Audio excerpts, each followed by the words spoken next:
Welcome to my Inkscape 1.4 course. Another Inkscape version dropped, so I had to update my course. This time I'm going to make it a bit bigger, so we're going to call this not just a beginner course, but a complete Inkscape course. But don't worry, if you're a beginner, I'm going to teach everything from start to finish, so you don't have to have previous knowledge or go through any other course to start with this one. In general, I'm going to make this course interactive, so I'm not going to present you just what this program can do. I'll also give you some tasks to work on. From my experience, it's the best way to learn a program, so you have to do something yourself, learning by doing. And I hope that this course motivates you to do that. As I've said, I'm going to use version 1.4, which is currently the newest version, and you can download it under the official website right here, inkscape.org. Let us go there. And here under download, you will find the current stable version. It should automatically detect what you've got, so Windows or Mac, Linux, whatever you use, in my case Windows. But you can also go back to Inkscape 1.4 and click here. You'll find the older versions there. And you will also find download links for other systems. So if you use Mac or Linux, you can find it here as well.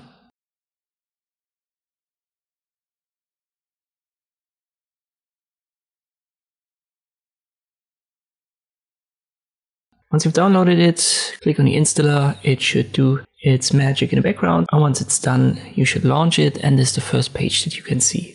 Just to make sure that we are on the same page, we have to adjust some settings so that everything on your PC looks like it does for me. First up, we'll go to Edit and Preferences. It should open up a new window. And here we want to make sure that we use the same language. Therefore, click on Interface right here, the big one. And then you should see Language as the top option. I'm going to use English, EN. And if you change the language, you have to restart it before it takes effect. So keep that in mind. If your system has a different language and you want to set it to the same that I use in this tutorial, then restart your Inkscape. And once you've got that done, you want to check what is called a theming, because here we can set the layout style. What I use is high contrast inverse. If you want to use more like a brighter layout design, you can change that here. As I've said, high contrast inverse is what I use. Next up, you want to check the autosave. I would advise you to keep that enabled. This simply saves in certain intervals your progress, and if Inkscape crashes, and from time to time it sadly does, or your entire system crashes, you will not have lost all of the work. So go to Input Output, Autosave, make sure that this box is checked. I keep the interval to the default value of 10 and maximum number of autosaves 50, and then you can set your folder for these autosaves. Once that is done, go to View and make sure widescreen is checked, because if it isn't, this right hand side toolbox will jump to the top. So if it looks different for you, make sure the widescreen is checked.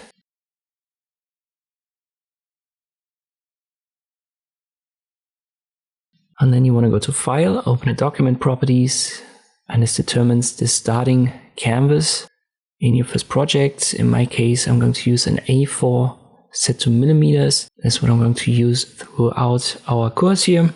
And the display unit, I've got it set to millimeters as well.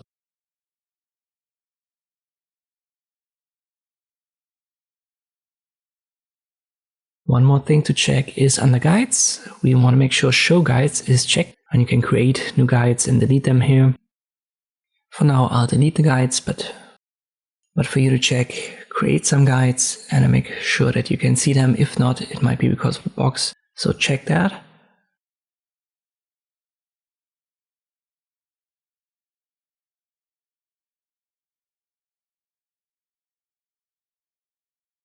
And down here, we want to use the Inkscape default color swatches. If that lower bar looks different for you, it might be because of that.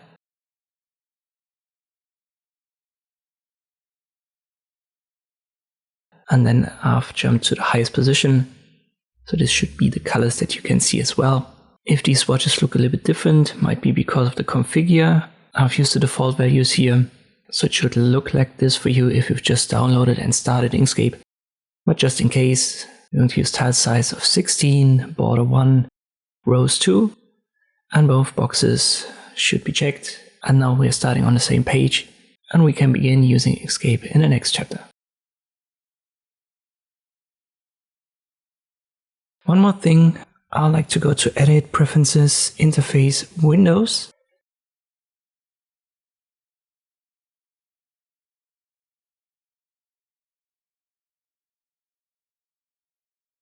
and then have this radio button here checked, remember, and use last window geometry. You don't have to do it if you don't want to, it's just a personal preference. This simply means that when I close my Inkscape, the last window size will be the window size of Inkscape when I open it again. That way I don't have to resize it time and time again when I start Inkscape. It's just something that I want to have, up to you if you want to have that too. Now let's dive in. Here on the left is the toolbox. You can see all of the tools available. You can resize that, but I like to have it as thin as possible. First tool is the selection tool. We will use that quite a lot, but you can't really create anything with it. The first real creation tool is this one here, the rectangle tool. Short key for that is R. If you left click on it, it will be active, and then you can left click drag on your canvas. Let me activate the selection tool. I press R, it changes to the rectangle tool, and now I can drag that. The selection tool, I can select both of these rectangles at the same time with the left click drag, or them one by one. What you may have noticed is, depending on what tool is active, your top menu changes. So the top menu always displays the options or the functions available for each tool. In the case of our rectangle tool, we have 4 options, and this unit drop down, we've set that in the first chapter to millimeters.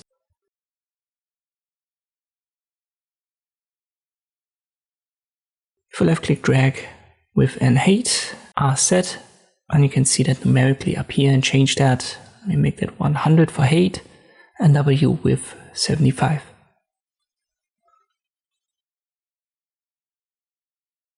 You also see 4 little icons on our rectangle. One on the top left and the bottom right is for resizing. The one in center, the X, is for repositioning. And then there's this circle up here, and this for rounded corners. If you left click drag, you see how the RY and the RX values, they change. So these are for the roundness of the corners, and there are 2 circles because there are 2 positions. These are basically what is called an anchor point for this roundness or for the angle.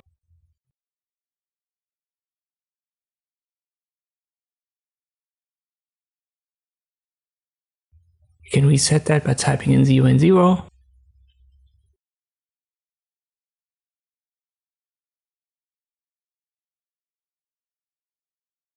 Or you can simply click on this icon right here to reset it. Let us delete it, and we'll start fresh with a new rectangle. And when you left click drag, you can see it gets created from the position where you've clicked. So this is the origin point, but you can also hold shift when you left click drag, and this makes the origin point be the center of the rectangle. So instead of creating your rectangle from the origin point onwards, the origin point will always be the center of your rectangle, and the rectangle then expands into all 4 directions from this origin point on. I'll press Ctrl A, all are selected, and then I press the delete key, they're gone. Another short key that you can press is Ctrl, and this makes it snap into increments, so the angle of the creation of this rectangle will be snapped. And you can obviously combine all of these. One important short key is to hold Ctrl and Alt at the same time while you drag, because this makes the rectangle always have the same width and height, which makes it a square. So left click drag, then hold Ctrl and Alt, and you can see width and height have the same value here. And you can also hold Shift when you want to, and this makes the origin point your center of the rectangle, in our case the center of the square.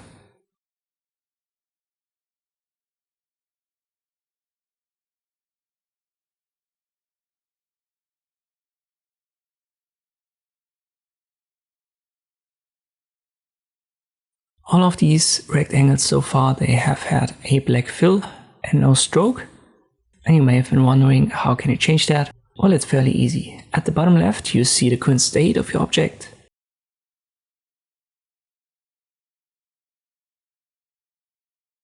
As I've said, black fill, unset stroke.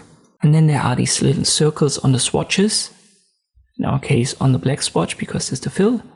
But if I left click on a red swatch, this changes the fill, and the circle is now on that swatch. But this is only for the fill. If you want to change the stroke, you have to hold Shift and then left click on one of these color swatches, and this sets the stroke color. If you want to get rid of a color, you have this X right here at the bottom left. If you just left click on it, this will erase the fill. So now we only have a green stroke. Once again, you can see that at the bottom left, fill none, stroke is green. And when you hold Shift and you left click on the X, this will get rid of the stroke.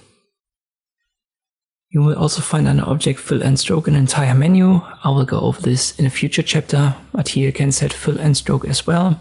But for now, just stick to the swatches if this is totally new to you and you're an absolute beginner. As I've said, we will go into the details of this menu and using colors in Inkscape in a future chapter. Alright, now that we've got this, let us create our first element. We want to create some flags with what we already know so far. First up, I create this rectangle. And now to create copies of this, you could in principle copy these values for width and height. But it's simply easier while the selection tool is active to right click on this object and then you can copy it and afterwards right click again and paste it.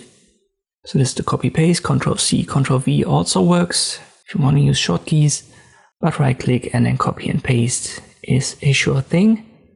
And if we change the colors now to white and red, we have our Italy flag.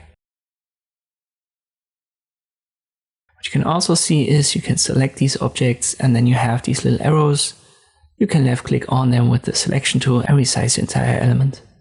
I've got it all selected, I'll hold Shift and I left click on this black color swatch to give it a stroke.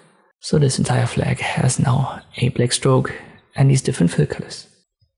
Let us create another one. Once again, rectangle tool, left click drag. And this actually stores the last style. So this will have a red fill and a black stroke, like the last rectangle in the Italy flag that we've created.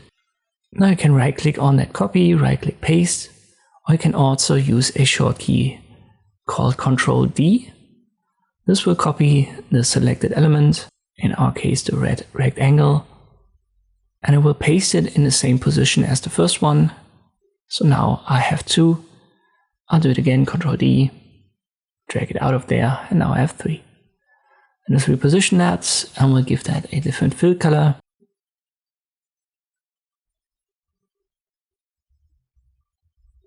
And this would be the Belgian flag.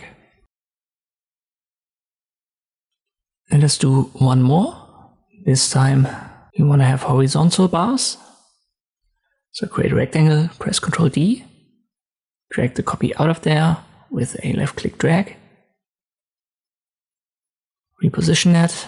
Once again, Ctrl D, reposition that, and we have 3 bars.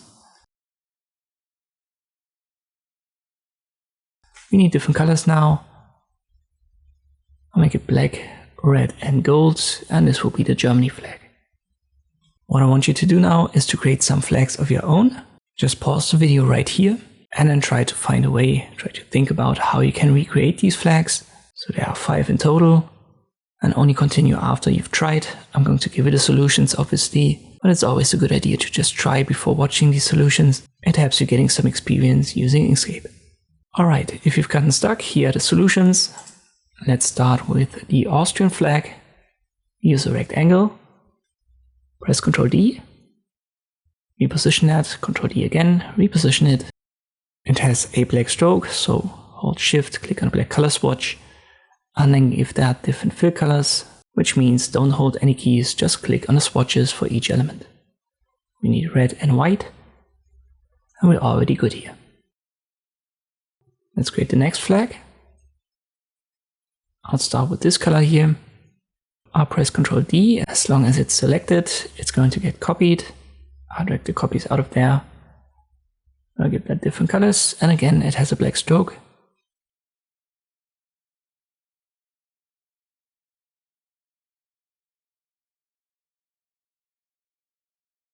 And this would be Bulgaria. Now we'll create some vertical flags. It's the same game. You create the first element, press Ctrl D to create copies. Reposition them, and then use different colors.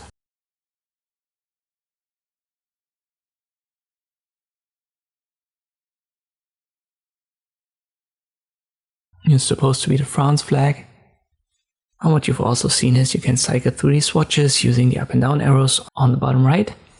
One more thing is you can also press Ctrl D on entire elements. So you don't have to press Ctrl D on a single rectangle.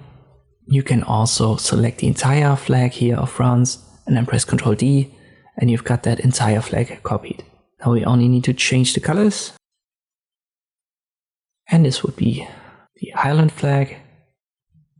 The final one would be a version of the Swedish flag. Let's create the big background element first. It has a sky blue color.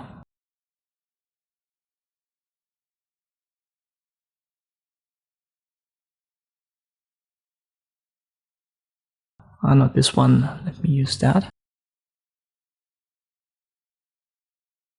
And now we'll create these smaller rectangles. They should be yellow.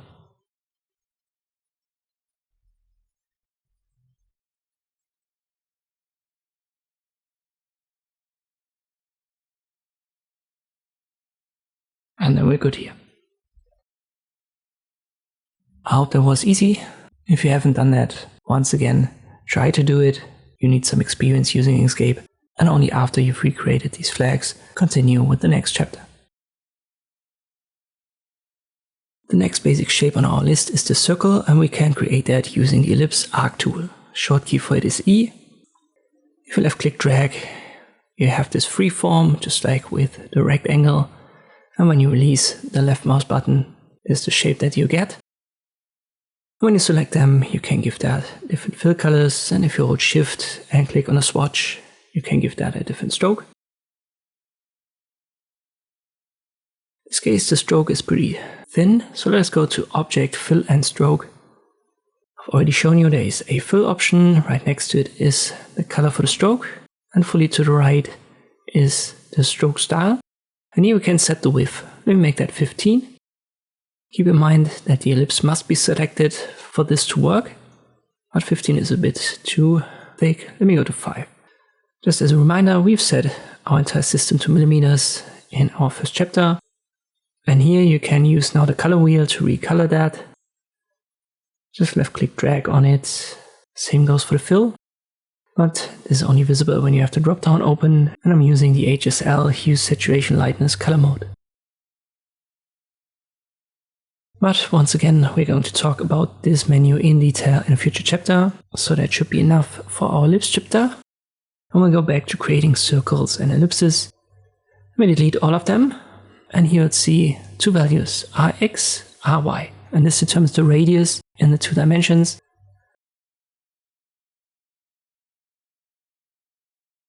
So Ry would be top to bottom and Rx left to right. And this is always the value from the center position on, so where the X is. If I make both 50, we will have a circle. You have these 2 squares to resize that, and this X to reposition it. But there's also now the circle, but this is not for rounded corners. It's an ellipse, it's a circle, stuff like that. It doesn't have a corner. But instead this is now to create these Pac-Man shapes, these open arcs, whatever you want to call it. And this can be done in 3 modes, and that is what you can find up here with these 4 symbols. First one is a slice, so it's like a pie now, but it's closed. And you can create that when you left click on the circle and are outside of your bigger circle. And when you click on a small circle, drag it and then go inside of the circle, you will switch to the second mode right here, which is the arc. So there's an unclosed shape and the slice is closed. And there's finally a closed arc where you can connect these 2 circles with a straight line. The 4th icon right here is to simply return to a closed ellipse. And if you're wondering what these 2 values start and end mean, these are simply the positions of the 2 circles. It goes from 0 to 360 degrees. You can see that right here. Let me set this one to 300 and the other one to like 45. This repositions the circles. If I make that 0, it will be at the start, and the other one 360, it will be at the end. But you can also just click here for the full circle, both values are 0, and you've got your ellipse. And let us actually create something We'll do once again a flag. I'll start with a rectangle, no stroke. So hold Shift, click on the X, and we want to have an orange fill. Then press Ctrl D, you already know that shortcut to copy that.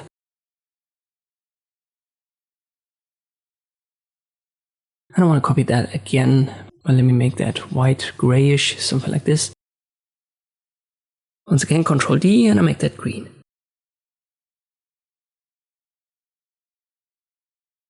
What you may have noticed in our last chapter already is that these elements, they kind of snap towards one another.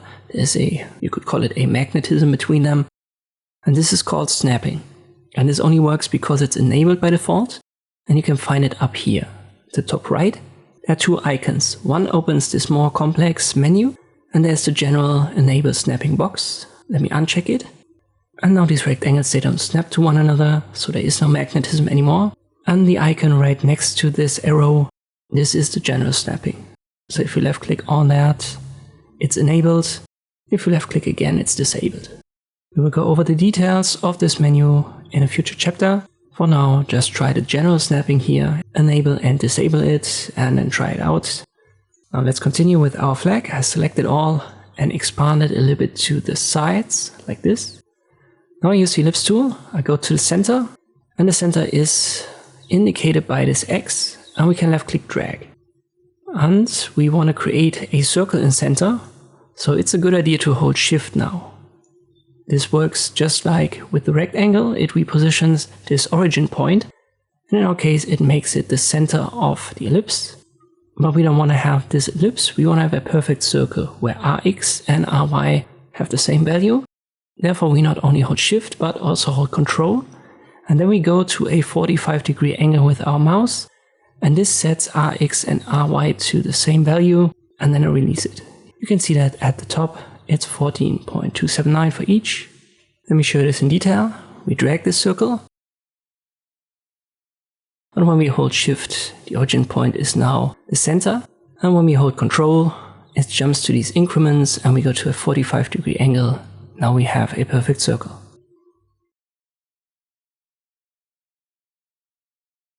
Just again, here it says so. It's 12.646 now because I've downsized it a little bit. Same goes for the resizing. So if you want to resize that and you hold Control, it will be a circle, and if you let go of Control, you can make that an ellipse. Always be sure to use that key, because if I don't,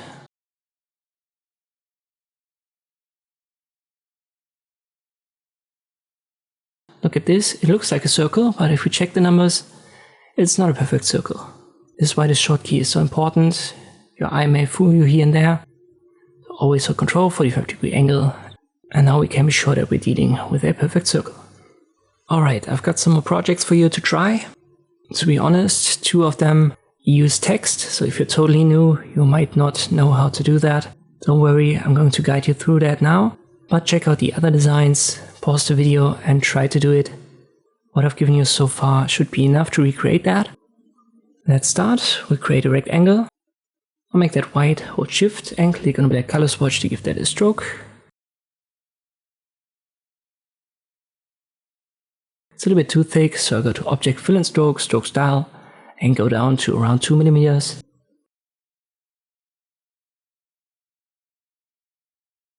That should be okay for us. Then I use the ellipse tool, go to the center, left click drag, and hold Shift and Control. We want to have a circle with the origin point in center. I want to get rid of the stroke, so hold Shift, click on the X, and then give it a red fill. Here we have our Japan flag. I think that was easy. Now we'll create a perfect circle. Hold Control when you drag it. And when it's selected, press Ctrl D to copy it. I give that a different color, and now I size it down, holding Shift and Control. And again, Ctrl D on this one, on the smaller one. Give it a different color, and I hold Shift and Control. Now let me check the colors. I'll make this a bit darker, and I want to make this white, and now we have the target logo. So it uses Ctrl D, and then we resize our circle holding Shift and Control. This is how that can be done. Same principle works for this traffic sign. You hold Shift and Control to resize your circle, Ctrl D was used to copy it.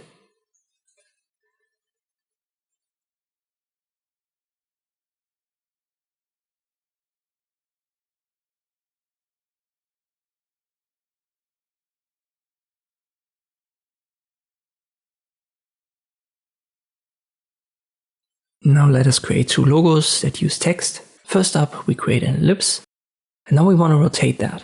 So how can we do that? You may have noticed these arrows, and these are shown when you've got an object selected, or when you click on it once again, these arrows will change. So deselect it, click on it again, regular arrows, and click on it once more. Now you have these double arrows, and you can now use them to rotate your shape. And let me do that, maybe up to here. But I don't like the bluish color, let me use a darker one. Now I use the text tool right here, where it says A, short key for it is T, and then I simply type in Samsung. You can try different fonts here, but it's also something that I want to talk in detail about when we've arrived at the chapter that deals with text. For now, just use sans serif, which should be the first font. If you can't find it, simply select your font here and then type it in, and then use that option. Once we've got that, use the selection tool. Reposition your text and then size it down holding Ctrl. So you left click drag on these arrows while you hold Ctrl. And let me use a different color for now so that we can see that better. Size it down further, put it in center here. Put it on my ellipse. I'll reposition that and now I'll make it white. It's not perfectly the logo because I use a different font, but for us to practice, that should be enough, at least for now. Now we create the IKEA logo. We need a rectangle first. It should be bluish. A little bit darker like this. Now we'll create an ellipse. Deselect this rectangle first. Then select the ellipse tool, go to the center, left click drag. And I need to give it a different color so that we can see it. Should be yellowish, goldish. And now you can drag on these squares like so. And in the original, it's actually a little bit smaller than a rectangle. And to achieve that, we have to zoom in. You can zoom by holding Ctrl and then using a mouse wheel. That's the method that I like to use. Just hold Ctrl, use the mouse wheel to zoom in.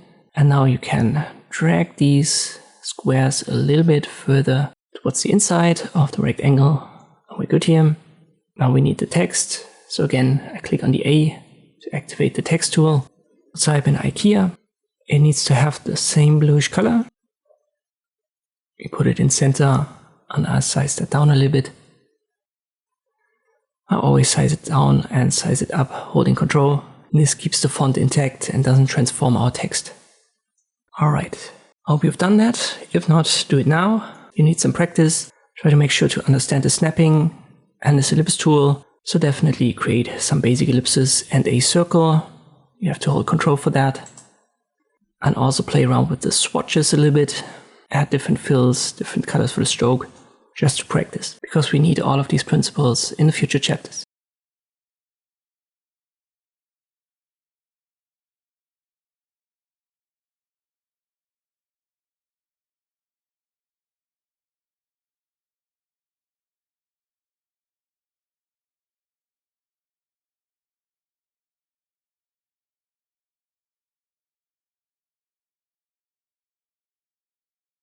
Let us now talk about the next tool, which is the Polygon Star tool. It has two modes. Right here, you can select that.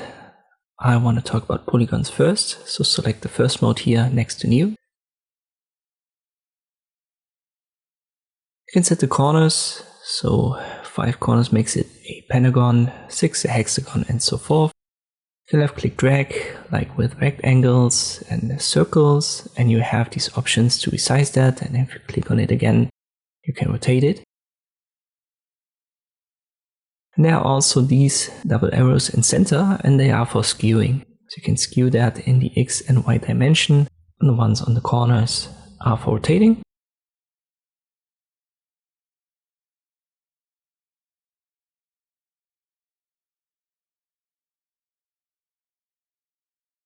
If you hold Control and you rotate it while creating it, you can position it correctly. And there's the square on top, which is for resizing, and the X in center is for repositioning once again.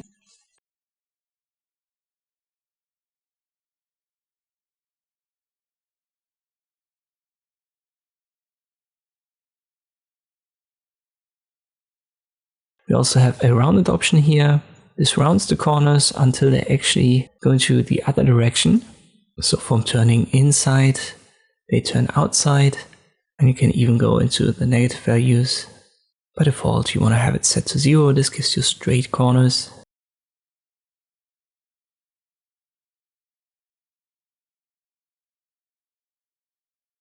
You can also randomize that right here.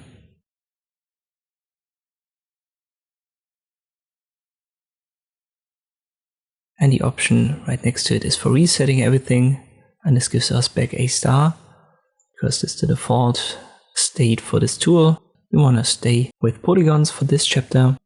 As all elements, they can be given a fill and a stroke, these color swatches. And you can go to Object, Fill and Stroke, and then play around with the colors and the stroke style.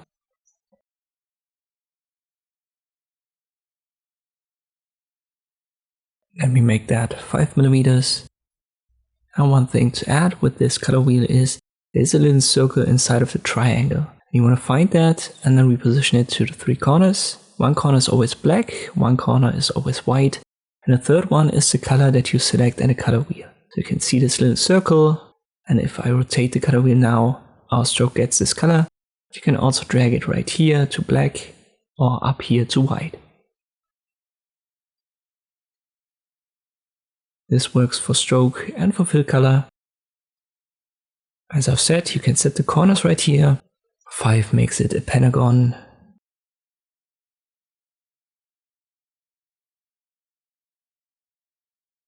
Let me set that to 8. Now we have an octagon.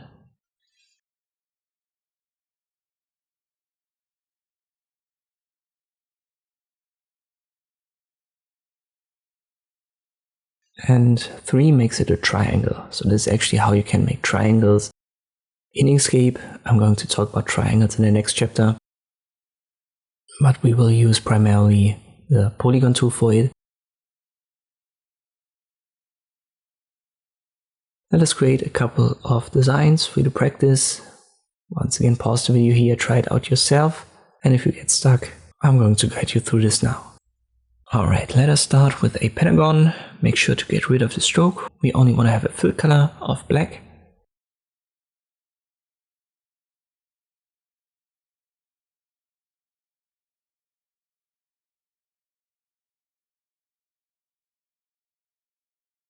Then press Ctrl D to copy it, give it a different fill, size it down holding Shift and Ctrl. Do that once more. And then we want to have black, white and black for our pentagons. And this will give you this design. When I size it down, I'll hold Shift and Alt again. I just want to have it a little bit smaller here on the left.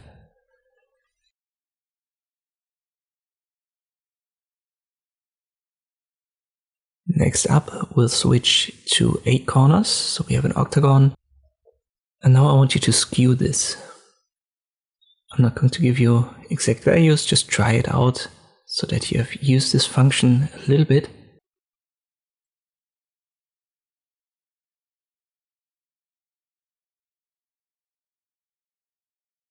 Let me give that a different color, something greenish. But not that green, the darker green right here.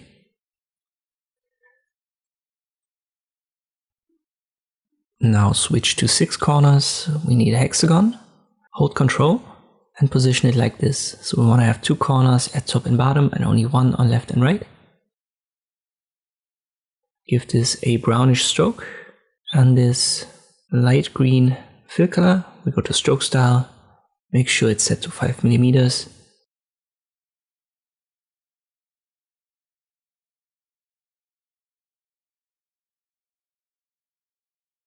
I'll size it down to put it to the right.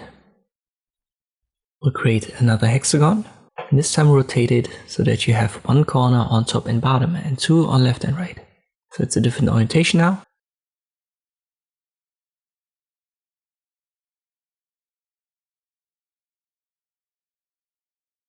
We don't want to have a fill, so I click on the X and I make the stroke black by holding Shift and click on the black color swatch. Then I press Ctrl D and I size this down holding Shift and Ctrl.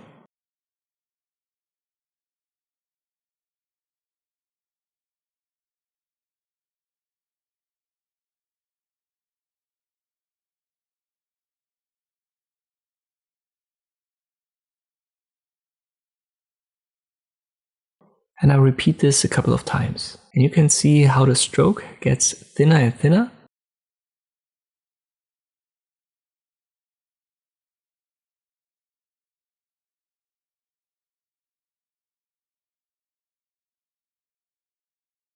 Now I press Ctrl D on this entire shape.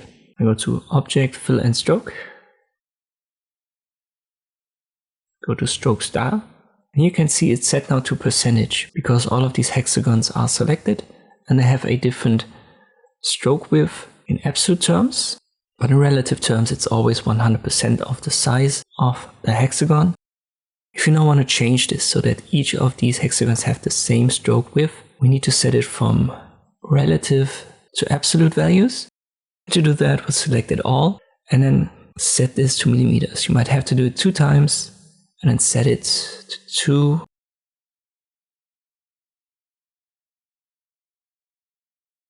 Let me try 5. So now, even though the hexagons have a different size, the stroke has always the same size.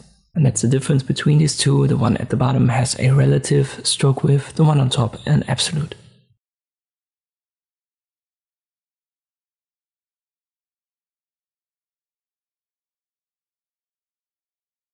One more design, and then let's create a hexagon.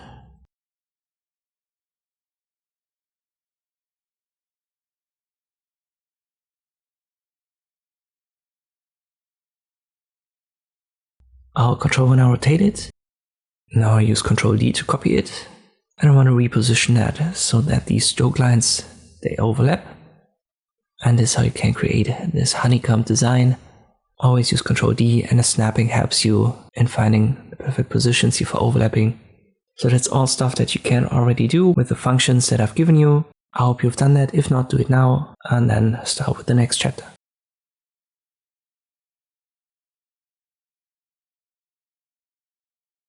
Now let us create some triangles. I've already shown you that in the last chapter. We can use the Polygon tool for it. There are many ways to create triangles, but I think this is the easiest way. And it doesn't actually matter if you use the polygon mode or the star mode, as long as it's 3 corners and you use the default settings for the rest, you will get a triangle. We're going to stick with the polygon tool here, as we're going to talk about the star tool in a later chapter.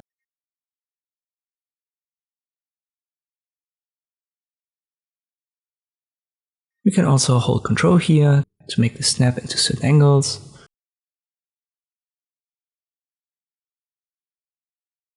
Change the fill, the stroke, we can transform this here via the arrows.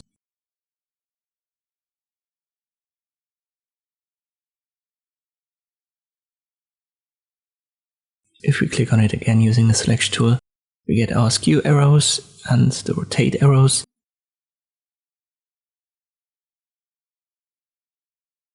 We have our X here for repositioning and the square for resizing.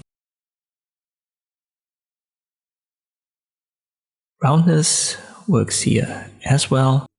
Same goes for randomization.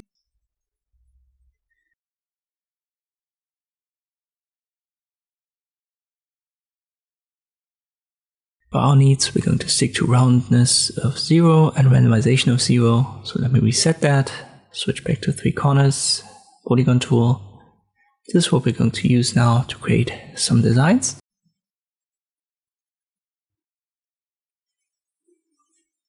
Let us start with a simple flag, and I have to be honest and say that I've forgotten what country this is.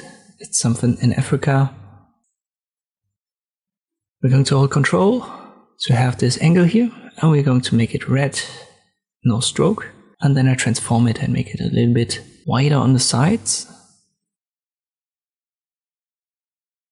Now I use the rectangle tool, create this rectangle here.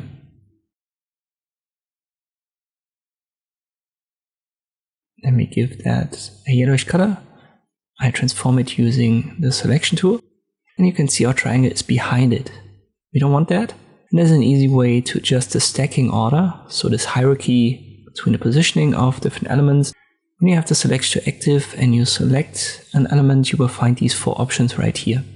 This is for top, for bottom, and then in between these two are for one level lowering or raising. So if you, let's say, have 5 elements stacked, you can bring that level by level up, and top and bottom brings it to top or bottom directly. And this is how we can adjust the stacking order. I've used Ctrl D here on the rectangle to create a copy, made it green. It snaps, and then I use this stacking option once again. As I've said, I forgot what country this is, but it's an actual flag from an African country. Alright, for you to practice, here are a couple of designs using triangles. It's all doable with the functions that I've shown you already. As always, pause the video, try it yourself first. If you get stuck, I'm going to guide you through this now. Create a rectangle first, hold Ctrl to have this angle snapping. We make it bluish.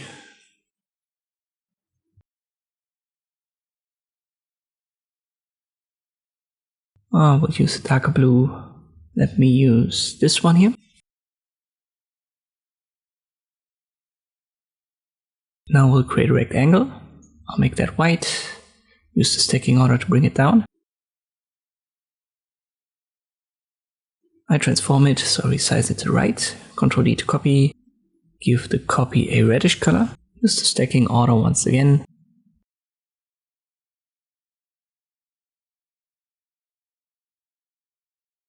I'm going to give this a stroke. So hold Shift, click on the black color swatch here. Object, fill and stroke, because our stroke is a little bit too thick for my taste. So we're going to go down under stroke style. We need to adjust this from a relative percentage to an absolute millimeters. And then let me make this like 2 millimeters.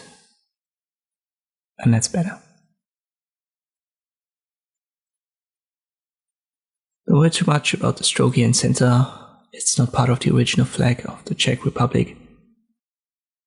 I'm going to show you how to deal with such issues in the future. For now, just keep it. We want to learn Inkscape step by step. Let's create the next design. Again, create a triangle using the Polygon tool, 3 corners, hold Ctrl when you drag it. We don't want to have a stroke. So we hold Shift and click on the X at the bottom left. Press Ctrl D to copy that. We rotate it while holding Ctrl.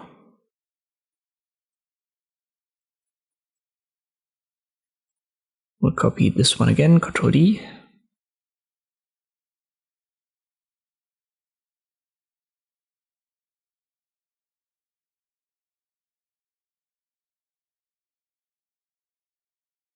And now I position them so that they snap to one another, and then I use the arrow keys, because the arrow keys can be used to move that step by step, pixel by pixel. I'm going to go 5 steps to the left for this one, 5 for the right, and then 5 up for the last one. Let me give that different colors, just a different fill. We'll keep it without a stroke.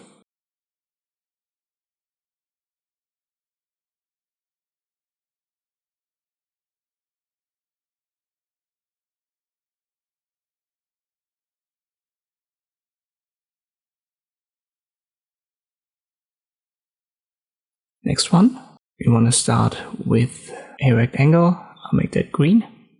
It's going to be another flag.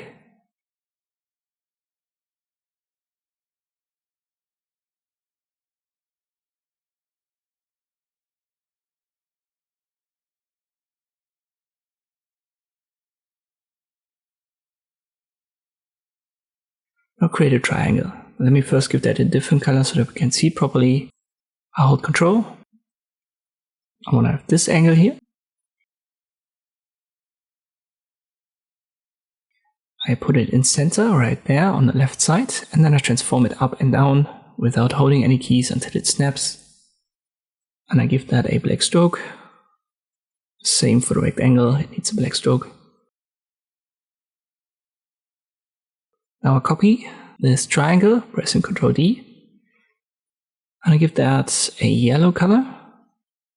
And I transform it up till it snaps to the side here. Like this. I hold Shift and click on a white color swatch to give it a white stroke, and now I bring it one position down. So it's not to the bottom, I want it to be in between the rectangle and the red triangle. So I use lowering one level. And let me use a different fill.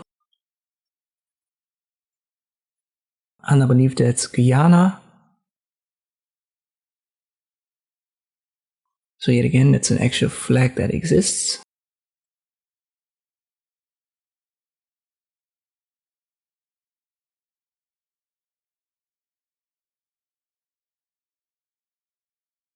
Next up, we'll start with the triangle once more. I'll make that red.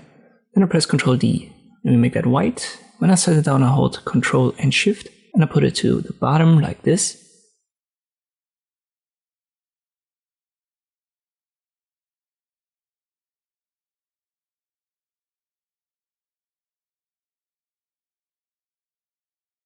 I press Ctrl D on it. Maybe blue for now. And then I position it right here, so that both of these corners meet. I press Ctrl D for the third triangle. And now I just have to make the big one a little bit bigger. But don't just drag and transform it. You want to hold Ctrl while you do. And then I make these white, and this should be the Mitsubishi logo. So let me add that text using the type tool.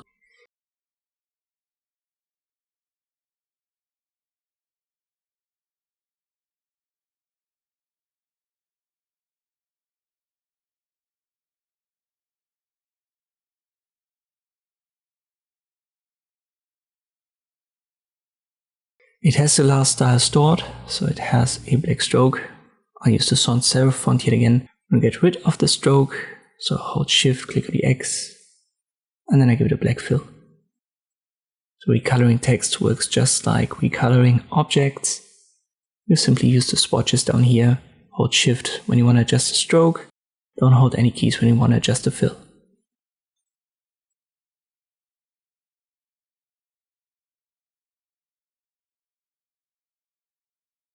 Our final design. On paper this looks complex, but it's actually easy to do. We need a big triangle first, and then we copy that, we rotate it holding Ctrl. I use yellow and blue.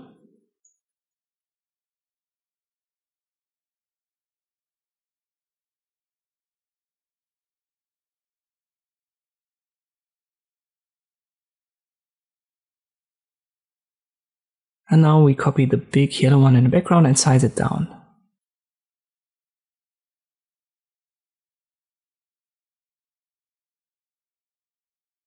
And the size is simply determined by this position right here. We'll just have to find a good spot until it snaps. And there you go. Now we only have to copy this, reposition it, and another one down here. As always, try to do that to get some practice, and then we'll move on, creating stars in the next chapter. Next up, we finally talk about the star tool. So it's still the polygon star tool, but now it's a second mode, the star right here. And it gives us another option. So instead of rounded and randomized, we also have spoke ratio now. The rest stays basically the same. You left click drag, and I have it set to 3 corners, therefore it's a triangle.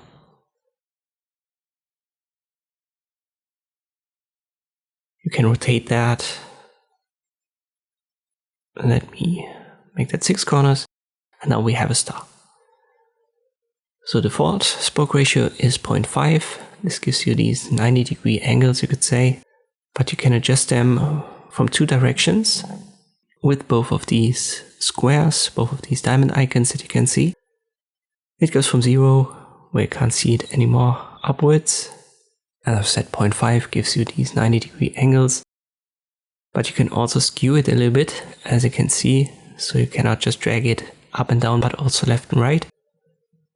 And this gives you very weird results. You can randomize that and add the rounded option. This is the same as it was for the Polygon tool.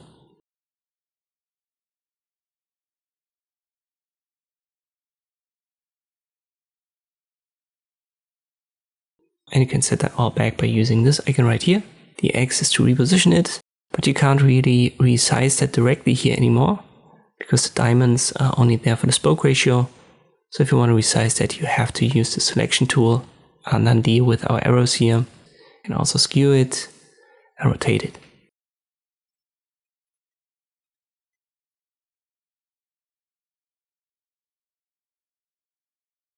Let me reset everything.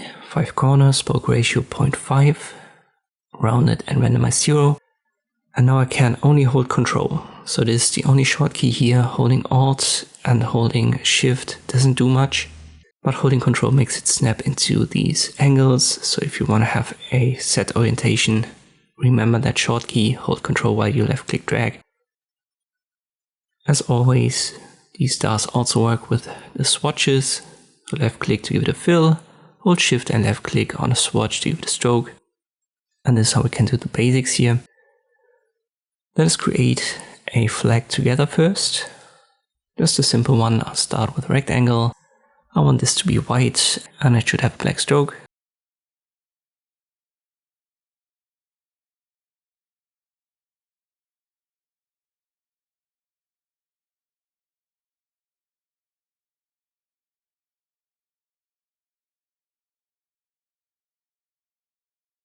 I copy it pressing Ctrl D.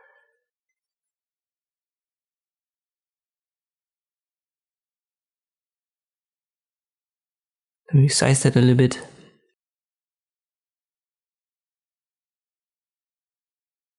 We need another rectangle here, and remember you can also control on the rectangles to create a square at a 45-degree angle here. I'll make that blue. And now we add a star with 5 corners in center, left click drag. I'll hold Control to have a good angle, but I want to go down with the spoke ratio to 0.4. And now I'll make that white and no stroke. And this should be the Texas flag, if I'm not mistaken.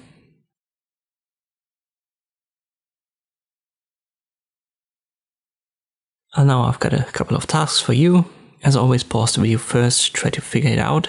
The first task that I've created here, make sure that you hit a good angle. So I've used Control here, and I've also played around with the spoke ratio. So try to recreate that using these two options. And then we have more flags and a Pac-Man design. Let me guide you through that. First, stars will create with 5 corners, spoke ratio of 0.4. And I use different swatches here. And I've also used Control while dragging them to have these set angles.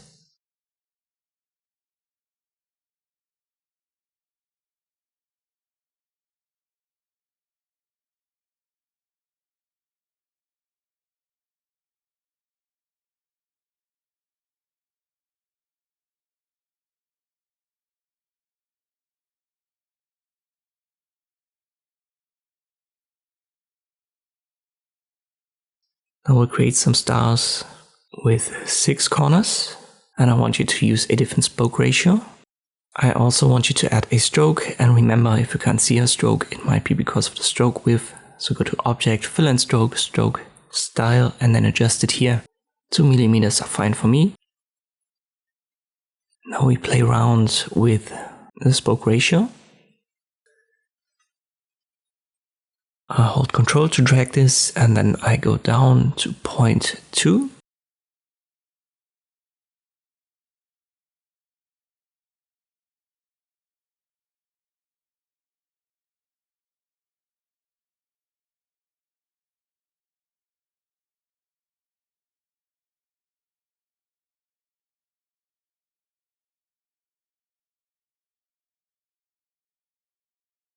And for the next star, we want to go up with the spoke ratio to 0.75.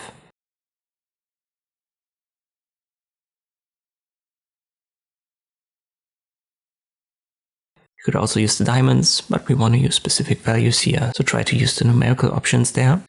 In principle, you can see this makes these stars thinner or thicker. That's the easiest way to describe the spoke ratio. Now let us create a flag. We'll start with a rectangle.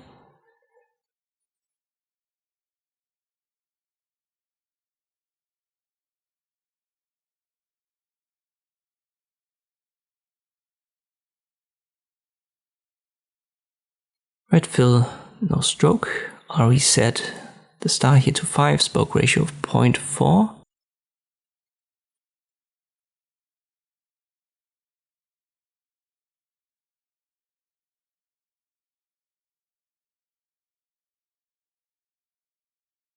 Let me delete it, create a new one. It should now have these values. I hold Ctrl when I drag it. I'll make this golden yellowish, no stroke. I want to rotate it a little bit. I haven't perfectly set that.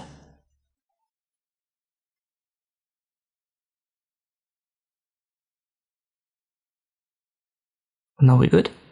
Put it right here at the top left, but it's a little bit too big. And now we want to arrange smaller stars in a circle fashion around it. You can just press Ctrl D and then do that by hand.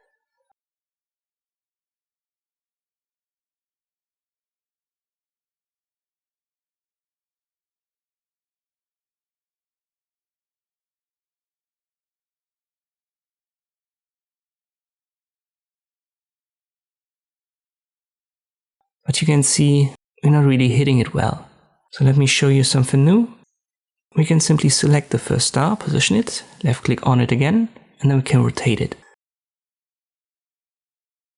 And what you can also see is the center icon. And this is the rotation center now, and we can left click drag that into a different position. I want this to be positioned on top of the bigger star, so left click drag, it should snap there. And now I can rotate this star around this new rotation center, which is the biggest star. And all that I have to do now is to press Ctrl D, Ctrl D, and Ctrl D. And I always drag these copies out of there. And because the rotation center is now set on this big star, we now have a good orientation. I know it's not really perfectly set here. I'm going to show you later on how you can do that with a specific menu for rotation and transform. But for now, try to use it like this. So reposition your rotation center and then use Ctrl D on the copies and then try to set it up like this. Alright, we'll create another one.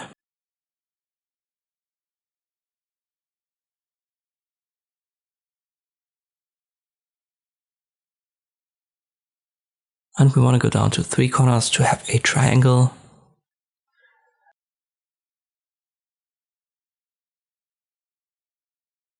And now we have to reset the spoke ratio to 0.5. Hold Ctrl to position it correctly. We want to get rid of the fill and add a stroke only.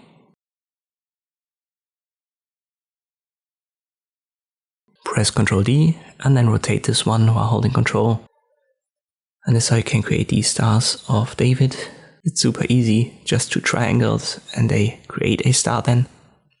Let's go for another flag, and this should be the Ghana flag, I believe. We'll start with red, no stroke.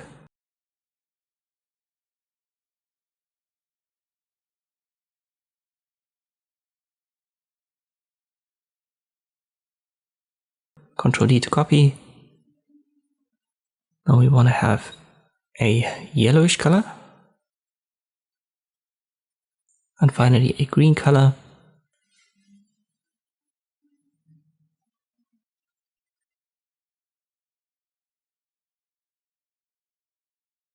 And center of the yellow we need a star. 5 corners, 0.4 for the spoke ratio. Hold Ctrl when you create it.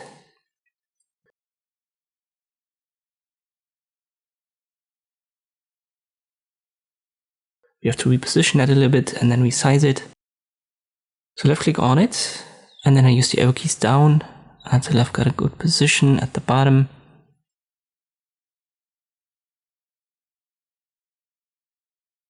And then I drag it up while holding Control. This should keep the aspect ratio of the star. And as I said, I believe this is Ghana.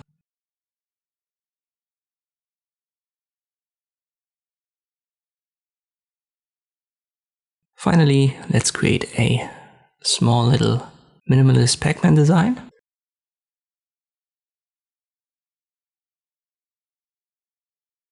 We create a circle first, hold Control when you drag it, and then I hope you remember we can set up these little pies with a gap by using the circles. I want this to be yellowish golden, black stroke.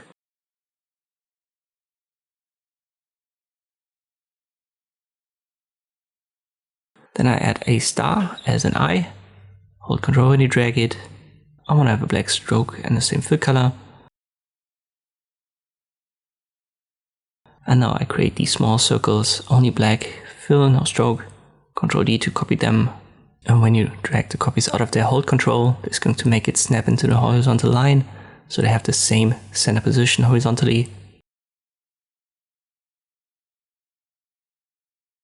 And this would be a simple Pac-Man design.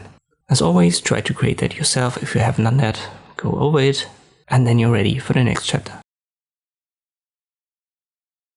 Next up, we want to talk about lines. You can try to create a line using the rectangle tool. Just make it as thin as possible. But you can see it still has a height, and depending on the stroke width, you will have a gap. When you go down to 0, the rectangle is going to vanish entirely. So this is not the best way to create a line, even though it's possible.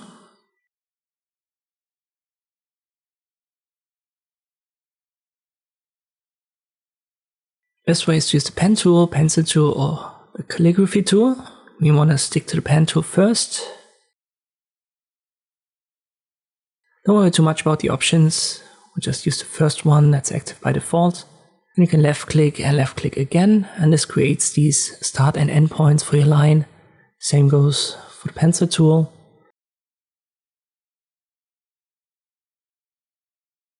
For the calligraphy tool, it's a little bit different. So if you just left click, you have 2 dots. You have to left click drag to have a line. As I've said, we're going to focus on the pen tool first, and we're going to go over details later on. But first, let me clean up my canvas here. There are still the 2 dots. Alright, let's start with the pen tool. This was also once called the Bezier tool. You can left click and you don't have to limit yourself to 2 points. You can also close your shapes with it, and then you can give it a fill.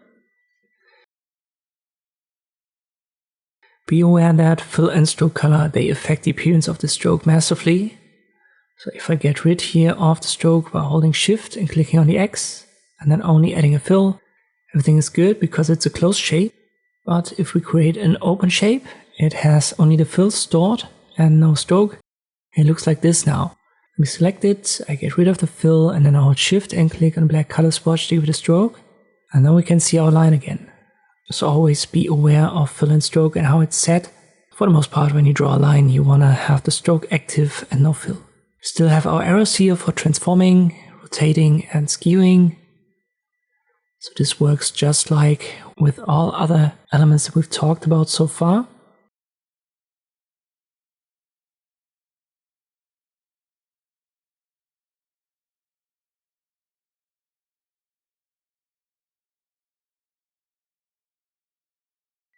Let me use the pen tool again, and this time I hold Control before clicking a second time. And now you can see this helping, this guideline is going to jump into a certain angle, and this is going to help you drawing straight lines and lines at specific 15-degree angles. So always hold Control. The other short keys, Shift and Alt, they don't do much when you have the pen tool active, so we can omit that. But Control is an important short key to know. You can also press Ctrl D on these lines to copy them. And let us recolor them a little bit. Make it red, green and blue. And we use the color wheel for that under Stroke Paint.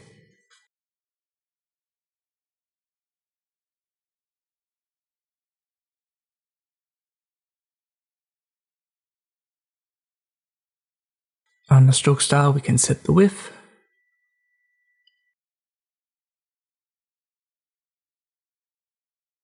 You can also select multiple elements and give them the same width at the same time. You may have wondered what this cap means.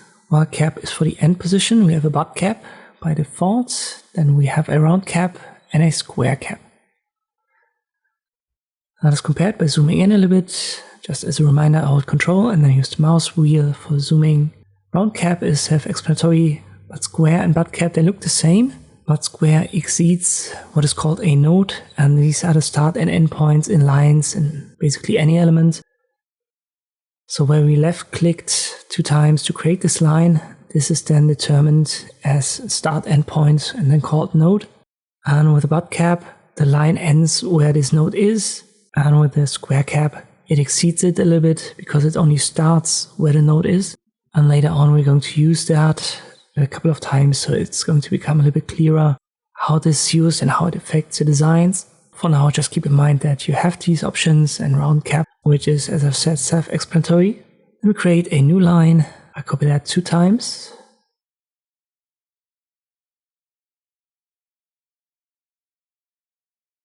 And now we have this dashes option right here.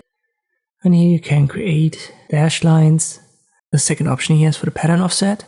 And for some of these dashes, you have to go a little bit lower with your stroke width, because otherwise they're going to be too thick and then they're going to overlap.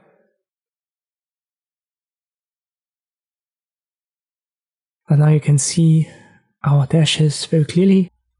Then we go down with the offset. Offset in this case just means that it's repositioned from the start just a little bit.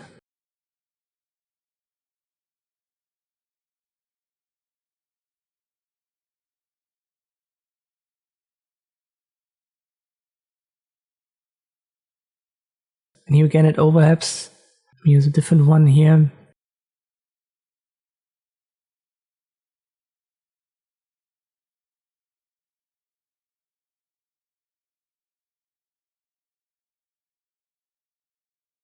And this one we can see way better. You can also make these dashes round by adjusting the cap.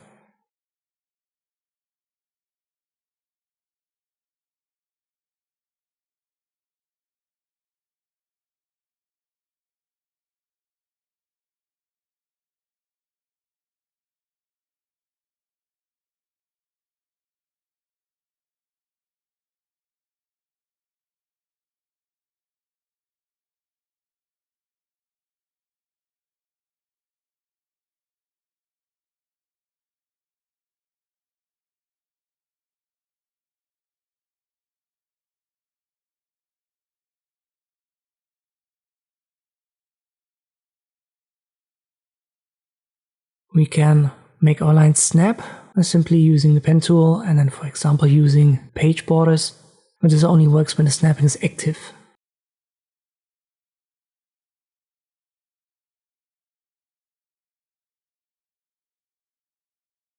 So here again we refer to this menu. Enable snapping should be checked, and also right here page borders should be active by default, and then it will snap here to the borders of a page. Or we can also use what is called a guide, and we can drag that out of our rulers. If you can't see the rulers, press Ctrl R. It's going to blend the rulers in and blend them out. And then you can left click drag these guides out of there, and our line will snap here yet again. And once more, this should be active by default. If it isn't, check your snapping on the top right.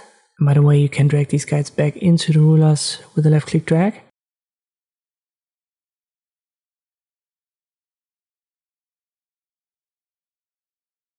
And in this case, enable snapping should be active, and down here, guidelines should also be checked.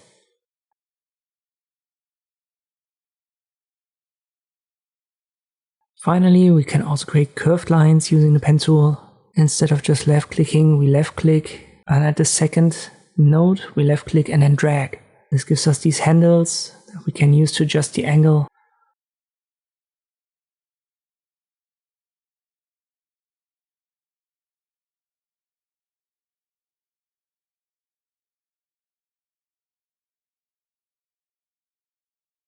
You can obviously also combine all of that.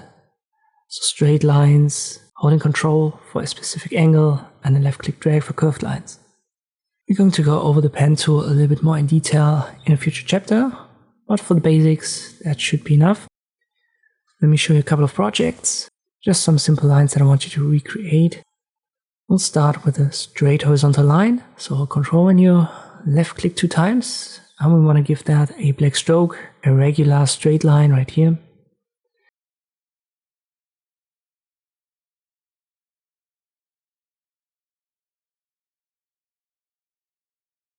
I go with 5 millimeters at the start. Now press Ctrl D to copy it. Let me go with 5 copies in the original. Last one should have a round cap. First one we'll keep it as it is. Second one make it red. Third one make it green. Fourth one give it a dash.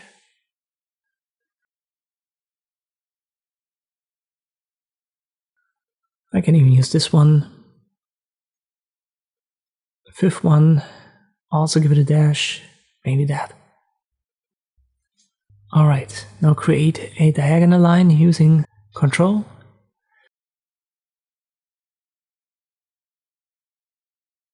We want to go back to the straight line.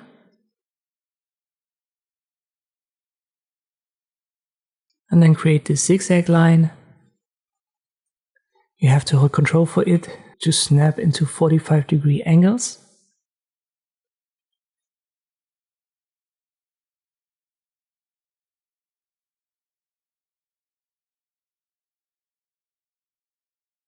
Once that is done, use your guides. As a reminder, if you can't see the rulers, press Ctrl R and then create a shape like this.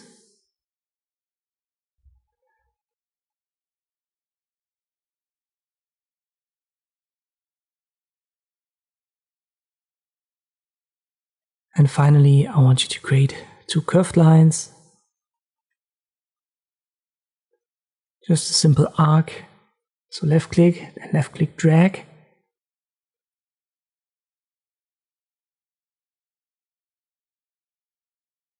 Deselect it, select the pen tool again, and then left click drag in the other direction.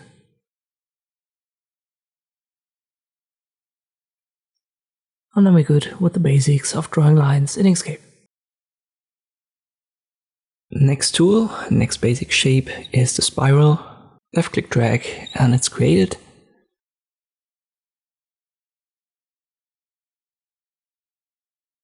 You can rotate it while you still have the left mouse button active, but it always has the same orientation. In my case, I have given it a stroke, no fill. You can adjust all that and stroke style. So object, fill and stroke style. So let me set the width to 10.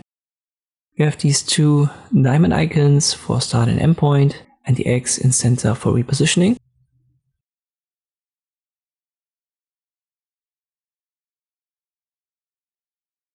And as always, you can select it with the select tool and then transform it, for example, skew it, rotate it, make it thicker or thinner.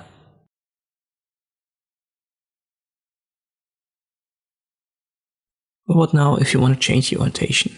As I've said, it always has the same.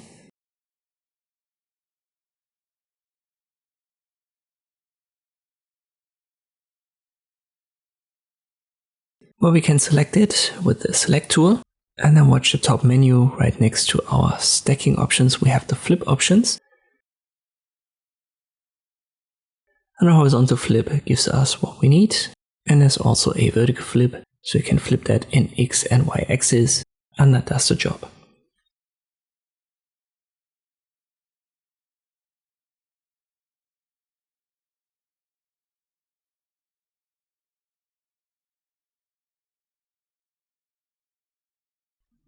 Alright, let me delete it. We'll drag one again. In this case, it doesn't matter what shortkeys you hold. Control, Shift, Alt, they don't have an impact here on this tool.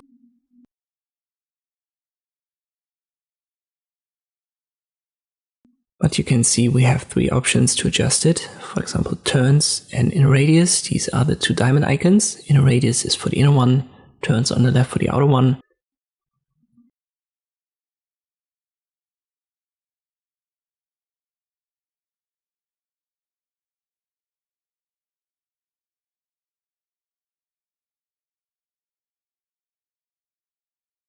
And then we have divergence in the center.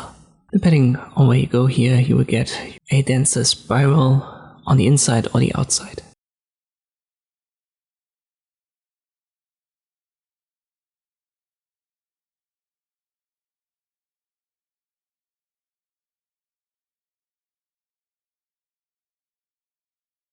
As always, this is the go back to default button, and as I've mentioned, this is the turns, so the outer diamond icon. I think it's an easy tool to understand. Let me make that a bit thicker.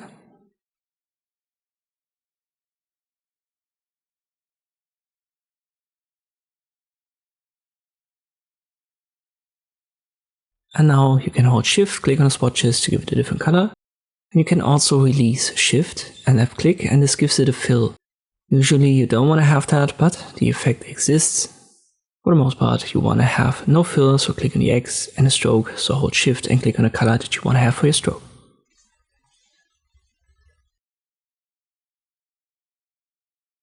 For you to practice, as always, pause the video here, try to recreate these spirals. I've shown you how to do it in this chapter, but if you get stuck, I'll guide you through it. We create a spiral, and we give it a stroke width of 5 millimeters.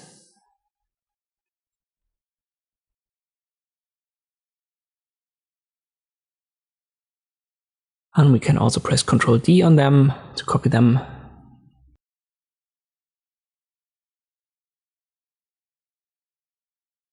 And now I flip this to have the other orientation, the mirrored orientation. We'll make this a bit smaller. And this also sizes down the stroke width. Give that a red one, and here I want to have the red color added to the fill.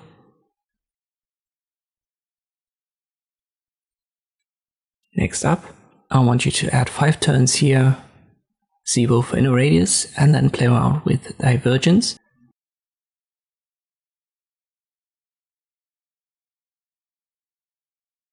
This one should be at 0.5.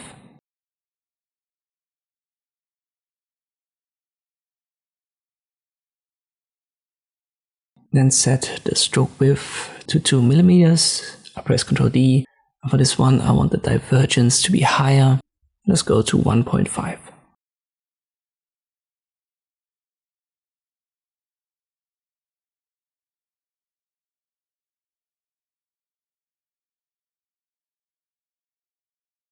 Let's start with another spiral, and this time we want to have the inner radius set to, let me go to 0.5, something like this.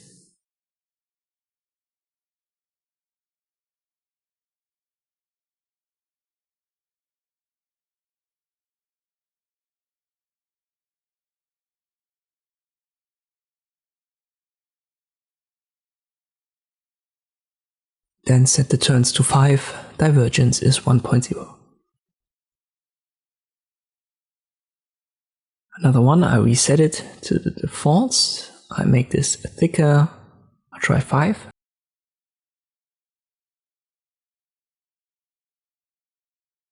And now I add a dash. So you can also add these dashes to spirals.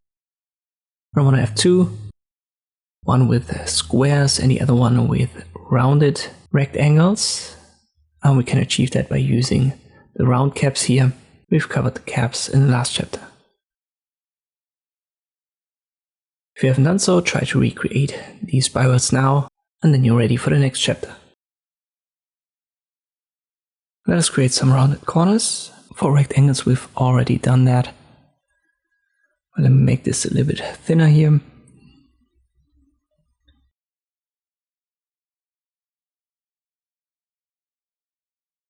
So we simply have these 2 circles for Rx and Ry, which is the radius of this corner. And we can set it back to straight corners. I've already shown you that in the rectangle section. But what if we create a star? We don't really have that here. We have a rounded function up here, but this is not really for the corners. It's more for the straight lines. You can even go to negative values here, but it's not what we want.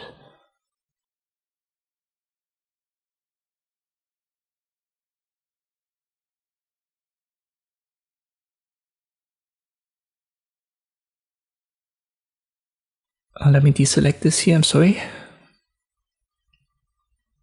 And when we want to use the star or polygon tool to create a triangle, we need 3 corners.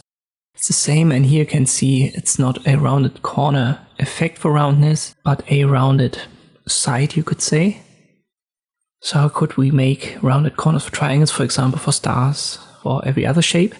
Well, there is an option. But let me first create a random shape here using the pen tool. I'll make sure to close it by clicking on a start point.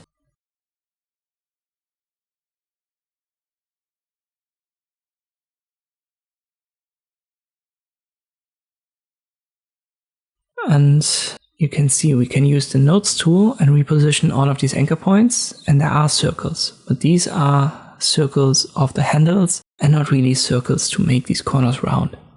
We don't even have anything like that here with the triangle, and this is because the triangle is not a path.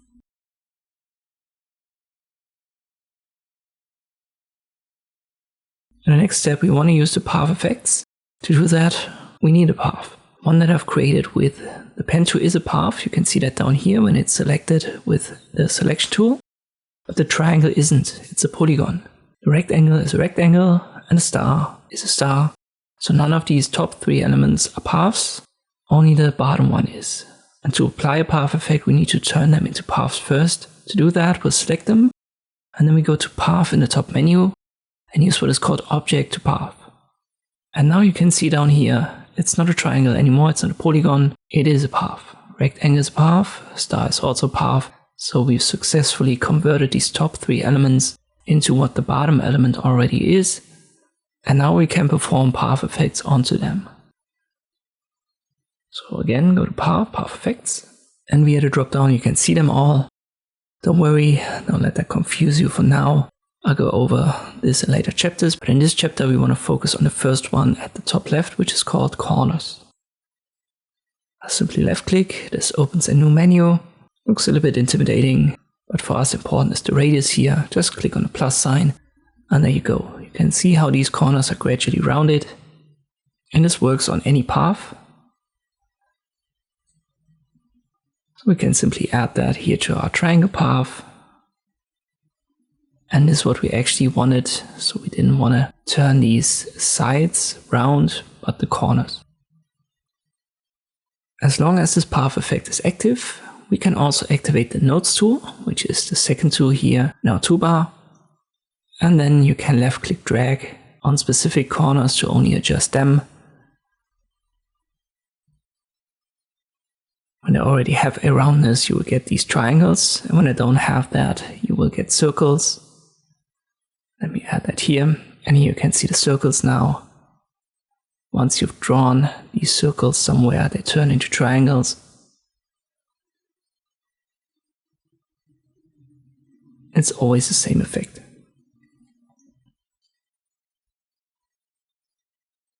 Alright, for you to practice, here are some more elements. We'll start with a rectangle. Make this an Rx of 0, Ry of 25, with 100, height 75.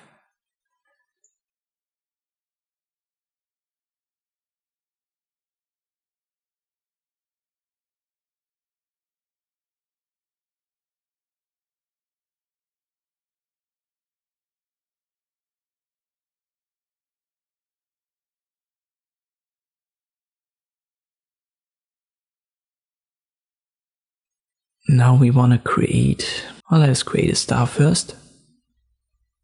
Hold Control when you drag it.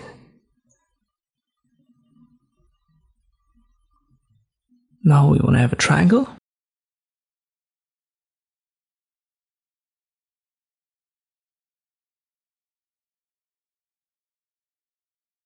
Again, hold Control when you drag it, and now create a fantasy shape using the pen tool. Just as a reminder, this is already a path. We can perform path effects directly on our fantasy shape. We want to add the corners effect.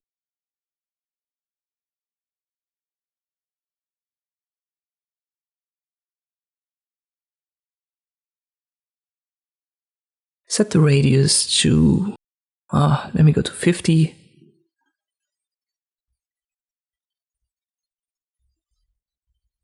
For the top elements, we need to turn them into paths first. So we select them, go to path, object to path. Now we can add the corners effect, use the nodes tool, and then we'll adjust a couple of corners. And by the way, you can also left click drag and have multiple corners selected at the same time. So if you want to have more than one corner have the same roundness, it's a good idea to use that and select multiple at once. Let us select the triangle. We need to go to path, object to path first.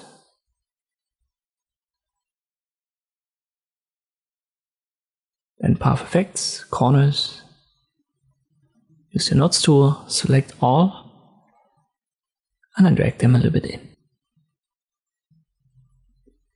Then press Ctrl D here. And just to make that clear, we can give it a fill, and we can even get rid of the stroke and add a fill, and it will keep the roundness. So the roundness is part of the object and not part of the stroke. One more element for you to create. This is a shield shape, and we can create that using the tools and the effects that I've shown you already. So this is possible, but you have to think a little bit about the shape. And I believe if you haven't seen it, it's hard to figure out. But we actually use the polygon tool for it. Make it 6 corners.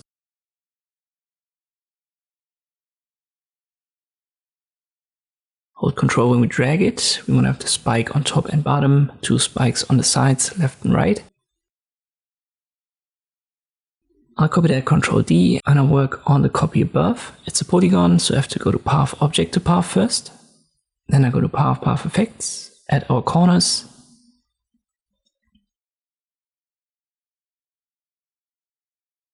Then I use the nodes tool.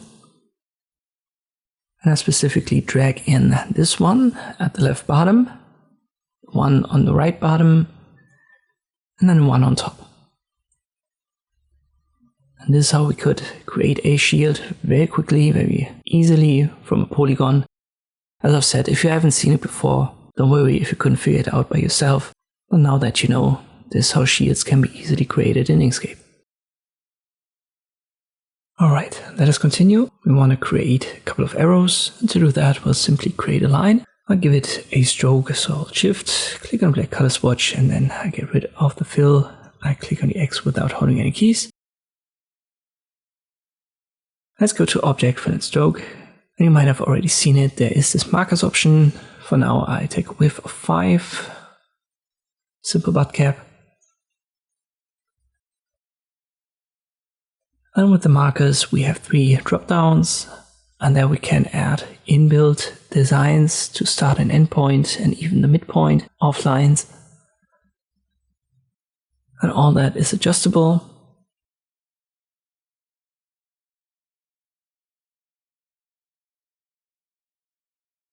Size X and size Y is basically width and height.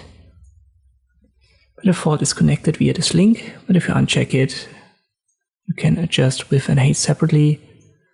For the most part, you want to have it linked. You can scale it with the stroke. When it's checked, I size it up. And this not only sizes up the stroke, but also our marker. And if I uncheck it, you can see the marker has its defined size no matter what the stroke width is. Orientation is interesting. The first 2 options is what you usually want to have. That way it's aligned according to your line, according to the nodes. But you can also add a fixed angle here. Let me make that around 30.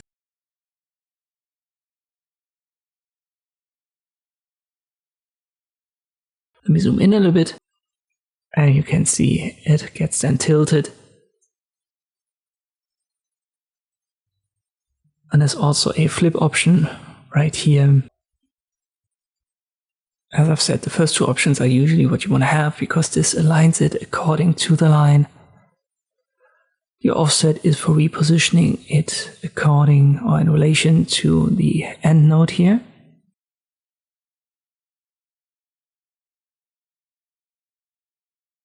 And you can also edit all of this on the canvas. If you click on it, you get the squares, circles, and diamond icons that you're used to from all of the other elements. And then you can left click drag on them to adjust all of that. In this case, I actually think it's easier to use this menu to do it, but that is obviously just my taste. Try out the edit on canvas. Maybe you like that better.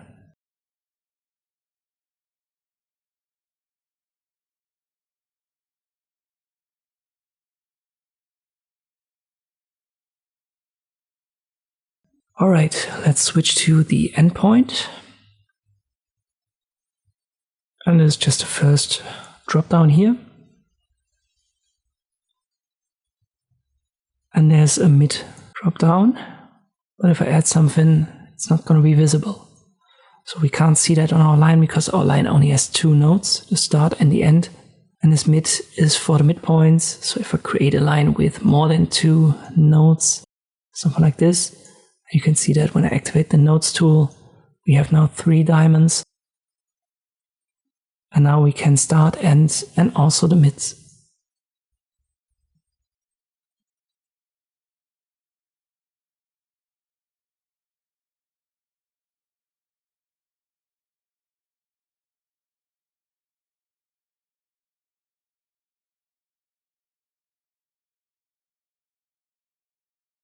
All of that can be done to curved lines as well.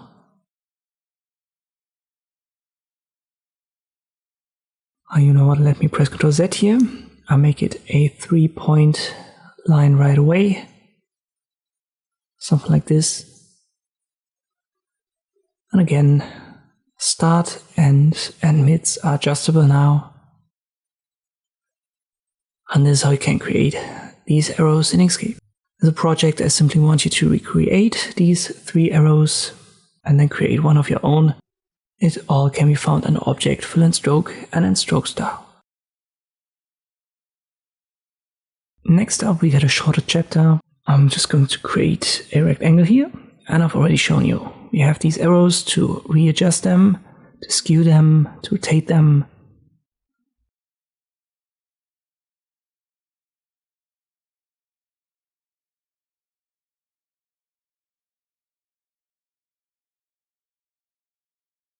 You know that works on every element. We can do all of that under Object and then Transform as well. And here we can do it numerically. The first 4 options are interesting to us. The move just moves it around. You can add something, you press Enter, or simply click on Apply after you've entered a number, and this moves it around. Scale is for resizing it. Let me switch to millimeters. This for width, second for height.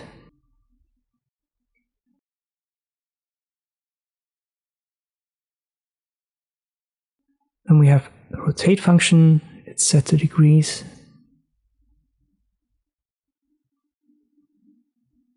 You can click on apply a couple of times to make that rotate, and you can rotate that in the other direction as well. Here's the skewing. So this was for these middle arrows, these double arrows. There's a 5th option, the matrix. I don't want to waste too much time on it right now, as this is something I would call it more intermediate, and we're not there yet. If there's still time, I'm going to cover it in a later chapter. For us, interesting are move, scale, rotate, and skew, because we've done that all using the mouse and these arrow icons. But if you want to do it with a specific numerical value in mind, under Object and Transform, you will find all of these features yet again. Now we want to talk about merging and splitting objects. That can be a little bit problematic here and there. And the main issue, especially beginners have, is that Inkscape deals with paths, and sometimes you just don't have a path. You can create paths using the pen tool. For example, here's such a triangle, and we can use other objects to help us.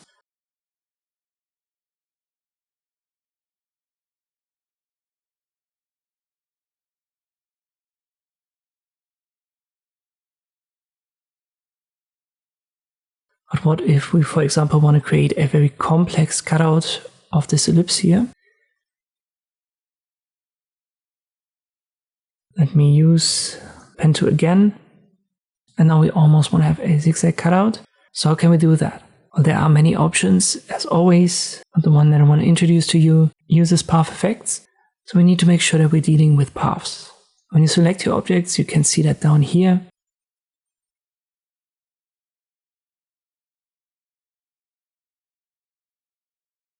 Our circle, our ellipse, is not a path, but we can turn it into one under Path, Object to Path.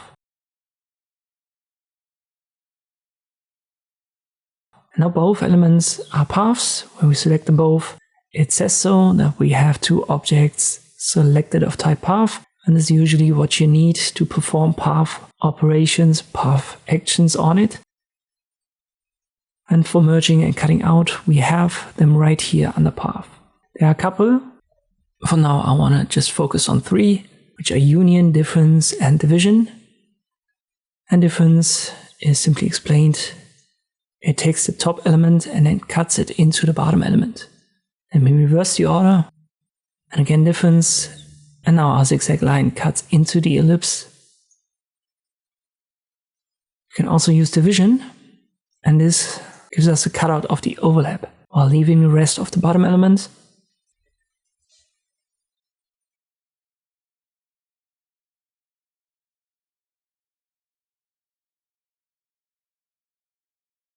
Let us create maybe a star and a polygon.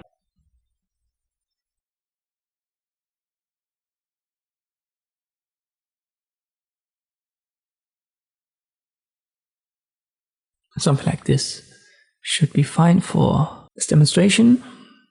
And here we can create these cutouts as well.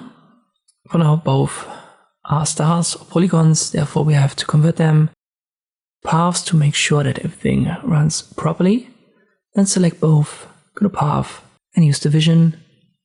Leaves us with the overlap and the rest of the bottom element.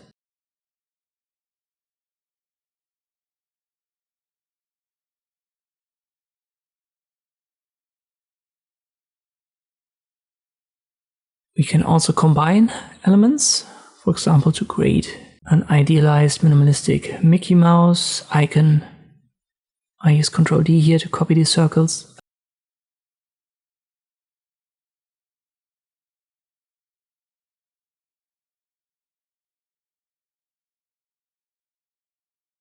I select it all, go to Path, Object to Path. All three elements are now path elements. I go to Path and use Union this time. And this connects these shapes. So all three elements are now one. As I've said, union for combination, difference for cutting out, and then division. These are the three ones that I want to cover in this chapter. And these are, I would say, the most important for splitting and merging objects. As I've said, sometimes this works on elements that aren't path elements, but you're always on the safe side when you convert your elements first to a path. So use the Path Object to Path option first when you have issues merging or splitting your objects. Just as a side note, we also have an eraser tool right here. You can use that to simply draw over our elements and then create these cutouts, you could say. I'm going to cover this tool in a later chapter, but I'm generally not a huge fan of it. It can be a little bit glitchy here and there, but we have it, so why not try it? But for now, I would recommend that you stick to the path options here, union, difference, and division, to merge and split your object. As a simple project, recreate this idealized Mickey Mouse using ellipses. As I've said, I've used Ctrl D here for the ears to have an exact copy, and I've selected it all. I use union to combine it.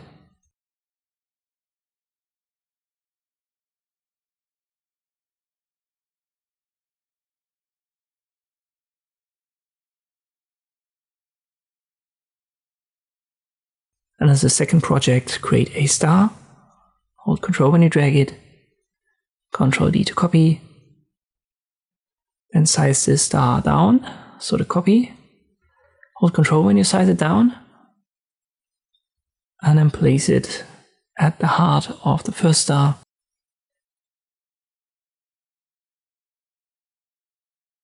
You can select both directly and use difference, but as I've said, using object to path first is always a good idea, because then you're on the safe side, and then afterwards use difference. Let me show you, this is actually a cutout. So I create a rectangle, put it to the bottom, and there you go. So we've cut into this yellow star. Make sure to get yourself familiar with these options, play a little bit around with it, and make sure to at least recreate these two projects. A couple of shorter chapters to explain basic features. They're really helpful, but I can't think of proper projects for you to try. So let's just go over them. First up, we'll talk about the difference between the selection tool and the nodes tool. Let's create a rectangle, and you already know we can resize that here using the little rectangle icons. And when we activate the selection tool, these icons will vanish, but we can still select the entire thing, move it around, stuff like this. When we activate the nodes tool, we've got them back. So we can see our little rectangles here, and we can transform this big one, this big entire element easily. Now let's create a fantasy shape using the pen tool.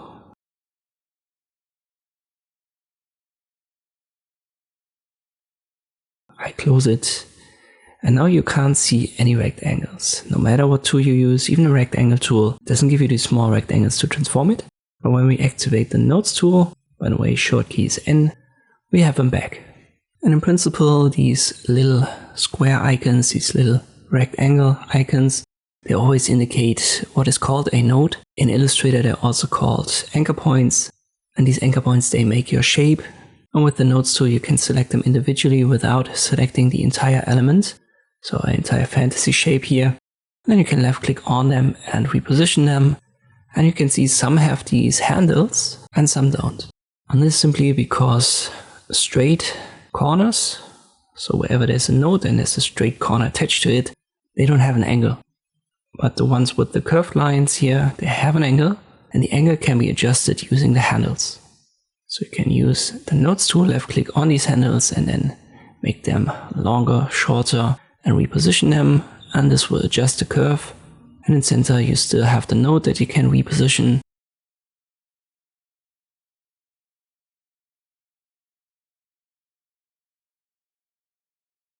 Don't get totally lost here at the top with all of these options. We'll go over that in a future chapter. For now, the only thing that I want to talk about is how can you turn these corner nodes into a curved node. Well, we basically have two simple options to do that. Let me left click on one, and then you will find the second option right here, make selected nodes smooth. And now we have handles, and we've turned this straight corner into a curve. And the second that I want to talk about is basically doing the same, but it also adds an auto feature. So you can make that smooth and then manually adjust it, but the auto smooth, it flips it into the quote unquote correct angle. So it's a preset angle that you get then for this specific corner. Let me select this one. I add the auto function, and you can see this gives it this pre-selected, this predefined angle. So you have these two options to make your corner nodes smooth and round. And in general, always use the nodes tool to readjust the nodes and the selection tool to adjust your entire element. By the way, you can also left click drag over multiple nodes using the nodes tool. And you can hold shift and select multiple nodes via left clicking, or keep holding shift, and then you can reposition more than one node at a time. And there's the basic difference between the selection tool and the nodes tool, which is a node selection tool in principle. Now that we've made all of these adjustments in the last chapter, we can go to our edit, undo history. And this will show us all of the actions that we've performed so far. And attached to this undo history are the shortkeys Ctrl-Z and Ctrl-Shift-Z. We create some ellipses. You can see the history gets filled more and more. I move the handles. This gets added as well. I add a different shape. And now the last shape gets this drop down. So all the actions are here grouped, and you can cycle back by simply left clicking there or pressing Ctrl-Z. I press Ctrl-Z one step at a time. You can see it goes up. That's the edit undo. And you can redo by using Shift Ctrl-Z. Now it moves down one step at a time.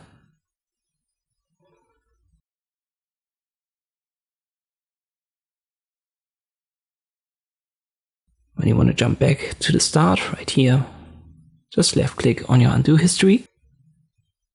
Just in case you're wondering, if you want to delete or if you want to clear your undo history, there is no real function in Inkscape as far as I know, but there's a simple trick that you can use. If you've got what you want and you want to reduce the file size by deleting the undo history, just let me go to the last draw path at the bottom. There we have all of our shapes. And now I press Ctrl A, or I left click drag and select it all. And then I press Ctrl C to copy it.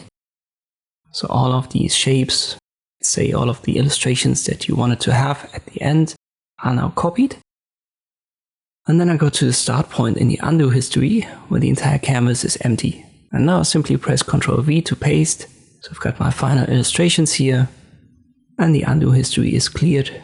Some people want to have that to reduce a little bit of the file size, but keep in mind now you can't go back anymore. So once you've done that, your entire history will be cleared and you cannot bring it back. So only do that when you're really sure that your illustration is finished. And by the way, you will also find these arrows right here, which is Ctrl Z and Ctrl Shift Z, do and redo.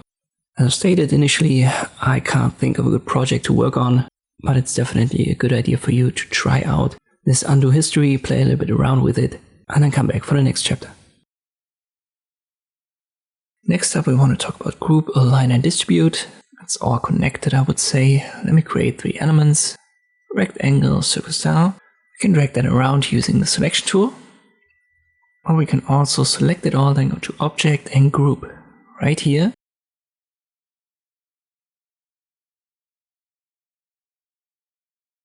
And it's going to group these 3 elements. And if I drag one of them around, the other ones are attached to it, and they get dragged around as well.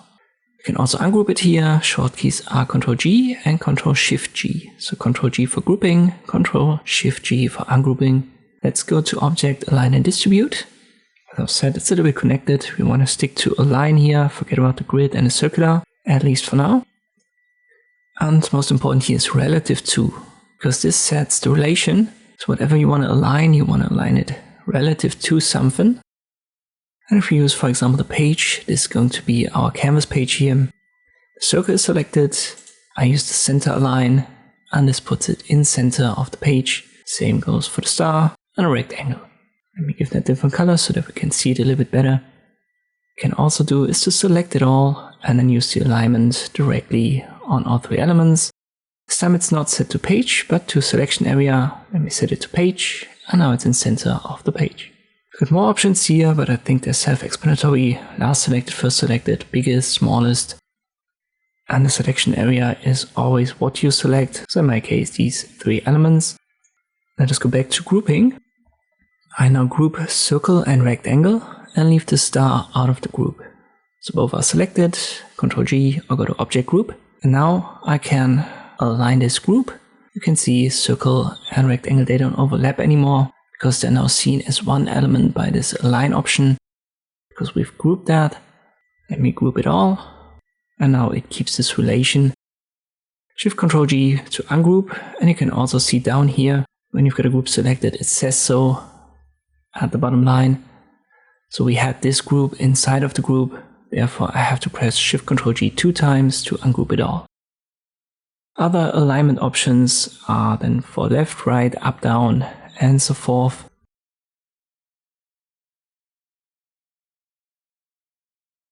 Distribution just distributes the elements that are selected.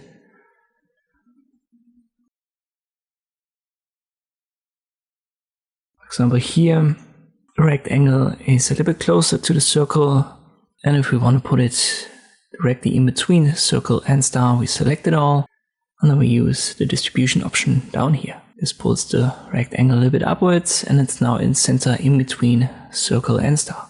There's some more elements here for rearranging. I think that's self-explanatory as well, so I don't want to spend too much time on it. Just get yourself familiar with these options, because you're going to need them for the next project. It's a little bit of an emoji, but I've played around with it, added some elements. As always, pause the video here and try to do it by yourself. You can do that using grouping, aligning, and the basic shapes that I've already introduced. But if you get stuck, I'll guide you through it.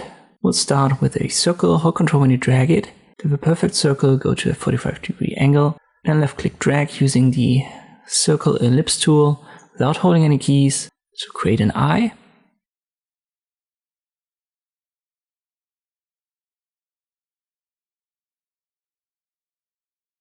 Press Ctrl D on it and hold Ctrl when you drag the copy to the right. You want to select both eyes, and you can do so by left-clicking dragging or by holding Shift and clicking on both, and then go to Object and group it. So we need Ctrl G.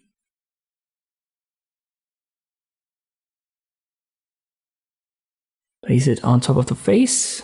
We want to use the page as our center. Just select it all. You can use selection area or page.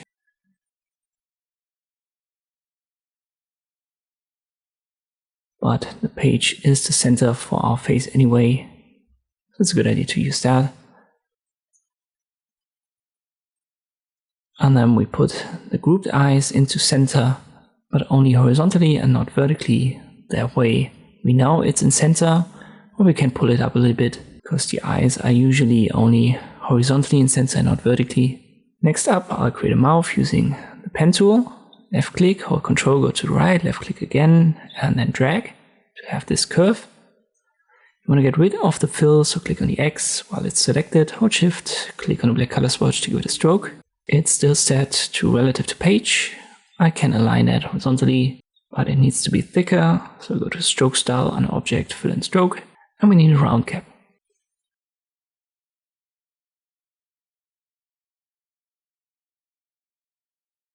I'll drag it a little bit downwards while holding Ctrl. That makes it snap horizontally. Now let me create another circle, just a small one. I want to give it a nose. We have this X, which is the center of our face, so this helps when we use the snapping.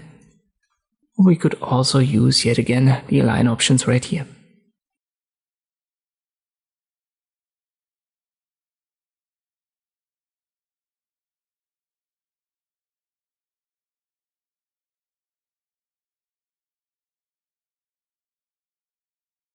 I'm going to drag it a little bit downwards. I use the arrow keys for that. So left click on the nose, it's selected, then I use the arrow keys on my keyboard and move it down. How about we add some ears? Just with a simple shape that we already know. I use the start tool, make it 3 corners, hold Ctrl when I drag this, and I've got a triangle. I'll put it here, and now I use the stacking options and put it to the bottom. I want to make that a bit bigger, like so.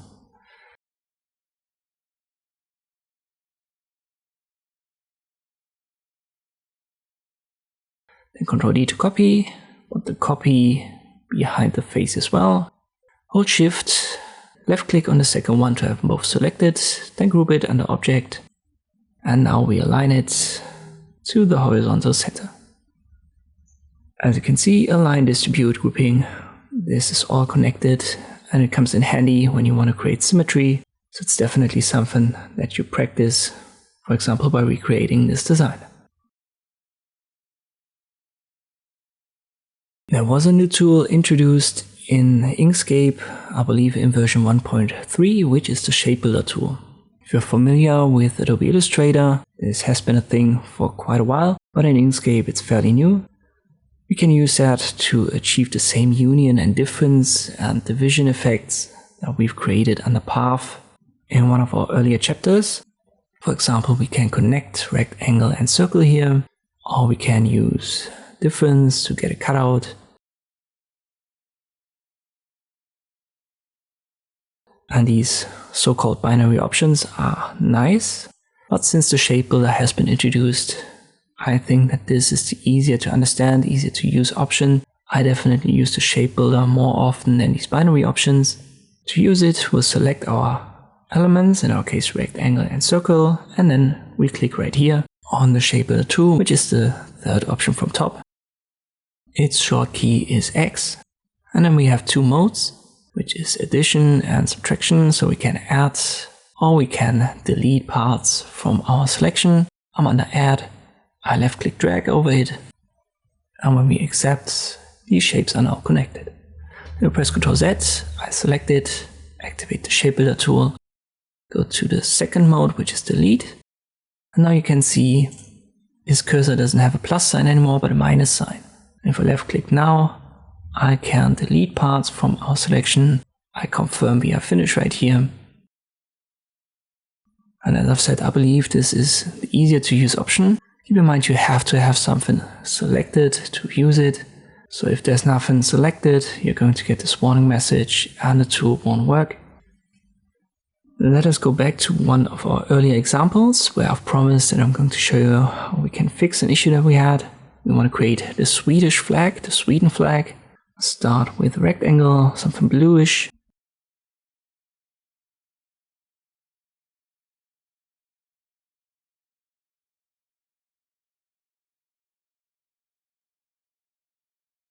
Maybe this blue. We'll create 2 more rectangles. One like this with a yellowish golden color, and then Ctrl D to copy it.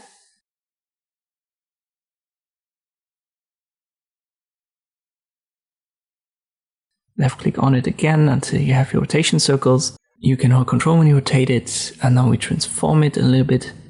That's all well and good, but if we select that and give it a stroke, we had this issue that the yellowish rectangles, they are not the way they should be, at least according to the original flag. And a simple way to solve this is to connect these 2 elements. You can do that with the binary options or the shape builder. Just hold Shift and click on both to have them both selected. Then activate the Shape Builder tool. Make sure you are on the first mode, which is Addition. And then left click drag over what you want to connect. Confirm via Finish right here. And there you go. This is how we could solve that issue. Stroke is a little bit thick, so let me select it. Object Fill and Stroke, Stroke Style. I'll go to an absolute value of millimeters. And let me try just 1 millimeter. And this is how we could get around the issue that we had in one of our first chapters. For you to try, here's a more complex example, but we can create that using only basic shapes and the Shape Builder tool. As always, good idea to try it out yourself first. But if you get stuck, I'll get you through it now. We'll start with a rectangle.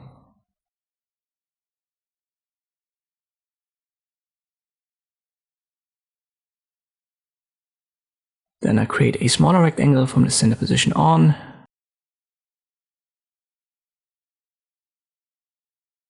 Ctrl D to copy it.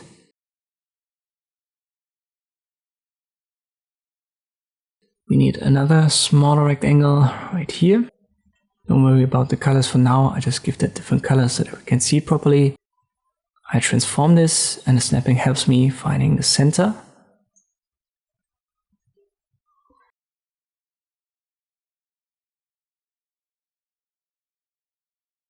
When I resize this here, I hold Shift so that it gets resized in both directions equally.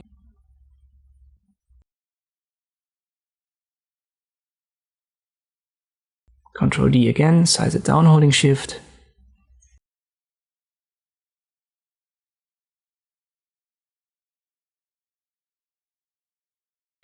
Three corners. Hold Ctrl when you rotate it. This one needs to be way bigger.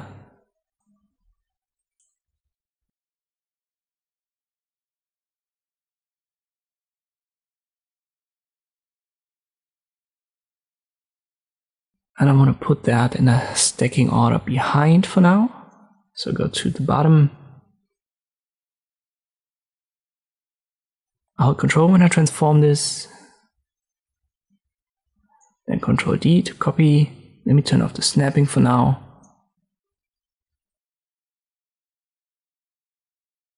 Again, always hold Ctrl when you resize these triangles.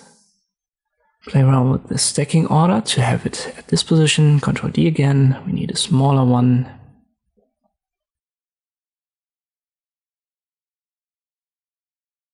And we need one more smaller one.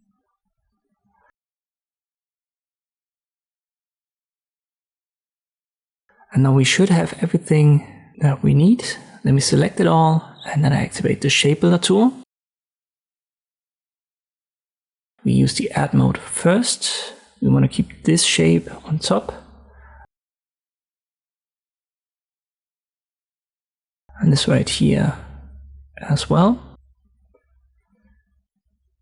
Then we connect this area. We don't need the bottom element here. And at the top we don't need it either. So let me switch directly to delete and I get rid of this.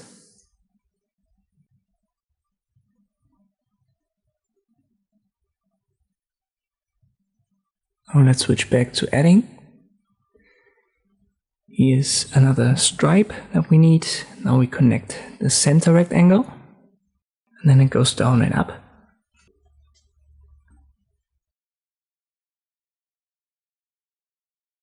And then we have two triangles, we need to connect that.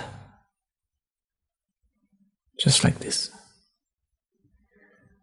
Confirm, we are finished right here. And now we just need the right colors. Should be black, yellowish. This one should be green. The outer stripe of it is white.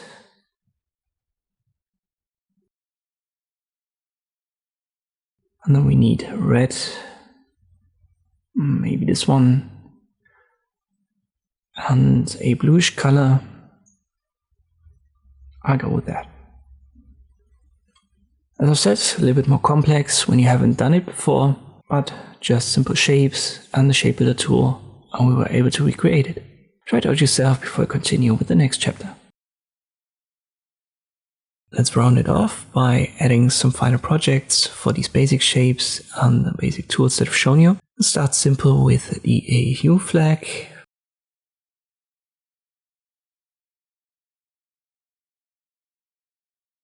We just need a rectangle and a star, make it 5 corners.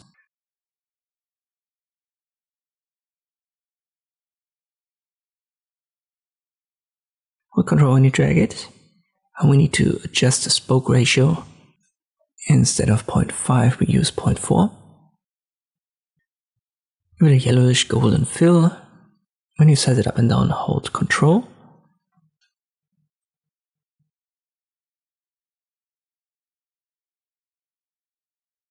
Let me enable the snapping. I had it turned off for a different chapter.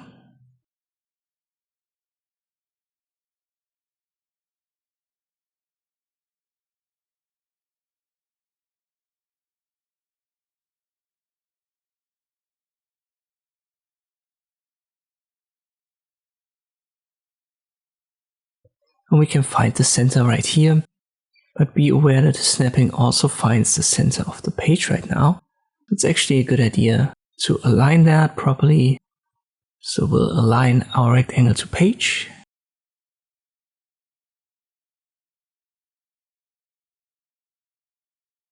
And now the center of the rectangle and the center of the page are the same. And we can more easily find the center for our star.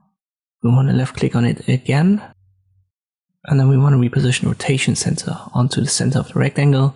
What we need to do now is to use the transform menu under object to make it 30 degrees.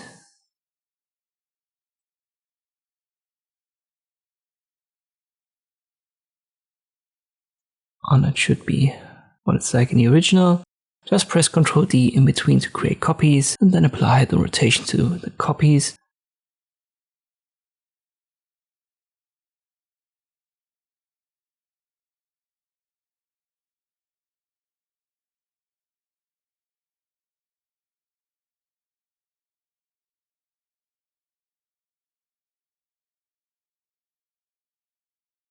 But I think that was a little bit too big. Let me in fact size this down a little bit and I delete the big ones. And now I'll do it again. And there you go.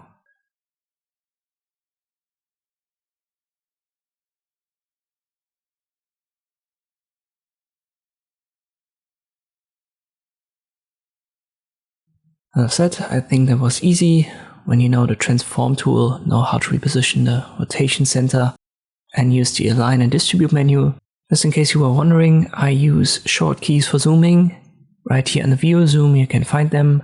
I use zoom page, which is simply the 5 on my keyboard. So no matter where you zoom, you can just press the 5 and then the page will be in center again. Let us continue with the next flag. It's the American flag. We'll start with the stripes and I use Ctrl D to copy them. The snapping helps me aligning them. In the end, I need 7 as far as I know of the red ones and then 6 of the white ones. So let me delete the last one here. I hold Shift and then I click on the black ones to select them all and then I give them the red color. And the other ones need a white color.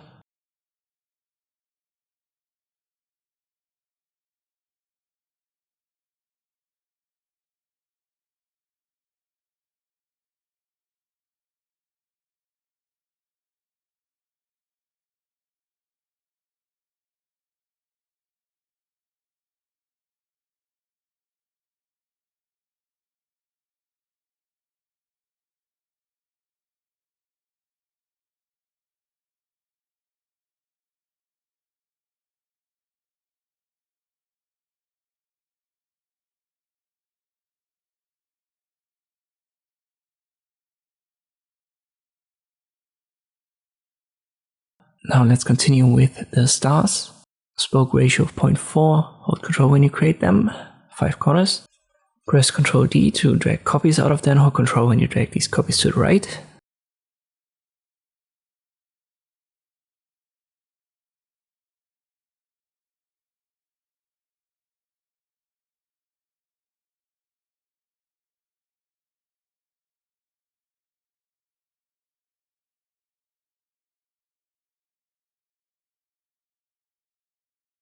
And now we can select them all, use Align and Distribute, and afterwards use the Distribute function right here. And this ensures that they all have the same distance.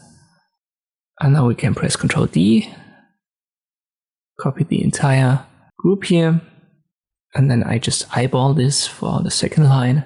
That should be good. I delete the last one here.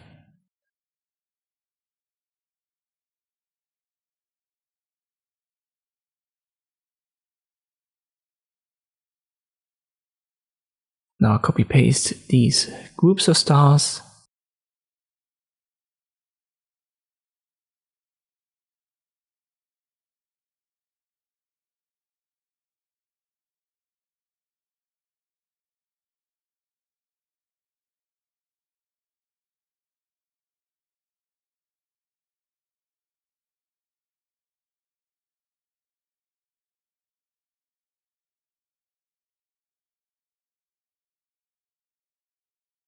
We could use the Align and Distribute menu again, but I think I was successful doing that here by eye.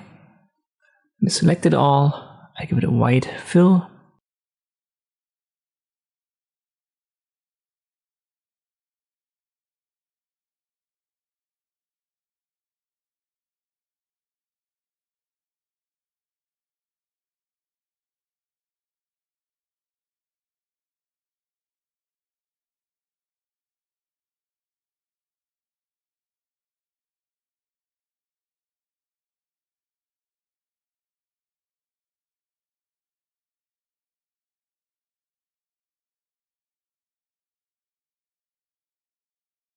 And I press Ctrl G to group it, or I go to Object and Group, so we have our stars as a group.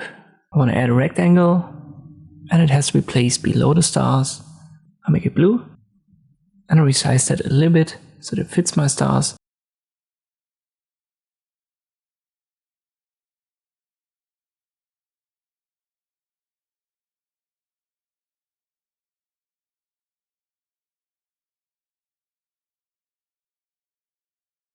Now select it all, and it needs to be on top of our stripes. So I use the top menu here, reposition it.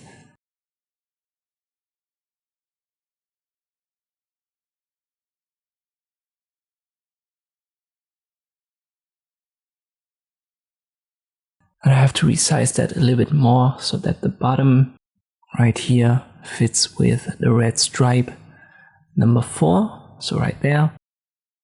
And if you want to transform the stripes now, you have to first select the stars and the rectangle, here the blue one, and press Ctrl G to group it.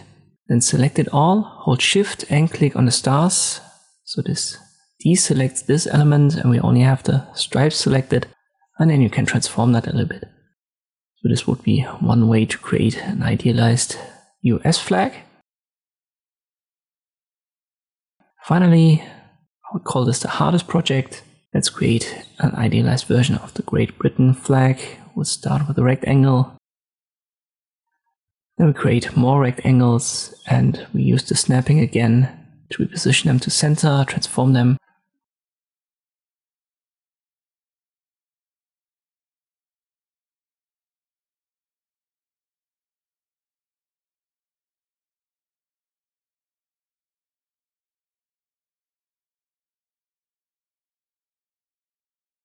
I hold Shift and click on both of these rectangles, then I press Ctrl D.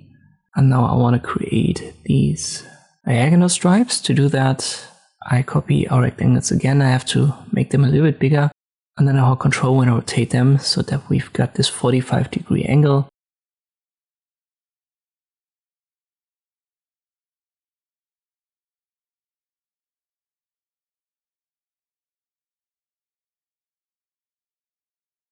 And then I want to have thinner ones. I just reposition them a little bit by hand.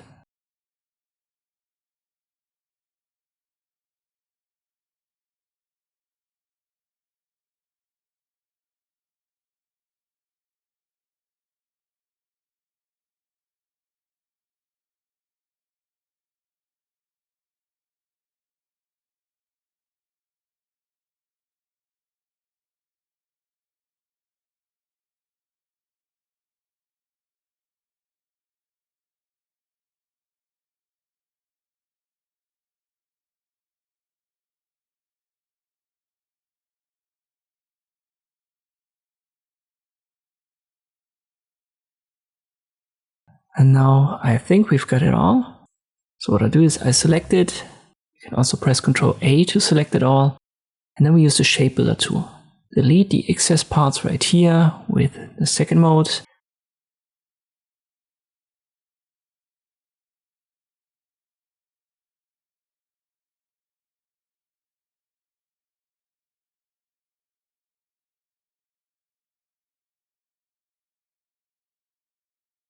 And then we combine with the first mode the ones that we need.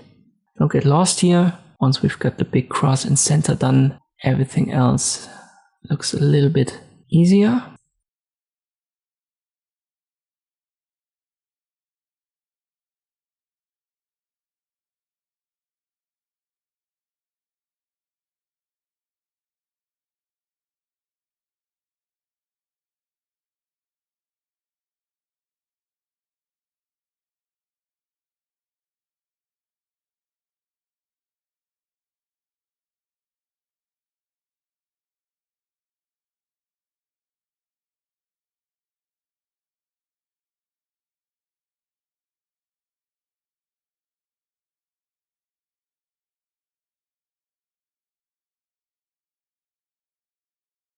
But don't forget to also left click on the shapes that you've already got. Otherwise the Shapebuilder tool will not leave them. It's going to delete them. So everything in your flag should be blue once you're done.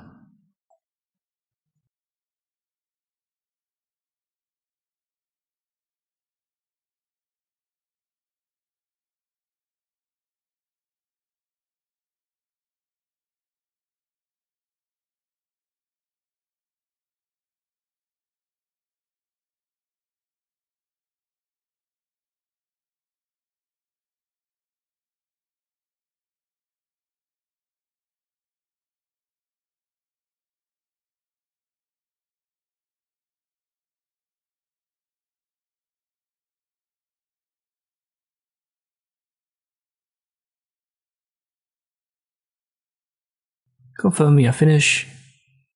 And now we just have to recolor this. We need white, red, blue.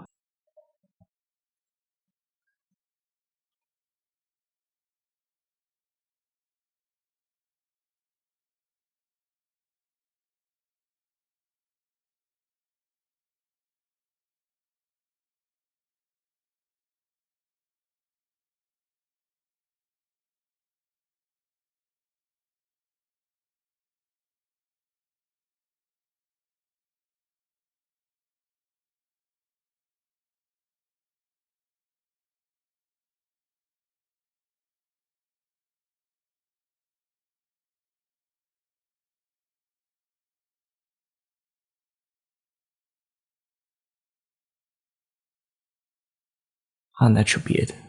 Other white parts could have been a little bit thinner, but as I said, this is an idealized version. It's about practicing. I hope you've done that, even though it looked a little bit more complex. Or once you've gotten through that, you know the basics of using Inkscape. Next up, we want to talk about creating text in Inkscape, and there's a lot to talk about. Now we'll start creating text. Use the text tool for that. Short key for it is T. You can find it here, it's the big A. We've used it before. Create some quick examples, but we haven't gone over the details here. Keep in mind that text elements get the same style that's last stored. For example, for rectangles, ellipses, this is also given to text. In my case it's white, therefore we can't see it because it's a white background. You can simply change it down here by left clicking on the swatches. If you hold shift and left click, you give it a stroke, and if you don't hold any keys and left click, you give it a fill.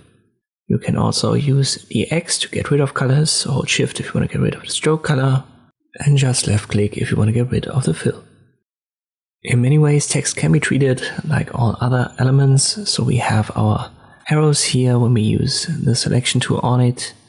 We can skew it, rotate it, transform it, reposition it. We create a new element.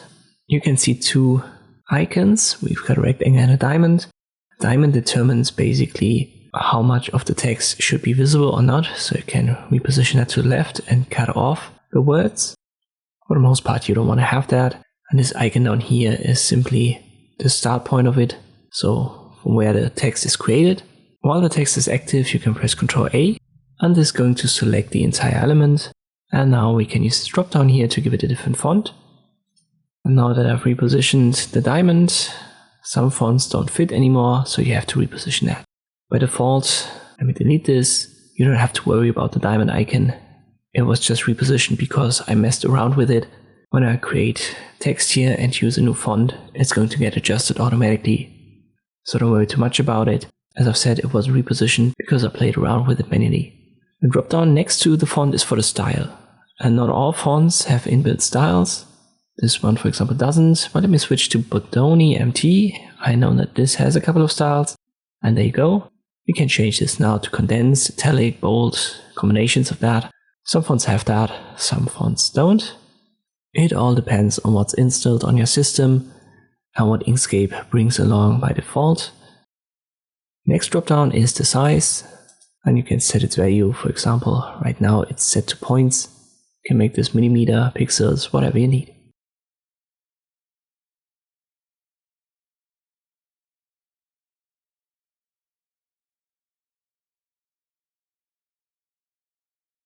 Let us delete this again. We'll start fresh with a new text element. This time I make a text over multiple lines, and I use the Enter key to create these different lines. It's still just one text element. It spans over multiple lines. And now we can, for example, use the alignment option right here. For left, center, right align. Pretty sure you know that from typical text editors.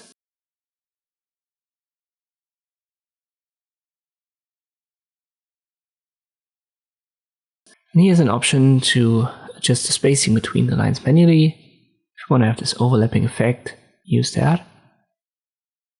It's set to lines by default. You can use a different value if you need it.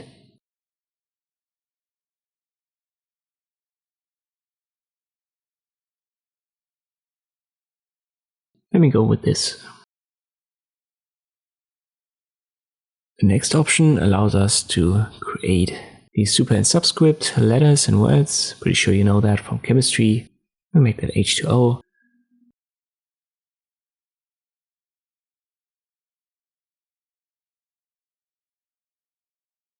And I'll make it CA2 and then plus, but be aware that the plus key on your numlock is for zooming. So you have to use the plus sign. It is not on your numlock. It should be where the asterisk is. At least it's on my keyboard where the asterisk is. And then we can add a plus sign.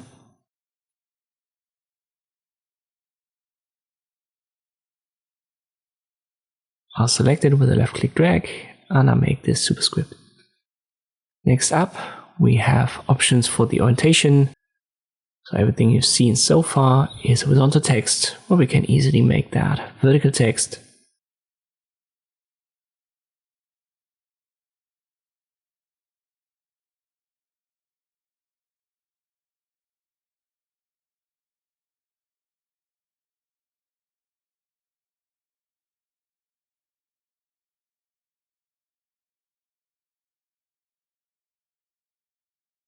And there are two options for the orientation, left to right and right to left.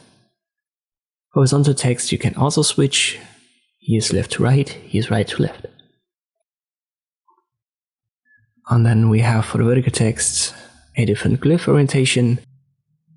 This one, for example, makes it upright. So the words now get a vertical line like this, but the letters are 90 degrees rotated. And these options allow you to create basically any text in any language imaginable.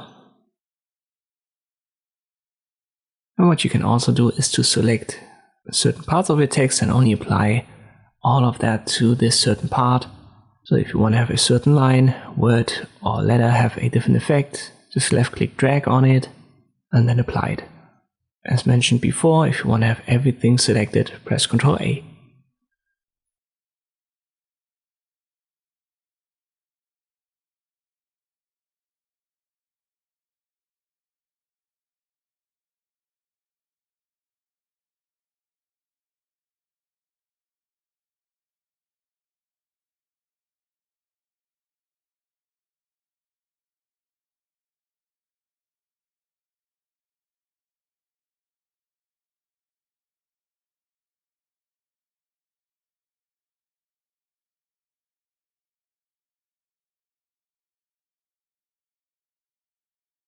Alright, let me center my canvas. 5 was the shock key for it.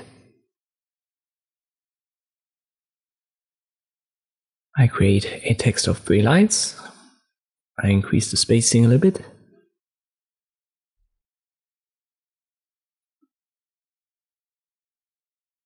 And I recolor only the center line with red and the bottom line, except for the first letter, with green.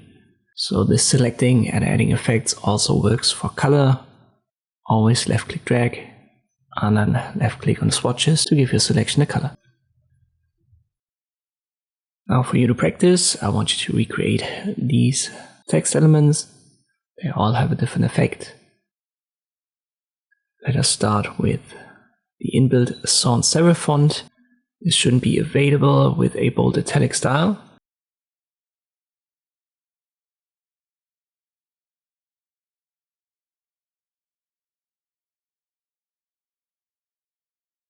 Let me give it this color right here and I set it back to normal. And for the size, I make this 72. So this should kind of be like the default text available in Inkscape when you first use this text tool. Now I want you to create another text and then pick a font that you like, just so that you try out how to change fonts.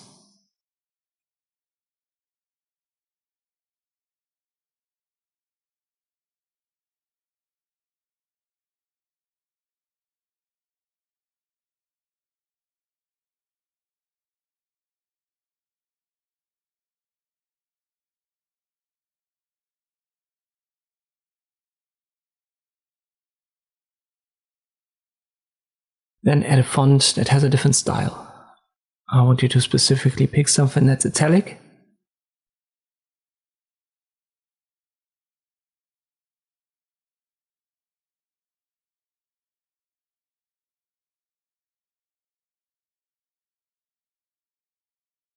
Then we want to use a text element with a center align.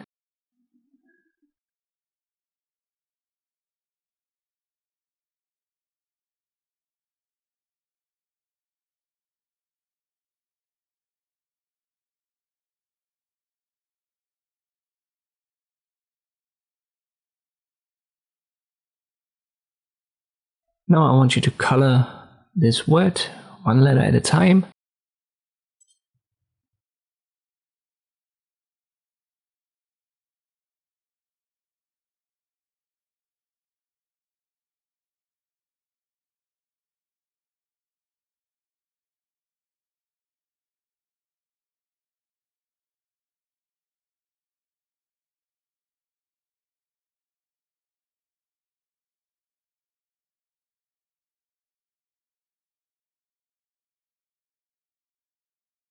And create 2 chemical formulas. We use C6H12O6, and this should be glucose if I'm not mistaken. And we use the subscript option for the numbers.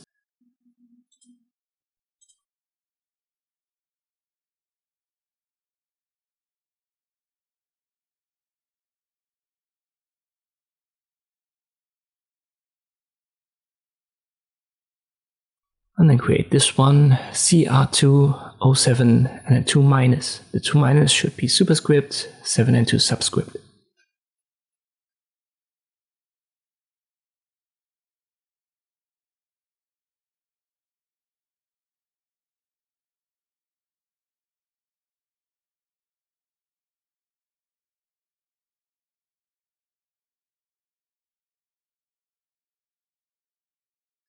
Create vertical text.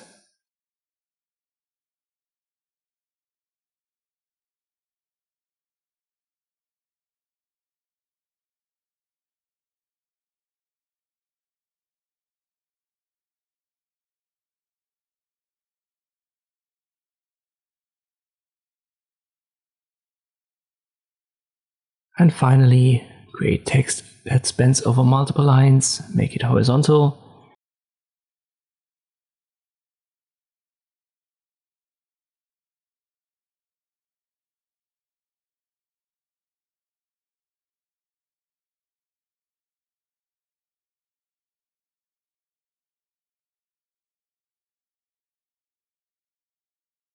and then overlap it with a value of 0.6 for the spacing between the lines. I also want you to align this to the right and give it a grayish color. Only proceed if you've done all that. Let me introduce some features via shorter chapters. We'll create our default text here, sans serif font, but this is only possible because sans serif is installed. It's installed by default in Inkscape, and there are lots of other fonts that are installed by default. Usually Inkscape can access all the fonts that are installed on your system. So it's more like a system thing and not an Inkscape thing.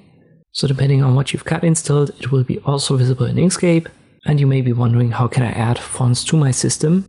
I can, for example, go to a website called thefont.com. There are many other ones, but I like this one. It's easy to use and there are lots of free options available. But the process that I'm going to show you also works with fonts that you have to pay for. Let us use a free one for our chapter here, and so that you can practice installing a font without having to pay for anything. Just type in free fonts here, and this usually gives you a good search result that has at least one free font right here at the top search results. I use Freeds, and it says so. This demo font is for personal and commercial use. You have to be careful, some are only free for personal use. And if you, for example, make YouTube videos or social media content and you want to monetize it, it could already be commercial use. So be careful there when you use these free fonts.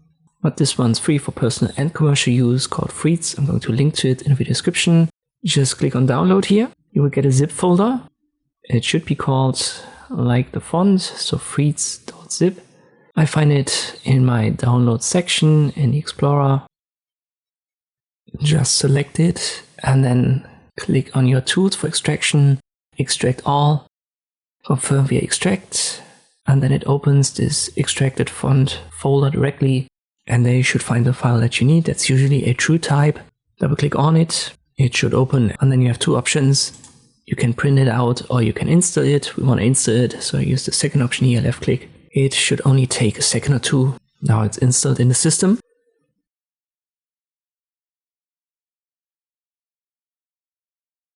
But we have a problem. I tried to find it here. It's not available. And the simple reason is you have to restart Inkscape for it to search for all the fonts. So if you've got a new one installed, close Inkscape, restart it. Now let me search for it. And here it is. It's now available. Again, link to thefont.com is in the description below. Your task is to install at least one font to try it out. You can use the same Freeds if you want to. But if you find another one that you like more, then install that. Next up, we've got a Lorem Ipsum generator installed in Inkscape. You will find it under the extensions. But before I tell you to search through the entire catalog here, in Inkscape 1.4, a new extensions gallery was introduced. You'll find it right here, the top option. Left click on it, and then just type in Lorem Ipsum, but you have to be on all effects so that it searches through all folders.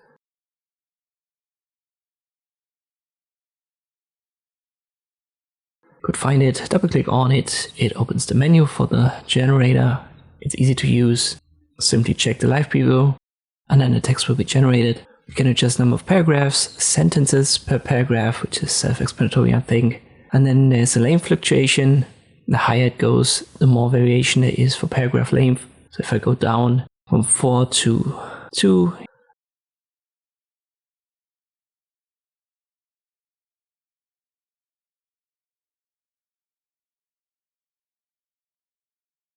and at 1, they almost all have the same length.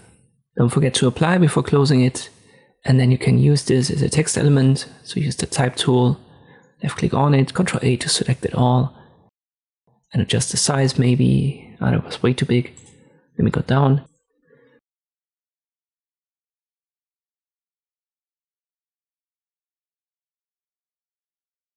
Around 18, that should be fine for a page.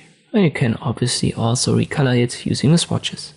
Your task is to do that, generate a Lorem Ipsum text, and then come back for the next chapter.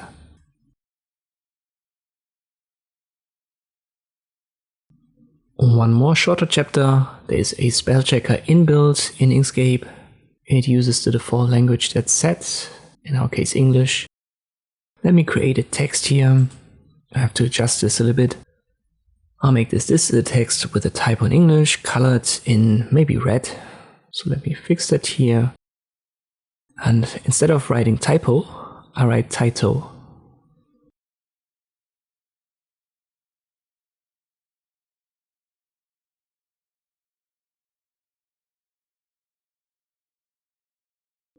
Now that we've got it, we select this element, then go to text and open the Spellchecker. Should be the last option currently.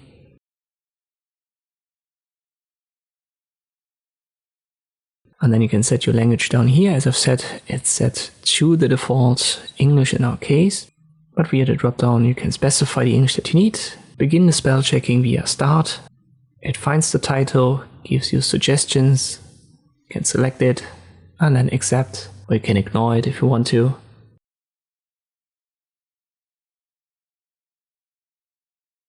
And that's how you can fix it. Colored is written in American English, so if I switch this to British, it finds now colored and gives me the British way of writing it. Accept it.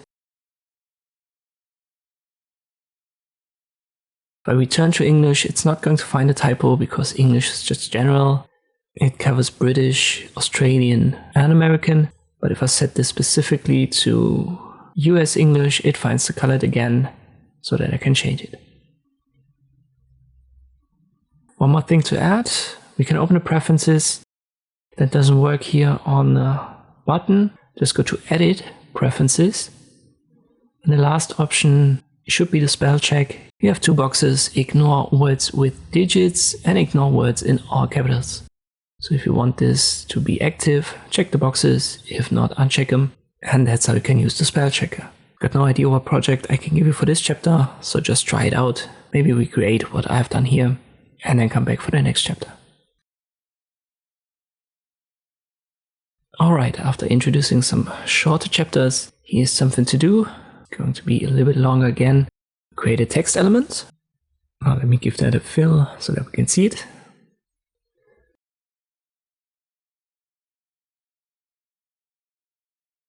And now we want to put this text element on a circle so that it is rounded, like it was written in circle fashion. There's an easy way to do it. We'll just create a circle using the ellipse tool, hold Control when you drag it, go to 45-degree angle. I make that red so that we can differentiate both.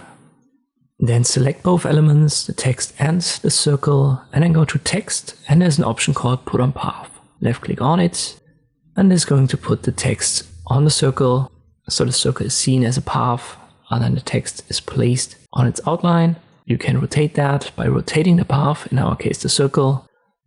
So click on the circle 2 times, so that you have your rotation arrows, and then rotate it. And that's about it, but we have a problem. If you now want to get rid of the circle, we select it and delete it. This is going to put our text back into this single line, because the path isn't there anymore. So it needs the path to be on the path, which kind of makes sense. But if you don't need the path, and we press Ctrl Z here, the easy way is to select the text first, then go to Path, Object to Path. And now you can see at the bottom, this is a simple path element now, and not a text anymore, and we can delete our circle. Left click, delete key, and our text stays in this circle fashion. This also works with ellipses, works with rectangles, triangles, every path imaginable.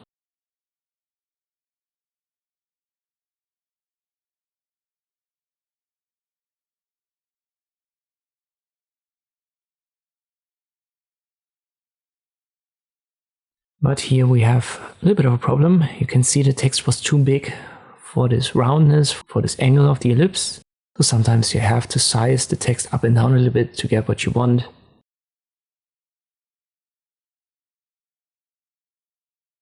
This, for example, would be a little bit too small for my taste. Whenever you size the text up and down, hold Control. That way the text, the font doesn't get skewed.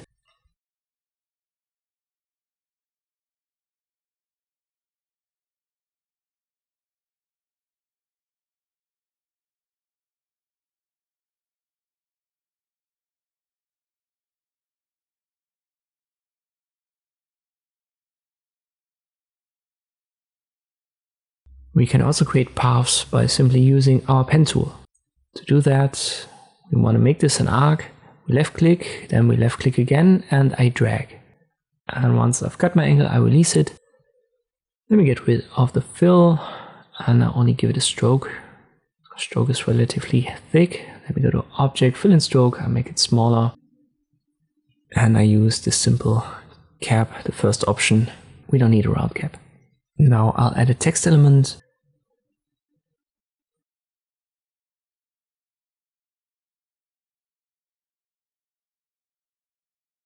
Select both, text, put on path.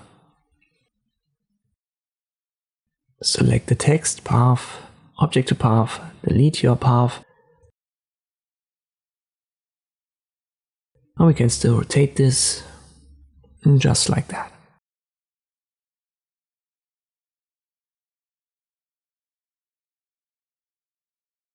This also works for very complex lines. Let me create a wave line. Again, left click and then left click drag to create these curves.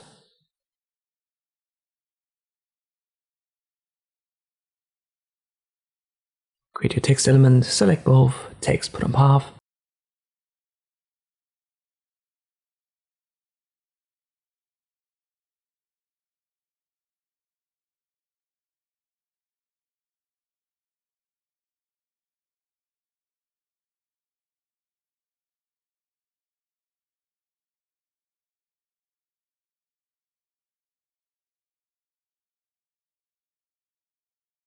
But that was a little bit too big, I would say.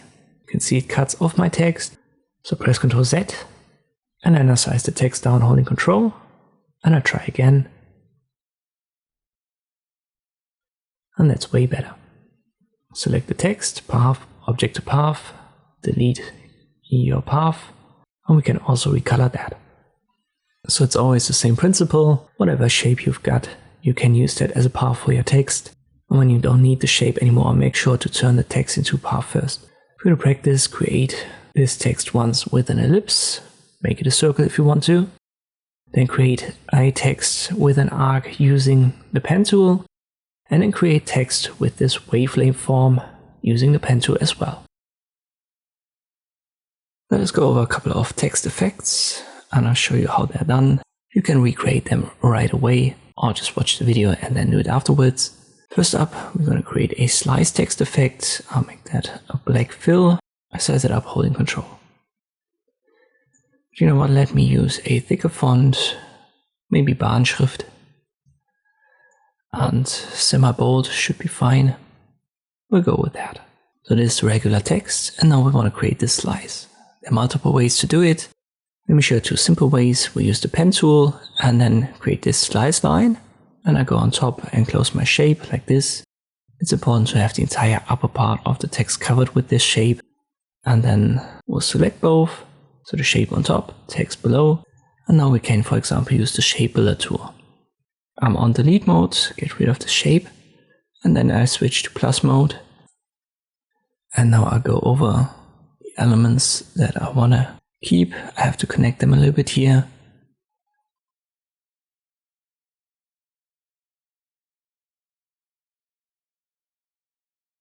And then confirm. And you can already see this has worked, but it's a good idea to hold Shift and then left click on the top elements, then press Ctrl G to group it, select the bottom ones, Ctrl G yet again, or Object Group. Now you have these two groups. You give that different colors, reposition it, and let me rotate it slightly.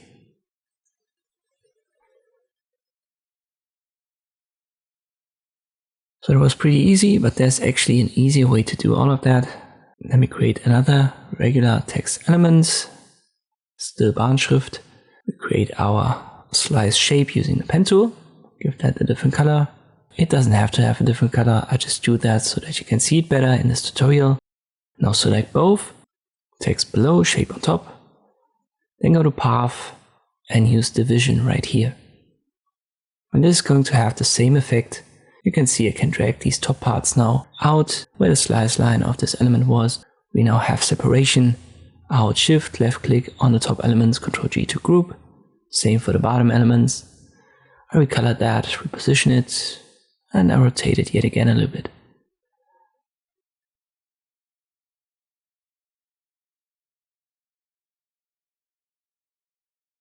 So path division is the quicker way, easier to do, and in the new Inkscape version this is quickly done and works very reliably. As I've said, try it out yourself, don't just passively watch these videos, apply them. Next effect is a knockout effect. Principle is somewhat the same, so we'll start with a regular text element. I'll make that knockout black fill. I stick to Bahnschrift, semi-bold. I size it up holding Control. Now I'll create a rectangle. I'll give it a different color and it needs to be below the text. So I activate the Move tool, use our hierarchy function here for put it to the bottom. And then you want to reposition your text. If you want to be sure that it's in center, select both, go to Object, Align and Distribute, and align it to Page so that we have it in center. Next up, both are selected. We can use the Shapebuilder tool, switch to minus, and then simply left click and drag over the areas that we want to get rid of to create this knockout.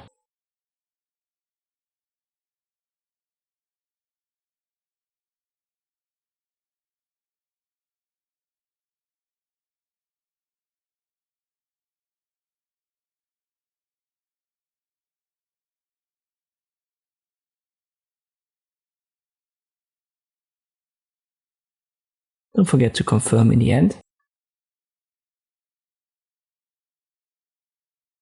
Let me create a rectangle, put it to bottom, and you can see right here this is a knockout. So the text was basically knocked out of this rectangle.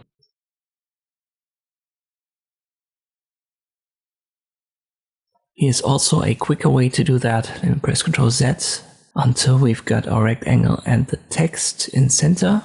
This should be this position. So we have the regular text element and a rectangle below. I select both. And now I simply go to Path and use Difference. And it's going to cut the top element out of the bottom element. It has the same effect. So even though the Shapebuilder tool is easier to understand, I think, easier to use, when you know your binary options on the path, you can save a lot of time here and there.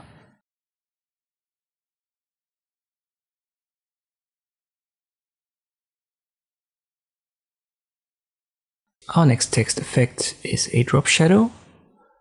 You can do that in two ways as well. Let me start with a black fill, size it a little bit up, holding Control. And now you want to press Ctrl D. This creates a copy and it's in the same place. Let me give that a different color. I'll put it to bottom so you can see we have a black one and this violet purple one. They're both in the same position. I go to Object, Fill and Stroke.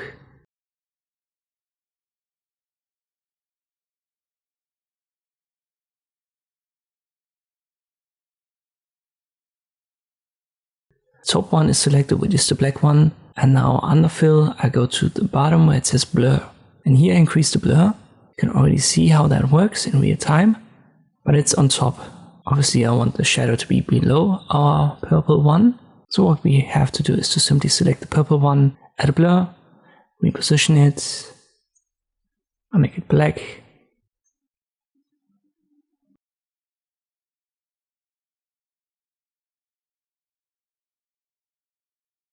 And then I reposition these two elements a little bit relative to one another. Blur could be a little bit bigger. And you can also play around with the opacity to reduce the shadow intensity.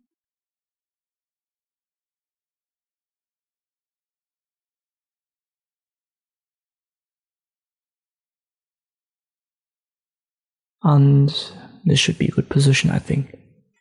Select both, then Ctrl G to group it. And this would be the manual way to create that. But there's also a filter inbuilt in Inkscape that can do all of that for you.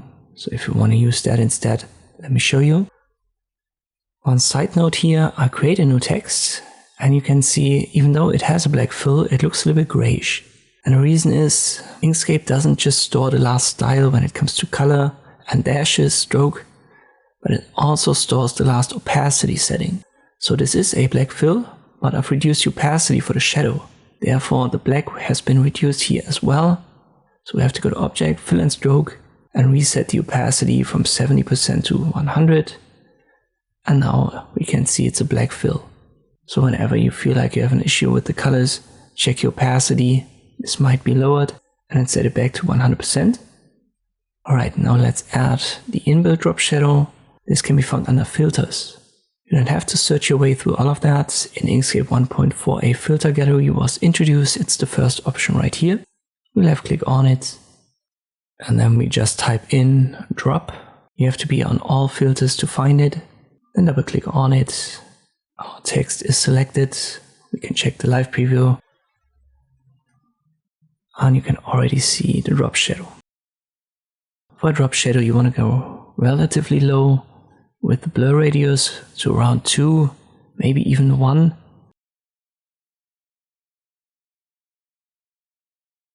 And then the offset horizontal is for X and vertical is for the Y axis. So up, down, left, right. There are different shadow types for inner, outer, for cutouts. Usually you want to have the outer.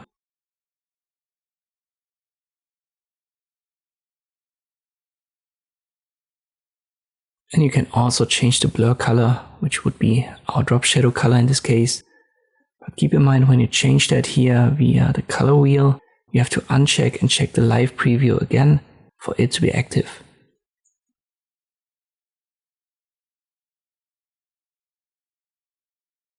So change it maybe to blue. I uncheck, check, and now it's blue.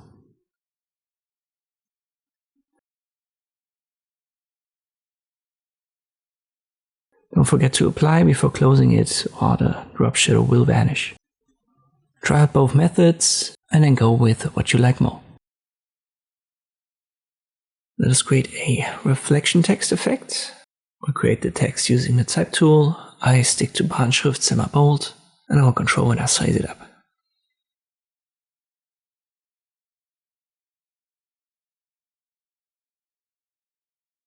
Now you press Ctrl D to copy it. Drag the copy out of there and use the flip option right here. So this mirrors it and I want to reposition it. I need the snapping to be active and then the bounding boxes should connect. But you can see it's not perfect, so I'll select it and use the arrow key upwards one step and now we've got the position that we want.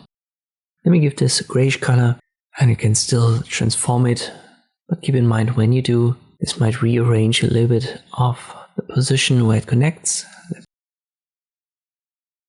me uncheck the snapping. I can see that we have a gap again.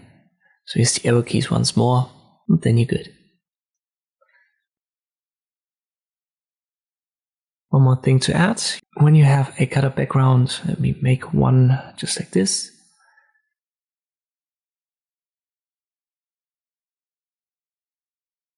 You can give this reflection the same color that you've got for your text. So in my case, just plain black. And then reduce the opacity. In many cases, this is actually a better effect, but try it out yourself. It depends a little bit on the background color. On white, looks better if you use a different color, but on other colors, you may want to use the opacity.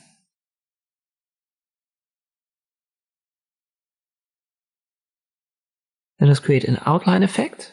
I'll create the text, yet again Bahnschrift, but this time I'll go with bold. I want to have it a bit thicker. I'll control when I size it up.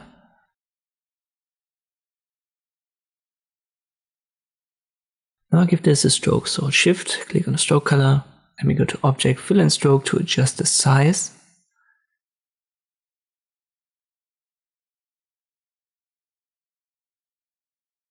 I want to make this maybe 4. Now 4 is not enough, let me try.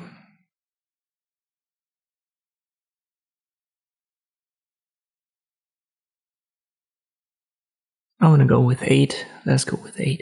You have to be careful here with the order, because fill is before stroke in the order and this makes the stroke appear on top of the fill and we don't want to have that. So make sure that you have an order where the fill is on top of the stroke. Just cycle through them, it should be the second option.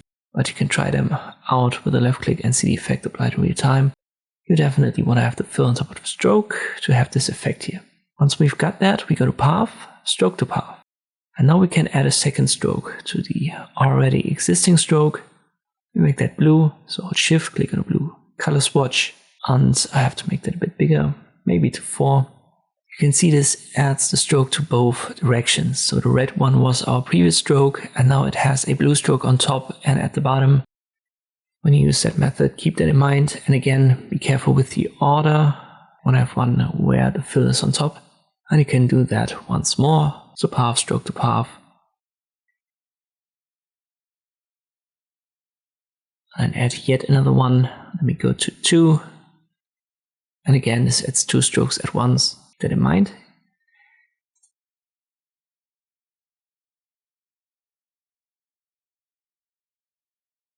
If you only want to have one stroke added at a time, you have to use a different approach.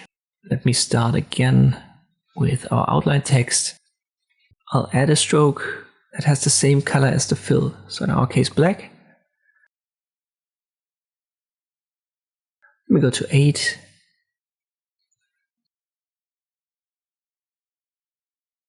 I've got the order so that the fill is on top of the stroke.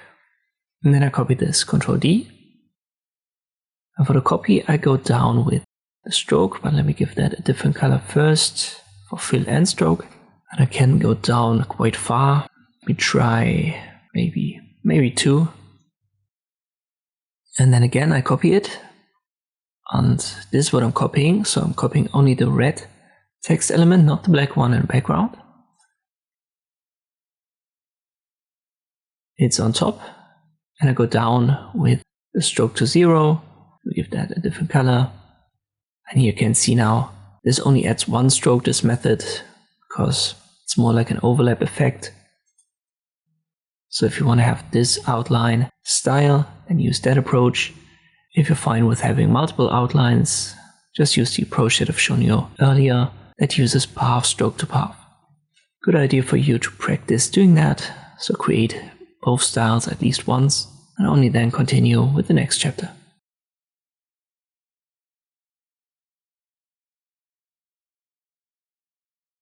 Let us create an offset text effect. Start with plain text yet again, Barn Schrift bold. I'll control and size it up. And it's going to be a little bit more complex, so pause the video here and there and follow me step by step. We'll go to Object, Fill and Stroke. We'll add a stroke that has the same color as the fill. So go with black, and I make the stroke 10 millimeters, something like this. Then I copy it, press Ctrl D.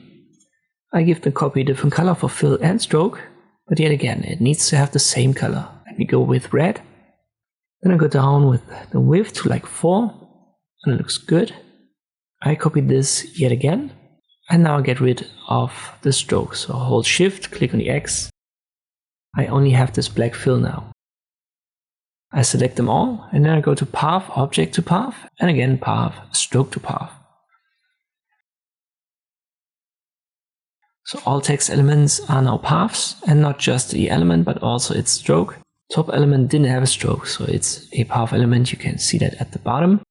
The second one is actually a group of 2 objects. Same goes for the bottom element, and it's because the 2 elements inside are the text and the stroke. So both were turned into paths and then grouped. So that we can work with it, we need to ungroup it first. You can press Shift Ctrl G for that. Let us do that here on the reddish one, and you can see fill and stroke are selected, so we actually have 2 elements, and then we go to path and union, and this makes this one element, which is now a path. We need to do that for the bottom element as well, so Shift Ctrl G or Object Ungroup, and then Path Union. All of our elements are now simple path elements. You can see that at the bottom when you select them. Select all, Object, Align and Distribute, and then put them in center of the page. Now we hold Shift and we left click on the red element and the black outer element. So what I've selected are these 2 elements. I only left the smallest text in center alone. And now I go to Path and use Difference. And this creates this cutout. If I create a rectangle, let me give that a reddish color and I put it to the bottom. You can see this white element is only white because the background is white, so it's a cutout. And this creates this offset text effect.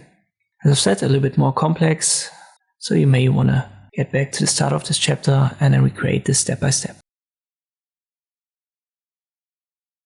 Let us put the text effects aside and we'll talk about more functions that we can apply to text. First up, in Inkscape 1.4, a new text menu was introduced.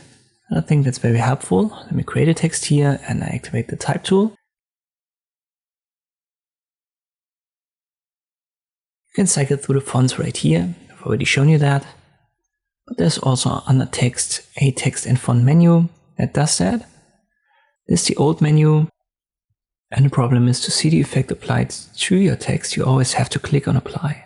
And I changed that in 1.4, introduced a new menu, but this is only active when you set it to active. We have to go to edit preferences for that. And then you check the interface, open the drop down, and then go to Windows. And here you see the text and font dialog. List fonts and styles is the regular one, the default, the old one you could say. And the unified font browser is the new one. Currently it also says experimental, but it's pretty stable as far as I can tell. But keep in mind you have to restart Inkscape for it to be active. So let us do that. We'll select it, close the window. I close my Inkscape and restart it. And here we are again. Let me create a new text element. I'll go to text, text and font menu. And now it has a different look. And if I cycle through that, it's applied directly to the text. And that way you can easily see what this font looks like with your example, your text example. So I think that's the better menu. But what you use is up to you. Therefore, I've made this chapter so that you can see both menus, try out both, and then pick the one that you like better. Yours might look a little bit different because I have checked it here under settings. You can resize it, and you can also show the font names. I believe by default that's active. I've unchecked that. And this one's for sorting. Next one is for folders. So if you want to use, for example, only a sans serif font, you can cycle only through these. As I said, I like this one better. Up to you. You can change the text right here, and you can also change features. For example, the position for subscript, superscript, and so forth.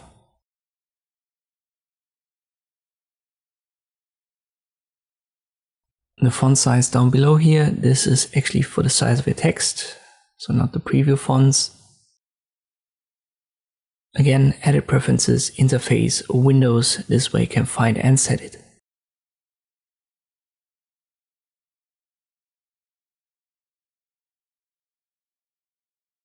Next up, we want to create perpendicular text. To do that, I'll drag two guides out of my rulers.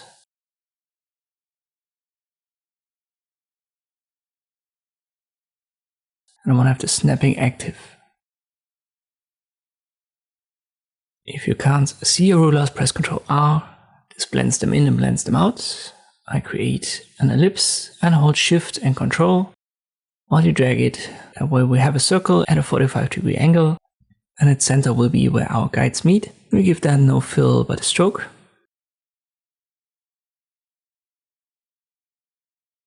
Now I'll create a simple text element. I have to give that a fill and no stroke.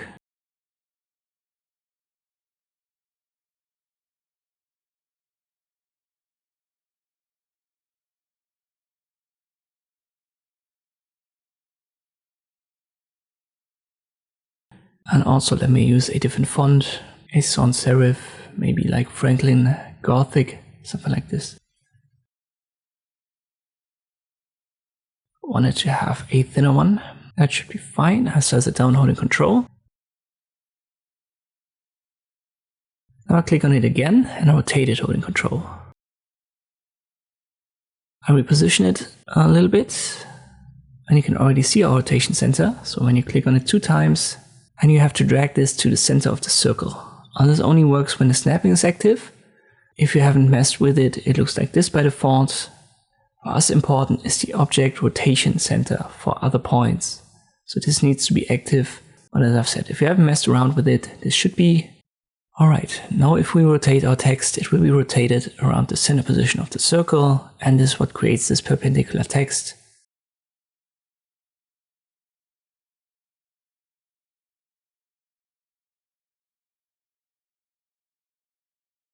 Let me reset this to center using Ctrl Z. Now we open our Object Transform menu and we search for the Rotate function. We set that to 15 degrees.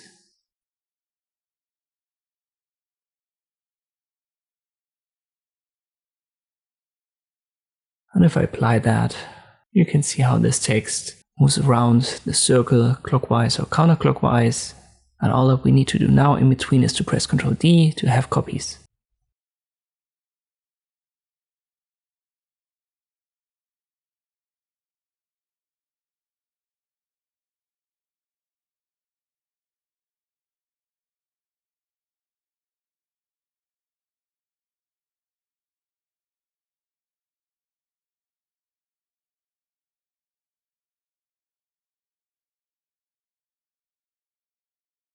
Once that is done, you can use the Type tool T and then adjust every single one of these text elements. You can also recolor them, resize them, whatever you want to do. This is possible with any of them.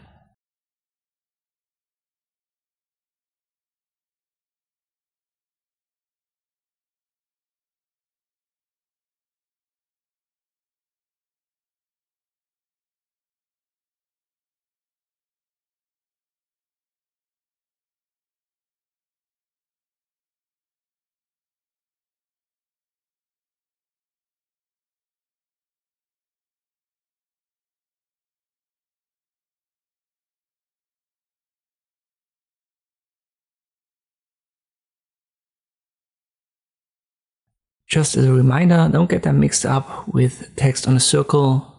We've done that in an earlier chapter. Let me show this again. I copy one of these text elements, I rotate it back into this position.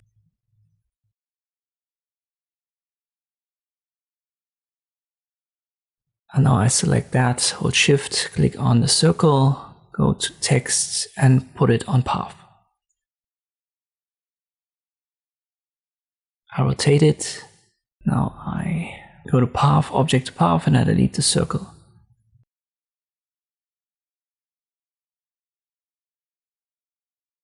So you can see this was a little bit of a different thing. Try to create your own perpendicular text. When you use object, transform, rotate, it's fairly easy, I think.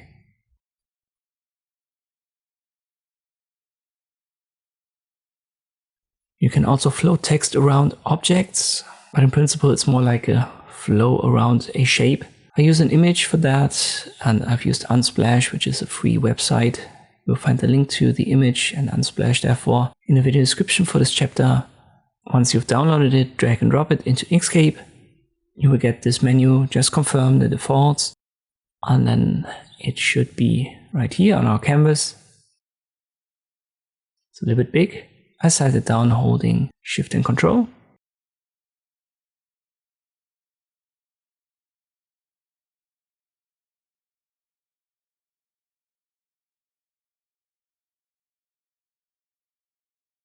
Once we've got that, we want to flow it around the mug, but first let us create some text. We'll just use our Lorem Ipsum generator again.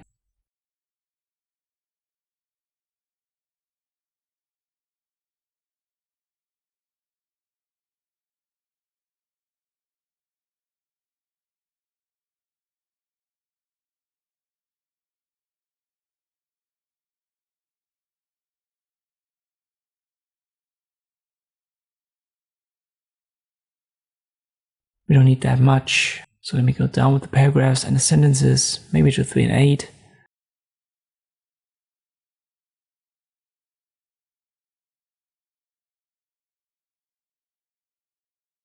I click on Apply, and now we're going to use this. As I said, we want to flow it around the mug. I use the pen tool, and I left click to create kind of like an outline. To get curves, I left click and drag. Don't worry, you don't have to be perfect here, so just make a rough outline, nothing too fancy, and then close your shape.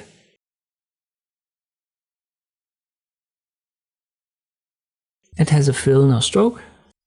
Now we create a rectangle. Well, let me give that different colors.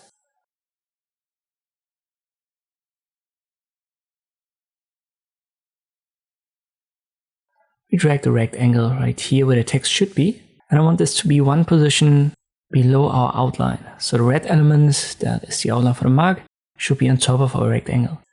And now we can select these two elements. So hold Shift, left click on both, and then go to Path Difference. This creates a cutout. Maybe the left area will be a little bit of an issue. We'll see. You want to have the text on top of it all. So position it on top of this new shape. Then hold Shift and select it while the text is selected. Therefore, we have both of these elements selected. And now we go to Text, Flow into Frame. Depending on the text size, you can see I should have cut that on the left side a little bit. But for now, let us switch back to the text. I use the Type tool, left click on it, then Ctrl A to select it all.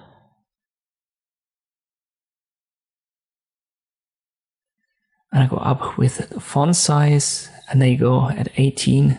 It's on the left. I don't really want that. But you can see how that works.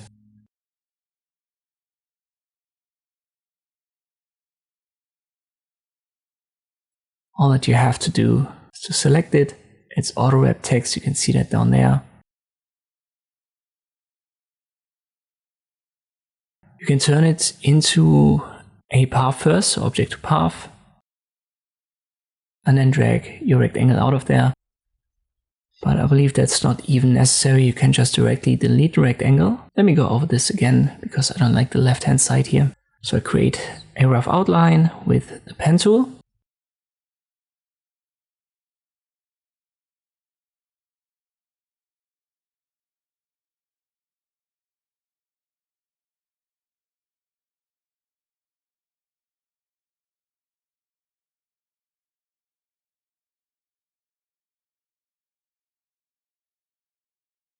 Close my shape.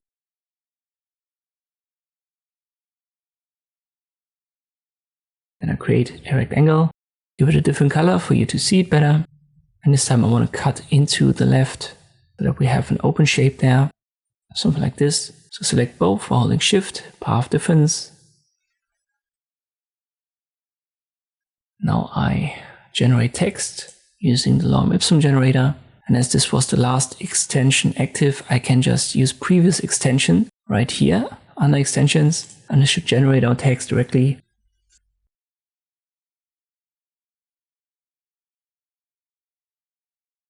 There it is. Make sure it's on top. So it needs to be on top of our open shape here.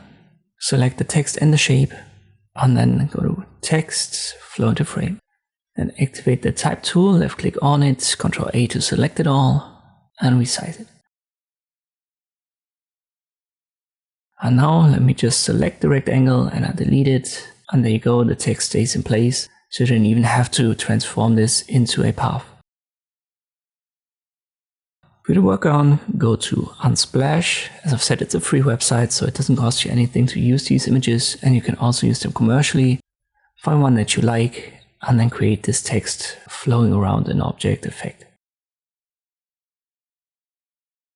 Let us return to some effects that I still have on my list. First up, a glow text. We'll create a text element. I'll control and I size it up.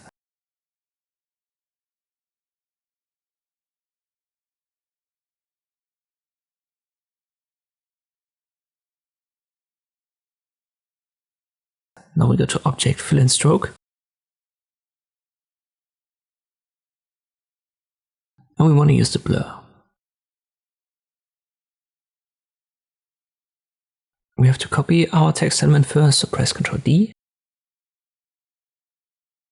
And the blur one should be at the bottom.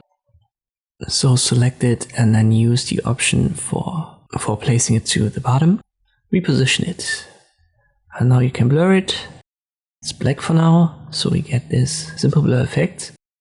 But if I change the color to red, we get this neon glow.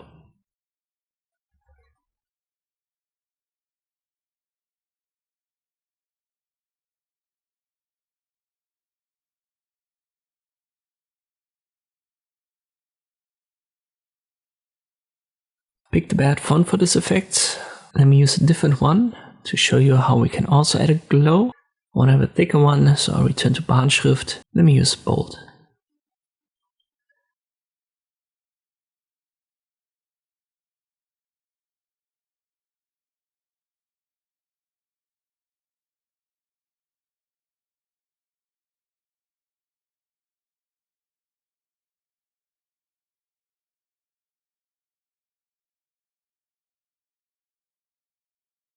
Now we go to Filters and we open the filter gallery.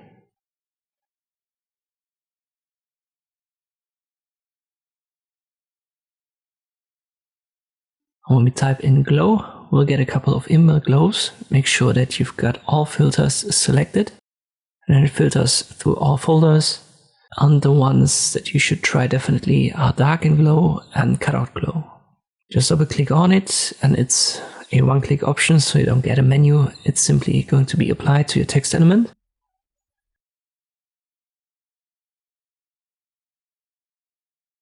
I like this cutout glow way more. There are other ones, for example metal and bubble, but they also adjust the text itself.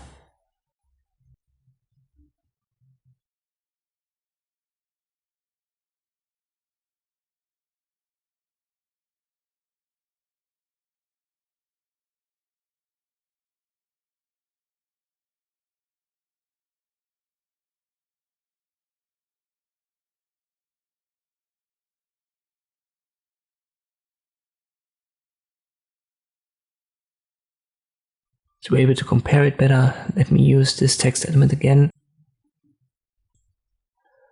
And I return to Object Fill and Stroke.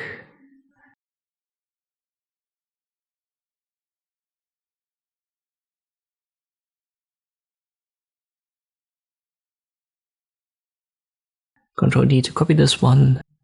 Select the one at the bottom, reposition it, and then add the blur with a color.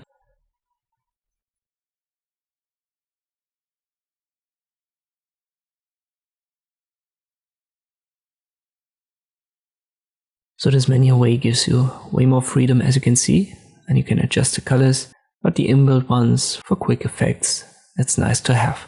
Try out both. As always, don't just watch these videos, apply them. For the last text effect, we've used the filter gallery, and there's a lot to discover here. Let us create another text element. I hold Control when I size it up, as always. It's selected, I go to filters.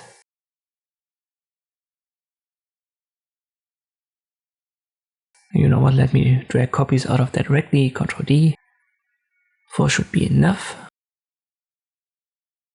I'll select the top one, filters, and now we just cycle through them. Some of these, as I've said, are one-click options. For example here, 3D marble. It's simply going to be applied when you left-click on it. There is no menu to adjust it or anything. Some don't work on text, for example these image effects. They won't have an impact, or they even let your text vanish. And there are also effects that do have a menu, so there are adjustment options. Then we return to something that I know.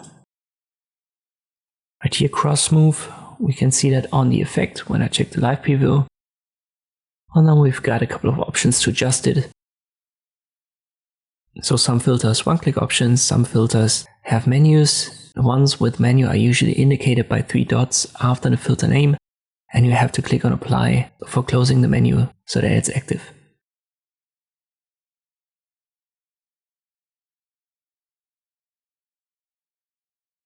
There are also textures inbuilt, they are under filters.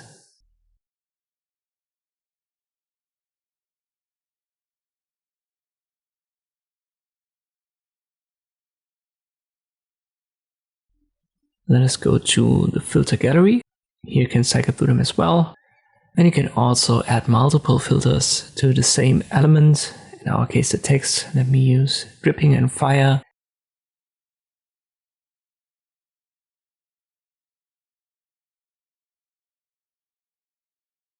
You can see it's both applied. There's also a remove filter option right here at the bottom. So if you want to get rid of it.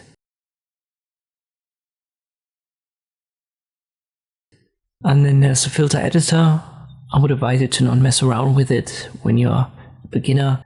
This is something for advanced users, and I don't want to cover this as there is a 12-hour limit on YouTube. And I don't want to waste too much time on advanced stuff when we haven't yet covered the basics and the more intermediate stuff. But it's there, so if you're an advanced user, check it out. Let's return to our filter gallery. What I want you to do is to add a couple of filters, make it at least 4. Find out how to remove a filter, use a one-click option, use a filter with a menu, and also try out the image filters and see that this won't have an effect on text elements.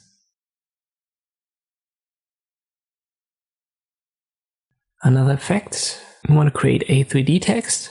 I'll simply create a text, call it 3D, then I press Ctrl D to copy it, and I give that 2 different colors. I like it when the color in the background is lighter or brighter.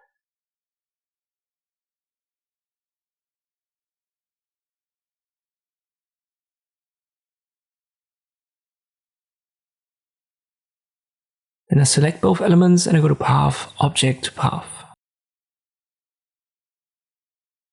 Now I go to Extensions, I go to Generate from Path, and then I use Interpolate between paths. You can also go to the Extensions gallery, type in Interpolate, and there it is, double click on it. Let me check the live preview, and it doesn't run. Sometimes there's a little bit of a glitch here and there in Inkscape. Let me close this, and I use the extensions Generate from Path and open the interpolation yet again.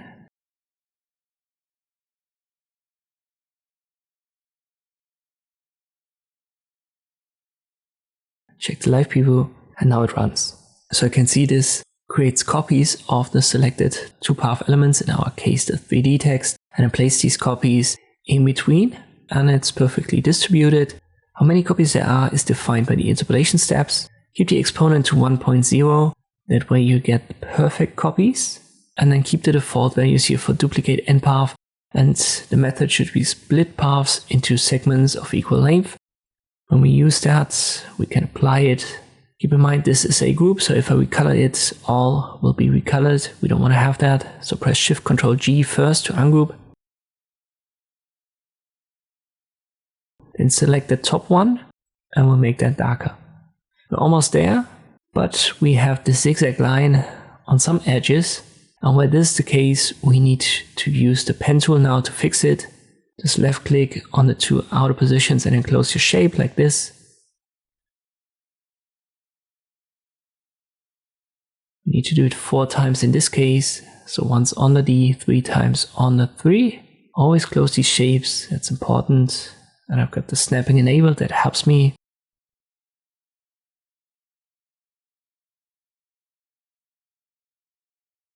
Once we've got that, we want to click on all 4 elements and hold Shift. Now I'll make that have the light color, and this already fixes our D, that looks fine. But for the 3, we have to do some more adjusting, and this can be done up here using the stacking options. We just want to bring that 1 step below, and we have to do that 3 times for each element once. Afterwards I selected all, Ctrl G to group it, and this is how I can create this 3D text in Inkscape. So what we've used was the interpolation, and afterwards the pen tool. Try that out yourself, and then come back for the next chapter. Our final chapter for texts, let us go over 2 ways to create text deformation effects. And if you want to know more about that, I've made a couple of tutorials in my Inkscape playlist, so I don't want to go over all of the examples that are possible. They're basically endless. I create this text element and then I copy it pressing Ctrl D, and by default this is just a text element. We can't really add live path effects to it because we need a path element for that. When you open your path effects on the path, you will get this message. Or we can simply convert text to path, number 1 right here, under path, object to path. And now we can add our live effects. And I've quickly glanced over this previously when we talked about rounded corners. In this case, we just want to talk about the envelope deformation and the perspective envelope. So these are 2 distort live path effects. Let us use the first one, the envelope deformation. This opens up a new menu, you could say, and you will see the nodes tool right here indicated 4 times, and this for each of the corners or each of the directions. But don't get that mistaken. If we activate the nodes tool here, we will get the nodes and we can rearrange them one by one. We want to use them on the right side where it says edit on canvas. And this is now for top, right, bottom and left. Let's use left here, and you can already see what this does. It gives you always 2 nodes. For example, for bottom, we would have both of them at the bottom, and then you can drag them down. This gives you handles where you can adjust the angle, and that's the way you can create these curved deformations. First way to convert text to path I've already shown you. Here's the second way. When there's a text element active, you can directly use that option right here under path effects. And now we'll add Again, the envelope deformation, you can also type that in, just drag it to the top, and this would be the way to create these curved deformations. But there's another tool, let me type again, envelope again, and this time we use perspective envelope, and this will give you straight line deformations, but still all of the 4 directions in X and Y. And for example, the X adjustment like so, where it pulls it in at the top, stretches it out at the bottom, which would be kind of like the Star Wars text effect. It can be done like this by adjusting the first X values.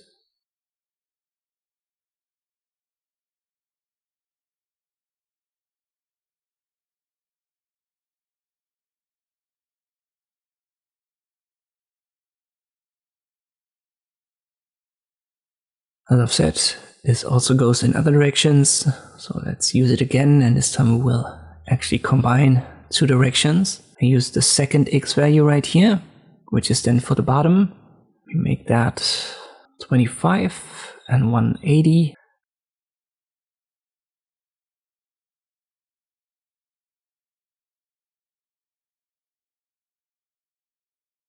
And then I go into the Y-axis.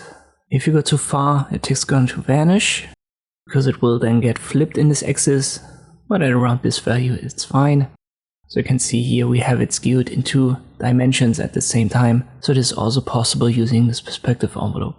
Good idea for you to try out both of them, create the Star Wars text effect, give it a round deformation, and also try to combine deforming at least 2 of these dimensions at the same time. As I said, that's the last chapter for creating text in Inkscape. In the next one we will start talking about colors and gradients. Let us dive into using colors in Photoshop. And the first option I've already shown you is under Object Fill and Stroke. Go over this menu in detail now. When you open it like this, it should show you nothing because we don't have an element selected. But once we create, for example, a rectangle, you can see that here.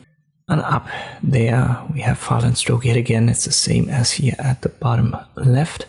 As I said, you need to have an element selected, and then we can play around with the colors. I like to use the color wheel, but when you just drag it like this, the color won't change. You have to take care of this circle within the triangle.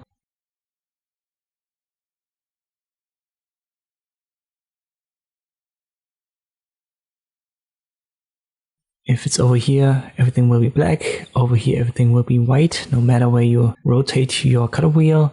But if it's there where you see this little line, then you can adjust the color.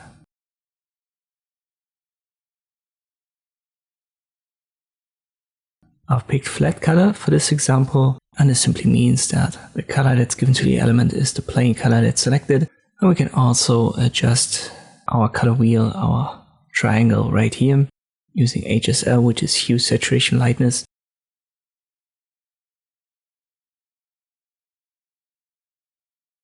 There's also an A for the alpha channel, and that's the transparency. Let me create a smaller rectangle, I'll make it black and put it to the bottom.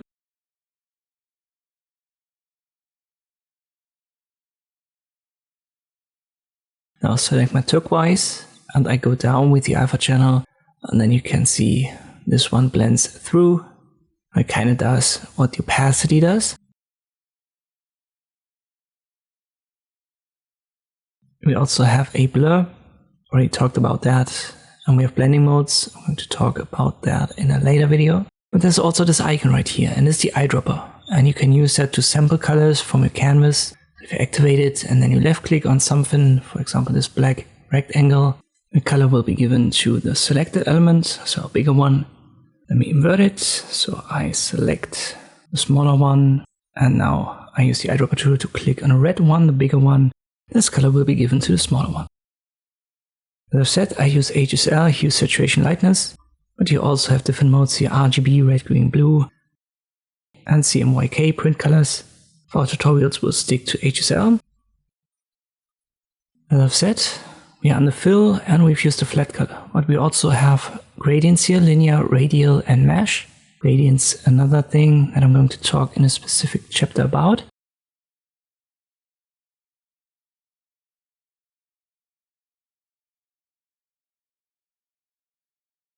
And then we have the patterns. already introduced that a little bit in an earlier chapter. We're going to talk about that in a specific chapter as well.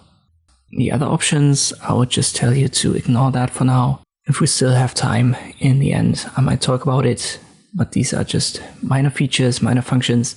For the most part, we don't really need that. The X right here, this is important. This is simply for getting rid of the color, in our case the fill. And you can see that for stroke paint, this is already active because we don't have a stroke color. Let me give a flat color to the stroke. And here we can adjust that using the color wheel as well. Linear gradients, radial gradients, mesh gradients. And we can also give patterns to a stroke. Let me set it back to flat and we go to stroke style.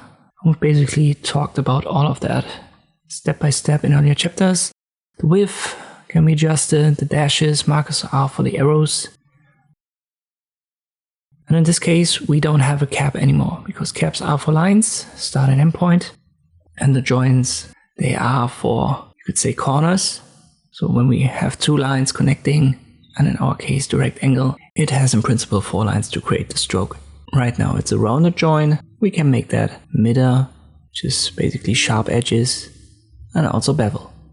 As I've mentioned, caps are for lines, so that doesn't have an impact here. And we've also mentioned the options for order.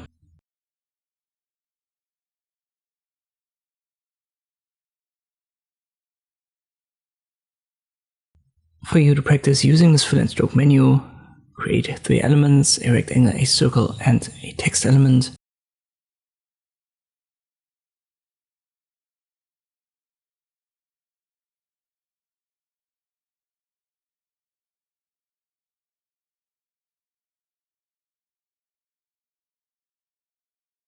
We give that different colors. It's important to do that because the object fill and stroke menu is something that we use over and over again. For a rectangle, use this color. You can also copy the hex code down here where it says RGBA. It's 007FF and an FF. Usually a hex code has only 6 values, but the last values are for the alpha channel. So it's an RGBA code, you could say. For the stroke, make it black and reduce the opacity to 80%. On the stroke style, make sure that you can see your stroke, so make it thicker if it's not thick enough. For the circle, make it orange as a fill.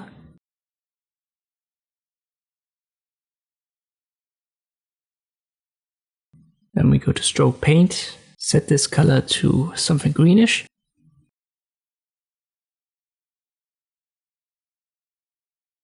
And set the stroke style. We try 25 and we want to make it dashed.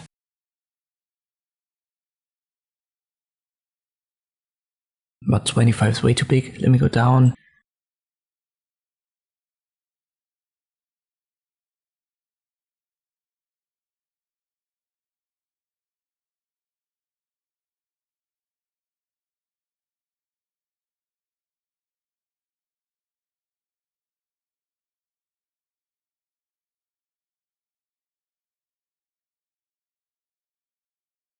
It's maybe like 5. For the text element, get rid of the stroke paint by clicking on the X, and for the fill, add a pattern. Let me cycle through the first ones here.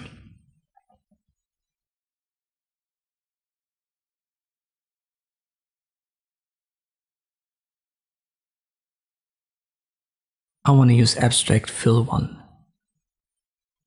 As I said, it's important to do that. Important menu. You're going to encounter that basically with everything that you do in Inkscape.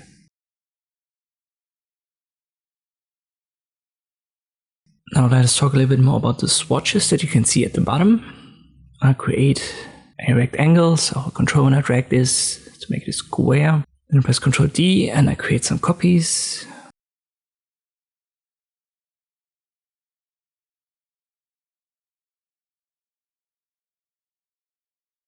But I have to adjust the opacity. It's still set to 80% from our last chapter. So selected all object fill and stroke, and then I make it 100% again. As you can see, we'll select it and then click on the swatches, and we have these arrows to cycle through them. It's nothing new for you.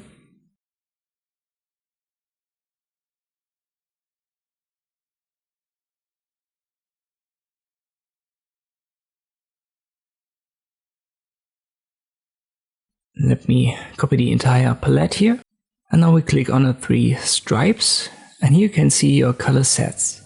I've introduced that a little bit in one of our first chapters because we want to use Inkscape default in our tutorials for the most part. Or we can, for example, also switch to Android. And now we give that different colors. Let me create another palette. This time I want to use only the gold one.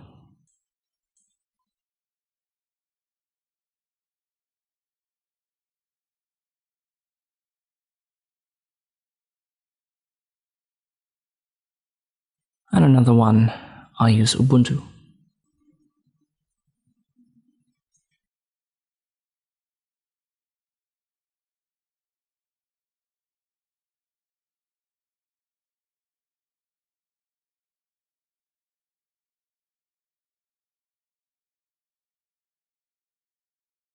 So this is how that works. If yours looks a little bit different, it's because of the configuration. Just click here on the 3 stripes, then on configure.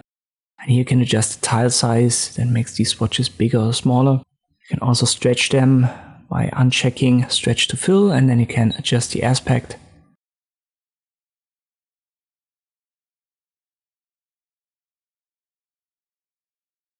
You can give it a border and you can decide how many rows you want to see. Finally, this last box for enlarge pin colors is for the colors on the left. So when we switch to Inkscape default, we can adjust our rows. I'll set it to 2.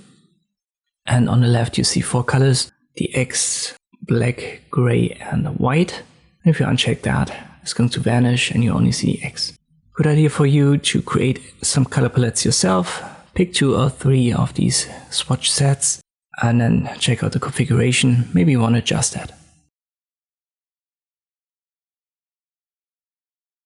Alright, let me show you the eyedropper. We'll start with a set of rectangles. I'll make it 4.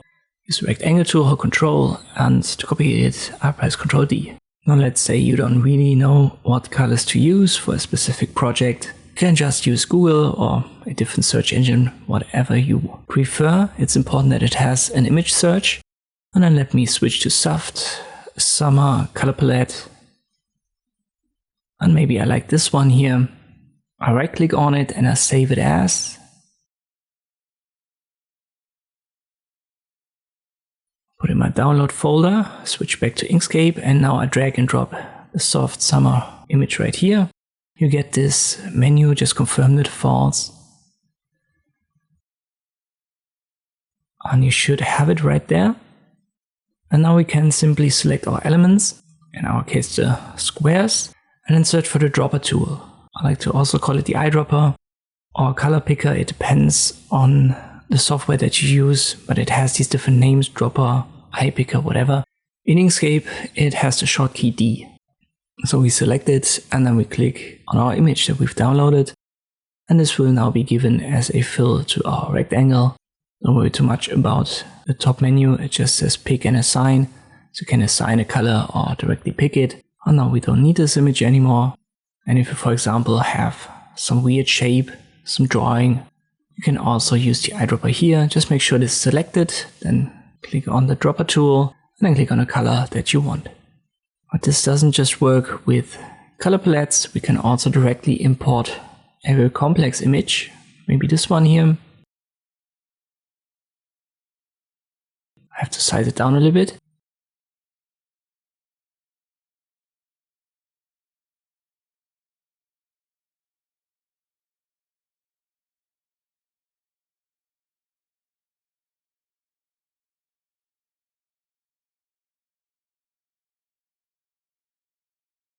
And now again, I select the element that I want to recolor, then I activate the dropper tool, and I left click on the image to sample a color from there, and it will be directly given to the element that I've got selected.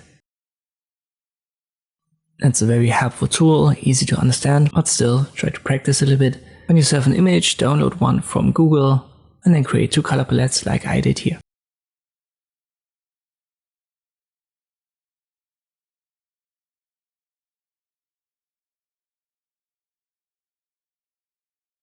As promised, let us talk a little bit about the blending modes. To be honest, I don't know from memory what all of them do in detail. What I just usually do is to cycle through them. So whenever I have something like this, simple shapes with an overlap, I go to Object, Fill and Stroke, both are selected, and now I go through them.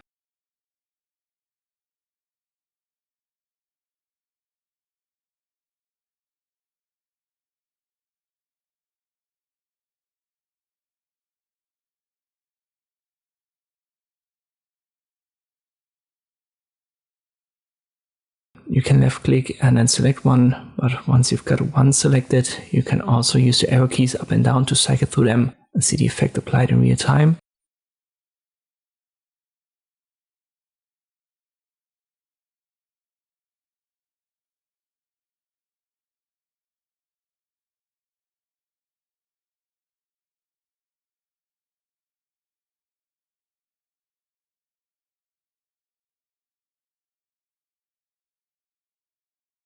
What I do know from memory is that multiply, for example, filters out the whites. You can see that here if I set this to a white fill and then use multiply, the white is going to vanish and the red one, it shines through. And screen does the opposite. It filters out the blacks, so our stroke is black here. And if I make that screen, you can see the red circle shining through. But once again, the other ones, I don't know from memory. My approach is to just try and then pick what I like. This obviously doesn't just work on shapes, it also works on text and paths.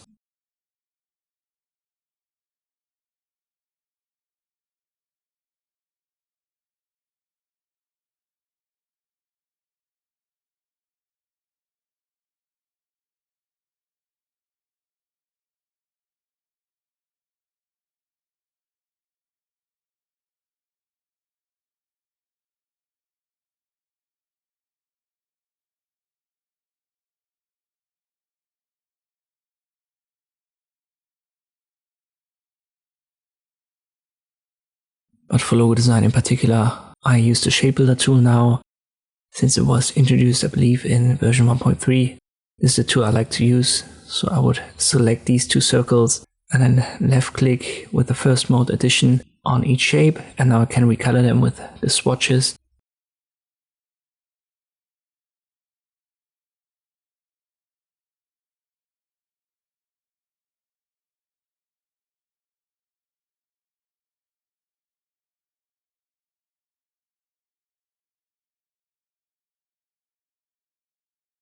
This approach has replaced for me, at least using these blending modes in logo design. Still, try it out yourself. As I said, you can use the arrow keys once you've got one blending mode selected to cycle through them. The next tool that I want to talk about is the bucket fill tool. To use it, we'll create a rectangle here. And then I use the pen tool and let me create a line. I give that a stroke and then I copy it a couple of times.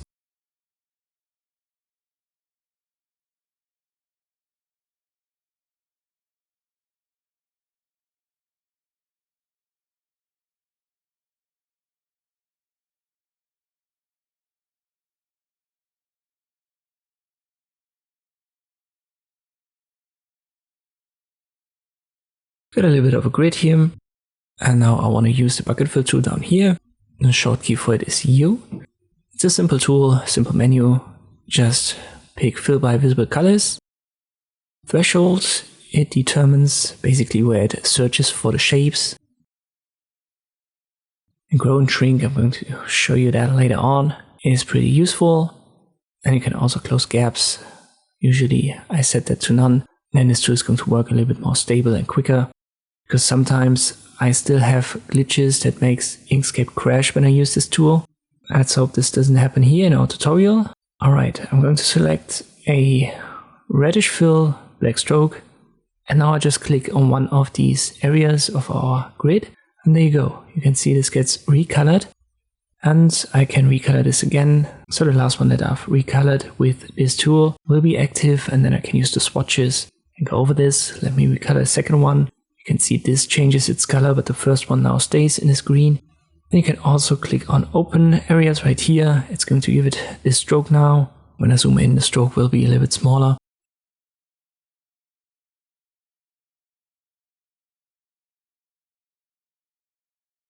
here again.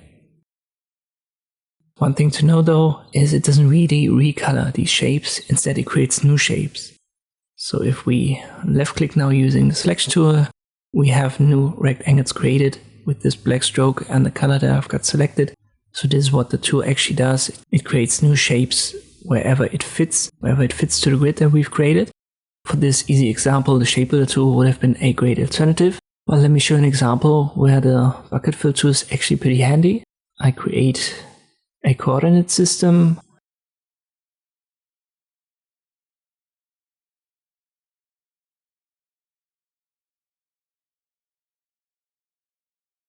And then a simple function, just some weird curves and angles.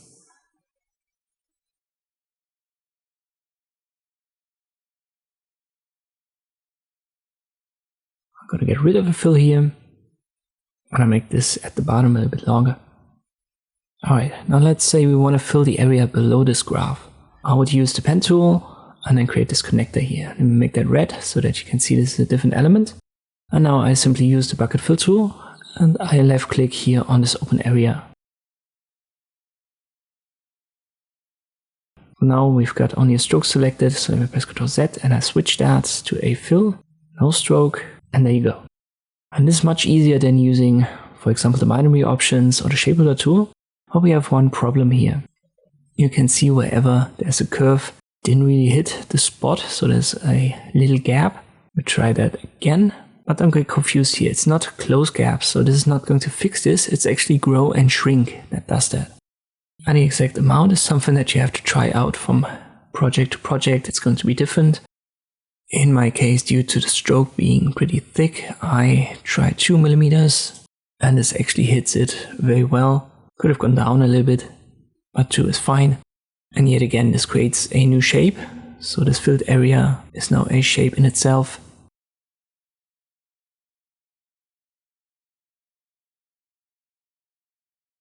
And let me show you when you use the Shapebuilder tool here, it's going to create a lot of problems. So I'm going to create this line again, make that red once more, then I select it all, and I try to use the Shapebuilder tool.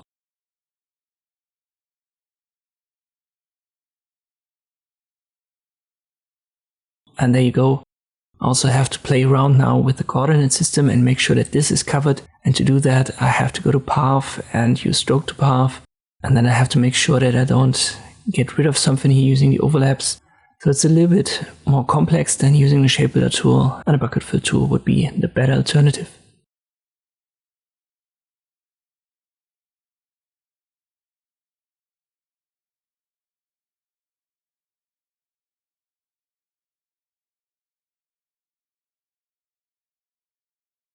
Try it out yourself. So recreate one of these graphs, one of these grids, and then try out the bucket fill tool.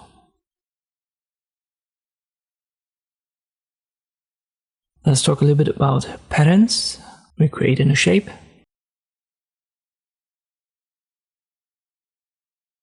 Object fill and stroke. I'm under fill. And here I add the pattern via this function. This should open the pattern menu. And there are lots of inbuilt patterns available. You can cycle through that by just left clicking. And they're also categorized, so you can use this drop down to get a smaller selection.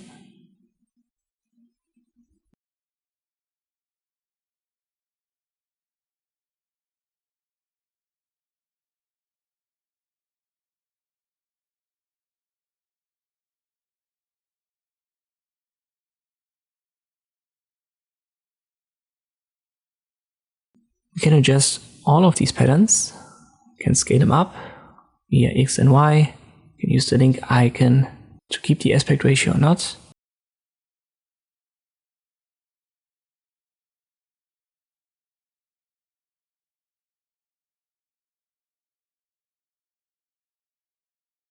Orientation is for rotation. You can also do all of that using Edit on Canvas. So if you don't want to use this menu, you left click here, and then you get some more of these squares, diamonds, and then you get more of these icons to adjust, but be aware that these are icons of the rectangle and the ones of the pattern are outside here. And there you go.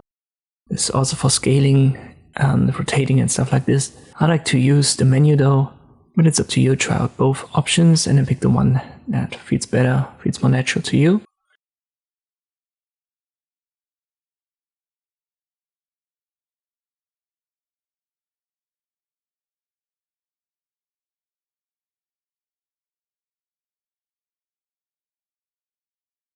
Usually patterns are just seamless repeating patterns, and you can add a gap to all of them by using gap X and gap Y. Be careful with the colors. For example, this one doesn't really work. Well, let me switch to that one. On here we can recolor that. Sometimes you just have to try again, and then Inkscape does what it should have done in the first try.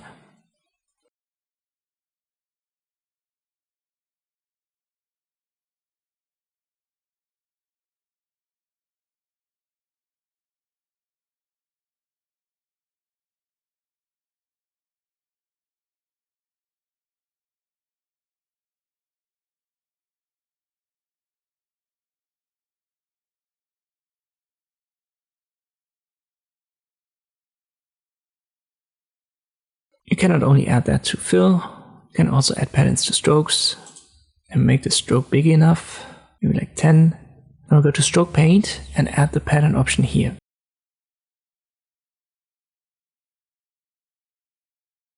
And again, you can still adjust it just like we did for the fill.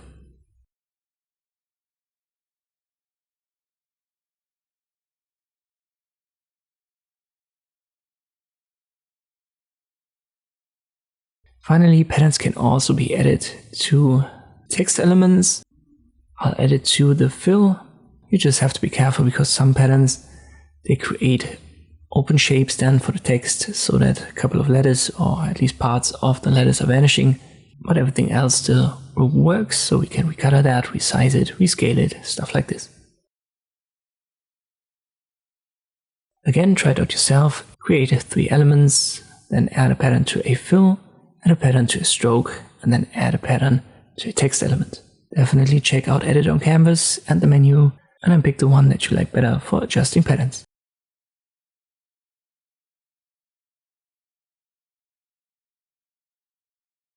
Let us talk about gradients. First up, we've got a gradient tool. It's applied directly to a couple of rectangles.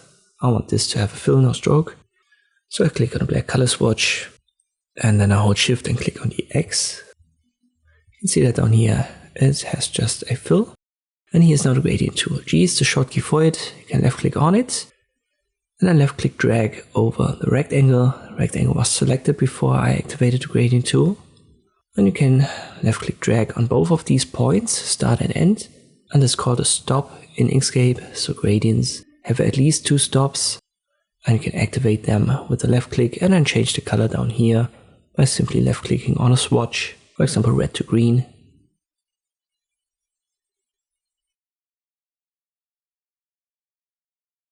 Snapping also applies, at least the default snapping for these stops. At the top we now have a new menu. You can reverse it, which simply switches the stops, so start becomes end and end becomes start point. You can see the stops also here in the drop down, and you can select them like this. Whenever you drag a new gradient and the old one is still active, you can see the old one is just erased and the new one takes its place.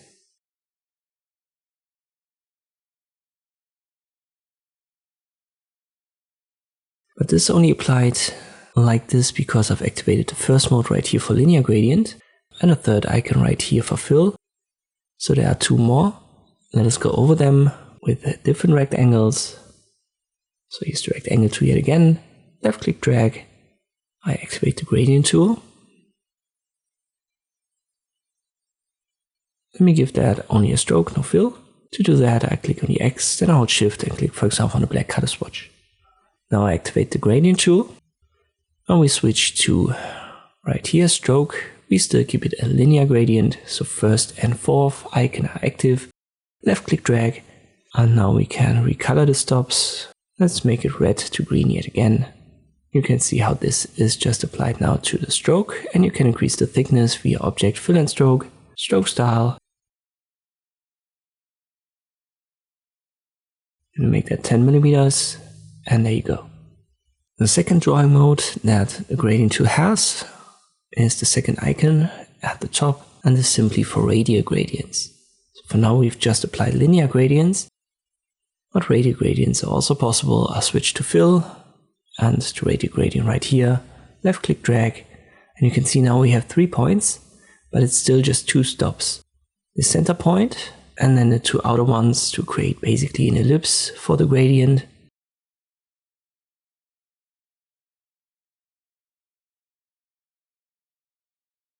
You can see that right here still 2 stops, stop 5 and stop 6. And we can recolor them, but obviously you cannot recolor both of these outer circles differently because they are the same color. They have to be, at least in this case, for the gradient.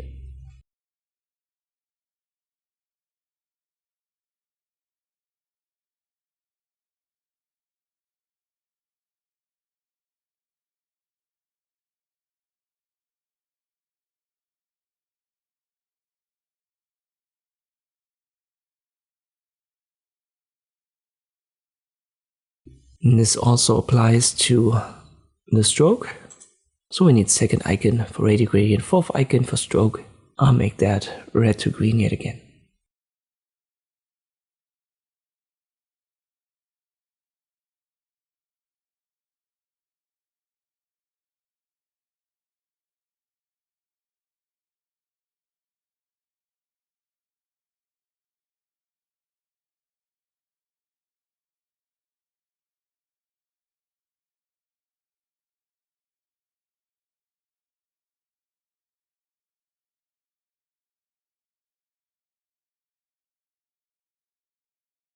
Let us put that to the side. Let me rearrange that a little bit.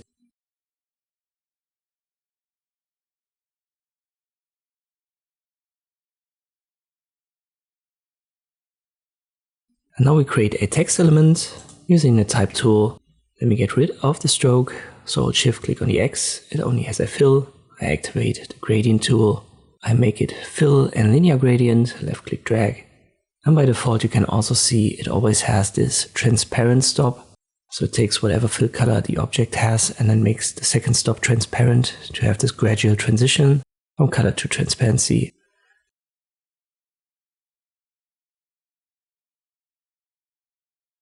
Let me create 3 more text elements. I use Ctrl D to copy this one, and I'll apply the stroke effect. But that might be a little bit too thick. I go to Object Fill and Stroke and go down. Let us use 1 millimeter.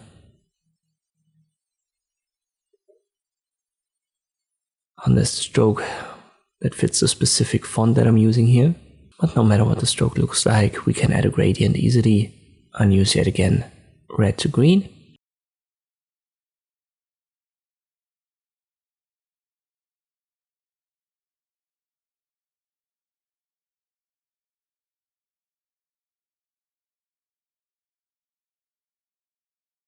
Same applies for radial gradient for fill and stroke.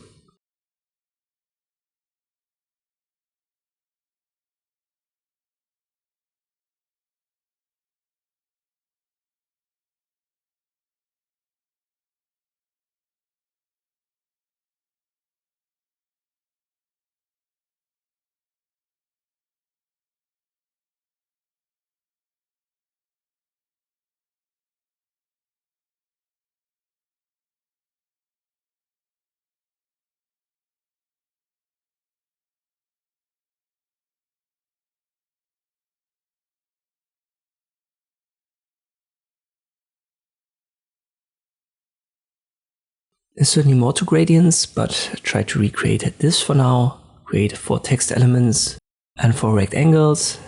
Then use the linear gradient for fill and stroke and the radial gradient for fill and stroke also. Let us continue with a couple of more intermediate gradients. And we use that to explore other functions of the gradient tool. Create a rectangle again, use the gradient. I've got it set to radial. I don't want to have that, I want to have a linear one, so let me switch. I want to have it applied to fill. Now I left click drag, and I can simply left click on the radial one and then press the delete key. It's gone. So we use the linear gradient right here. You can see the second stop on the right is transparent, and that's what's happening by default. And you can also see if we hover over the center line, the cursor changes and there's a little plus sign appearing. And if you now double click when the plus sign appears, you can add a third stop to your gradient in the middle and then give it a different color. As I said, last one was transparent, but if I select maybe this purple color, transparency is gone. And now we have 3 stops, red, green and purple. We can reposition the center one, and we can also see all of that under fill and stroke. So go to object, fill and stroke, and here is a gradient yet again. We can drag these stops around, and we can also hover over the gradient line, then double click and add a 4th stop.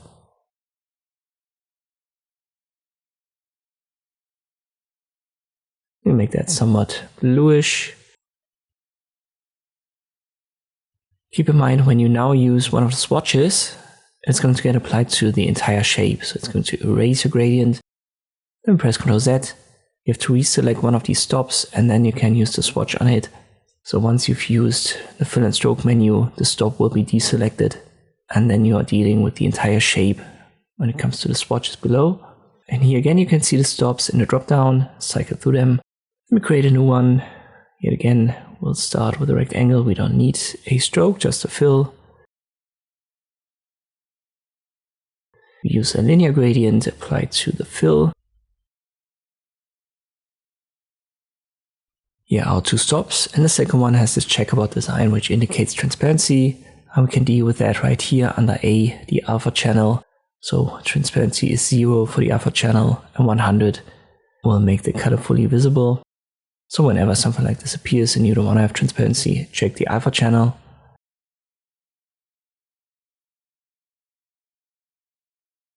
I'll add a 3rd stop, double click right here, and I want to position that exactly in center. To do that, we use the stop offset right here, and it's, you could say, percentage wise. So 0.75 would be 75% to the right, but it's a little bit annoying. You can't just press enter here. When you type in 0.75, you have to use the plus and minus ones to position that and make this new value active. Let me add one to 0.25.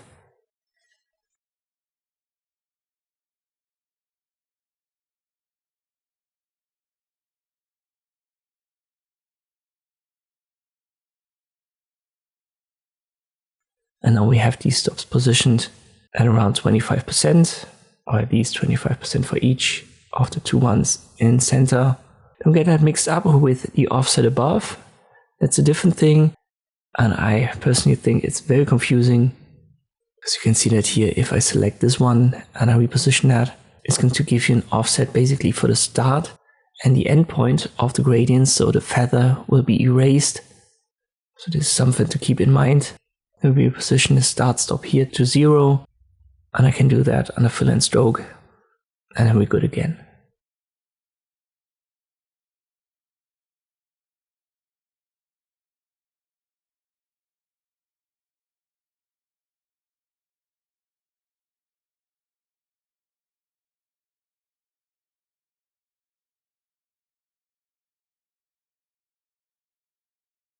Let us start fresh yet again with another one, linear gradient for the fill.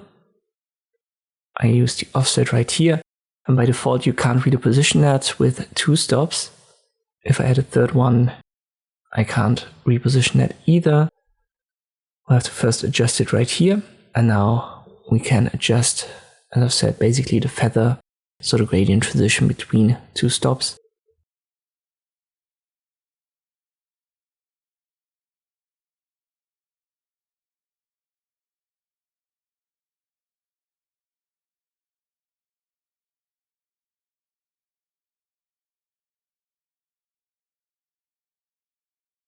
Then let's go back to the alpha channel, we'll pick different colors.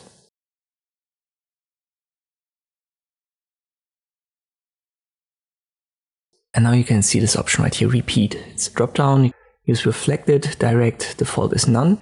And nothing really happens here. And this is because of the position. But if I drag this a little bit inwards, and now I use reflected, you can see what it does. So it reflects the given gradient and then fills the shape that's left. So if I drag this further to the left, we get more and more of these gradient stripes. And reflected gives you more feathering, direct gives you sharp edges on one corner.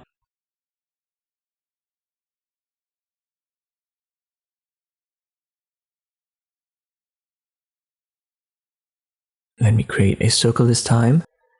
And this also works here.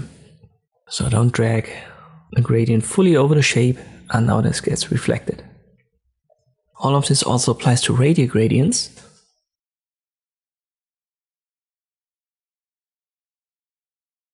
So switch to the second mode right here. Left click drag. I don't fill the shape fully. I directly reflect it.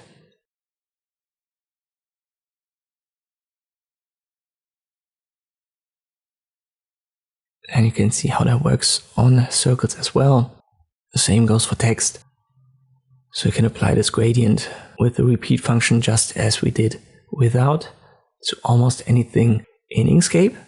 And you can also add another stop to radial gradients, hover over the line, double click. When the plus icon appears, you can also adjust the offset position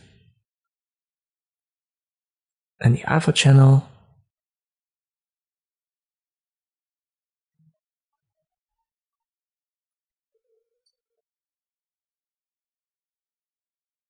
Let me put this one to around 0.24 and then I reposition that one.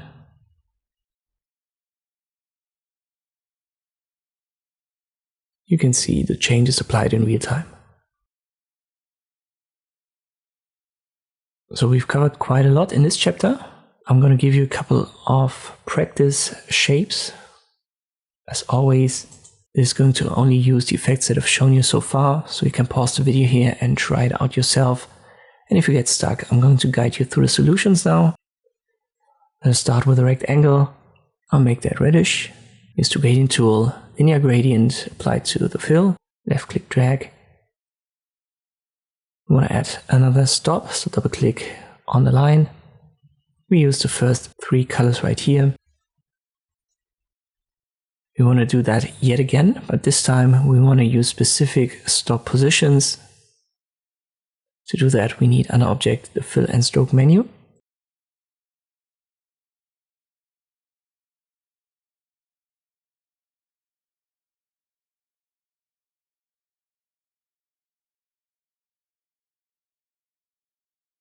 We just want to make sure that our center one is exactly at 0.5, so in center at 50%. And then we're good.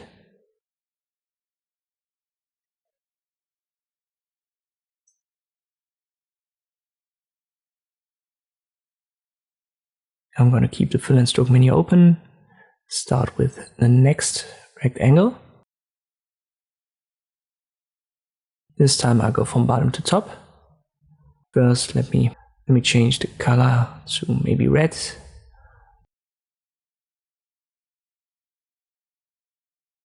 Then I add two more stops. I want to make it blue and maybe violet right here. I reposition them to 0.25 and 0.75.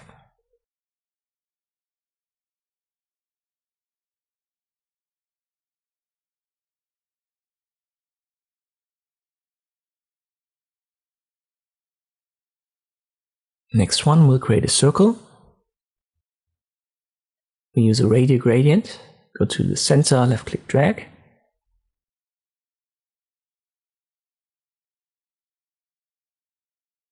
First color, we'll make red. Center at 0.5. We have to increase the alpha channel to 100%. Make it bluish. Third color, alpha channel 100%. Maybe greenish.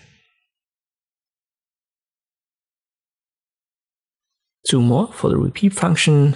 A rectangle first. Linear gradient applied to the fill. you're only going to use two colors, red and 100% alpha channel for green.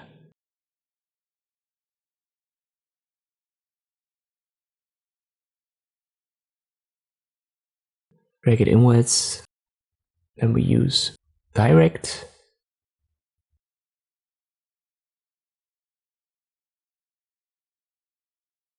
Maybe something like this. Final one, we'll create a circle again.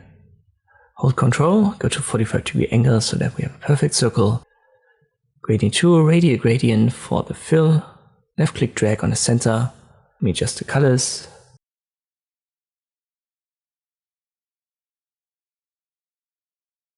Reduce red and green again.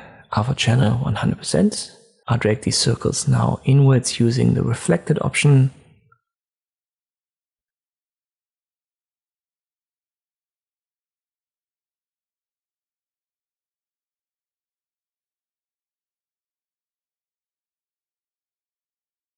And I adjust the angle a little bit.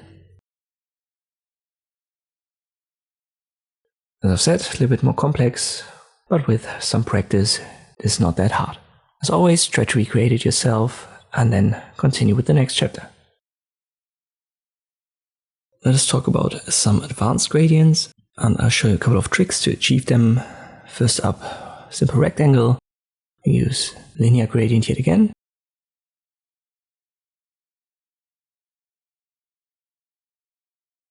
And by default, the last stop, the end stop, is transparent. We've already talked about that, and you can adjust that with the alpha channel under fill and stroke.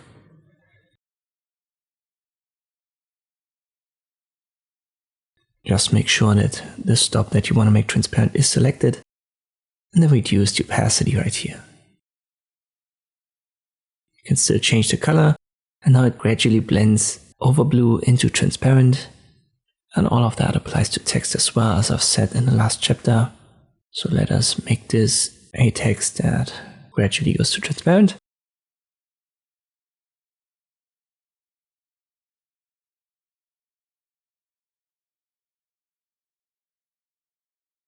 Now it's just blue to transparent, but if we change the two colors, let's say pink to turquoise, and the turquoise, I turn it down with the alpha channel. It now gradually blends from pink to turquoise and then to transparent.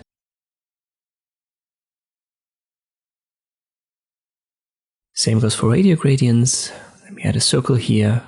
And here again, you can change the color and then make this end color gradually turn towards transparency.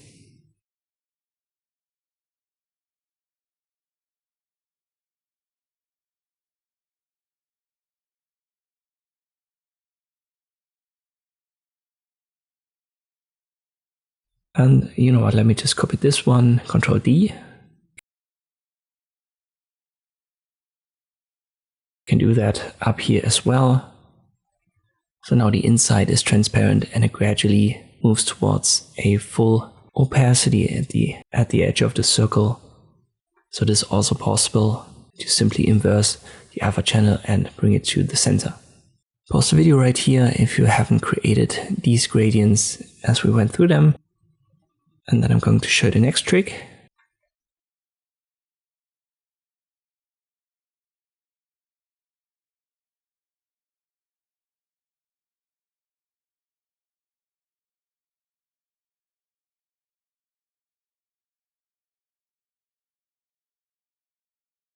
For that, we'll create a polygon. I'll make it 5 corners, and I'll control when I drag it.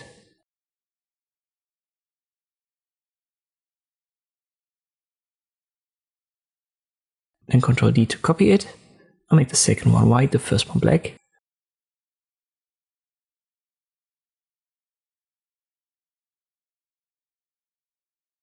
I select both, use align and distribute, and the object, put it in center. And then I size the white one down, holding Shift and Control. Something like this. Now select both. I'm going to use something that's called interpolation. We haven't used that before, but it's something that you can find Under extensions, generate from path, and then interpolate between paths. This is what we want. And this one simply gives us, you could say, steps in between the two shapes that are selected. Just make sure you follow the same settings here. We need to duplicate end paths unchecked, interpolate style, and use set order checked. And now if I just click on live preview, you can see what it does. So we gradually get bigger polygons, and I also change the color from white to black. How many we get is determined by the interpolation steps right here. So the more I add, the more seamless this gradient will look. Let me make that 50. And now we almost have a nice gradient for this size, but I would even go higher, try 80, and now this looks good. I'll apply. We still have the original two shapes above, I'll delete them. And here's our new one. Keep in mind this is a group now of 80 objects. You can see that at the bottom as we've used 80 interpolation steps. Let us try again, but this time we want to use different colors. Yet again, hold Control when you drag the polygon. Let me use red and green. We'll size the green one down, holding Shift and Alt in the center.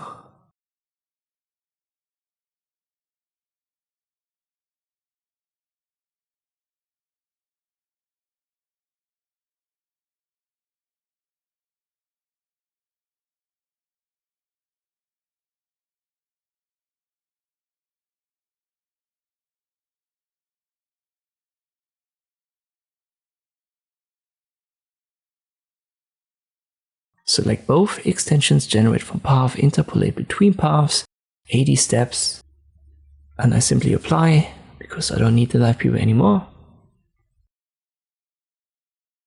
And we're good. Yet again, we've got the original below, so the green one and the red one. And here again, we have a group of 80 objects. So there's another way to create gradients, and this comes in handy when you have complex shapes and you want to add a gradient. Try that out yourself. Now we're gonna create two circles. The first one I hold Control, go to a 45-degree angle to a perfect circle. Then I press Control D, drag a copy out of there. And now I want to use the Mesh tool, and this creates mesh gradients. It's a little bit more complex, or at least it looks like it for our design. We want to use a conical gradient, which is the second option right here. I will apply it to the fill. Third option. If I now left click, drag, you can see what it does. And this is what's called a mesh gradient. We can actually adjust the rows and columns. Let me do that. I press Ctrl Z, make it 8 rows. And you can see we now get 8 of these rows in a 15-degree angle. Let us also set the columns to 8.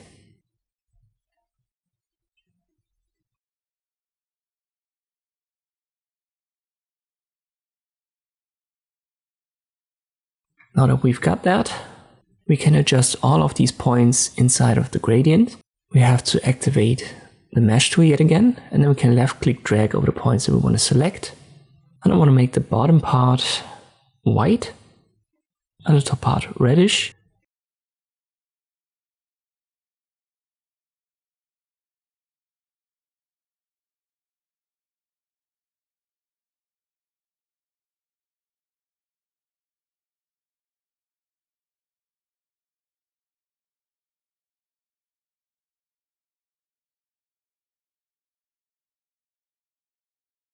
But let me reselect this here. That's better. So when I have half of it white on a white background, that makes it disappear. And you can also select these points individually. So if you've got something specific in mind, I'm going to keep it like that. So press Ctrl Z. Let's go back to the shape, but this time we activate the circle, the ellipse tool. And now we remember how we created these cutouts, these pies you could say. Well, we're gonna apply that here as well. So we adjust the endpoint. 180 degrees should be the left point. So if I go higher, it's going to filter gradually towards 12 o'clock. We try 230, and we have a sharp edge. And you can adjust the other direction with the start angle. Let me see what I can use. I believe I go to 180 for the start.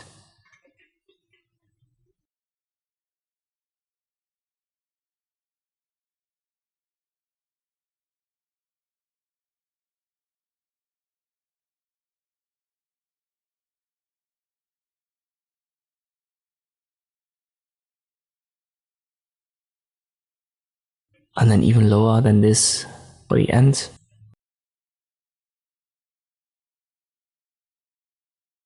Let me try. I'll go to 215.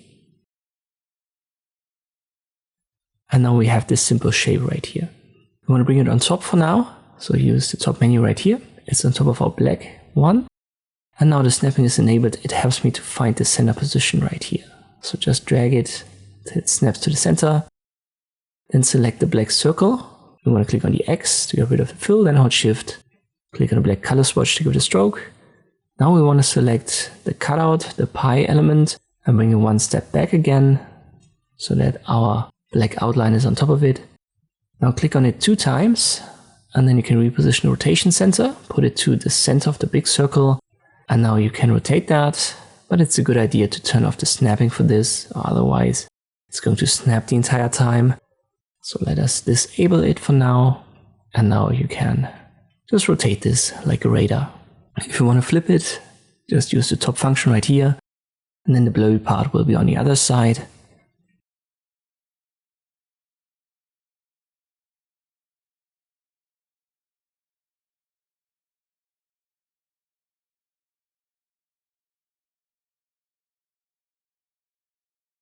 That was a little bit more complex, but try to recreate that yourself. As I've said, the important part here is the mesh tool. Use the conical gradient, the second option, and apply it to the fill. I've used 8 rows and columns. One more effect to go. We want to create a rainbow gradient, create a rectangle,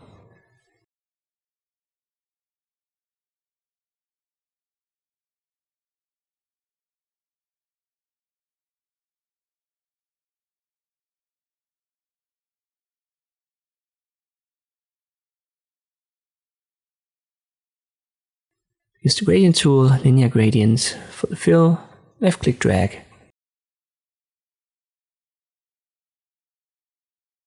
And you know what, let me bring back the snapping.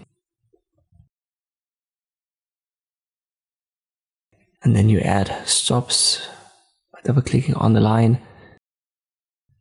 And now I'll go over these colors down here.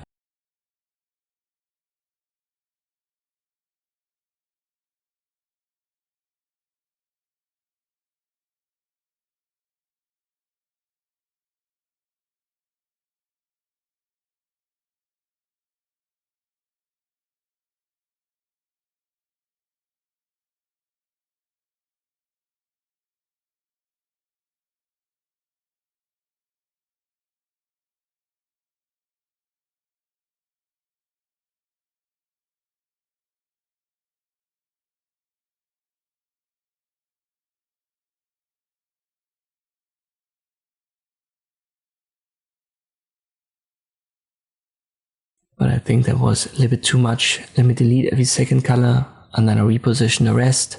You can also use the object fill and stroke menu and then adjust the stop position a little bit more in detail.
And once you're done, you have somewhat of a rainbow design here created with this gradient tool.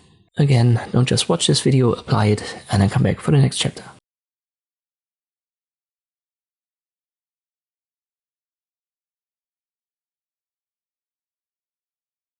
Let us go into some final projects for this chapter, just to repeat a couple of things and maybe give you a little bit of a tip here and there. We first create a rectangle, hold Ctrl and go to a 45-degree angle to have a perfect rectangle. We use Ctrl D to create copies. When I have 3, I select the entire group, Ctrl D to copy it.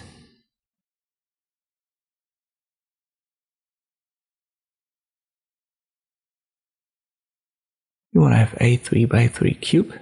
Now we select it all and then rotate it, holding Ctrl. We don't need the top rectangle, so we can select this one and delete it.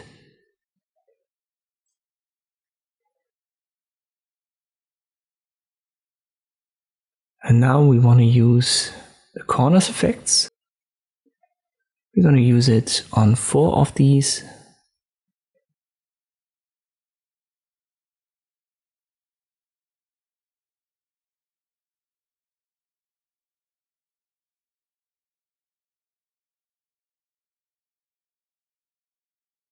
So you have to select them one by one, then apply the corners, and then use the nodes tool.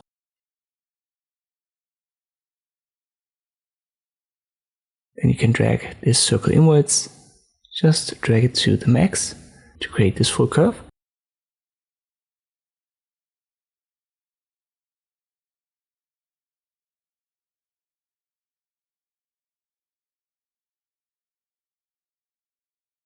And you can already see where it's going. This gives us a heart shape.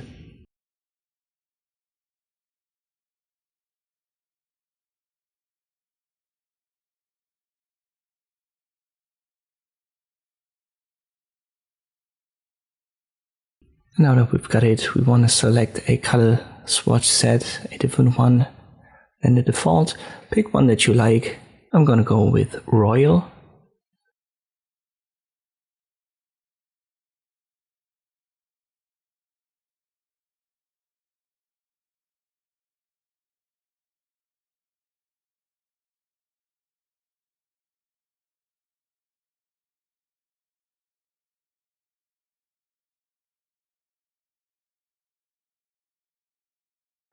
I selected all, Ctrl G to group it.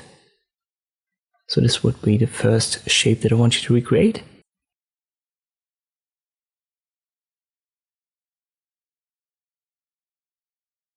Second one, we're going to use the pen tool a little bit.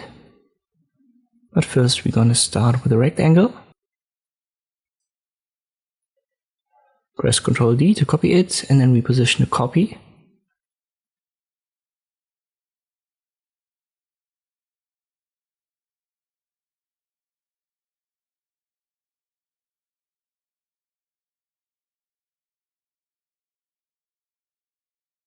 Now that we've got that, we'll use the pen tool.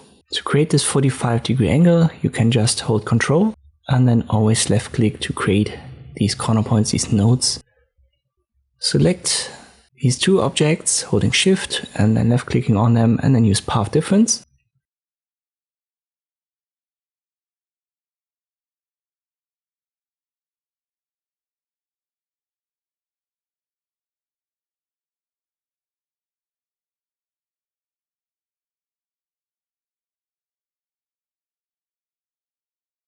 We want to create another cut right here.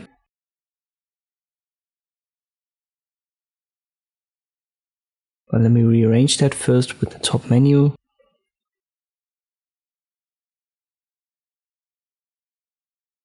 Once that is done, we now want to select yellow and red and use difference. And then we have a good cut line right here. I have to use the pen tool yet again. And I want to use this new shape and the darker red and use difference yet again to create the cut. I want to bring the bright red to the front, and now we use a gradient. And you can use gradients to create a little bit of a fold effect. It's linear, applied to the fill. I want to have the dark part right here and the bright part right there. Let me use maybe an orange tone.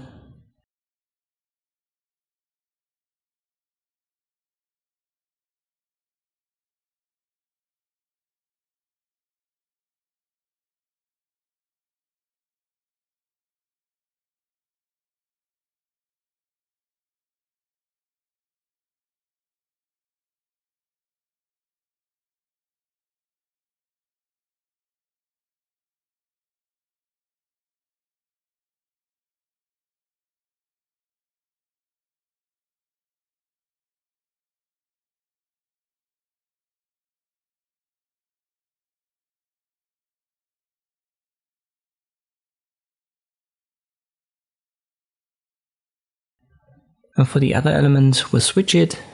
So again, we use the same colors, but now the bright part should be here and the darker part down there. And this now gives you the illusion of a folded element.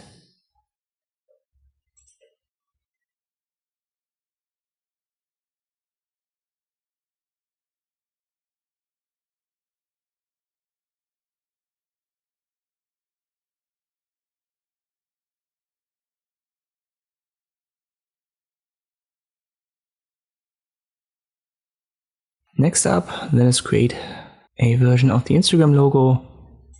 Start with a rectangle, drag the circle inwards to create rounded corners.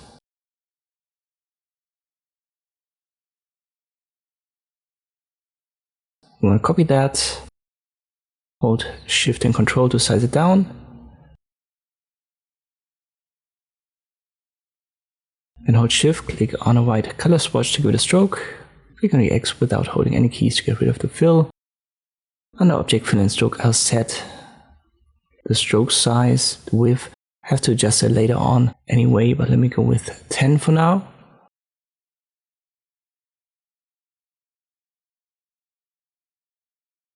Now we use the Ellipse tool, go to the center, hold Control and Shift when you drag it. I have to reset this to a full circle. And now let me check the width. 10 is too big.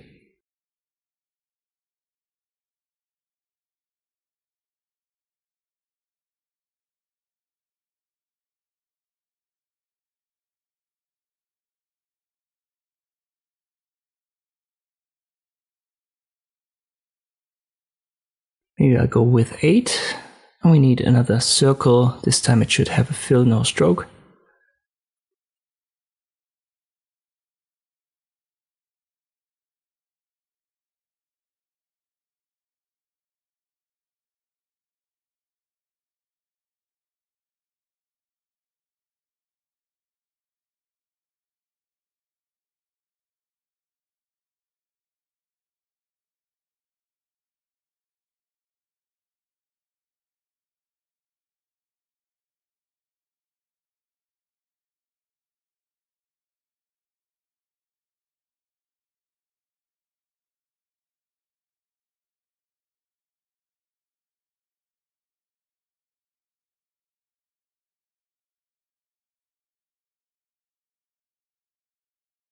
Alright, that looks fine. Now we have to add a gradient. I use a linear gradient. And I'm going to use a version with 3 colors. Let me check what colors can we use here. The bottom should be yellowish. On the top we'll use pinkish. And in center something reddish. So we have to add a third stop in center.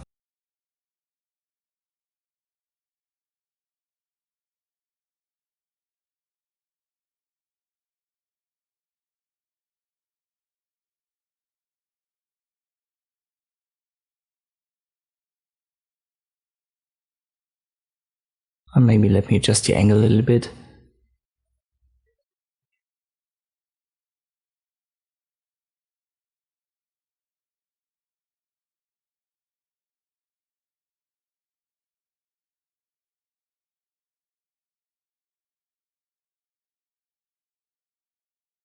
That looks alright.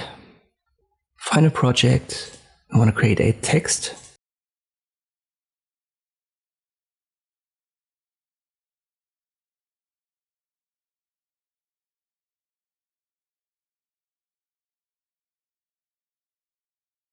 Then Ctrl D to copy.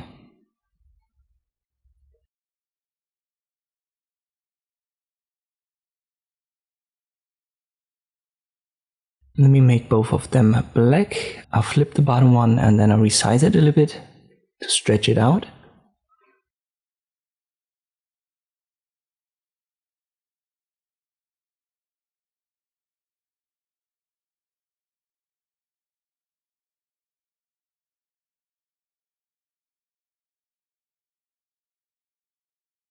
And now I apply a gradient. I want to go from black to transparent. I'll definitely adjust the stop position And maybe I add another stop, make it black, then reposition it slightly.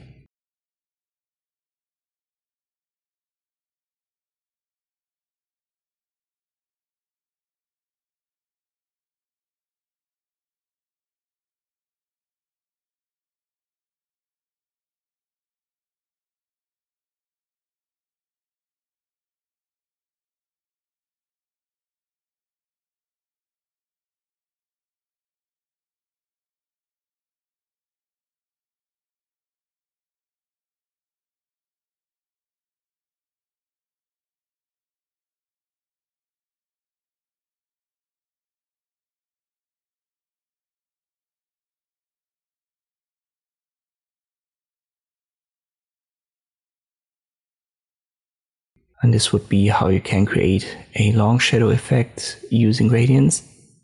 And these are the projects that I want you to recreate. They use the principles that I've shown you so far. So it's a good way to repeat what we've learned up to here. And then we're going to move on with the next bigger topic in this course. I have to be honest, the next segment is going to be a little bit, I don't want to say bland, but it's not going to be as exciting as the last ones, as we are going to talk about grids and guides. So it's more theoretical, but it's necessary because we need that for our next bigger segment where we want to draw a little bit, and grids and guides make our life way easier. First up, we want to talk about the center page right here. It's actually the default, at least for me. You can go to File and use the document properties to change this whole appearance. So the first one is the display, and here number 1 is a box for the shadow. It's a box for always on top, so that the page is always on top, and a box for the border.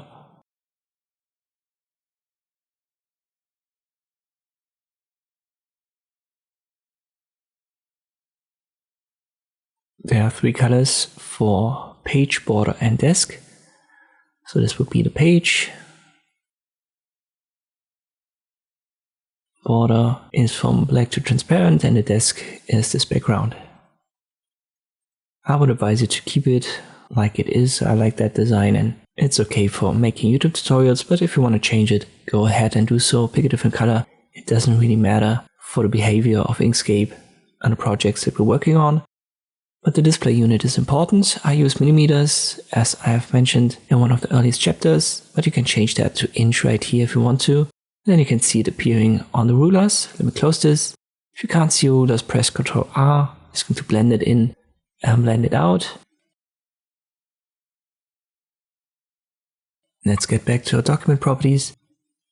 So again, File, Document Properties, Display, and here we can change the front page with the defaults. So maybe you want to use a US letter size.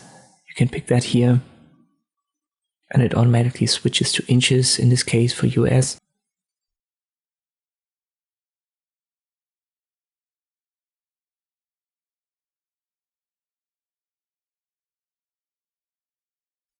For European stuff, or generally ISO, it's going to switch to millimeters again. But you can also manually change the size, and it's going to switch to custom. So if you need a specific size,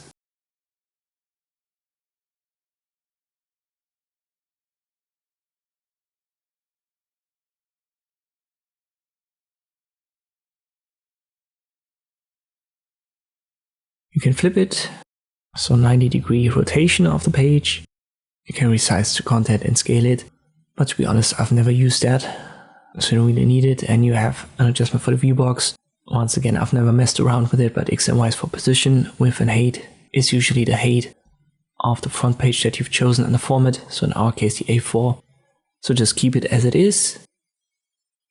And these are the basics of the display page.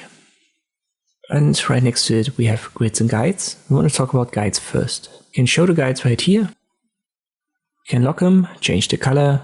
The 2 colors, blue, are for the guides when they're visible, and the highlight color is when you highlighted one of them and you want to perform an action with them. Let me show you this. We'll create guides around our current page. They're bluish.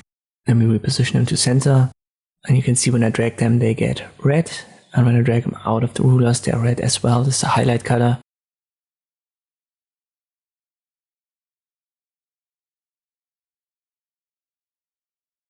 You can drag them horizontally, vertically, and even diagonally.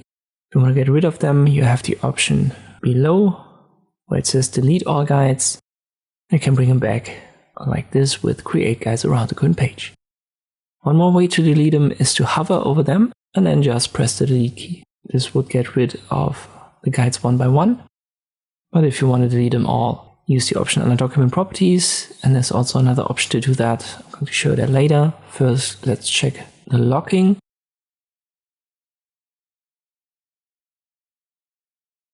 And now you can't select the guides anymore. If you unlock it, you can again. Also, sometimes that comes in handy when you've got your basic layout set up.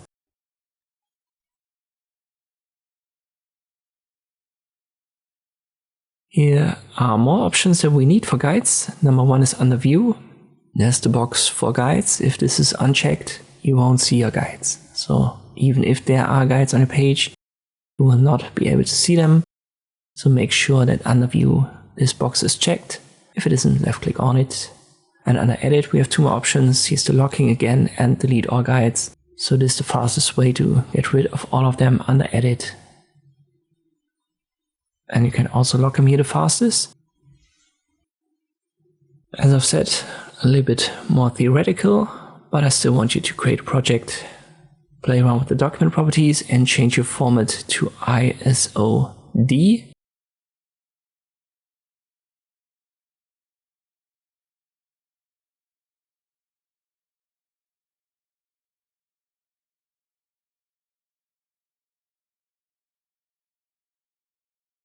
Use D7. Then I want you to change it to specific sizes, 500 times 350.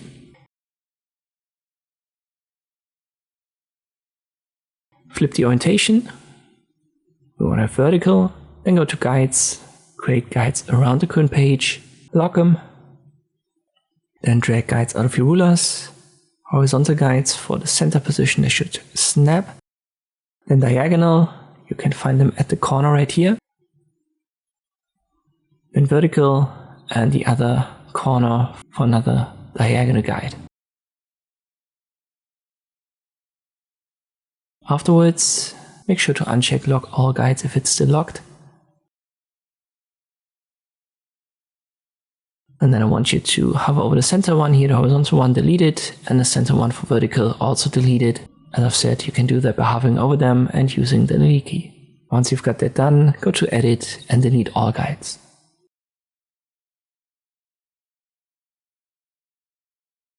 Let's get back to the document properties and switch it to A4 once more. And now we want to continue because there's yet another way to create guides. And this is using the pen tool. Before you do what I do here in this video, just watch it a little bit because I have to explain something and only afterwards try to recreate it. We're going to start with the pen tool, left click, then left click again.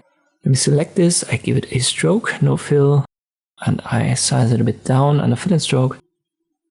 1 millimeter should be enough.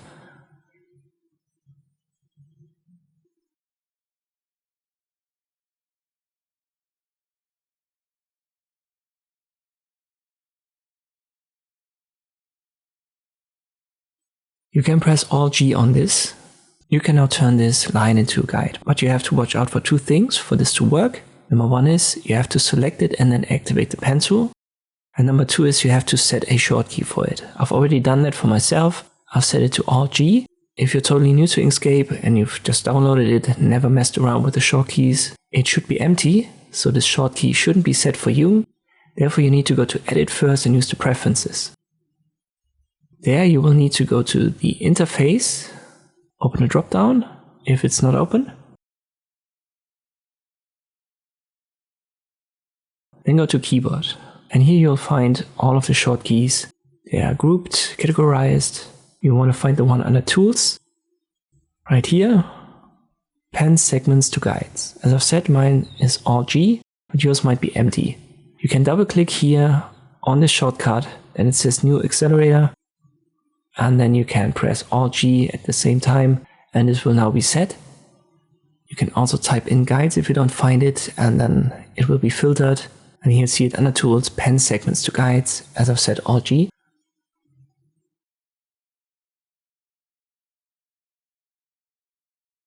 So now select it, then activate the Pen tool, and then press Alt-G. And there you go. We now have a line turned into a guide. We can still move that around, like so, and delete it. So it's a regular guide now. This also works with multiple lines at once, and even zigzag lines. They will be turned into multiple guides.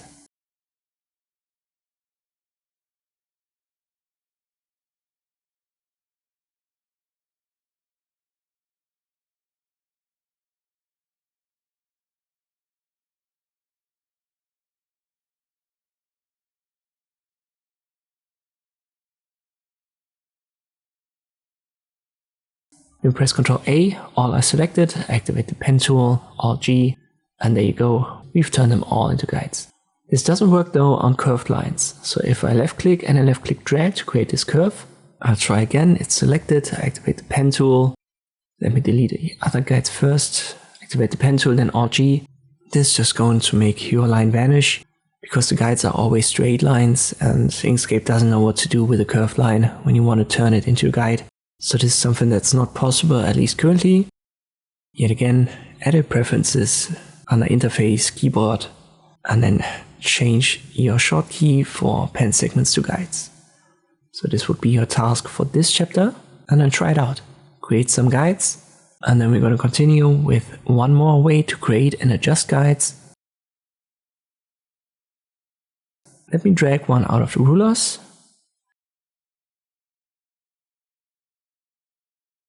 And now I double click on it. And this will open the guide menu, our guide line menu. Here you can change the color, for example. Let me make that greenish.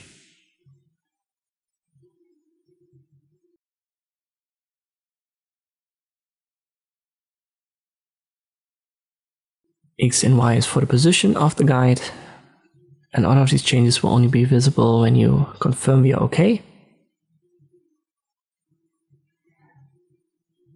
Below there's an angle adjustment. By default it's set to degrees. You can also duplicate your guides here. You can lock them, delete them.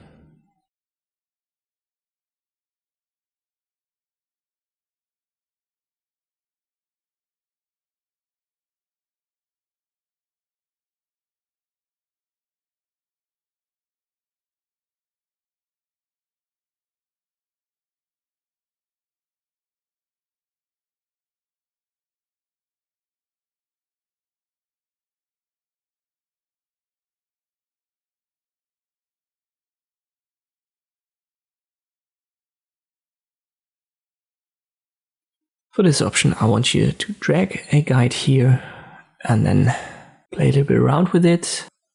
I want you to use specific values. Set it to 150 for X, 200 for Y, 142 for the angle. Lock it and then give it a red color. Confirm we are OK.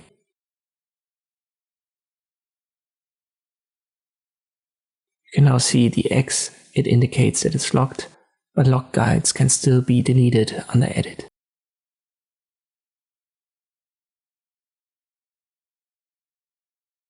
Alright, let us continue with a couple of side notes in this bigger topic area. First up, let me create a rectangle again. Sharp edges, I want to have a fill, no stroke. You can see that our guides, they snap to this element, and in fact they snap to all elements and the center of them, because we've got the snapping enabled. If I disable it, drag a guide out of there, it's not going to snap.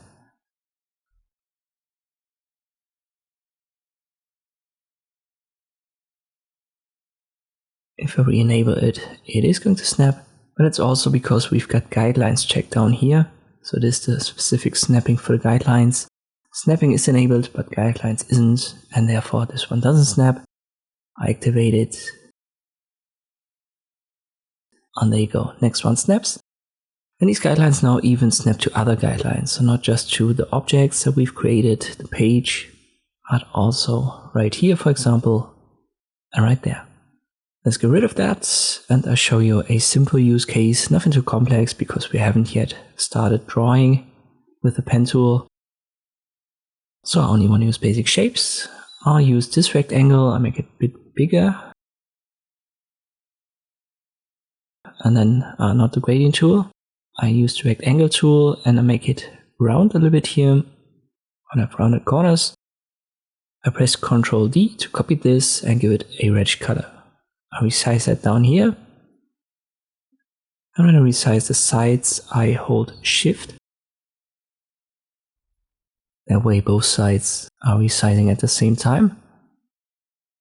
And at the bottom, I release Shift again on the side a little bit down, and I disable the snapping for now to have more freedom here. Now I re-enable it. This is our starting point, but I don't want this to be round here. So let me reactivate the rectangle tool and make it sharp. Alright, next element is a circle. Go to the center here and drag it at a 45-degree angle. Do you know what? Let me do that again with a different color so that you can see it. It's a center point. I hold, then Control and Shift, 45-degree angle so that we have a circle in center. And I drag it down holding Control. This makes it snap to the vertical line and we know it's in center, at least in the vertical center. And let me use the arrow keys a little bit to reposition it better. That's good. Now use the pen tool. Left click, hold Control, and then left click again to create a straight line. Hold Shift, click on the color swatch. We want to have a stroke. Let me use this dark red again. I reposition it to the center. It should snap, then I drag it upwards holding Control. Again, we do that to make it snap to the horizontal line, and we know it's in center now. You can see where this is going, but it's a little bit too thick for an iPhone. So what I do is I select it all, I hold Shift and click on the circle to deselect only that. And then I hold Shift and resize one side, and the other side will be resized at the same time. Now that looks better. We check if I want to make that round, but I believe the display is actually on smartphones sharp, so with sharp edges. So I'm going to leave that here. Let's stick to sharp.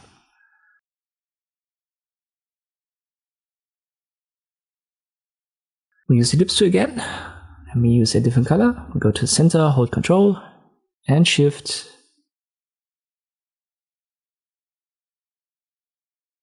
We want to have a circle that's bigger than our smartphone. Get rid of the stroke. And then put it to the bottom with the top function right here. Now we want to recolor that. I give this one a white color, and let me check what color we can use here.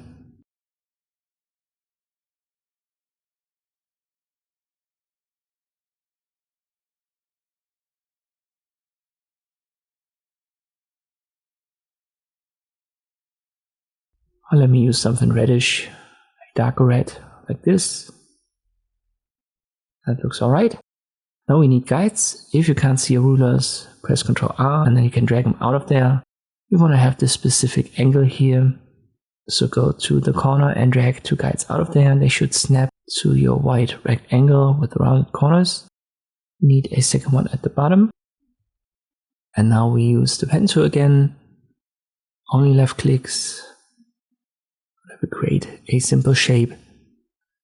Go to this point, then go down, and we follow the guide. Go up, follow the guide again. And you should have such a shape. I'll make this darker. Now I use the hierarchy options here to put it between the circle and our smartphone. Because this is supposed to be our shadow. Now we have to cut it. There are many ways to do it. I'm going to show you a way that we've used before. So I simply copy the circle, then hold Shift and click on our shadow element. And now we don't want to use difference and the path, because that would leave us with the wrong side. We want to use intersection, because we need the overlap. And now we have the shadow element inside of our circle. Let's delete the guides. You can drag them back in there or hover over them, press the delete key. And there's actually one way to create these typical icon designs with kind of like a long shadow. Select it all, Ctrl G to group it. Pause the video here and try to recreate it if you haven't done so already.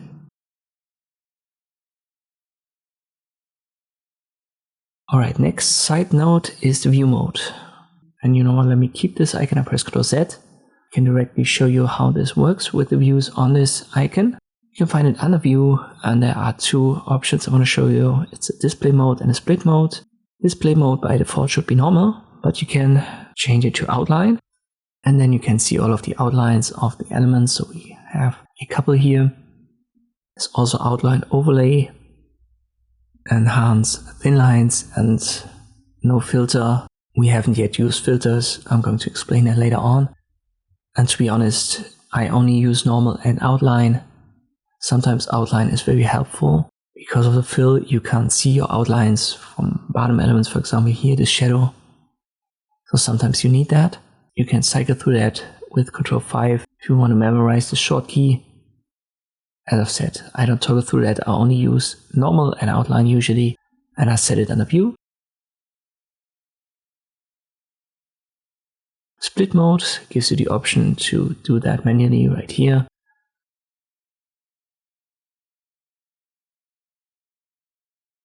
Or with an X-ray. I usually don't use that, but it exists, as you can see. So why not check it out? Maybe you like that more than me. I like to set it to none, use normal, and then whenever I need it, I switch to outline. And after I've done so, I usually switch back to normal.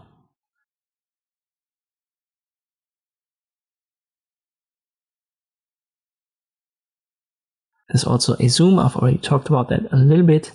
And orientation. Under orientation, you can, for example, flip it if that's needed. So now you have a right to left ruler, for example, and everything was mirrored. Let me flip it back. It's yet another option that I've never used, but it certainly comes in handy when you work with a foreign language that goes from right to left, and then you want to measure something, your designs accordingly. So it's certainly a useful tool. Let's move on to the next side note, which are the templates. Right below new under file, you can open a new document, but this time it will be given a template.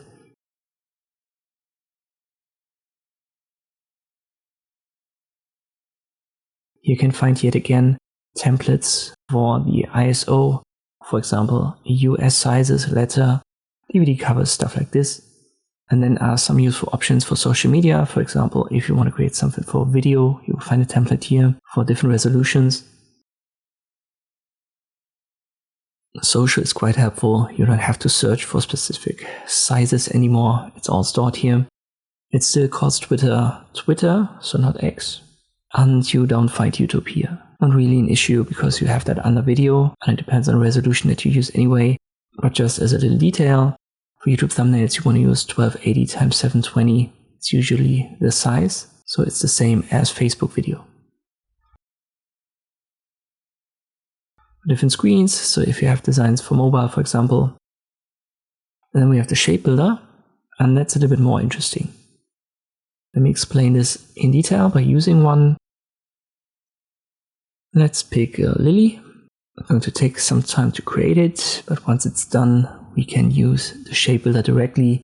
So we get basically a grid in this shape. We can select it all, activate the Shapebuilder tool, use the first mode on the top left, and then click on and connect the shapes that you want to keep.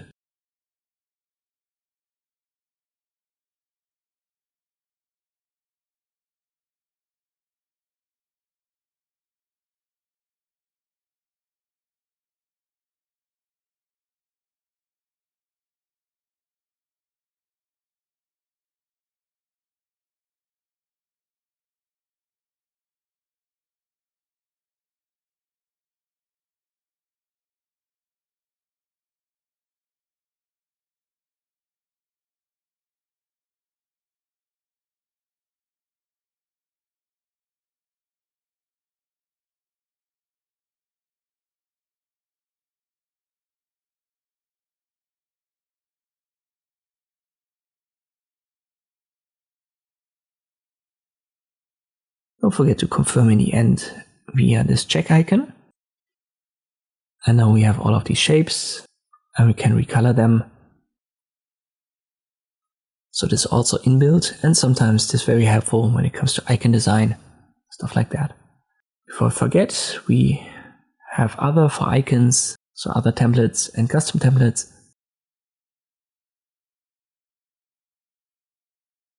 And this rounds this chapter up. Definitely try to recreate the smartphone icon if you haven't done so already, and then check out the templates. Maybe you want to play around with one of these Shapebuilder templates. Now let's talk about grids.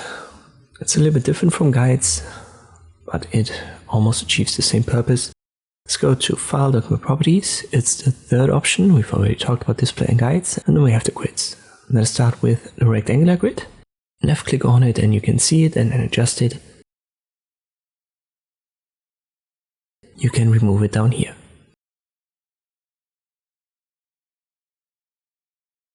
First options are visibility, enable, disable, and then snap to visible guidelines only. I would recommend that you keep that, because sometimes you may have a grid that's invisible and you don't even know that you've got it, so things will snap in weird positions then, so keep this box checked. You can also show dots instead of lines, and you can align it to the page differently by left clicking here, for example in center, and you can see how this changes the origin for X and Y right under the grid units right here, or you can also adjust it manually via plus and minus. So X is the horizontal line, Y the vertical, as always.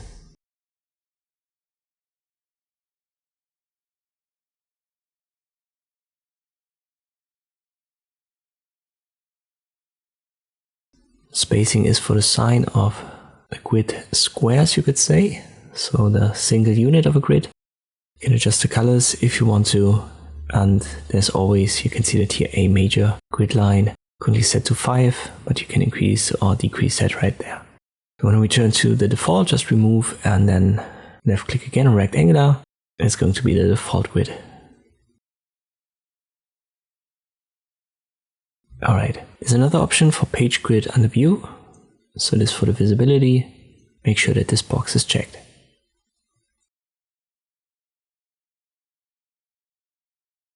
Under snapping, we already talked about the guidelines, but here are specific boxes for the grids. So this is actually something different than a guide. And you can activate snapping to grids, and even the lines of the grids. I usually have both checked. Then I simply create a shape, and we're going to use the pen tool only. And we're going to use the pen tool for that. Let's create a rectangle first.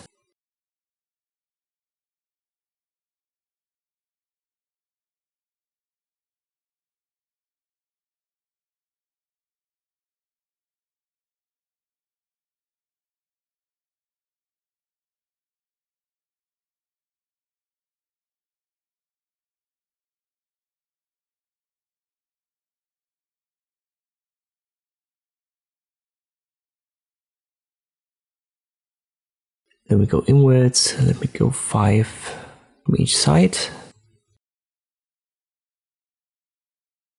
Create a second one.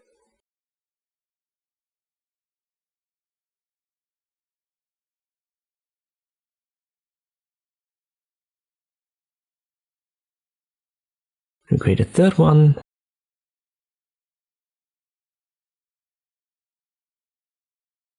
And now I want to create a circle in center.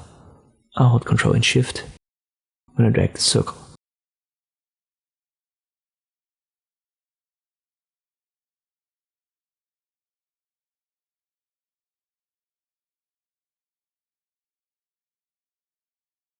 For the circle, I only want to have a stroke, and then let me find a good size.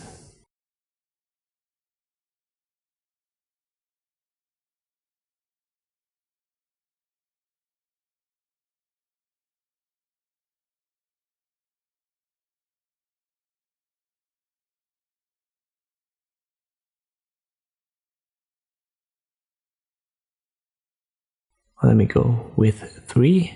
I want to make the circle, the stroke, white, and the fill for the little rectangle here should be white as well. Now I want to connect the two rectangles, so hold Shift and I click on the small one up here. But first let me resize them a little bit.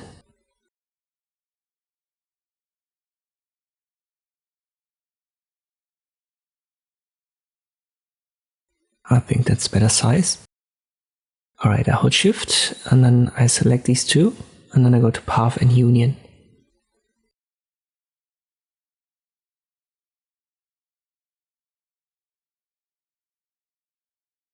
Now let me make the corners round.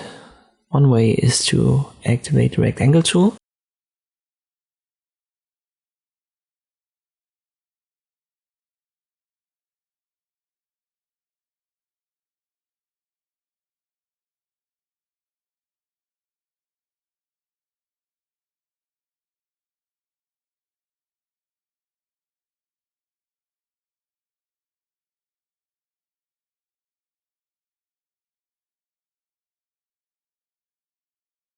But it's not the best way. We can also activate the nodes tool, and then we will get these little circles that we can drag around.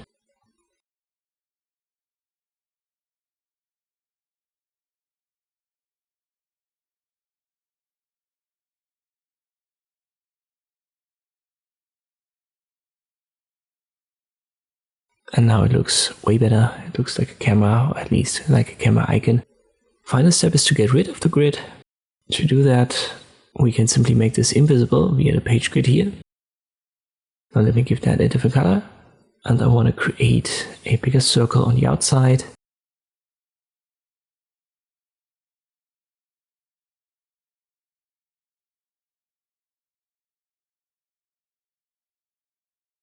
And then give it our typical icon design. I do that with the guides. Press Ctrl R if you can't see rulers, and then you can drag them out of there.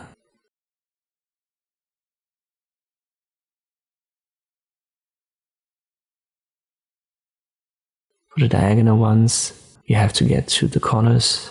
In my case, the top right corner of the ruler. And I need 3 this time.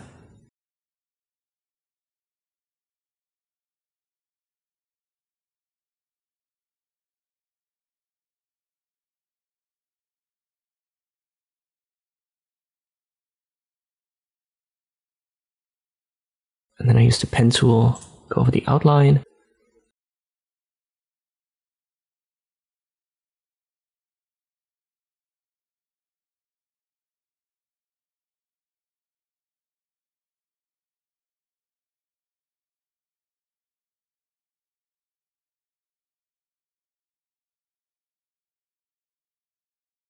We give that a darker color.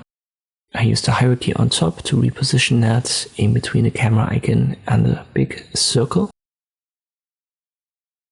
Now I copy the big circle. I hold Shift and I click on our shadow. 2 elements are selected. I go to Path, use Intersection. We've done that in one of the last chapters already. Then we delete our guides, and then I select it all, Ctrl G.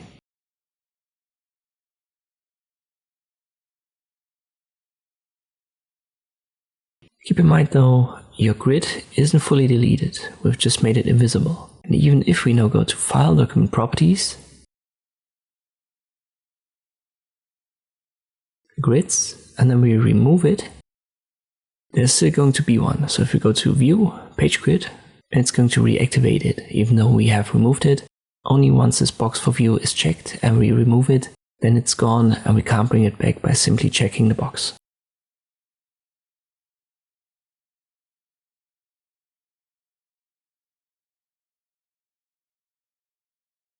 We can also render grids.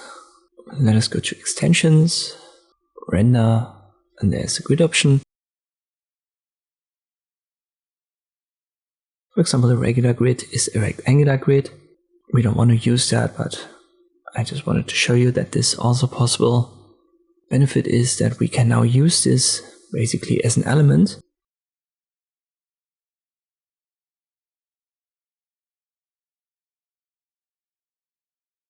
Let me show you on the polar grid, which can be found under Extensions, Render Grids, and then Polar Grid.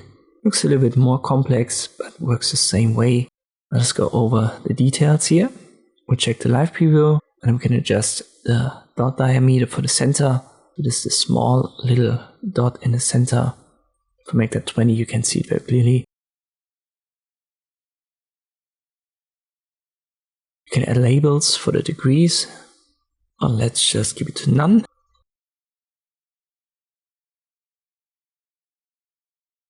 Below that you can adjust the size of these labels, so the degree numbers. You want to check out the circular and the angular divisions. Circular are the rings, you could say, So the more you add, the bigger it will get. Then the subdivisions are the ones in between your bigger rings.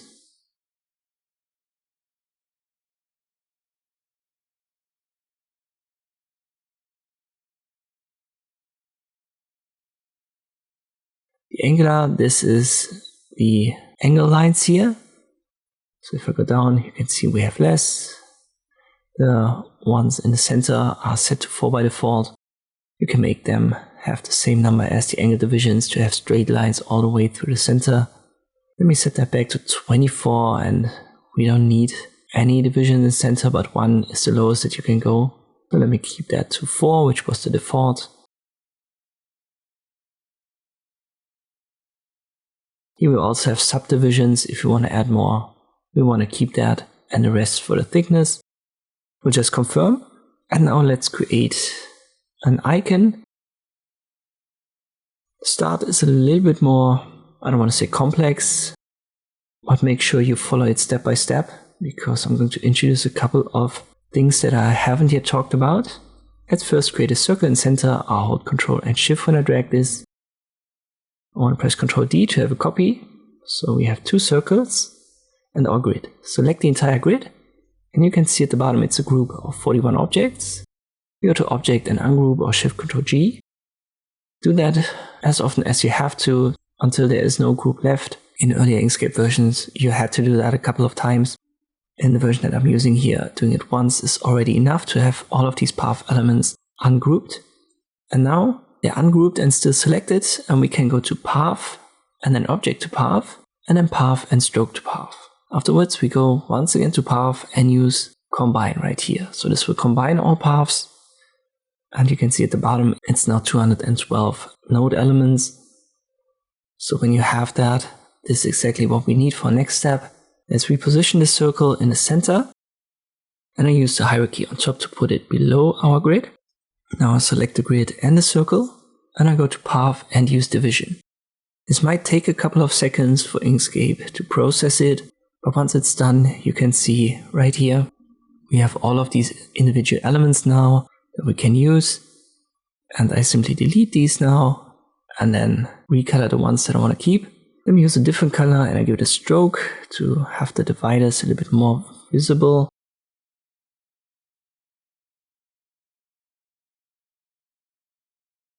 I have to go down with this size though.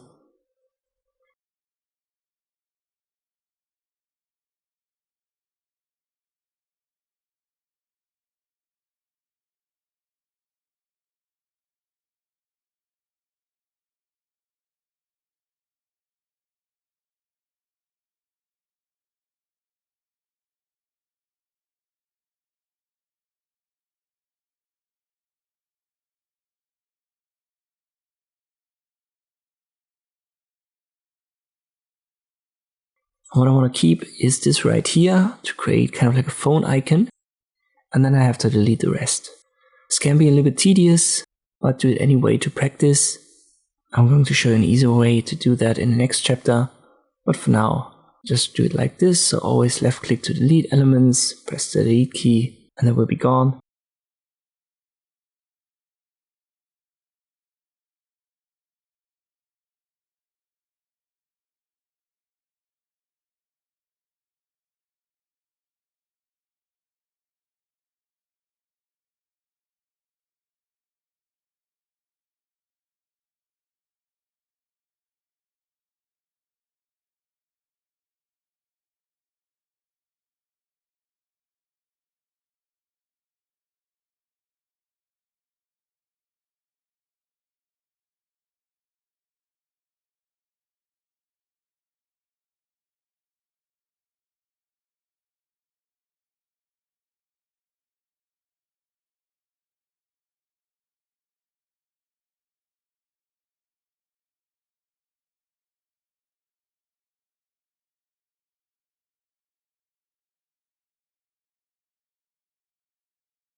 Once we've got what we need, so all elements are deleted that we don't need, I can simply select it all and then give it the fill and the stroke color that I want it to have. So it should have the same color. Let me use black. So black fill and black stroke.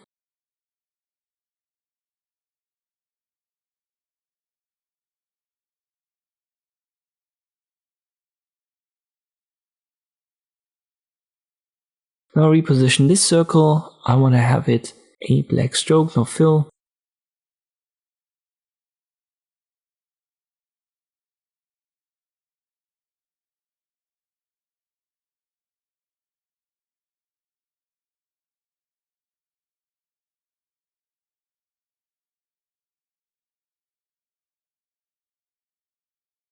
Then I add a text element. Let's say it's a 24-hour phone service, like a support, something like that. I size the circle down.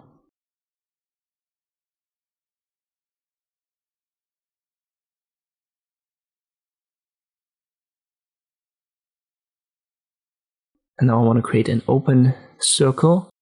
To do that, I simply reselect the Ellipse tool. And then I use start and endpoint again.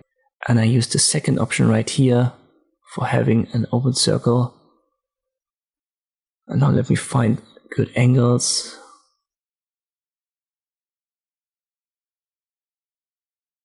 I like 246 and then 110 or something. Let me go to 112 and then I have to go to around 248 and that should be enough. Reposition that a little bit so that it looks good. Then select it all, Ctrl G to group it.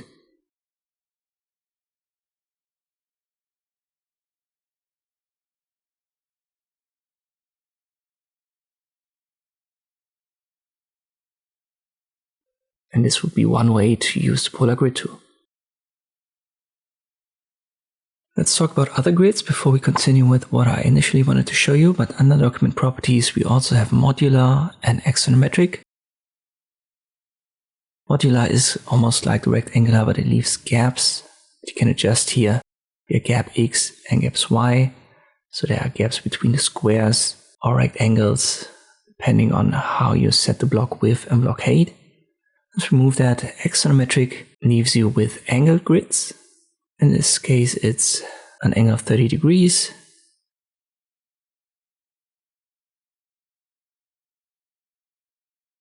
And we can also go to extensions, render grids, and there's an isometric grid, and it looks basically the same. Difference in the terminology is just that the axonometric doesn't have to have a specific angle. The isometric always has this 120 degree angle between X, Y, and Z axis. So in principle, axonometric is this category term, and isometric is one specific example of such a grid. Let us stick to the axonometric here, 30 degree angle for X and Z. I'll simply confirm. Now let us quickly create a simple icon. Make sure that enable snapping is active. Also grids and grid lines. Now we want to create a simple bar chart. Snapping helps, and we go over this with left clicks only. When we've closed our shape, we want to deselect that and then use different colors for every new shape.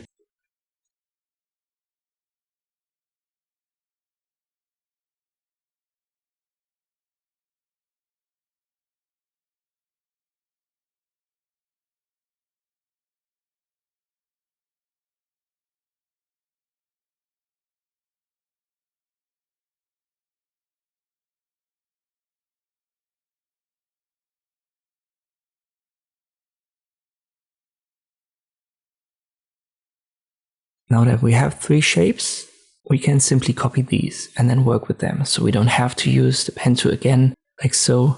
I'll just press Ctrl D and reposition that. Second one I reposition and I bring it to the back later on. Problem is we cannot just transform this, you can see, because of the angle. So instead what we have to do is we have to use the nodes tool and select the two top nodes with a left click drag, and then we reposition that until it hits the roof.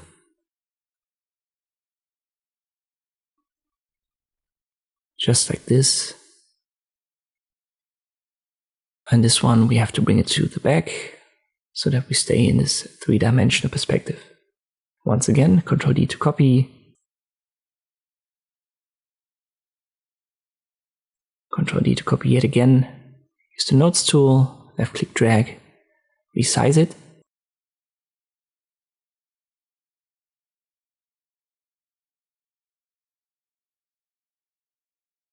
Use the hierarchy option to bring it to the back.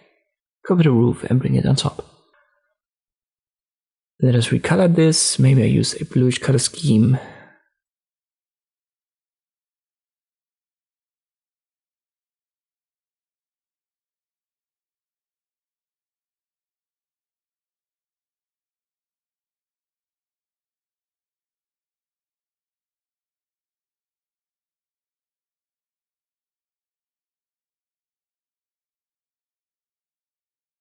Finally, File, Document Properties, and remove the grid as we don't need it anymore. So this would be a very simple isometric design. So it's a good icon to practice when you're a beginner. Therefore try it out yourself before you continue. Now let me show an easier way to use grids. We can just use the Shapebuilder tool. But this doesn't really work with the grids that we can render via the document properties. Let me use a rectangle grid, and now I want to select the Shapebuilder tool, and it tells me we don't have anything selected that we can perform it on or use it with. So let me remove that grid again.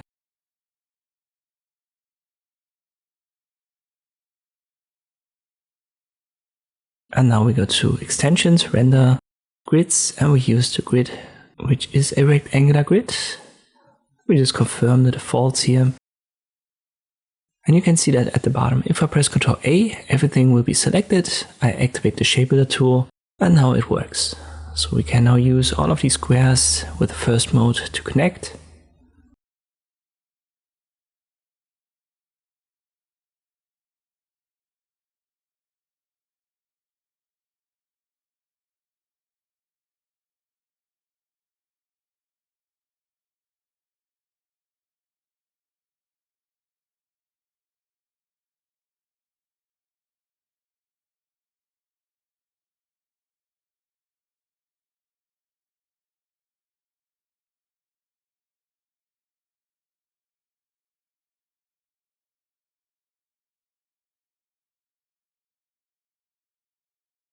And once we're done, we simply confirm. Let me show an example.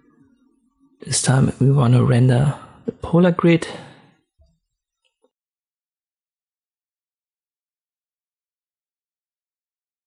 And we use the defaults here. So 24 angle divisions and 6 circular divisions. That should be enough for our little project here. I press Ctrl A to select it. And I'm on the first mode for the Shapebuilder tool, where I can connect shapes. I connect the circle in center first. Now let me try the outside.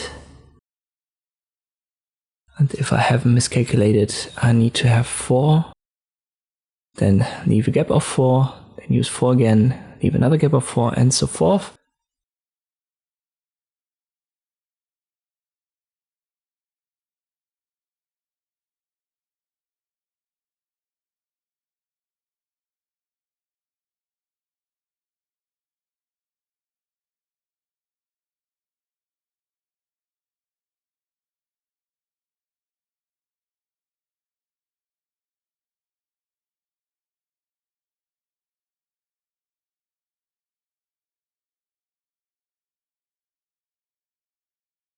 And I want to keep the outer circle right here.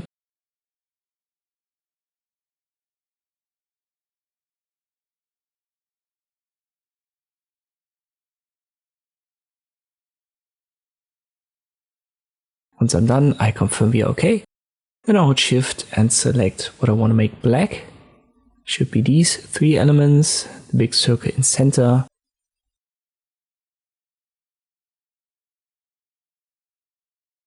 I give it a black fill, and also the circle on the outside. And now you can already see where it's going. I'll use the Ellipse tool, go to the center hold Shift and Control when I drag a new circle. I make it yellow and then use the hierarchy to bring it to the bottom, and now we have this radioactive sign. So instead of deleting all of this stuff like we did 2 chapters earlier, this is an easier way to do it, but it only works with the render function, otherwise it won't find anything to use the Shapebuilder tool with.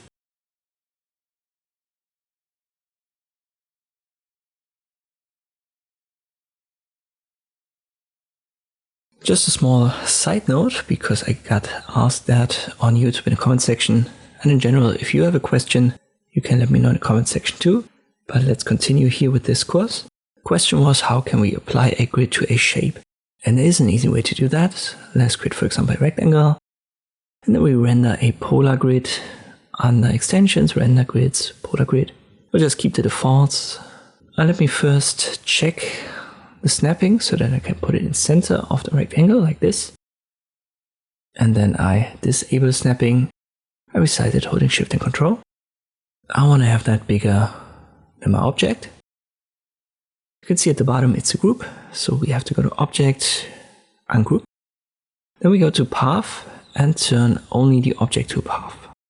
It's still selected. We go to Path, Combine. This should give you a fully black circle. But when you look at the bottom, it's actually a path of more than 100 nodes. And now I press Ctrl A. This selects this path, this black circle with all of these nodes, and a rectangle behind it. And now I go to Path and use Division. And there you go. This grid was now applied to the rectangle, and you can see all of these cells, and we can drag them out of there. So this would be the way to do it. And this also works on complex shapes, weird shapes. Let me just create a fantasy shape here using the pen tool quickly.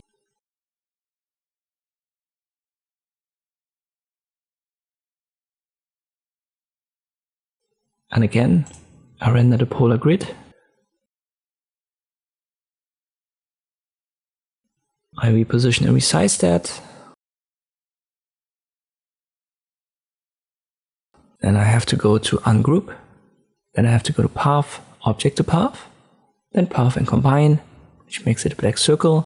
Press Ctrl A to select it all. Path and Division.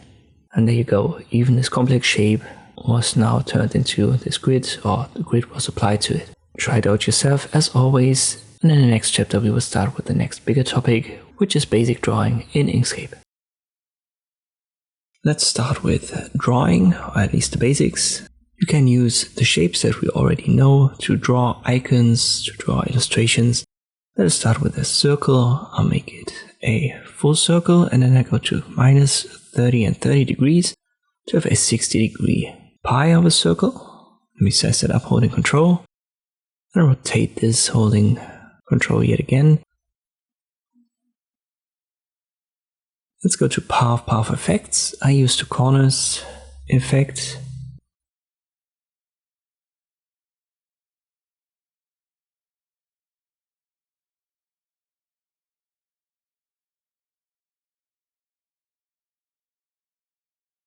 Then I use the Nodes tool and I adjust the corners a little bit.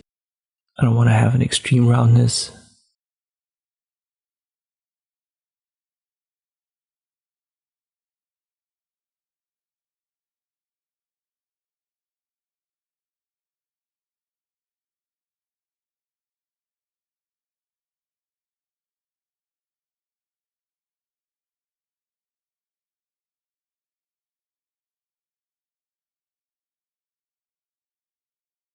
Something like this should be fine.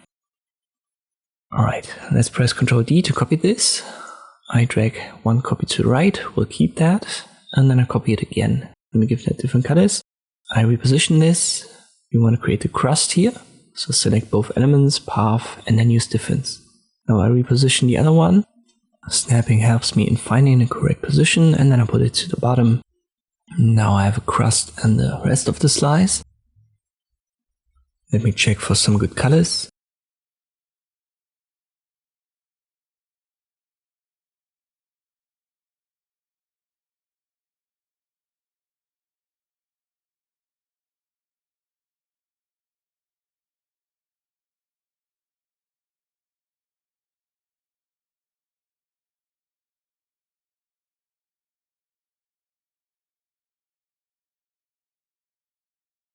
Crust should obviously be darker.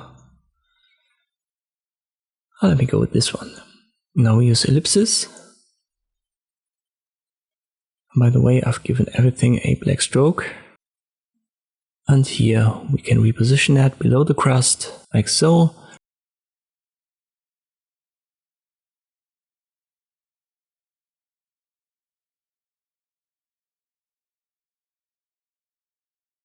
Then I press Ctrl D, use copies, reposition them here and there.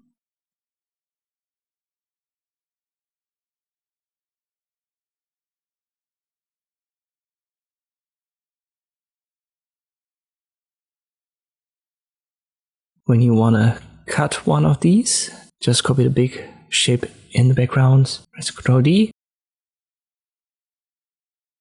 Then hold Shift, click on the tomato, our ellipse here, so both elements are selected, then go to Path and use Intersection. Make sure to randomize your ellipses.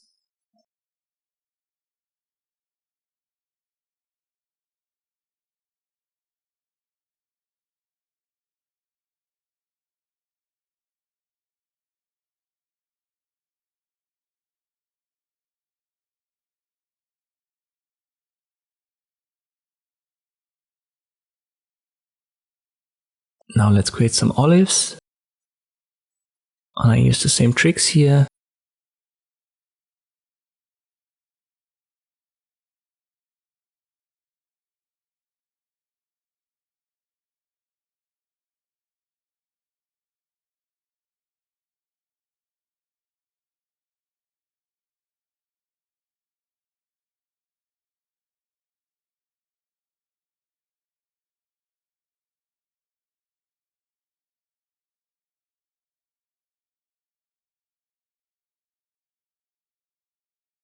But maybe I'll disable the snapping for now. So randomize the size, and I use the intersection with the big shape in the background to create these cut olives. And let's create some corn. So this time it's a rectangle, then I drag the circle inwards to create rounded corners.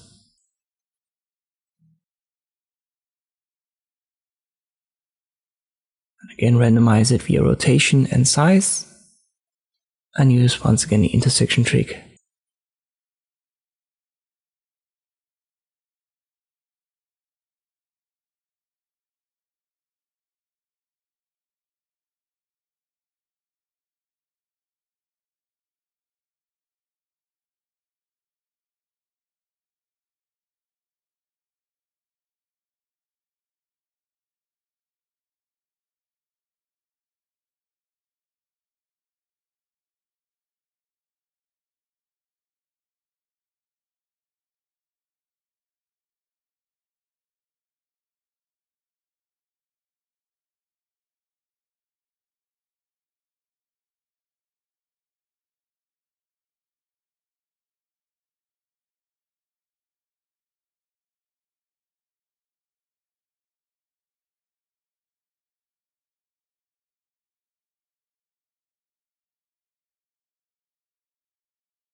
And this would be how you could create a pizza slice using only basic shapes. So for some illustrations, it's already enough to know the basics that I've already shown you. As always, try to recreate that and only then move on to the next chapter. Let's continue. This time we want to draw using the basic shapes, and then we simply use the Shapebuilder tool. I have to admit that I'm not the best illustrator, but I hope we can get through this and you understand the principle and the end result is somewhat usable. What I do here is I'll just create rectangles with rounded corners, and I make sure that I have these overlaps. A little bit exaggerated, but that's totally fine in this first step.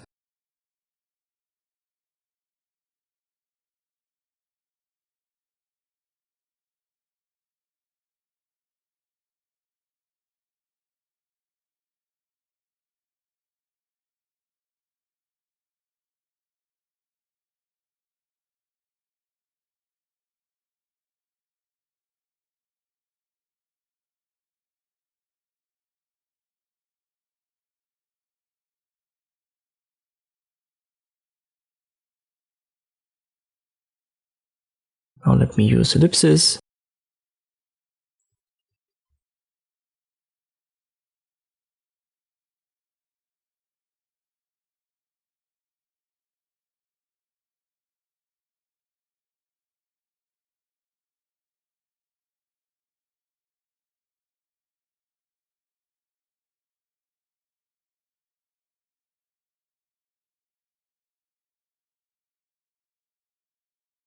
Now again, I use rectangles.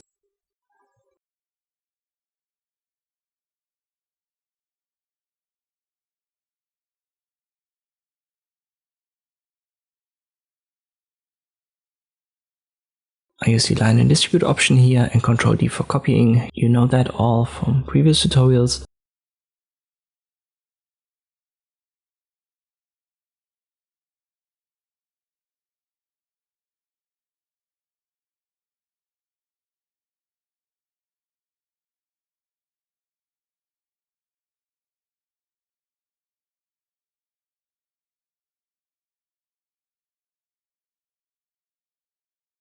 Once you've got everything that you need, just press Ctrl A or select it all and then use the Shapebuilder tool.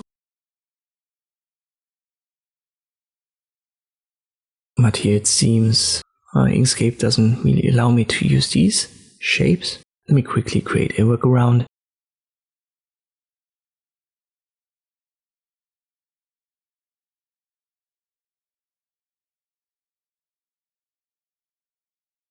So I just create a copy here and drag that out of there.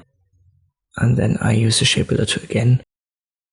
We replace this remaining shape on top of it in the end. I'm on mode 1 for adding. So this is supposed to be the foam.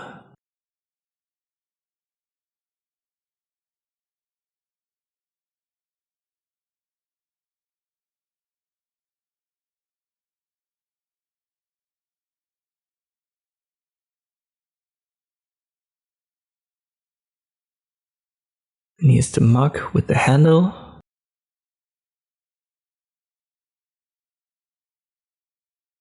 And I'm going to keep these smaller shapes here.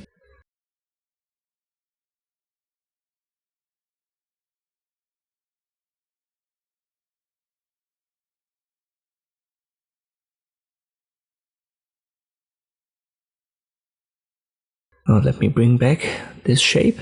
I want to make these shapes black. The top one should be white.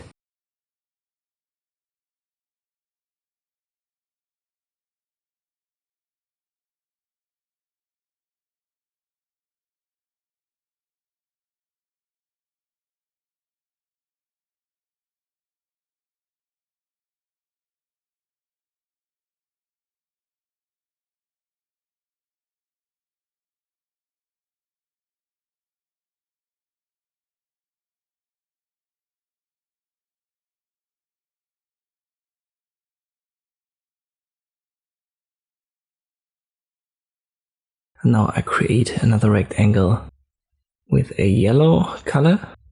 And I have to give it a black stroke and reposition that a little bit and play around with the roundness.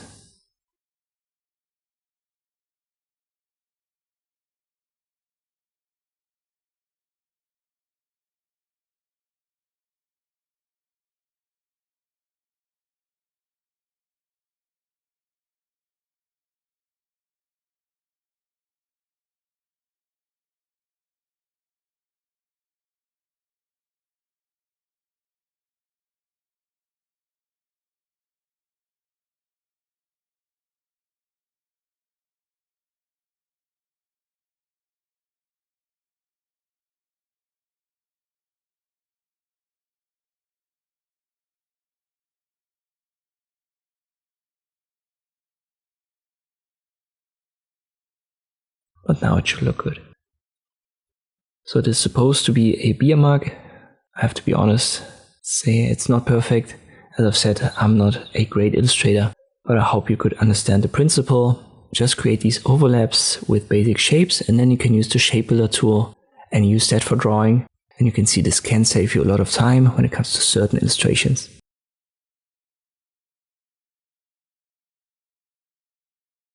Let me show you the next way, or the next little trick to create illustrations. It's symmetry. When we enable the snapping, it doesn't really matter where you define your center point, but we'll just use two guides. If you can't see rulers, press Ctrl R. Then I create an ellipse here, holding Shift and Ctrl. Now I want to transform it. So this was created at our center point.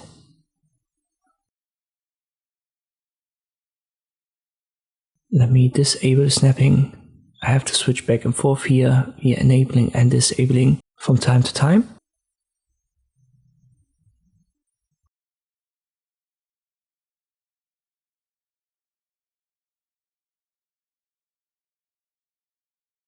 Once I've got my basic shape, I want to get rid of the right hand side and only draw the left hand side.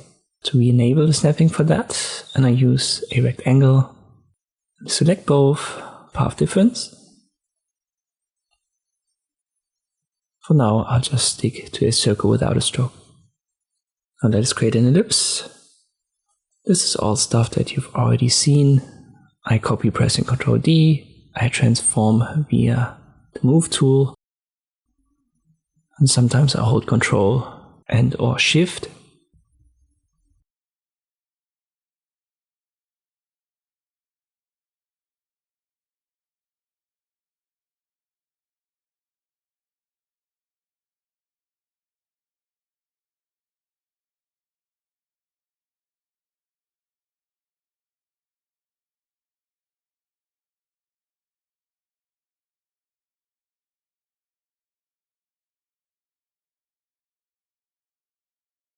I want to create cuts. To do that, I'll stick to the basic shapes, and then I use path and difference. To create rounded corners, I use the path effects corners.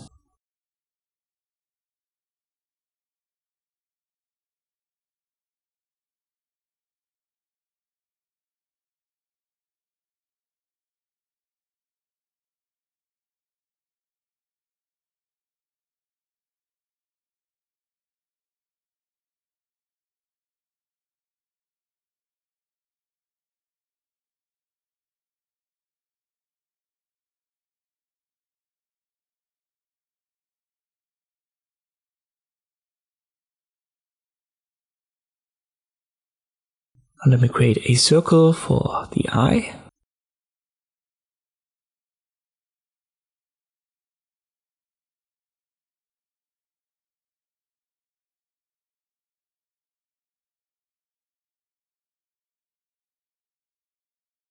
Then I create a triangle for the mouth. Again, I have to transform it and then use the corners for the roundness.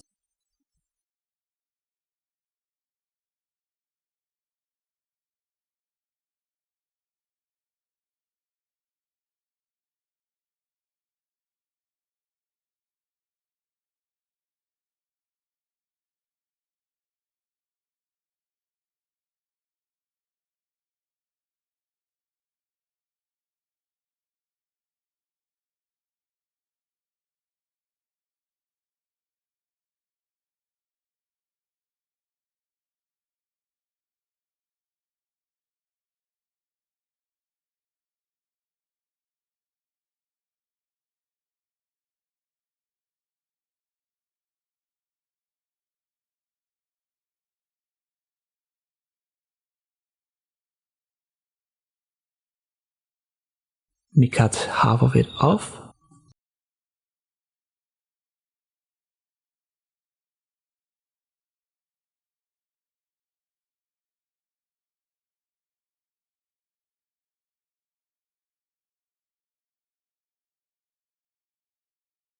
And now I want to use the pen tool. Before we dive deeply into it, we'll just left click and then left click and drag. And this allows us to create a curve. So the first one is just a left click and the second one is a left click drag, and then I release it and this gives us a curved line. Let me get rid of the fill and I add a stroke. I have to adjust the stroke style though. I want to have round caps and then find a good size.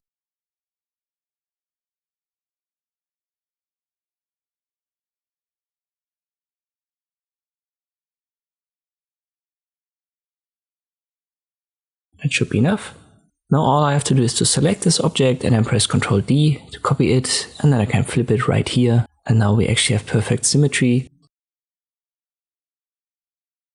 Makes sense to connect some of these shapes, for example the nose.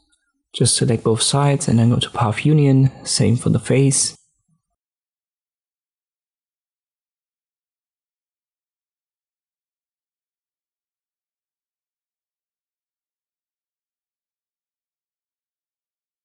And now let me pick some good colors for fill and stroke, and I have to adjust the stroke width a little bit.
And here I want to connect the ears to the face. Yet again, I use Union for that.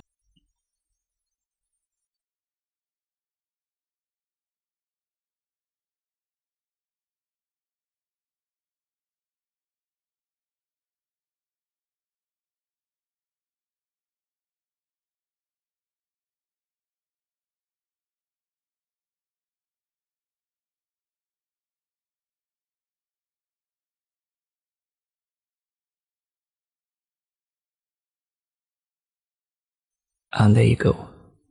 So this is how you could use symmetry. Makes your life a little bit easier and certainly speeds up the process. Now let us finally dive into the pen tool.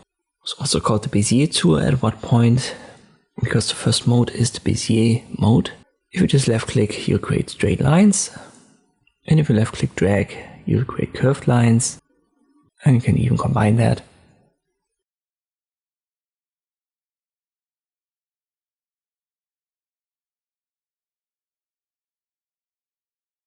But this is only true for the first mode. Right here, as I've said, is the Bezier path mode. Second one is for the Spiro. This will also give you curved lines, but there will always be lines of a spiral. You can see that here. You can flip the orientation though, so that you don't have to have a spiral that only goes in one direction.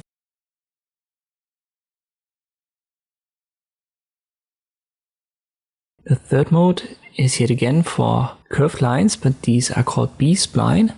So you create straight lines, and within these straight lines an ellipse will be positioned that fits with its nodes to the 2 points that you've defined via the straight line. Next up we have a sequence of straight lines, so this will only allow you to create straight lines. No matter what you do here, there will be no curves. And the last mode is also for straight lines, but they will be set to a specific angle. Let me show you this. It's called paraxial line segments. And you can see it's only 90 degrees, so you always have to stick to that angle. What you're going to use 99% of the time is the Bezier path mode. Sometimes you want to use the spiral mode, when you for example want to create S shapes, stuff like this. But as I've said, for the most part it's the first mode, and you want to set the shape to none, and this is basically what the pen tool is.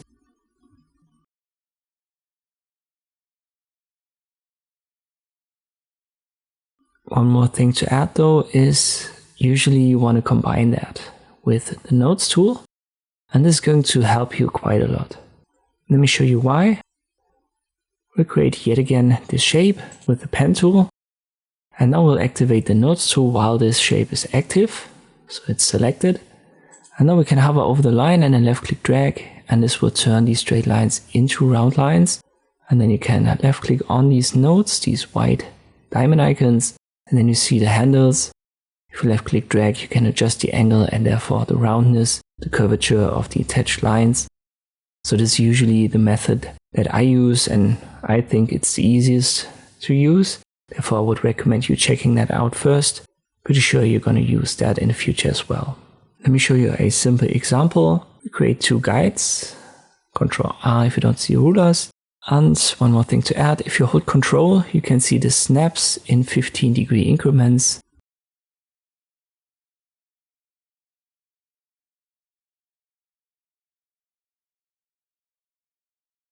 So this is something that I wanted to add as well. And now let's draw. Let's start here. I'll hold Ctrl, go to the left. Hold Ctrl, go slightly upwards. Then I'll release Ctrl. I'll just create straight lines, no curvatures.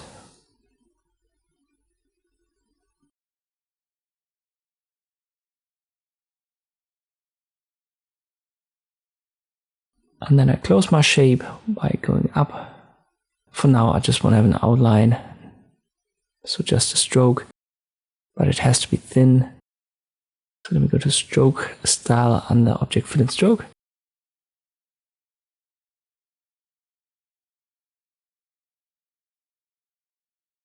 It's selected. Now I activate the nodes tool and I simply hover over the lines, and now I create my curves here. Let me disable the snapping for now, and I'll try to do it as best as I can without an outline. It's not going to be perfect, but I can get pretty close. I also use the handles. Once again, you have to left click on the nodes to see them, and then you can left click drag on them. You can also reposition these nodes.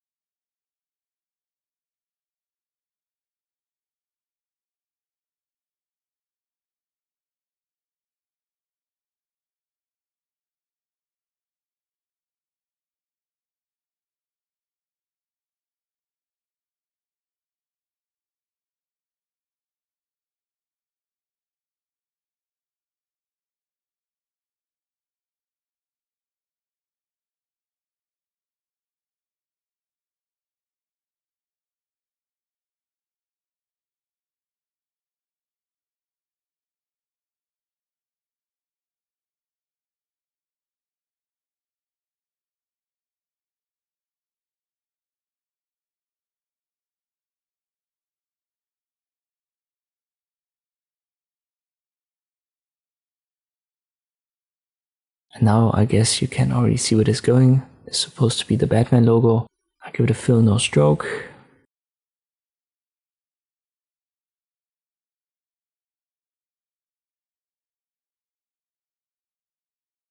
Now Ctrl D to copy it, flip it. Re-enable the snapping. Select both, use union. Let me delete the guides first. So select both, path union.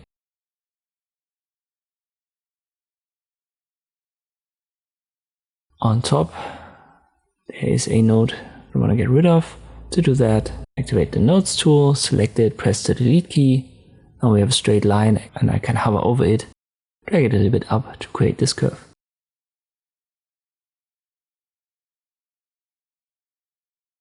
And create an ellipse as an outline.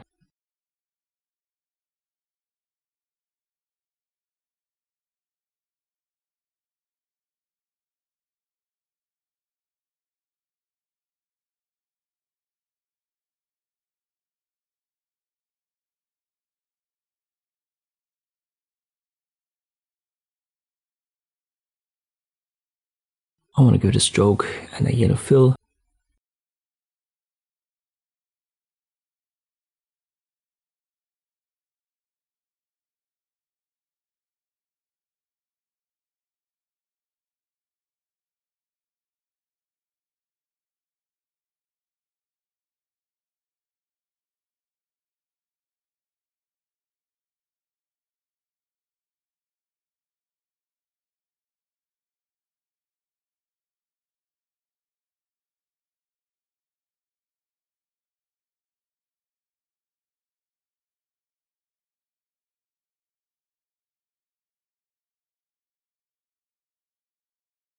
and this would be a version of the original Batman logo. As I've said, the important part here is you can use your pen tool and then afterwards use the nodes tool to create the curves. So get some practice, try to recreate this, and then you're ready for the next chapter.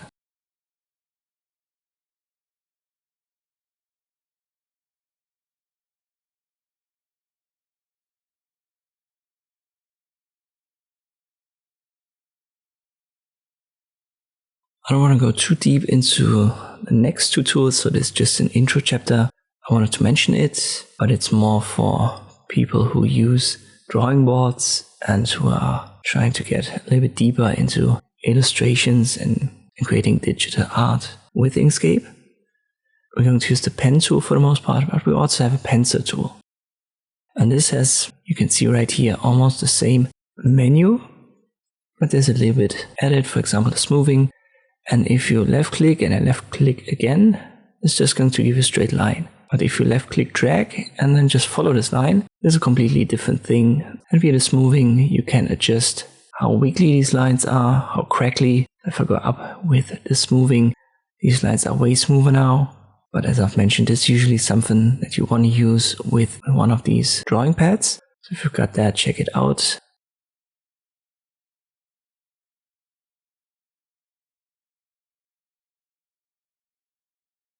Calligraphy tool goes even further into that direction. You just left click, you get dots, but left click drag, and it's going to create these lines for you.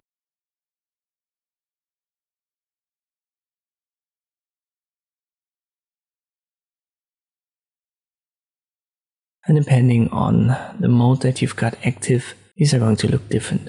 So most important here is to drop down on the top left, where it currently says no preset.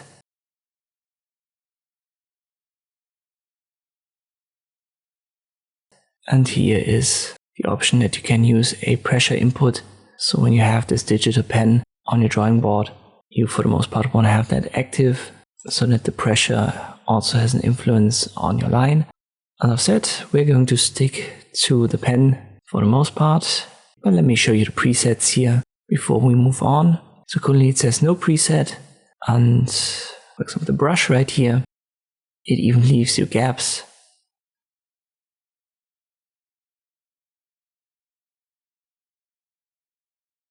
And there's something, I believe it was the splotch, that leaves very wide gaps. Marker instead doesn't have gaps at all.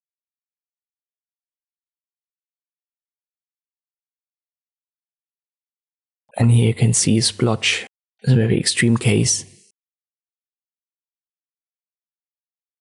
And here would be the dig pen. So these presets simply try to imitate different drawing tools that you know from real life. No project for this chapter, as I've said, it's just an intro. We want to stick to the basics. Let us talk about another tool, which is the eraser. We'll create a rectangle. Doesn't matter if it's selected or not, you'll find the eraser tool right here. Short key for it is Shift E. When you draw with one of these graphic boards, this is certainly a helpful tool to use. First mode can be used to delete objects, so you just drag over them and they will be deleted. Second mode is for cutting paths. Third for clipping. Usually you want to have the second. Then you get some options, width, so you can make that thinner or thicker.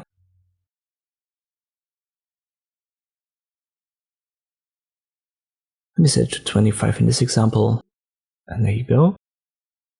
If I now reselect it with selection tool right here, you can see it's still one element.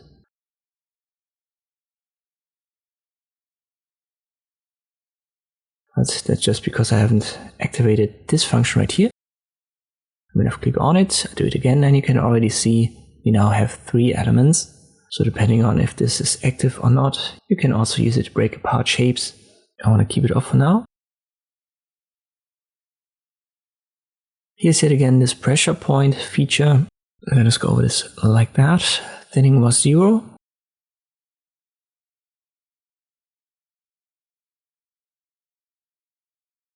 Now I increase it, and now you can see this pressure point and the thinning. They will have a huge impact when you use a graphic board. Cap is for the endpoint. 0 will make it a butt cap.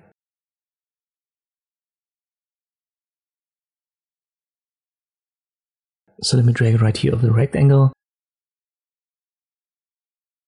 And this would be a round cap at 2. Tremor is basically a randomization effect, you could say.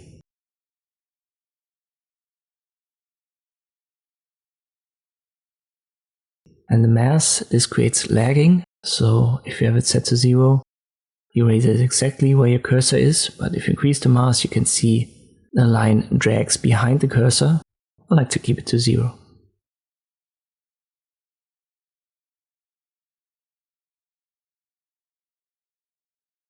Let's delete this. And by the way, this works on any shape, so it also works on lines and text.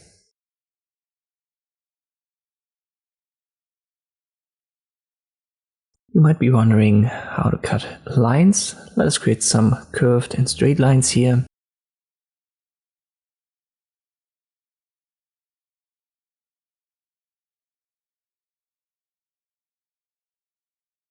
Give it a stroke, no fill. There are different ways to do it. One would be to activate the nodes tool. Then you see all of the nodes of these lines and you can left click on them to activate them. So when they're bluish, they're highlighted, they're activated. And you can also see the handles then.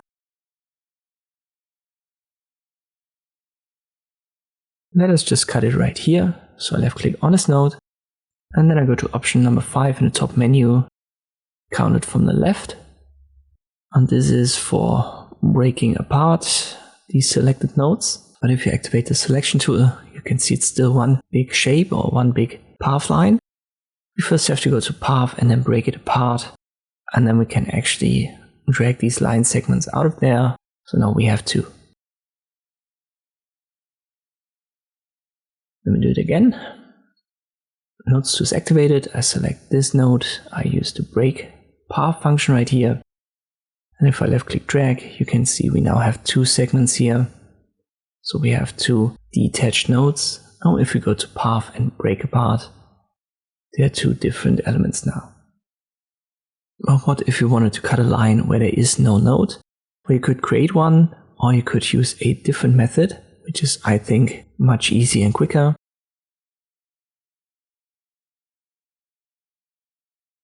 You just create a rectangle. You will fill no stroke. I'll make this red.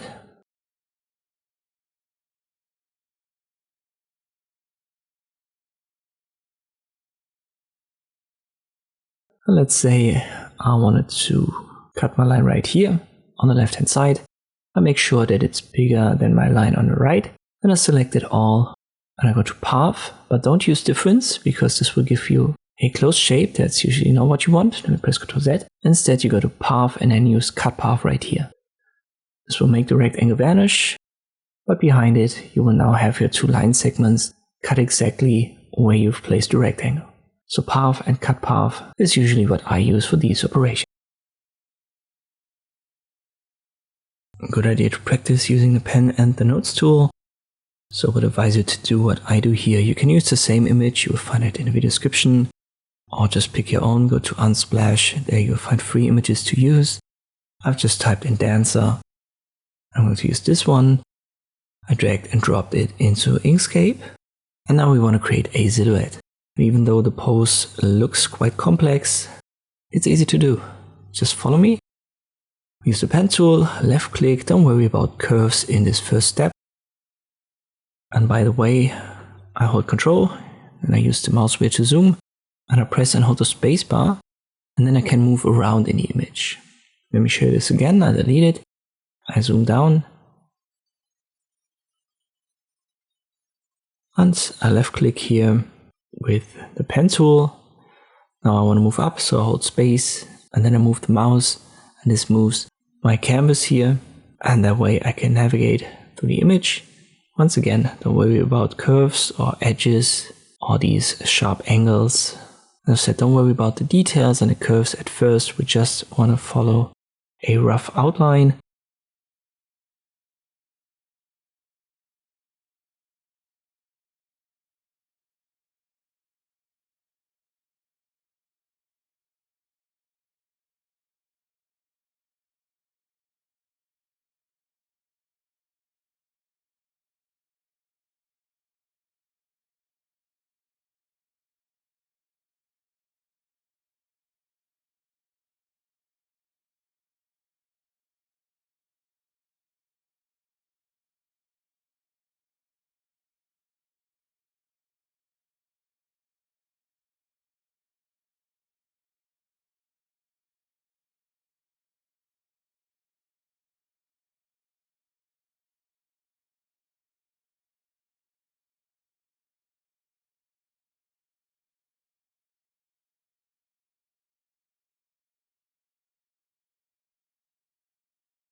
And once we've arrived at the start, then connect with the first node that you've created to create a closed shape. Mine's red for now. I activate the nodes tool and then I can hover over these lines and then left click drag. And this creates the curves.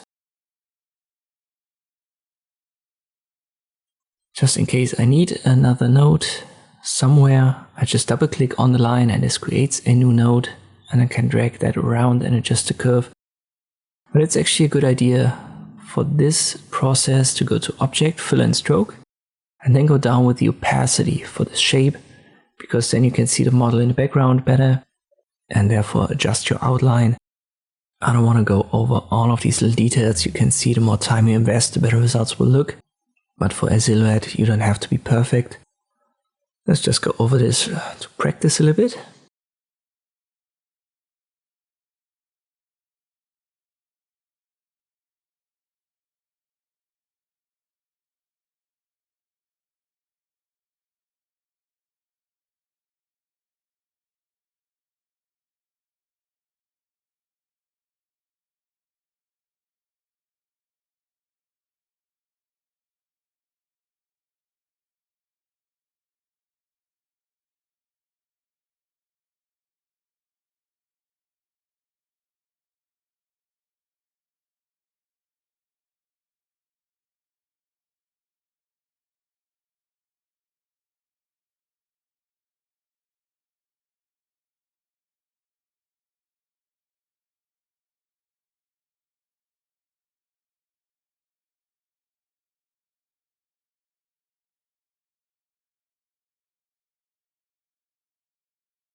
Alright, this now looks good, but you can see we have two problems.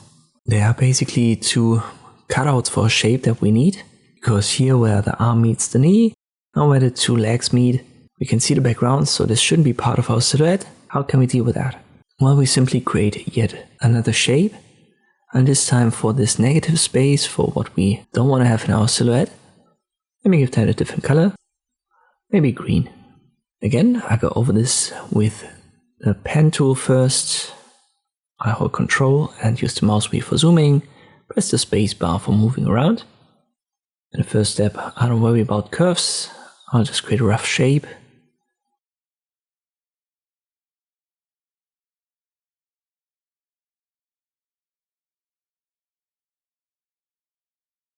And then I close it, and I activate the Nodes tool, hover over the lines, left click drag to create these curves.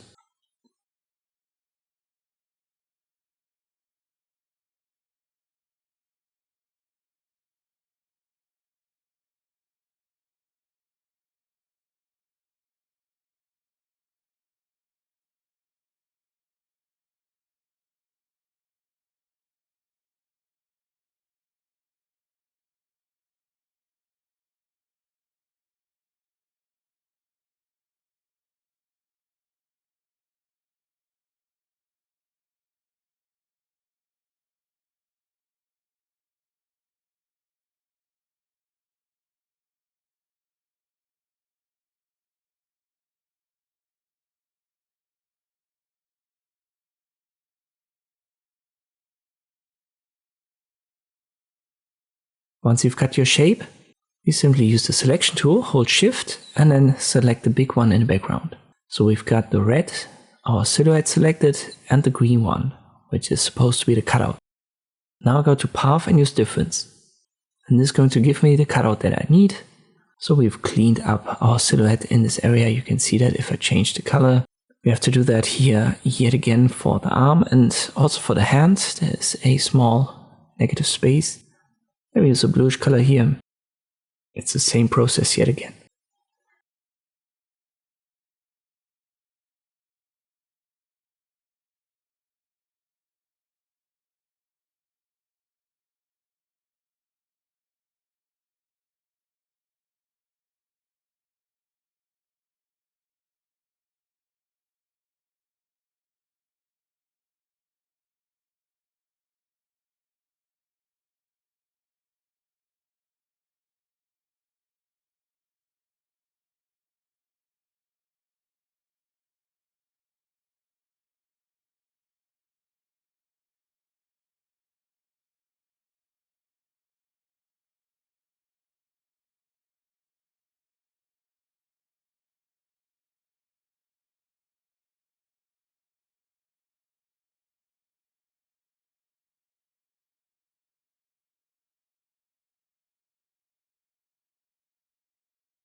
Once you've got it, activate the selection tool, hold shift, click on the big shape of our red silhouette, use path and difference.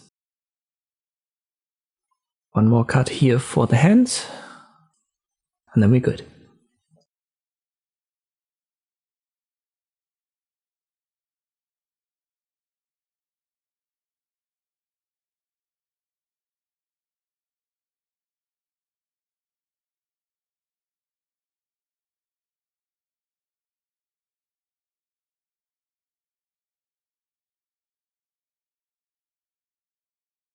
Finally, we have to bring back the full opacity, so we go to Object, Fill and Stroke, and then increase the opacity down here for the red shape. And usually silhouettes are black, so I give it a black fill. And if I drag this out of here now, you can see we've got quite a good result. As I said, it's a good way to practice using these two tools, the Nodes tool and the Pen tool, so try to do it yourself. Once again, the link to this image is in the description below if you want to use the same. Let's round up this chapter. Just some simple drawing examples, and you can make them exercises by just repeating them. We'll start with a circle. Make sure it doesn't have a stroke. Then you want to press Ctrl D. Let me give that a different color and then size it down holding Shift and Ctrl. So you should have two circles now, and they both have the same center point. Select both. Press Ctrl D again. Snapping is enabled, and now I can hold Ctrl, drag this down, and I make it snap. So both circles are touching each other right here. That's what we need. Activate the Ellipse tool, go to this center point where both circles meet. Hold Shift and Ctrl when you drag this circle. Make it bigger than the small ones. Bring it to the bottom. And now when you drag it down, you want to have the snapping still enabled, and then hold Shift and Ctrl.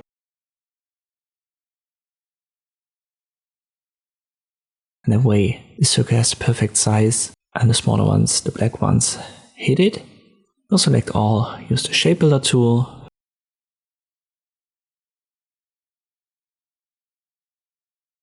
First mode for adding, click on the center ones, the smallest. We want to keep the outer sides, and then connect these two. Confirm.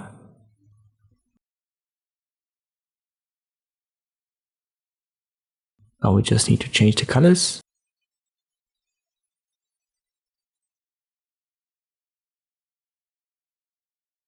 And then let me give it a stroke. The stroke is a little bit too thick, and we need to do some adjustments here.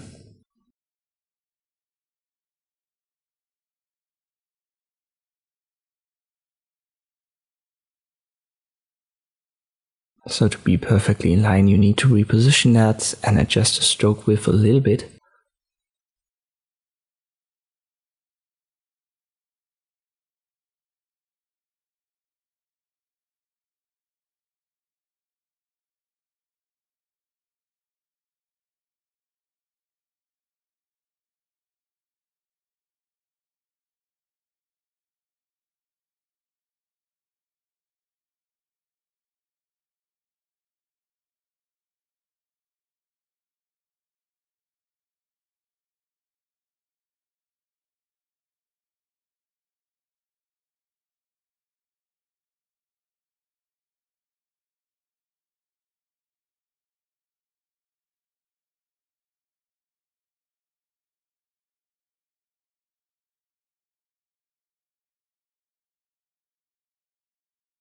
Once you've got that, we now have this yin and yang symbol simply drawn with basic shapes and the Shapebuilder tool.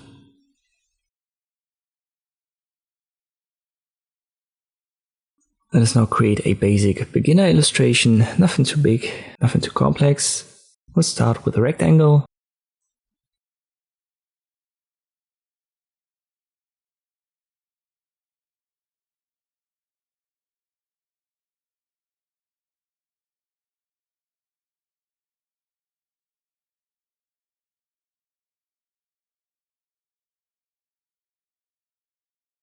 Then we need a circle.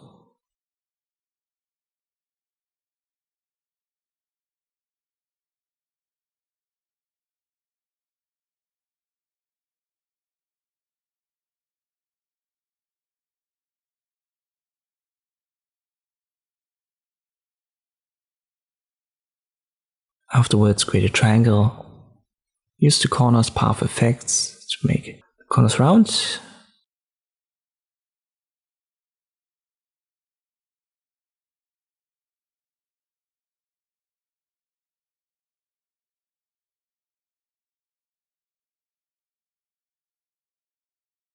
These are supposed to be mountains. Let me create 3 of them.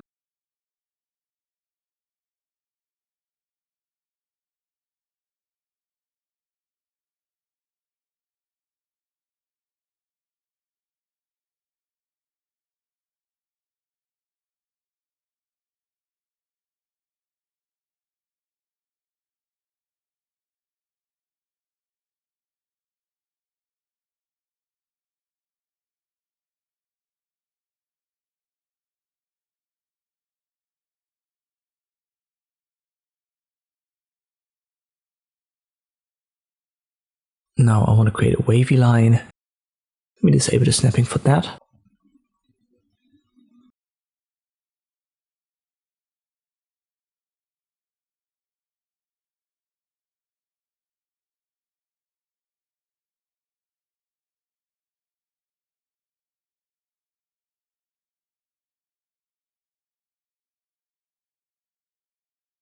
Let's make everything fit our rectangle canvas. I'll copy this, Ctrl D, and then I use the intersection with the element that I want to cut. So the mountains and wavy lines here.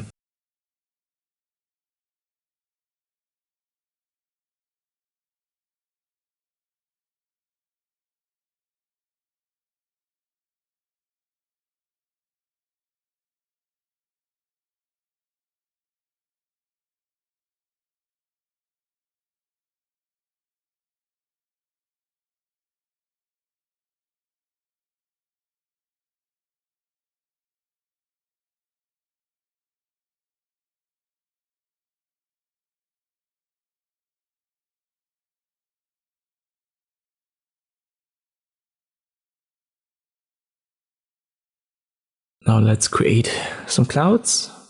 I just use the ellipse tool for it. To randomize it, I rotate it, size it down.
And again, to cut it off, use this intersection.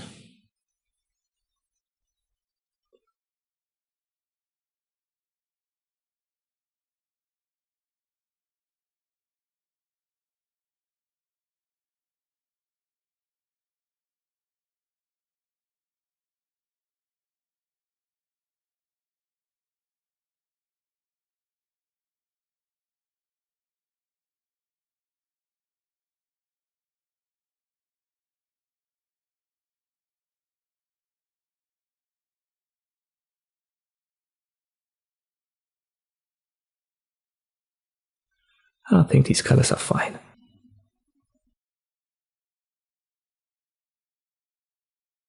Our final one, let me try. I'm going to go for a very minimalist style of the Iron Man mask.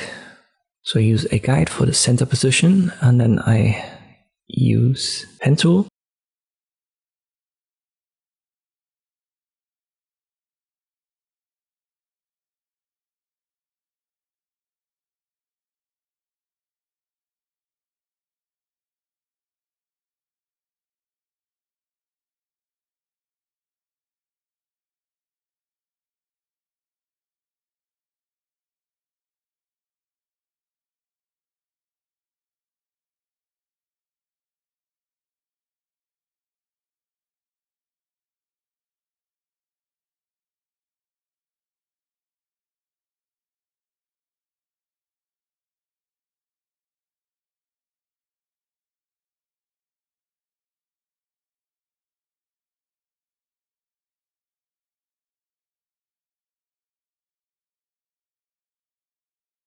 I want to create 3 shapes here.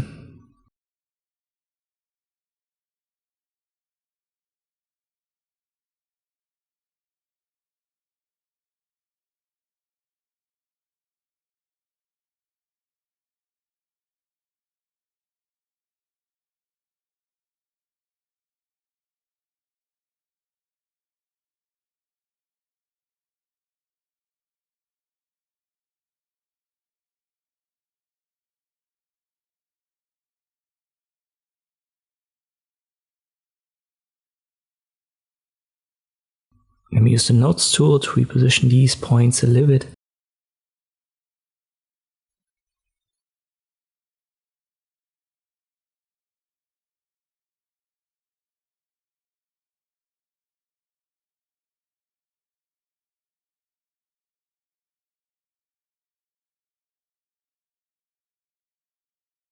Fourth shape should be the eye.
Let me find some colors.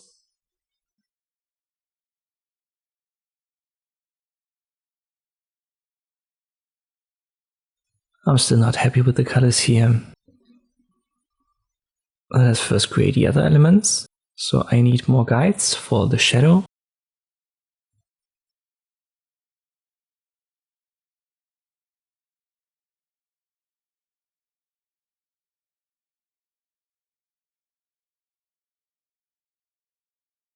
I believe I need 3.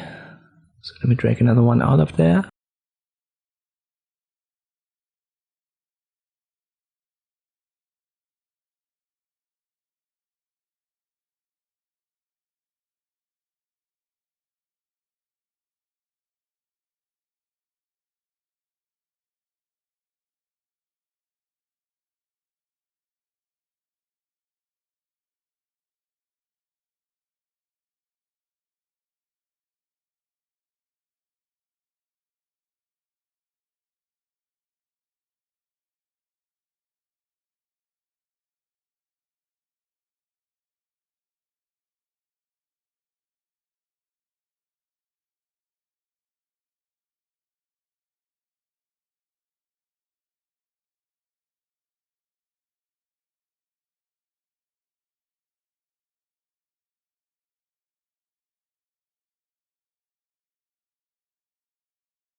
Let me add a background, and I use intersection yet again.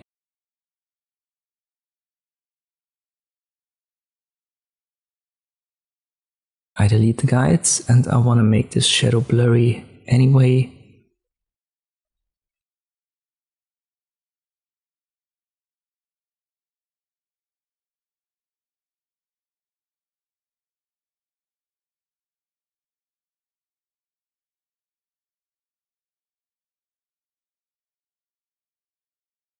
Now let me try to find better colors.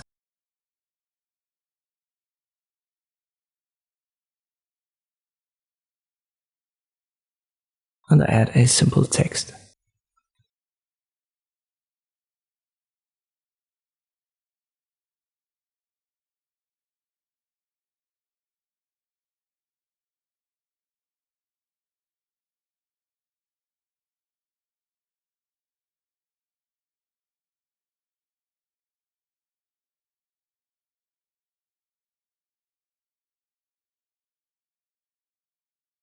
Pause the video and try to recreate all that if you haven't done so already. And then we're going to move on from drawing. I'm going to show you how you can use Inkscape to edit images.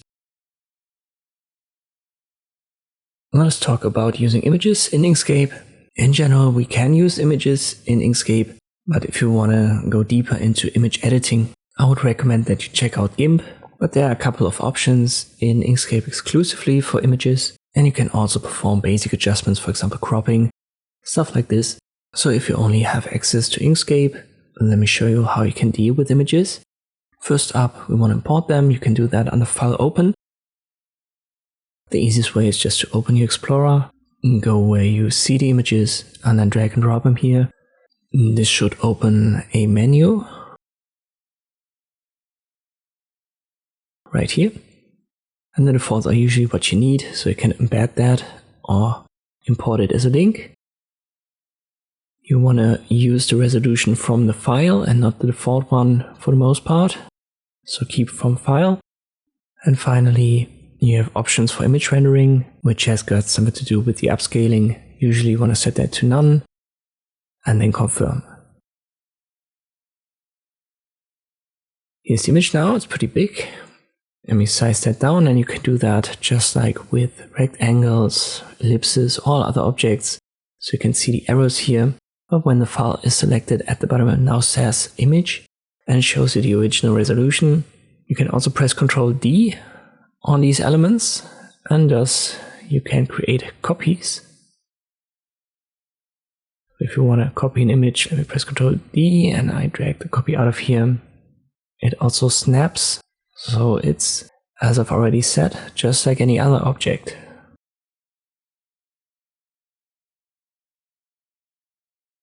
Let me disable the snapping and then enable it, and there you go. We can also rotate it, flip it, and stack it with these hierarchy options. Nothing really changes here. Then we have the filters. We haven't yet talked much about it, and I will go over that in detail in this bigger section of my course. But to give you a little bit of an intro, when the element is selected, you can, for example, go to Image Effects and then left click on one of these, and many are just one-click options. You can see that with Age and Film Grain, left click on it and it will be applied without you having to do anything. But there are also ones that have a menu, and these are all indicated with these 3 dots. So whenever there are 3 dots and a menu will pop up when you use it, then check the live preview and you can adjust it in real time. For example, here with the edge detect. And for these image effects, that's usually the best way to deal with them. You just check the live preview and then you see what's happening to the image, and then you simply apply.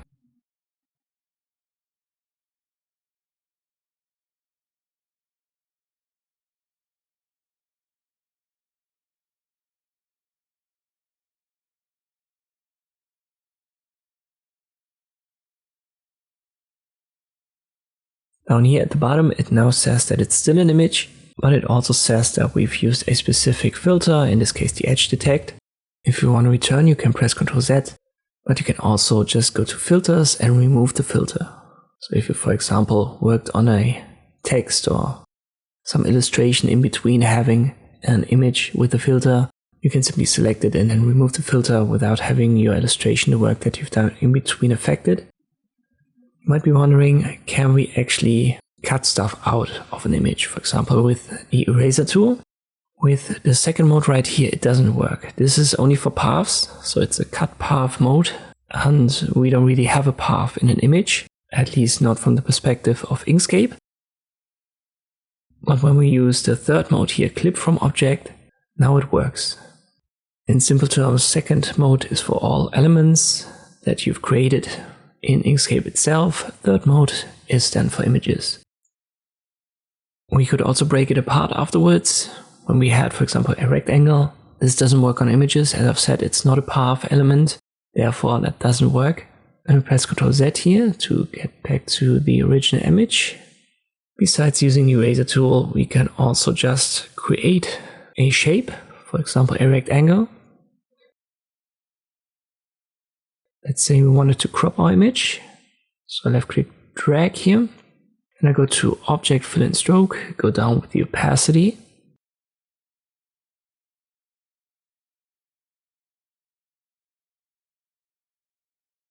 I reposition it. I want to have it cropped right here. I resize it at the bottom, get back to 100% opacity. Now select both, then right click and I set a clip. And this is in principle a clipping mask that connects these two shapes and only gives you the image of the size or a cutout where we've set our rectangle. The original is still in there, so we can right click and then release it, and then we've got the original back. And this is usually the way I crop images in Inkscape if I have to crop one.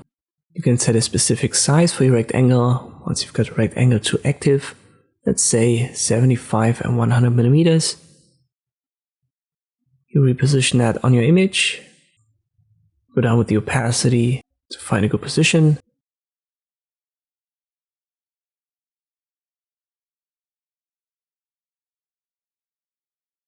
Bring the opacity back up, select both, right click, set a clip. You can now see here our image element, our clipped image element, has the size of 75 and 100 millimeters.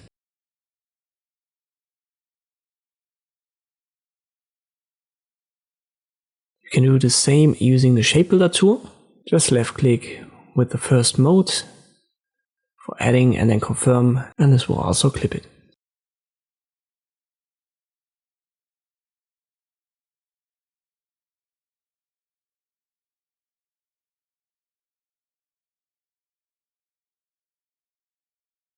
We can not only use filters but also extensions on images, but it depends a little bit on what extension it is, because some, they just don't work.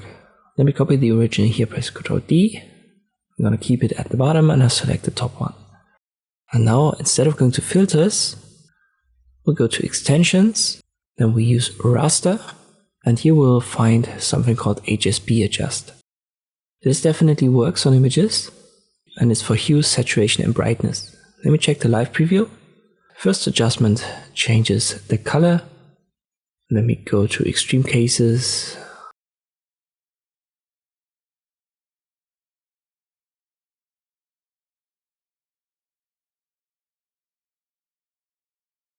At around 5 we can see it a little bit, but let me go very high here, 20. And there you go. Now you can see how this color changes fundamentally.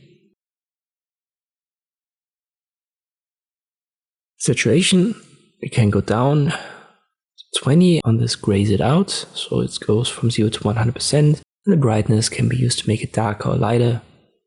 Therefore, this is a typical HSL adjustment. In this case, the lightness, the L is just called brightness, so it's an HSB adjust.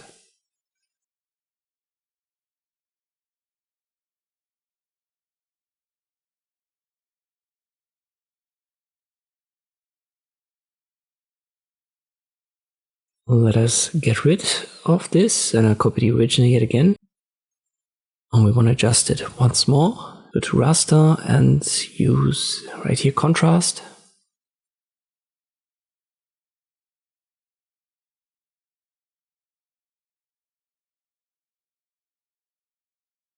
This also works. Let me go to the highest. It's the extreme case. 0 doesn't change anything. I click on cancel and now go to filters, color. I forgot where it was. Let me just go to the filter gallery. And then I type it into the search bar for all filters, contrast, because there is a lightness and contrast adjustment inbuilt. I'll check the live preview. And I think that is the way better adjustment, so the way better menu to apply contrast to our image. It not only allows it to adjust the contrast a little bit more in detail, you can also see the effects applied way quicker. So this is the contrast adjustment that I would use instead of the extensions one.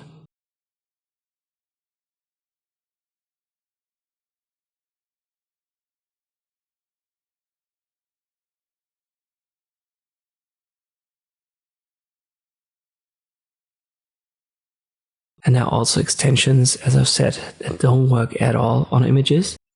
Let me show you one. Again, I delete this one, copy the original again.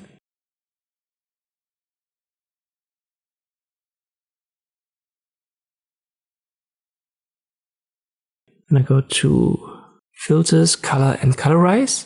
For the filter, this easily works. Normal light, harsh light, and I can use the color wheel here.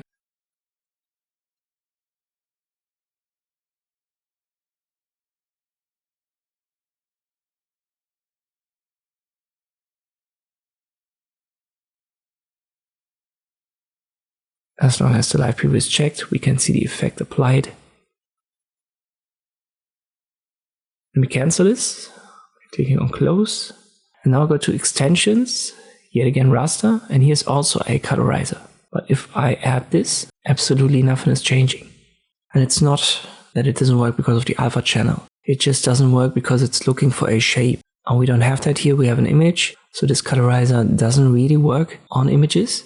And therefore you're forced to use the colorizer under filters.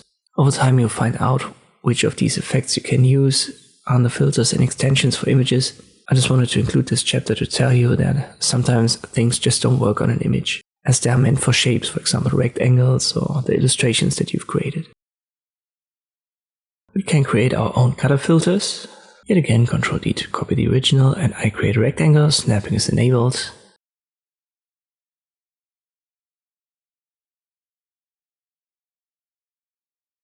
And I want to have a red photo filter, so I give it a red fill, then I go to Object, Fill and Stroke. You can go down with the opacity and have this filter blend through, or you can just use a different blend mode right here. For example, darken,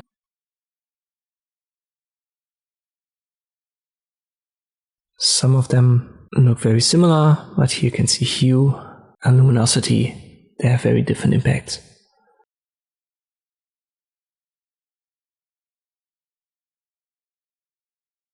So this would be an easy way to create your own color filters. You can also try the extension that I've shown you in the last chapter.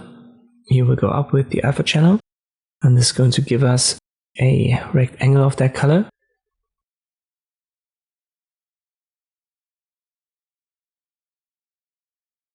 And here you can now use the alpha channel to blend it through. But I actually think that doing it manually like I did before is the easier, or at least the quicker way to do it.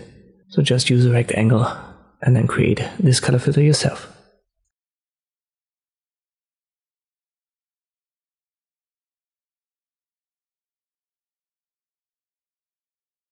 One more thing to add, there are also these saturation filters.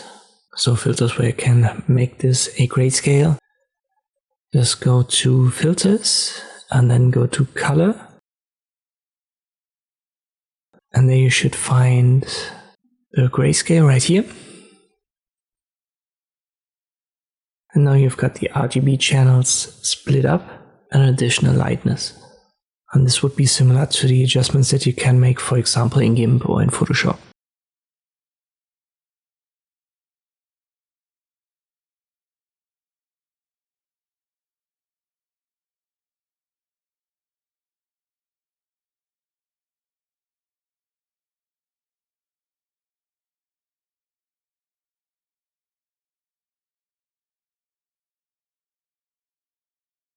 Let us talk about the filter gallery now.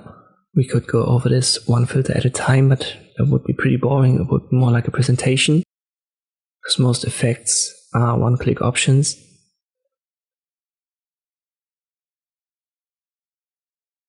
And the ones with, for example, here the blur, it has a menu. They always work the same. You check the live preview and then you adjust the sliders and you just see what happens. For a blur, that's fairly obvious, so that's self-explanatory. Some of these filters, let's say here on the bumps, I'm going to use the Plastify, and I don't really know what this is going to look like. Pretty sure that I've used it in the past once or twice. Same goes for the textures. Let me try burst. So instead of going over all of these, I'm simply going to show the filter gallery, because every one of these comes now with an icon, and there's a little bit more explanatory what the effect is going to look like.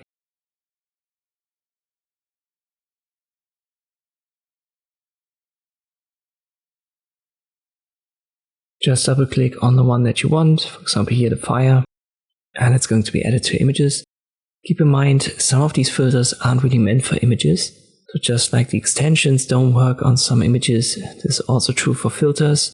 Some might actually work, but at the same time, they give you basically unusable results because they're more meant for text or, for example, a rectangle, a simple shape. And let us compare this, for example, here, 3D marble.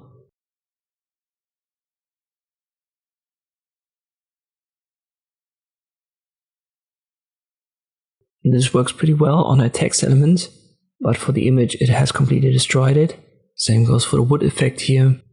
Best way to find out what these filters do is just to try them out. So this would be your task for this chapter. I haven't given you that much to work on in these image chapters, but for this one, pause the video, find yourself some images. For example, you can go to unsplash.com where you can find free images, then apply like a handful, maybe a dozen of filters. And also try out filters that have these 3 dots, because this opens up a menu. Check the live preview and then see how these sliders adjust your image. Next up, we want to create a picture frame. Many ways to do that. There is an extension inbuilt. Let us go to the gallery. I go to all effects, type in frame. And then you can double click on this one. The image is selected. And if I check the live preview, we can see it.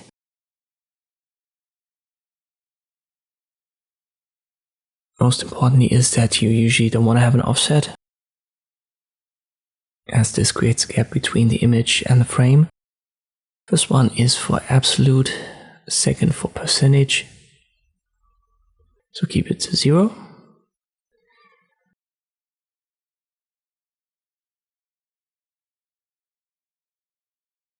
Value above is for rounded corners if you need that, and we have a drop down for an ellipse, but that doesn't really work on images that are squared. I'm going to show you how to create an ellipse frame later on. So we'll return to rectangle here. You can adjust the color with the color wheel. And there is a thickness option, which is the stroke width. Both of these are only active when you uncheck and check the live preview again. And we make that a bit thicker and we'll make it black.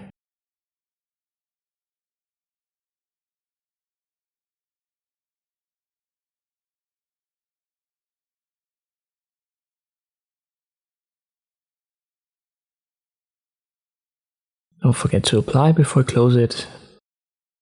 And this in principle just gives you a rectangle with a stroke, no fill. So if I drag the image out, you can see that it's just a simple frame. If you want to have an ellipse frame, just create an ellipse, go to the center and then left click drag while holding shift. I want to have it a stroke, no fill. Then I copy this and I want to give this one only a fill, no stroke. Then I hold shift and click on the image. So I've got the red ellipse and the image selected. And now I right click and set a clip. And now we have our frame and the clipped image. And this is how you could create an ellipse shaped frame.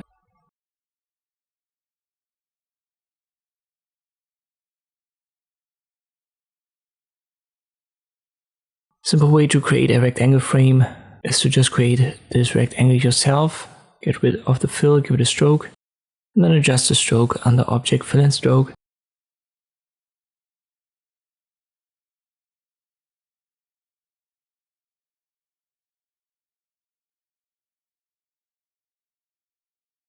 So you don't even have to use the extension that I've shown you earlier.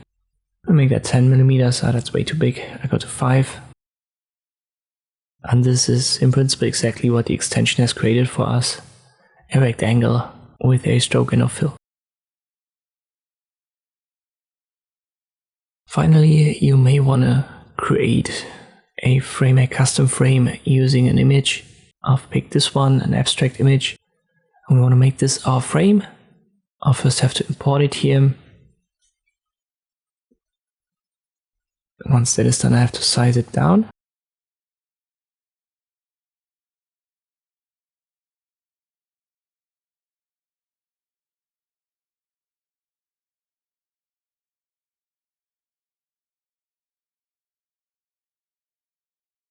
Then we'll rotate it.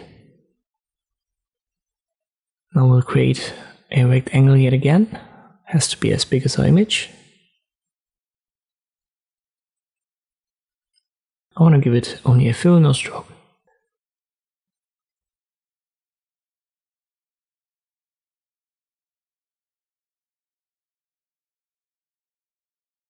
Once it is as big as your image, just press Ctrl D to copy it. And now we create a bigger rectangle. Let me give that a red color. And we want to send it one step to the back so that we see the black one on top. And now you can resize that. As I've said, it's a custom frame, so if you want to make one side longer, just do it right here. Both rectangles are selected, the black and the red. I go to path difference. This gives us the cutout. Now I'll place my abstract image right here. Hold shift, click on the red one. So the abstract image and our red frame are active. I right click, set a clip. And now the second image is clipped to the frame and we have an abstract image frame. Try that out yourself to get some practice. So create a custom frame, an ellipse frame and a rectangle frame. How can we deal with exposure? On top we have an overexposed, at the bottom an underexposed photo. Using the HSB adjustment gives you the option to play around with the brightness. But it won't save that much. In fact, if you go down too far, you're gonna get lots of fragments, so that doesn't look natural anymore. As I've previously stated in this chapter category, in this image topic, Inkscape is not the best tool for editing photos. So I would advise you to check out GIMP, which is an open source free photo editing software. Or if you have some money to spend, check out Photoshop. What you can try though is to go to the filter gallery and then we'll check for lightness and contrast right here.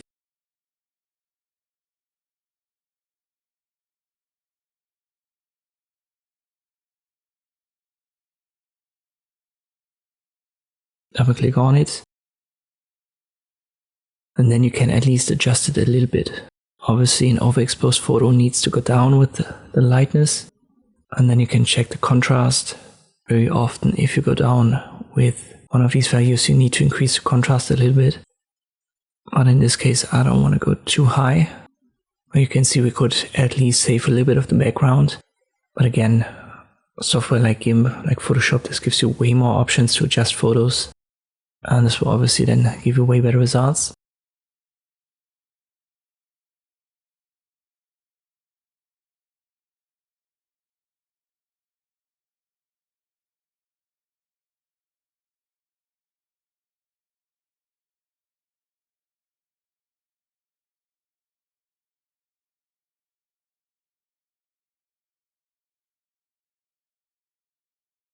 We have to do the inverse. Let me check the live preview here, and then we go up with the lightness.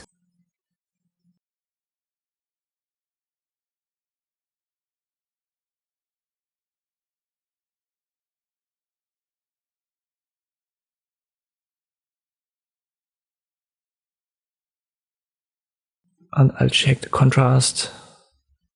I have to go down a little bit. Not that far. Let me go to -2 and around 10. And this at least improves the results a little bit. If you want to try it out, you will find both photos in the video description. We can sharpen images in Inkscape. Basically two options. We have filters, sharpen and sharpen more. These are one-click options. So you double click on it and this will directly be applied. On the left you can see the original, on the right now the sharpened one. And this improves actually the quality quite a lot.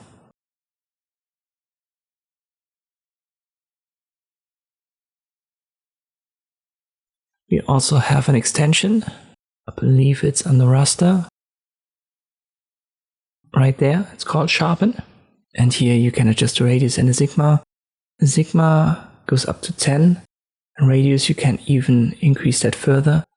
If you overdo it, then your images are going to look unnatural, so be careful. But if you need a specific numerical adjustment, this would be the one to choose, as the filters are one-click options, as I've stated. So you cannot adjust it manually like you can with the extension here. Again, if you want to use the same photo, this one's also in the video description.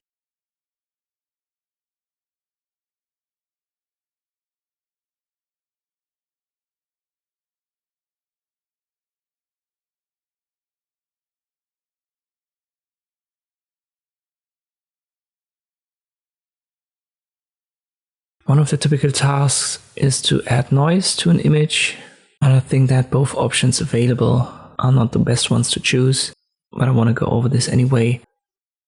I would say that the extension is way better.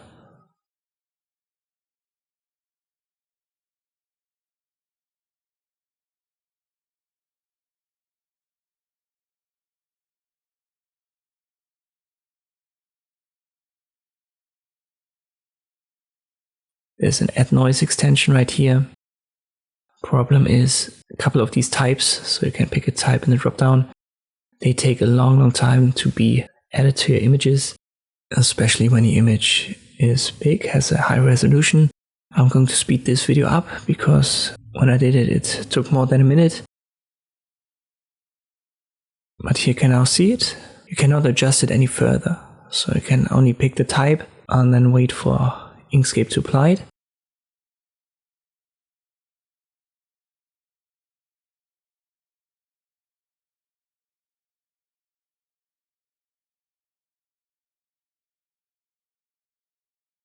Under filter we have a manual adjustment. It's called noise fill. And it looks like a complex menu, but most important is via dilatation and erosion. This is basically the intensity, so how many of these noise spots, these fragments you want to have. Variation and complexity, they adjust how similar these fragments are to each other.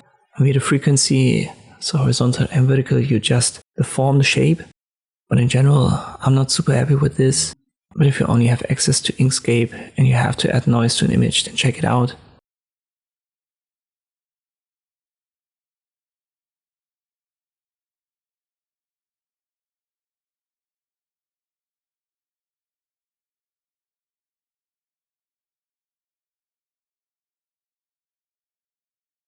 You can also adjust the color if that's needed, but it won't give you a random colored noise effect. It will just make all of these noise fragments have a specific color, and this almost gives you a colored photo filter.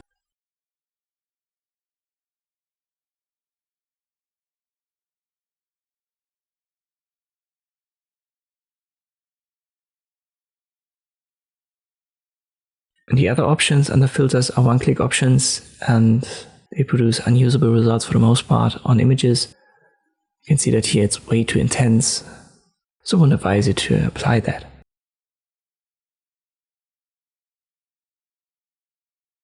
You can create duotone effects. There are two ways. We have an inbuilt one-click option. Just type in duotone. It's called duotone turbulent. Doesn't give you the option to adjust the colors though. But there's also a duochrome, and I believe it can also be found under filters color. Yeah, there it is, duochrome. And this gives you a menu where you can not only adjust the intensity under options and the color swap, but you can also adjust the colors manually under color 1 and color 2.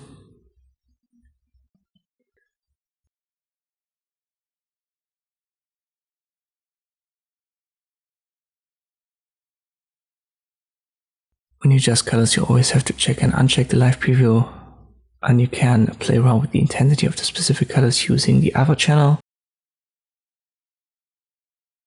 right here.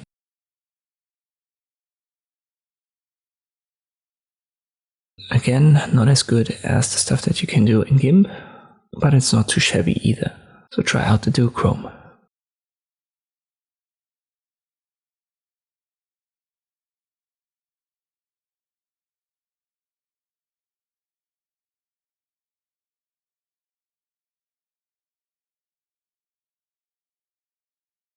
Let us blend two images. This is also possible in Inkscape.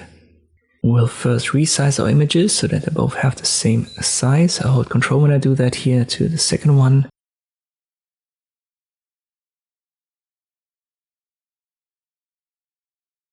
Alright, now we'll create a rectangle on top of the first. It's as big as the image. I use the gradient tool. Linear gradient is set to the fill, and I drag it. We need two colors, but we don't need a transparent color. So we go to Object Fill and Stroke. First stop, I'll make it white. This is the area that we want to keep. So whatever you make white, you want to keep that. Second stop, I want to make black and an alpha channel of 100%. So we have in principle just white to black. And then we position the slider. As I've said, everything that's black will be blend, everything that's white won't. We put that here and I adjust the slider a little bit further to the right.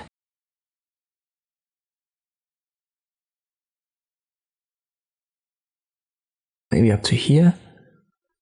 Bring it back on top of the image. Then I select the gradient, rectangle, and the image below. Then right click and we want to set a mask. So no clip. In this case, we want to have a mask. And this is going to blend out the right hand side now. We bring that to top. You can see that. To have a perfect transition between the two, we want to do the same now for the other image. But here we just need to inverse the colors. So we start with black on the left and make it white on the right side.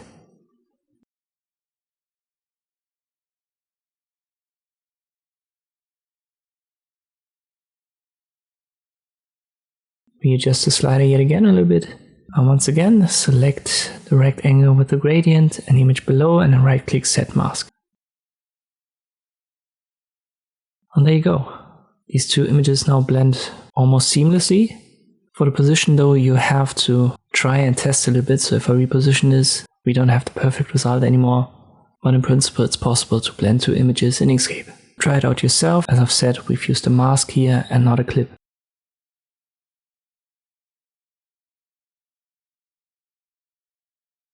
You can also trace the bitmap, which simply means that Inkscape will go over the image and then try to create paths where we have our color changes, our shape changes, so that you can turn an image into a vector. You'll find it on a path and then trace bitmap. Looks like a complex, frightening menu, but as long as you have the live update checked, you can see the effect applied in real time. So it's not that hard to adjust. The texture mode has the highest impact. Usually you want to have the brightness cut off. This gives you the best results.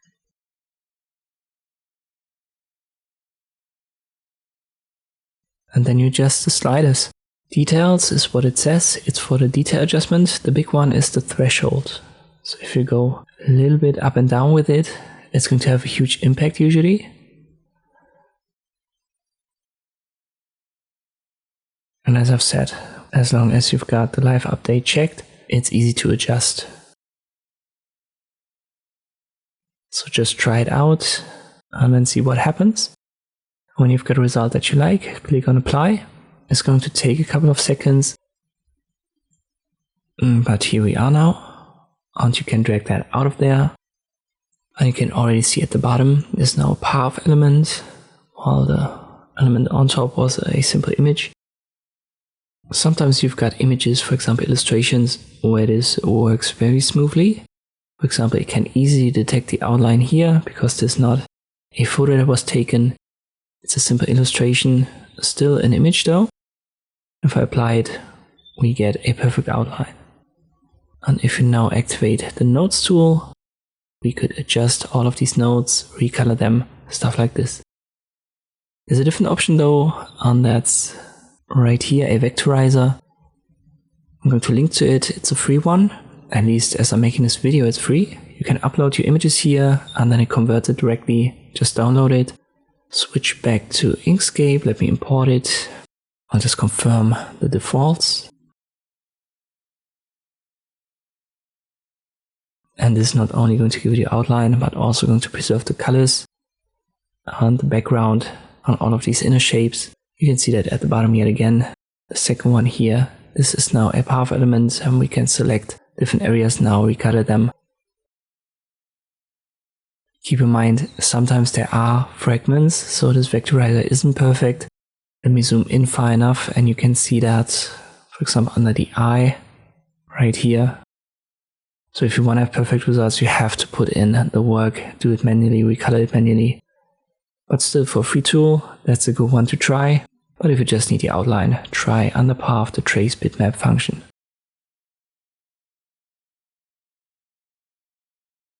A little bit of a longer chapter again.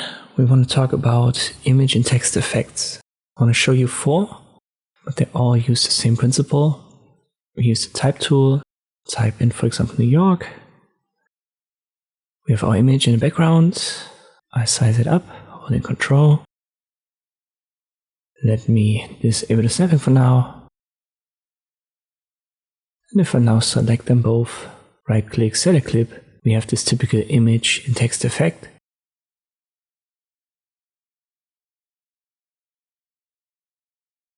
In this case, we certainly have to redesign this a little bit. So let me just make it NYC so that I can make it bigger, and then it should look a little bit better. Again, I have to disable the snapping for now.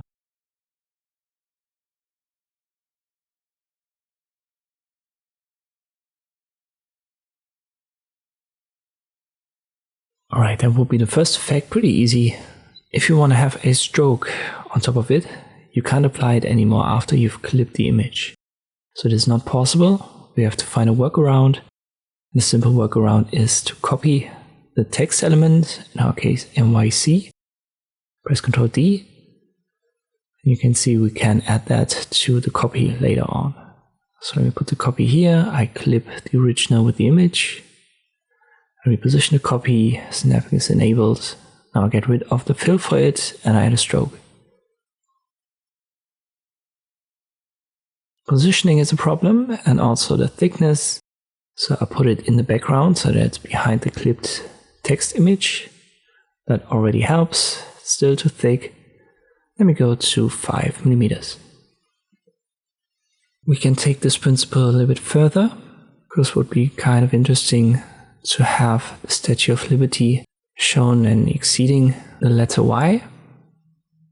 So we'll start again with the text, no stroke.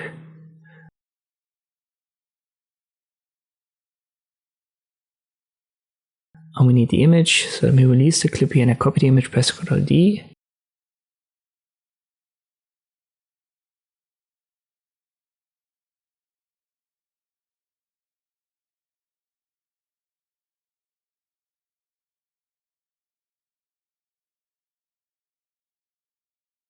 I'll reposition this a little bit.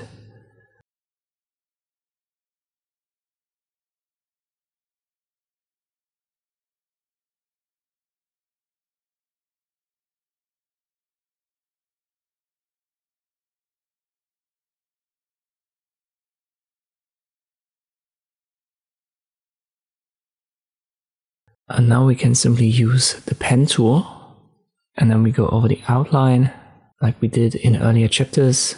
So in the first step, we just go over it roughly and we don't worry about curves.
And make sure to close our shape.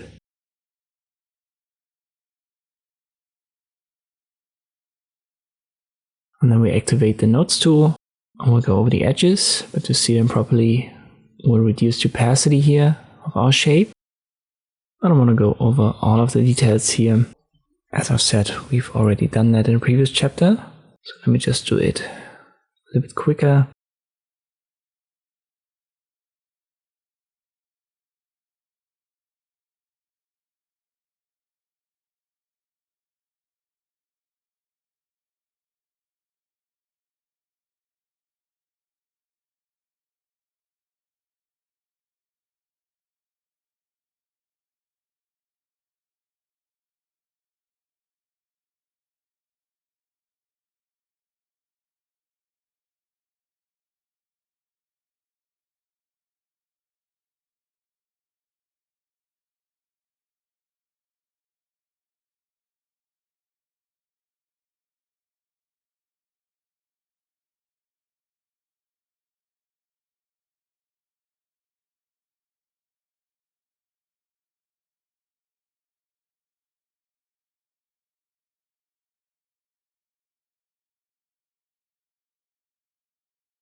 Once we're done, we select the shape and the text. So I hold Shift and left click on the text. Both elements are selected. And then we can just go to Path and Union to make this one shape.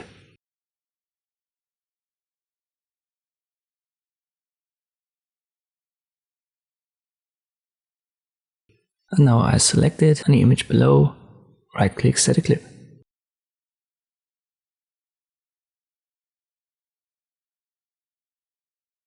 Here, for example, we could have created a cutout and the edges aren't perfect. As I've said, I didn't want to waste too much time here, so I've already gone over the principle. But let me show you how you can create a cutout here, just as a reminder. And I also copy this shape, Ctrl D, because I need it for the next effect. For cutouts, I go yet again to Fill and Stroke, reduce opacity. Then I go over it with the pen tool, create this negative shape that we want to cut out. I use the Nodes tool to create curved lines. We make that red for now. I increase the opacity again.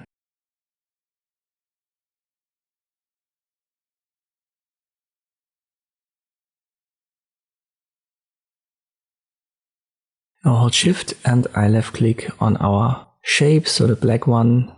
We have the text and the Statue of Liberty in it. And we can just go to Path and use Difference, and it's going to create the cutout.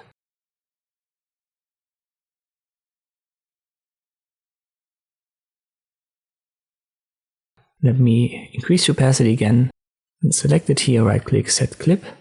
And now we can bring back our copy. Let me rename the snapping. We get rid of the fill and add a stroke. We have to reposition that to the bottom and reduce the stroke step further. Let me go to around 1 millimeter. So you can create these clipping effects with a stroke like this and even add parts to the selection using the union trick that I've just shown you after you've drawn over the outline using the pen tool.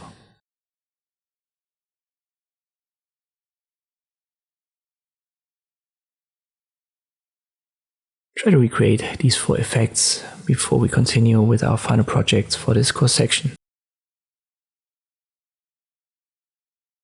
Let me give you 3 final projects for this chapter to repeat and to a little bit expand what we did. First, let's edit this image. I use the filter gallery. I want to sharpen this a little bit.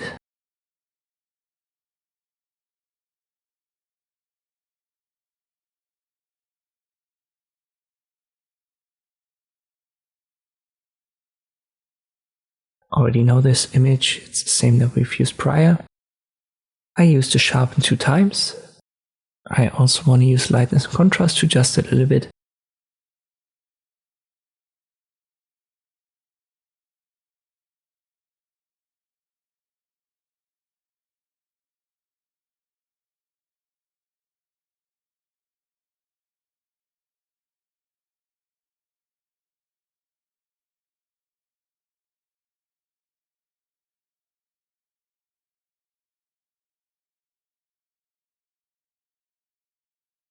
And you know what, let me copy this, press Ctrl D, and I remove the filters for the original.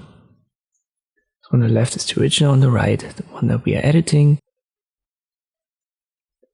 And we go to Extensions Gallery and add a little bit of noise. I use the uniform noise, the Gaussian just takes too long to load.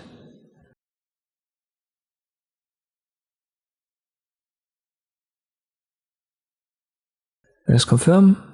And now we want to add a frame. But I'm going to create a frame with the rectangle tool.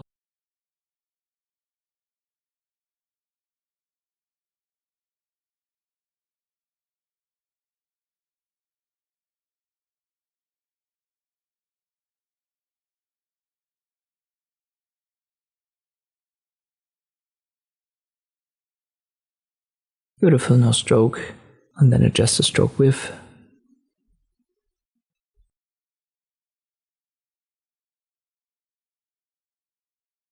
So that would be the first project.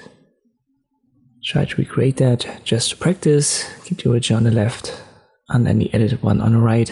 Sharpen it, adjust contrast, and lightness, also add some noise and give it a frame.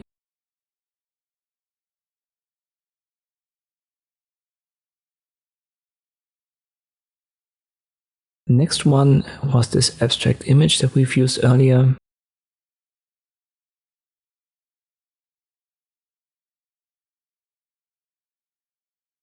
I want to create a YouTube thumbnail. Nothing special, but we'll start with the rectangle tool. Set it to pixels, and if you've forgotten the size, no problem, it's inbuilt in Inkscape. You can just go to File, New from Template, and there you will find on the screen the size for YouTube videos, which is 920 x 1080. YouTube thumbnails, it's the same as with Facebook video on the social. It's 1280 x 720. So we need 1280 x 720, and again, we've got it set to pixels.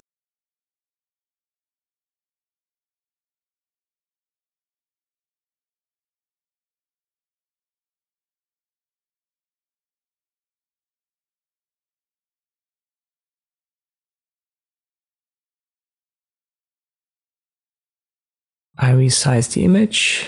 Gotta make sure that the rectangle is on top. Select both, right click, set clip.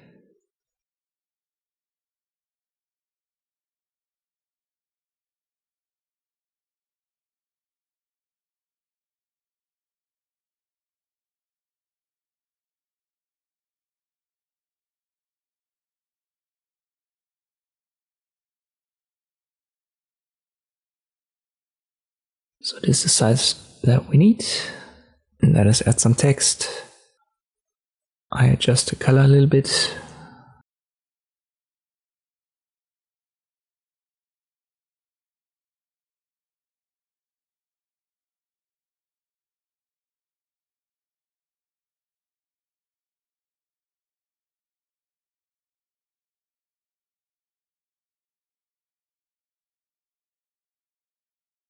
On the alpha channel, it's a little bit too low.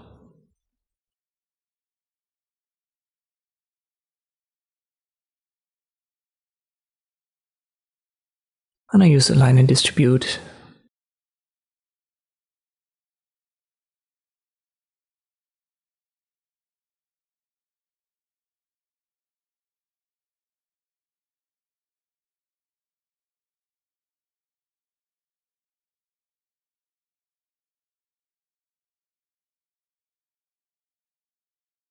Sometimes people have kind of like a logo. Let's just create a circle here, and I make it MB. I want to have it exceed our image here.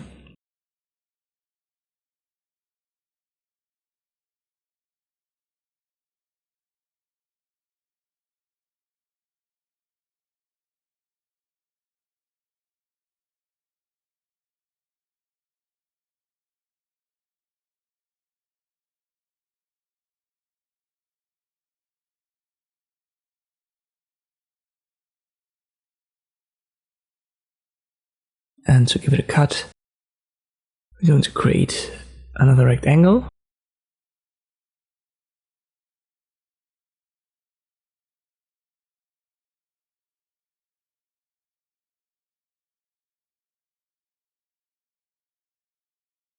Then I have to select the circle and the MB in the background. Both are selected. I press Ctrl G to group it.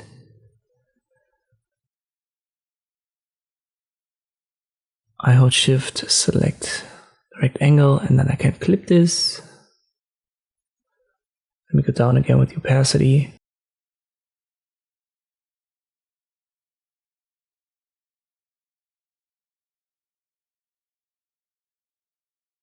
And maybe we'll add a little YouTube icon. So I need a rectangle with rounded corners and a triangle that's white.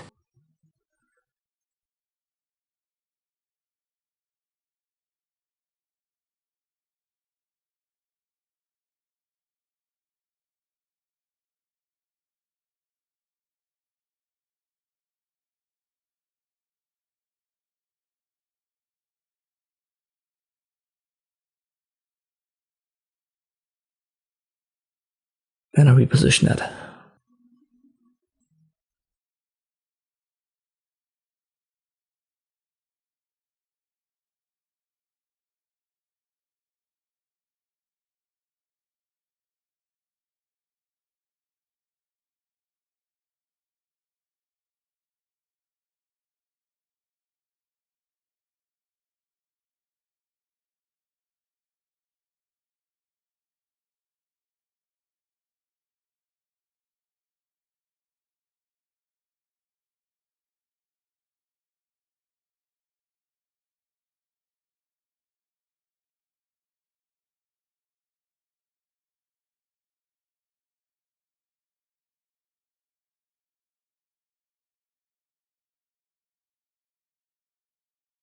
Alright, so this would be a simple example for a YouTube thumbnail. Finally, we want to create an image effect, but this time we invert it.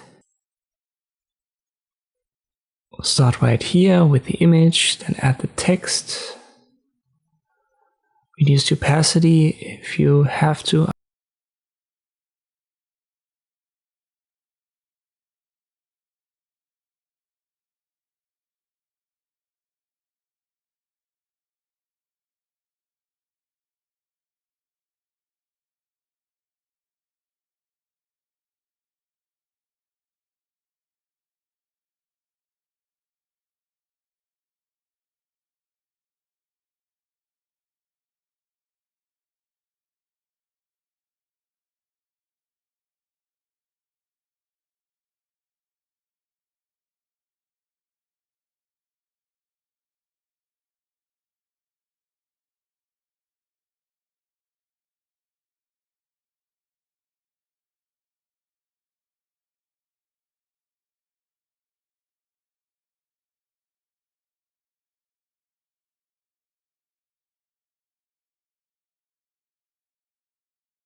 Now we use the pen tool and go over the outline of our Statue of Liberty.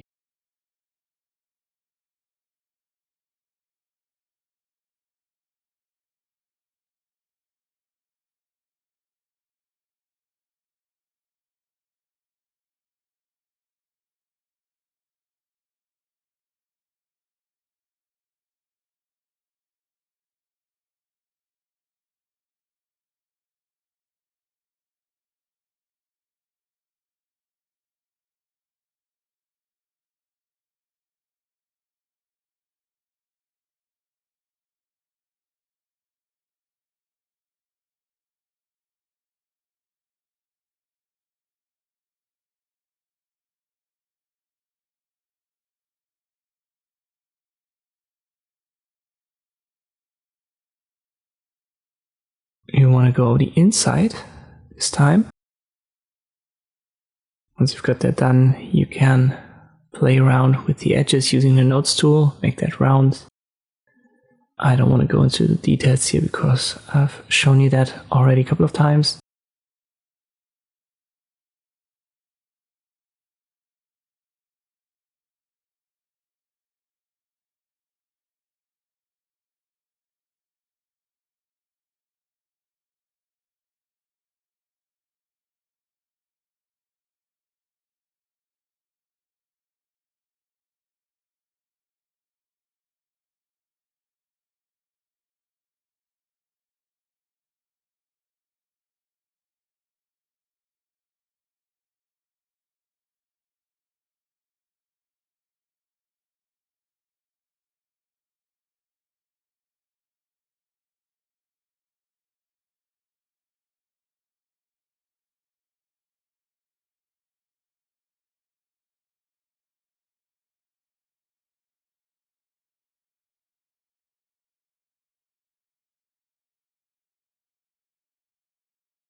So I'm good with this shape.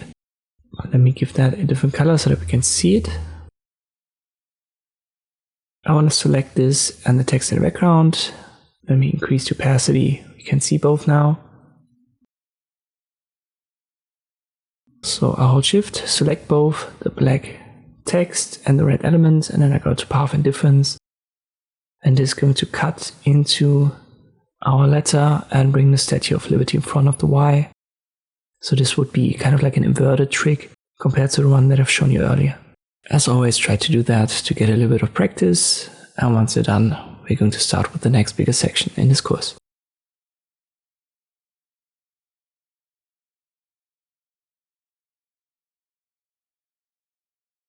Let us now talk about diagrams and charts. I've made a specific course about that. for an older Inkscape version, so if you're interested, check that out in my Inkscape playlist. But I want to go over the basics here with the new version. In this course section, let us create a Venn diagram first. We simply create a circle holding Control with the Ellipse tool and press Ctrl D to copy it, and I don't want to have a stroke, so I'll shift click on the X. We give that different fill colors, and then you reposition it to have an overlap. Now you have basically two options. You can select it all and use the Shapebuilder tool. Left click on all three shapes, confirm, and now you have total freedom to recolor that.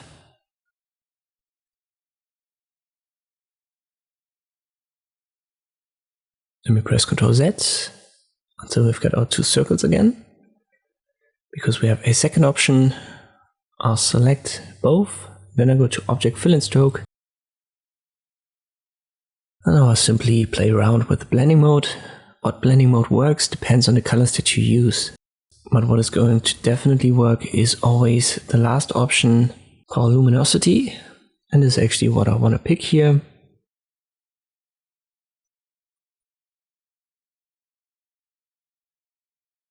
So I'll stick to that, and you can still reposition your circle and you will have this overlap recolored due to the blending mode. This would be the advantage of this method, but as you've seen, it doesn't allow you to recolor all of these segments freely, so that would be the advantage of using the Shapebuilder method. Let's directly use this to create a simple Venn diagram. Nothing special, just three big circles, so I copy this one and I give that a greenish color. And you can see, thanks to the blending mode of luminosity that's given to the copy here, the green one, we have our overlaps recolored automatically. To ensure that it's aligned properly, I'll select the bottom two and then I'll press Ctrl G. You can also go to Object and use Group right here. So Ctrl G is simply the short key. Then I select it all, use Object Align and Distribute. It's set to selection area in the dropdown, and I put it in center. Let me show you again. Just like this. So now the green one is exactly in center of the group below, which are the other two. And I can now select both of them and then press Shift Ctrl G or ungroup under Object. Now all that it takes is to add text, information. Let us just simply say 3 social media platforms. I make that YouTube, Instagram, and X. And I copy all of these elements using Ctrl D.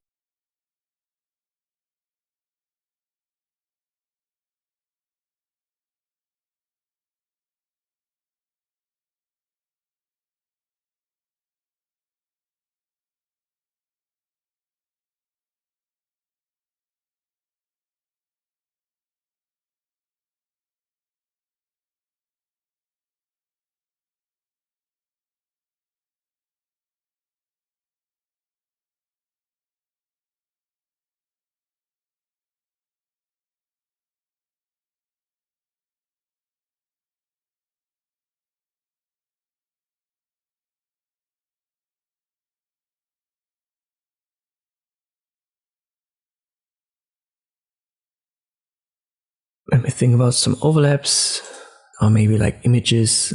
Usually you don't find that on YouTube.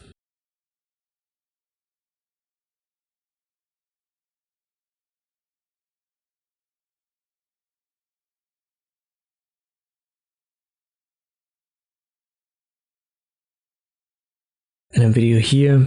Videos can also be posted to Instagram, but here it's more like a short. It's just an example.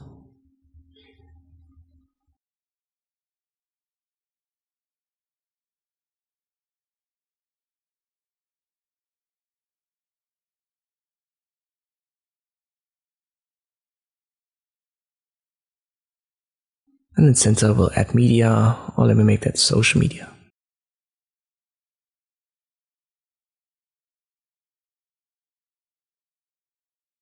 Finally, I select it all, press Ctrl G, and now it's grouped, and we have our simple Venn diagram.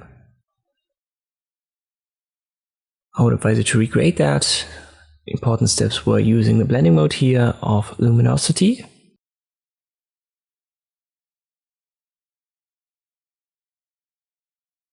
And then I've used this little grouping trick to align it properly using Align and Distribute under Object.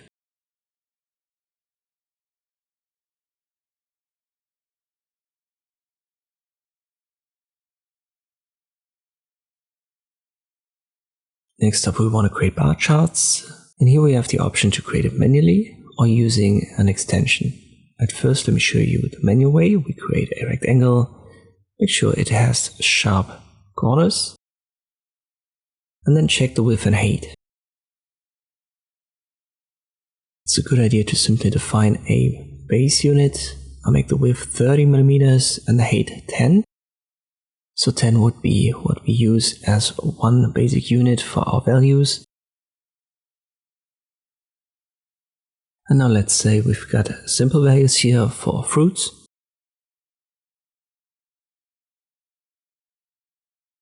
So I'll make that apples 12, bananas 7, and oranges 25.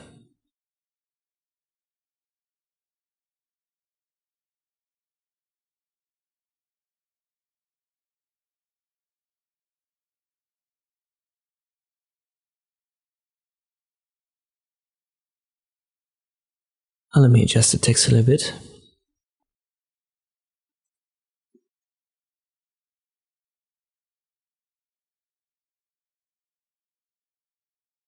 Alright, we've got our basic unit and the values.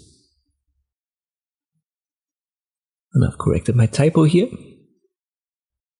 Now we just check the height for our bars. I press Ctrl D to copy the basic unit. 10 was our base unit, so I make it 10 times and then our value, which is 12, and I confirm. I leave the width unaffected. And now this is our bar for apples. Let me add that here.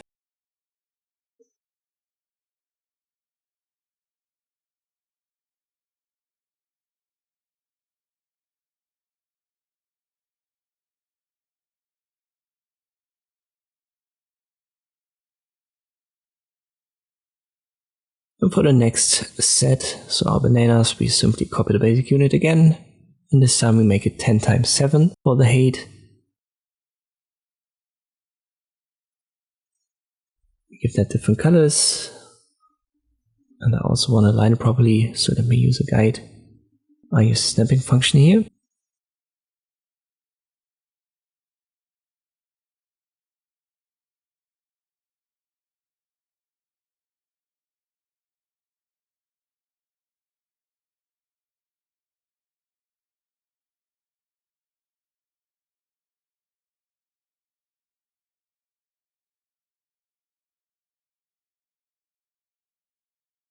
Last set for the oranges, copy the basic unit, 10 times 25. So even if you have odd numbers here for the height, you just have to type in times and then the value that you need. And then Inkscape will calculate that for you.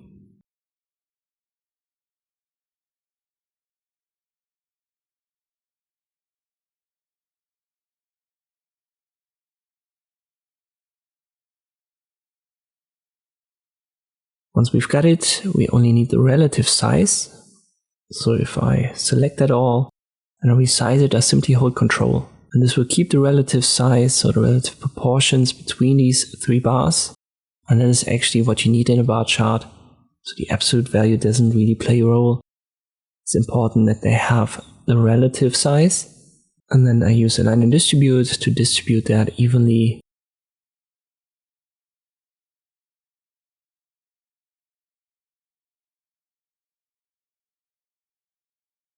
And this would be the manual way to create bar charts. And you could obviously rotate that if you wanted to have it horizontally instead of vertically. So these are just simple rectangles and text elements. We've dealt with that quite a lot already. Nothing truly changes here.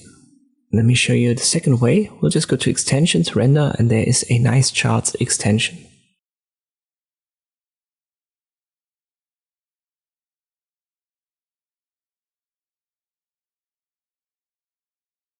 I'll check the live preview, but before I want to set it on the chart type to bar chart.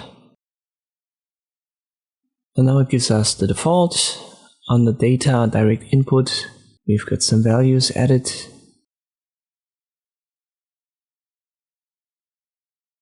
But these are not ours, so let me uncheck it. When you change the values, it's always a good idea to uncheck it, or it tries to render it directly. So always uncheck and then change the values. I'll make that apples, colon 12, comma, and the next data set, bananas, colon 7, comma, the third data set, oranges, colon 25. If I check the live preview now, we've got what we need. And if I reposition this here and resize it a little bit, you can see this actually has the same value as we've created with our menu method. At least from a relative perspective, and as I've said, that's the important part when it comes to creating these charts.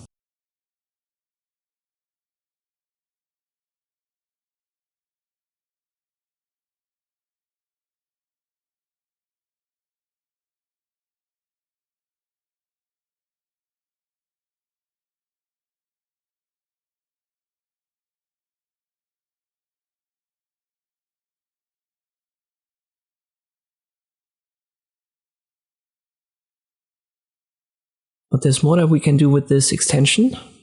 So let us yet again use it.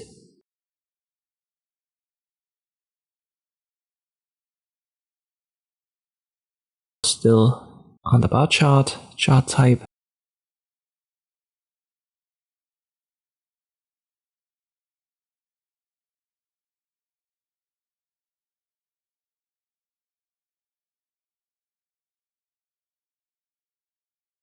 But we have labels we can adjust, which are the names and also the values.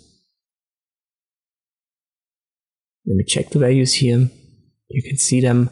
They overlap a little bit with the text, but they're actually there. If I apply and I drag the text out of there, we've got the 25, 7, and 12 for our 3 fruits.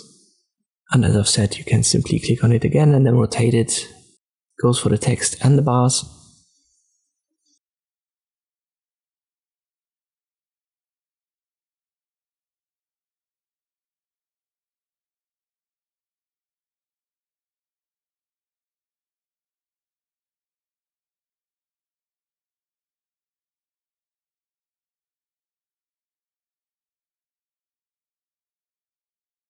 Let us check nice charts again, and this time we're going to talk about the labels. As I've mentioned, this is the text and the values that are shown. You can adjust font size, color, and the font itself if you want to. Let me get rid of the values and we'll talk about the charts menu right here, which is the most detailed. But it's actually quite simple if we go over this. With draw horizontally, it rotates it for you 90 degrees. If you want to have that, bar length, these are absolute numbers.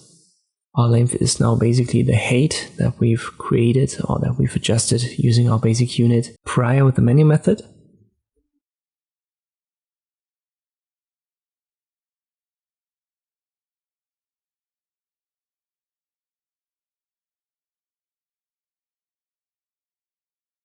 Bar width is then the width of our rectangles.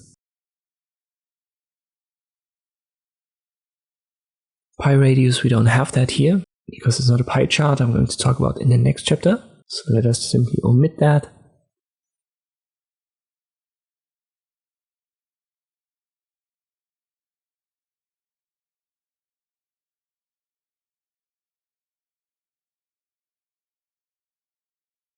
Then we have a bar offset, which is the distance between the bars. So the X offset, you could say. There's also an offset for chart labels. This is the Y offset between the bars and the text and the values. Then if there's a title, we can set the offset as well. Color scheme, some are inbuilt, but as I've said, these are simple rectangles, so you can even recolor them manually afterwards by clicking on the color swatches. Or we can add a drop shadow, which creates another rectangle in the background that has a blur. Let us confirm here via apply, and if I drag this rectangle out of here, you can see the drop shadow in behind. As I've said, it's just another rectangle with a blur.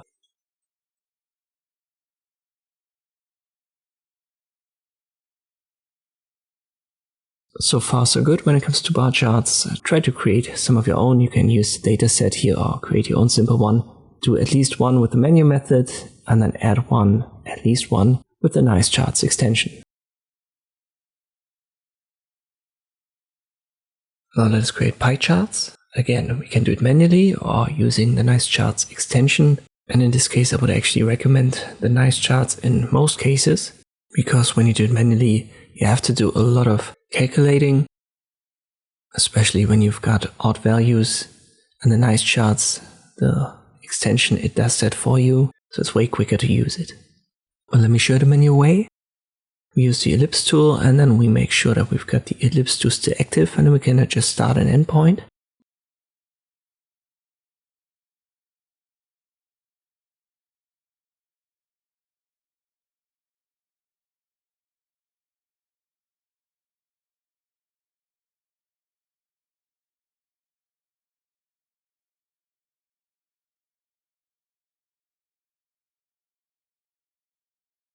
And we want to definitely be on this first mode to have this pi segment.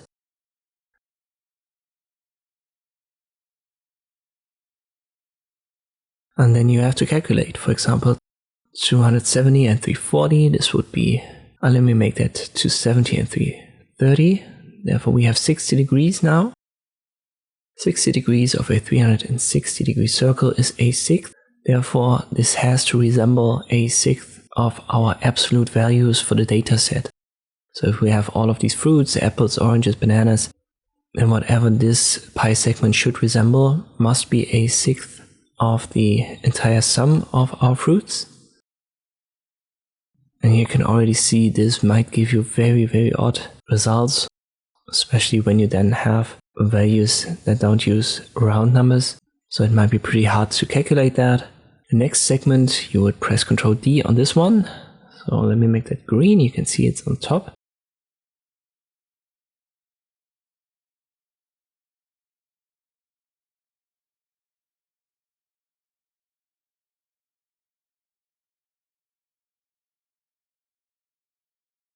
We activate the ellipse tool again. And let me just do values here. We'll start at 330. And then for the other one, we'll make it 30 degrees. So I go to 360 or 0.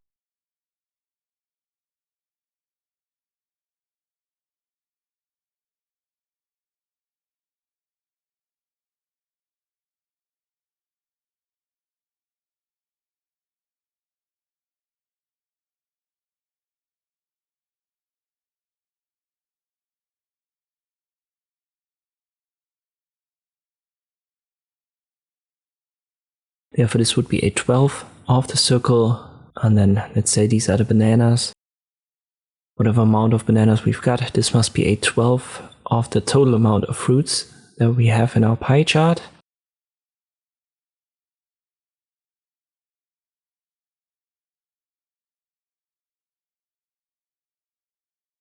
A third segment, and now I make it very odd. Start here at 0 for the start point.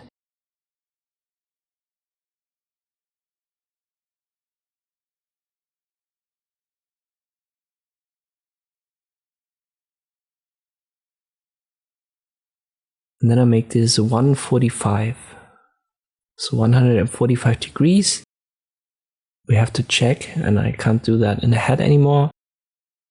So let me use a calculator.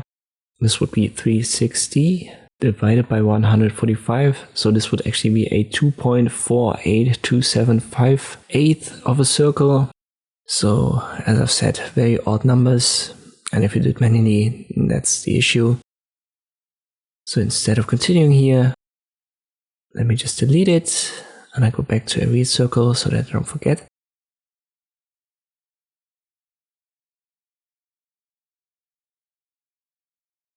Now let's go to extensions, render Nice Charts.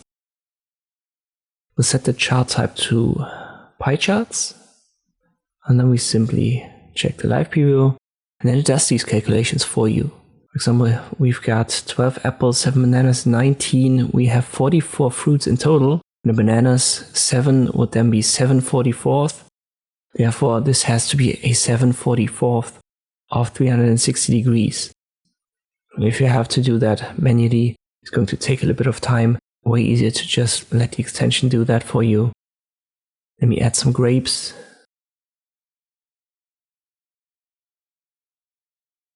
are not that many. That will be too much. And there you go. All of this is adjusted. And again, we have a relative size. So all of these segments are adjusted according to the total value, the sum of it all. Therefore, this is way quicker. We can still add the values, still adjust the labels. Drawing horizontally doesn't have an impact, obviously, as we have a circle now. But the pi radius now plays a role. So you can make that bigger or smaller now.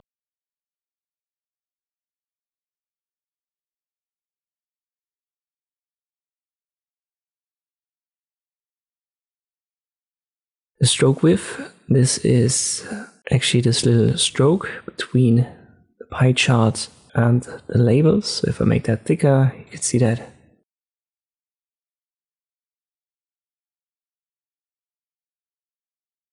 Let me switch to default and I reverse it so we can still change the colors. I don't want to have a drop shadow here. And we can increase the offset a little bit, but it's going to make the stroke a little bit longer, so the stroke segment gets bigger then. Therefore, let me keep it to 1. I confirm via apply.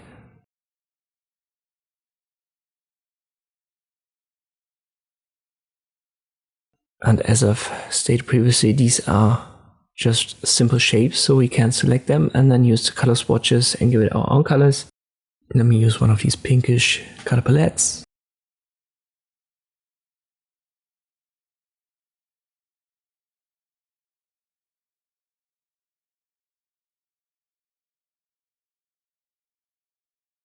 And there you go.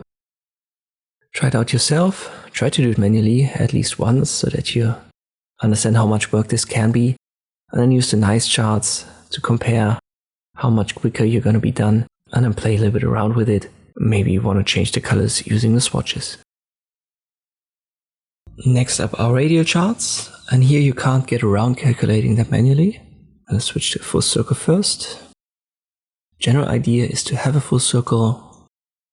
Let me use this violet color palette. What we do is we use start and endpoint again.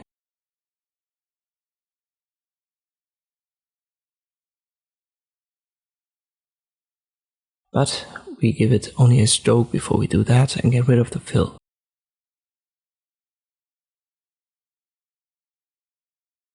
And if we now apply start and endpoint, and then we use the second mode right here. It's going to be open. You can also drag that, so left click drag, and then move your cursor to the inside of the circle, which gives it this open circle. But before we do all that, we'll simply create yet again a base unit. And let me simply define a couple of values. Yet again, I use fruits, nothing too fancy, but I'll make that 4 values. Apples, bananas, oranges, and grapes.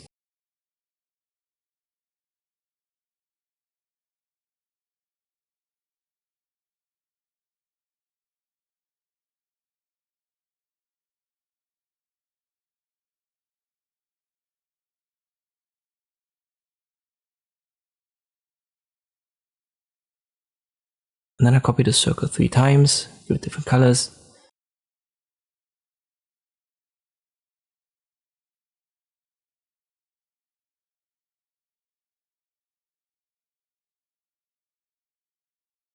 They're all in the same position. I select them all.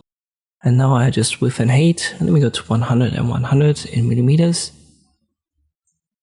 This is the start point. They all have the same size.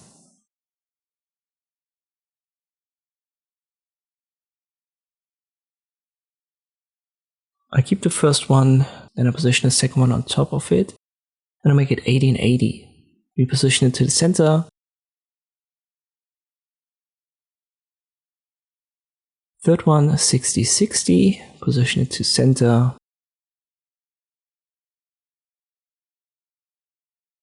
Fourth one, 40, 40, and again, position it in center. So this is going to ensure that all circles have the same distance once we've given it a stroke and no fill. And as we have 4 values, apples, bananas, oranges, and grapes, we need 4 circles. That's the idea behind this starting adjustment. What we now do is to calculate To do that, we'll first have to create the sum here. So 10 plus 7 plus 20 plus 12 leaves us with 49. Therefore, we have a total of roots of 49. To calculate how much degrees we need now for each, let's go over this in detail. Let's check the apples first. We have 10.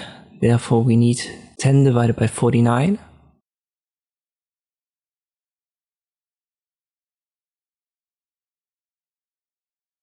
And that's 0.2 something. And now just times 360, because that's the degrees of the circle.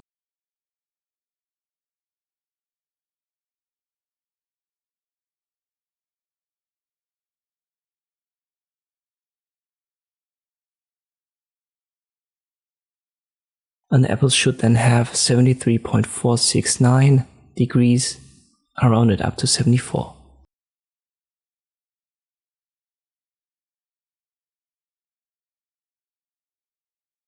So this was 74 degrees for the apples.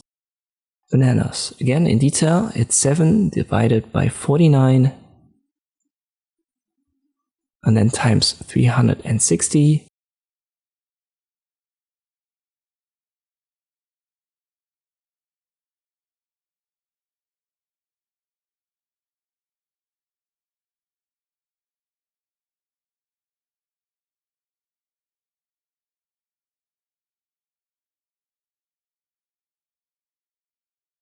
And this leaves us with 51 degrees.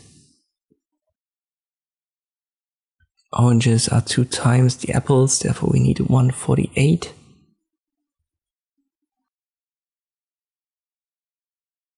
And grapes, 12 divided by 49 times 360. That's 88 degrees.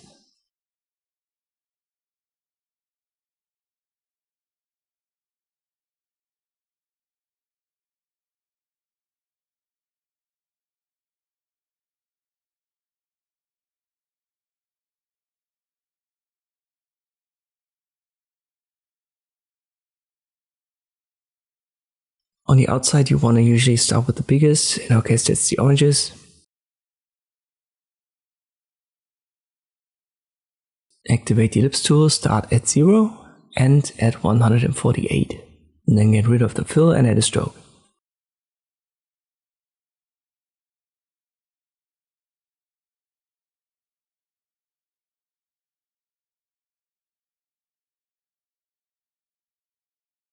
I'll directly add the rectangle and the name so that I don't forget.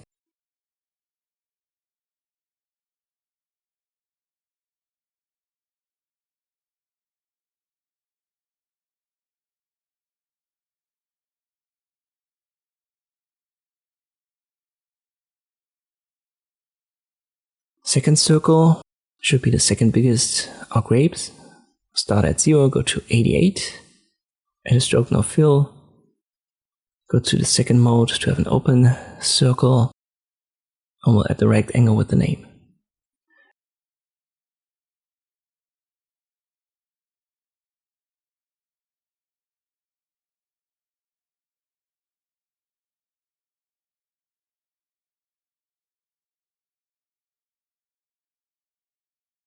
Third value, apples with 74 degrees.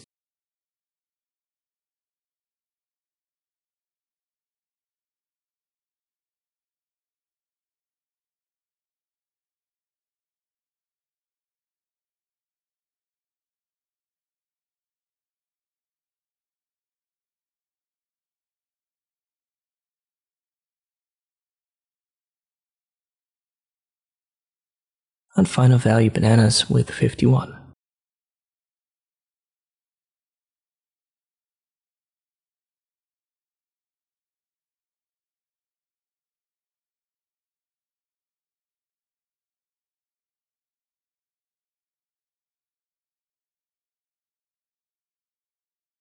Let me rearrange that here a little bit.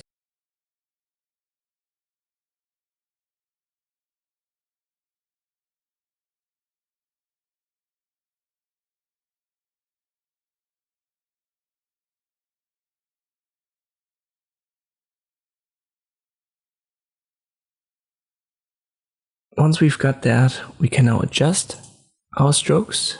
Simply go to Object, Fill and Stroke, Stroke Style, and we can adjust the width and make that millimeters.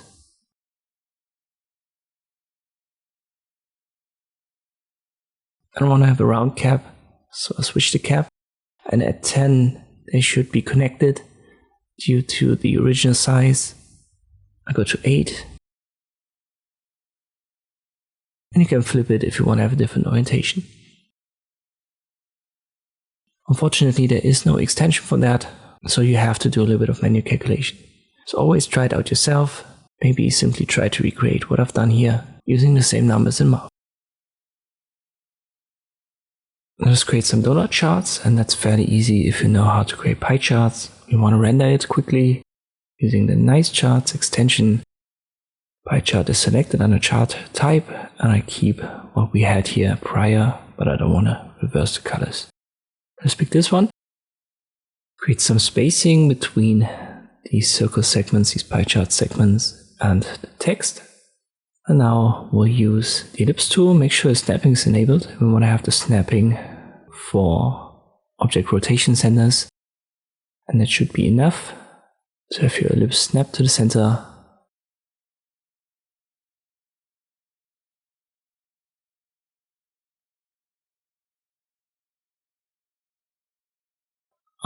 we still have a circle segment. Let me delete this, and I give this a bluish color. That way we can see it properly. So I go to center, hold Ctrl and Shift, and then I make it as big as I want my cutout to be for the donut. So maybe up to here. I have 4 segments, and you can see I can drag them out of here. Therefore I need 4 blue circles for the cut. I select the blue circle and then I press Ctrl D 3 times. As I've said, I need 4. When you've got more values, you just need more of these circles in center. Then select the first one, hold Shift, select one of these segments, go to Path and Difference. Now I've got this segment with a cutout. I just have to repeat for the other segments.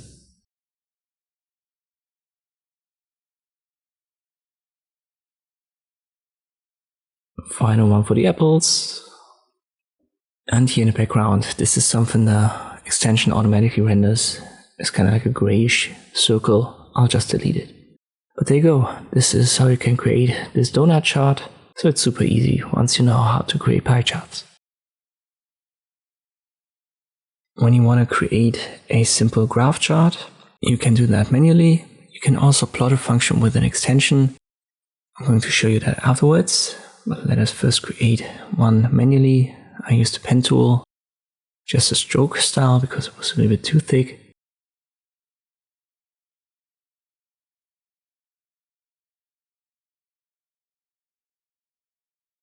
Then I copied this and I rotate it, holding Control. This is going to be our coordinate system. Snapping is enabled. And now you simply use the pen tool. You can create these edged curves with sharp corners and also create curved lines with a left click drag on the pen tool.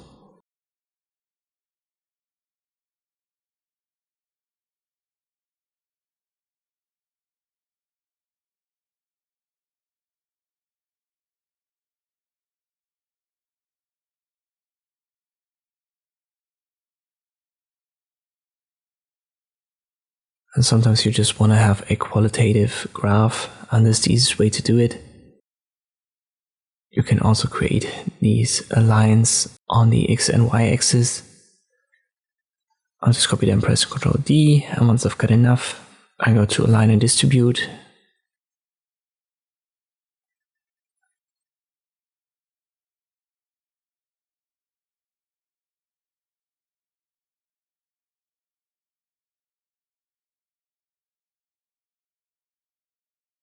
Selection area is active, and I just use this function right here to distribute it evenly.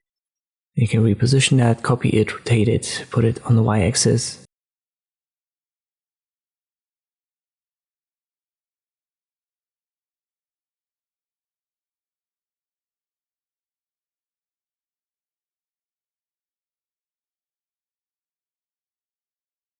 Up to you how you want to reposition that.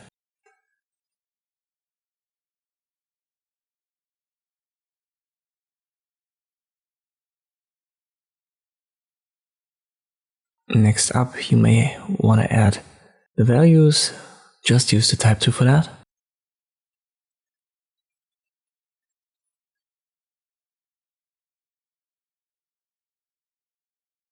And now how you design that is totally up to you.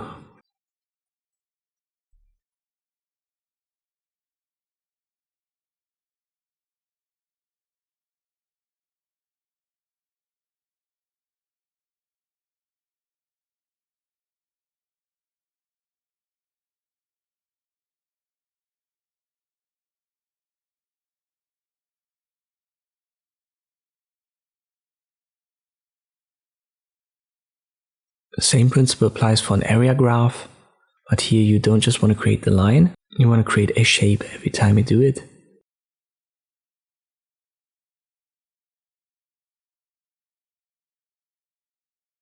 So when you've got such a line for your dataset, you simply activate the pen tool again, left click on the last node, and then create a shape that's bigger than your axis.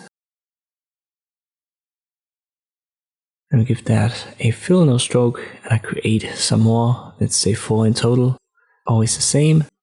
And I use the hierarchy functions on the top to reposition that.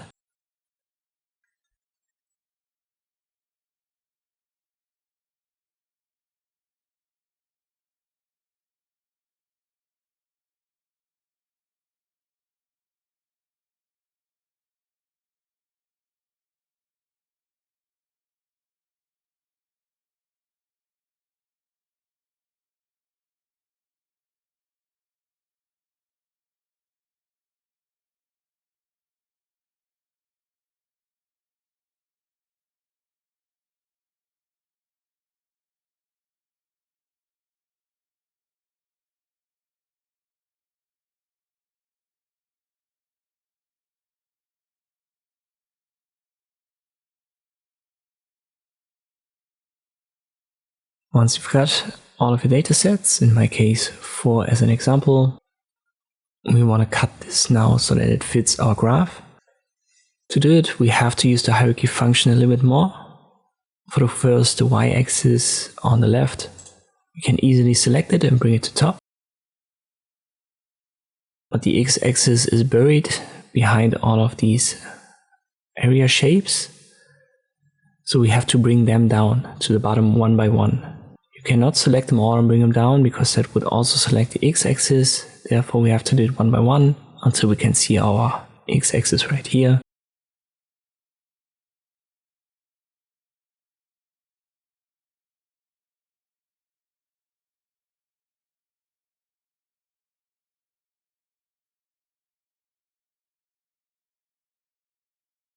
Now we use the pen tool and we'll create a line that goes up. I'll hold control when I do. Then I cover all the shapes like this. And I go up here. Follow the axis. And then I close my shape. Give that a different color.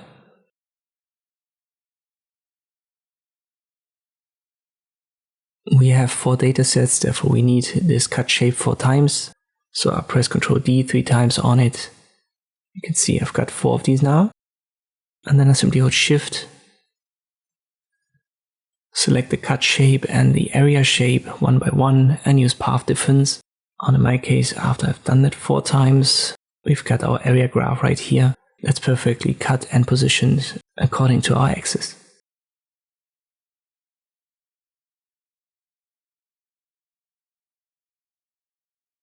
Before I show you how to plot a function, try to recreate these two yourself. Create a line graph and an area graph.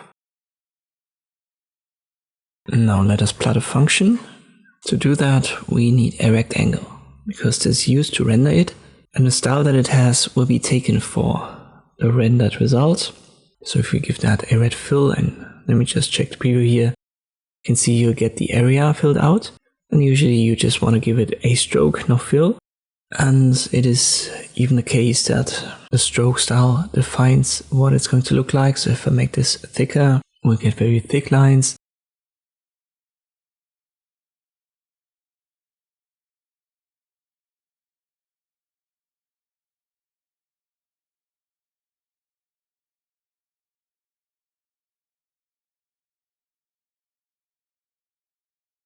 It's usually not what you want, especially as it creates a little bit of fragments, almost glitches at the end.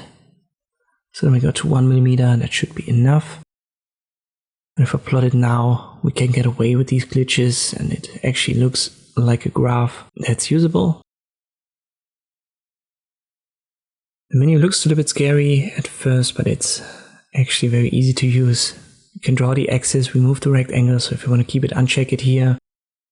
Usually you want to draw an axis and remove the rectangle, so I keep both checked. Use simply explains how to use it.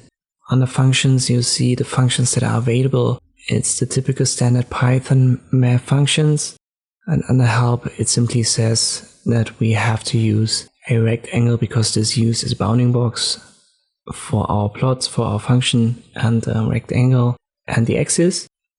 So the only one that's, I would say, interesting, or the only one that we have to use is range and sampling. We can define a start x value, which is going to cut the horizontal line off if we make it 0, or expand it if we go to minus values to the left. And x value then defines the right hand side where our plot is going to end. Let me leave it to 3 because that fits our function quite well.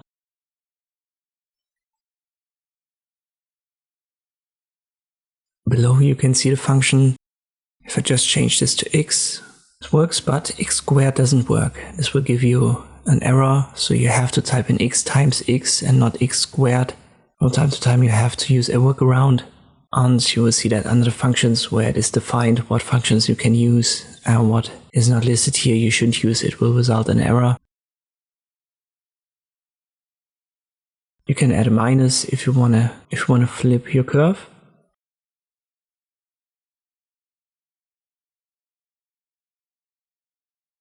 Let us just stick to x times x. And then we go over the adjustments for the y-axis.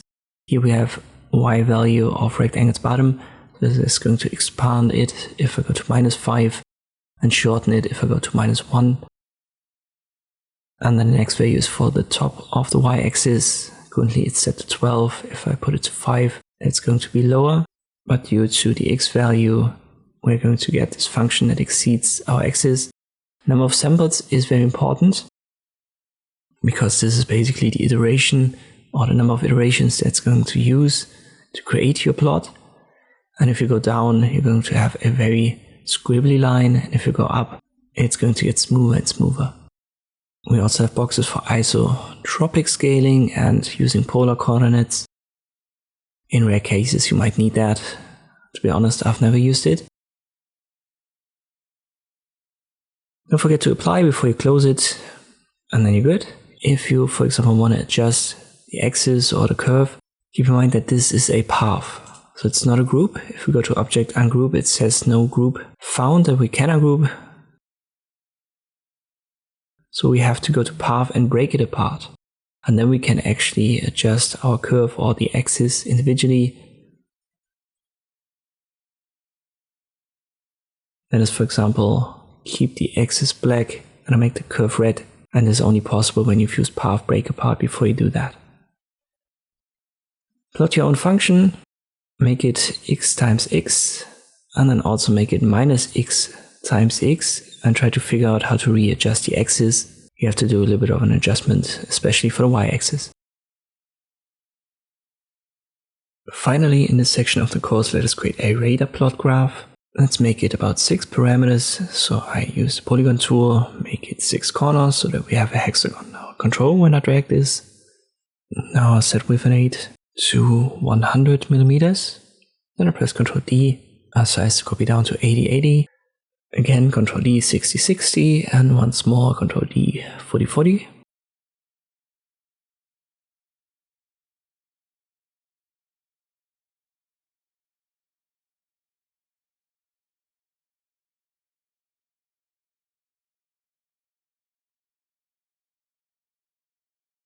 I select them all, go to Object, Align and Distribute, and I put them in center. Selection area is active. Now I get rid of the fill and only give it a black stroke. I have to adjust the stroke style to an absolute value. I'll pick millimeters again and I go to 1.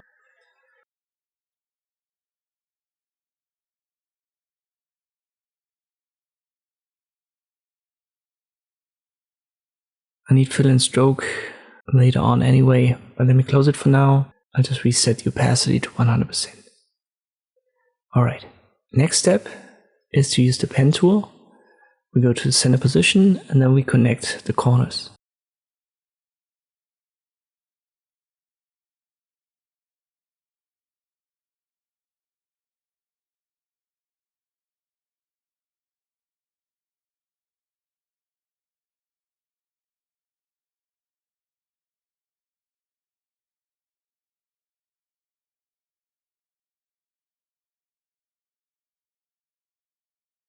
Once we've got that, we want to select it all and then check the corners. In my case, it's okay because I've got it already set like this. But if we go to Object, Fill and Stroke, Stroke Style, and we check the join, you might have these little spikes, these exceeding spikes, and that's because of the join. You want to set it to round or bevel, and then you can get rid of that.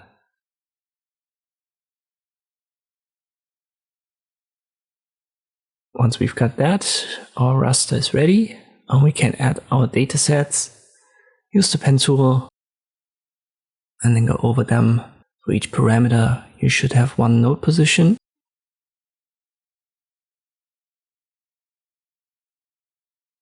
And then close your shape. Give it a fill, no stroke, and then go down with the opacity a little bit. I'll set that to 50%, and then I add the next dataset with a different color, but still 50% opacity.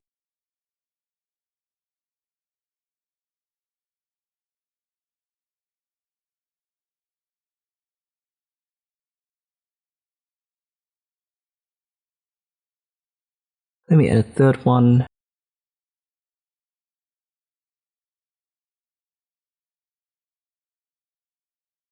And then we're good. The overlaps will create a fourth one because of the opacity. If you don't want that, just increase the opacity to 100%. You have 3 datasets then, and use the hierarchy options to bring the raster on top. I'll leave it like this. And now I take care. Parameters, I'll just have to add some text here. Change it. So 1, 2, 3, 4, 5, 6.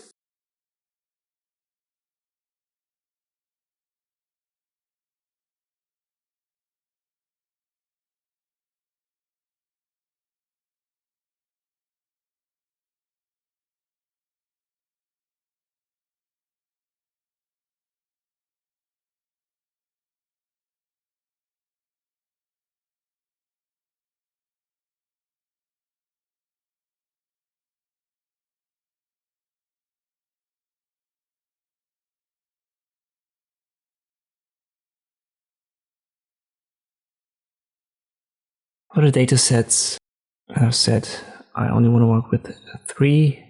I'll forget about the overlap here we've created. I'll just create a rectangle and then call it dataset ABC.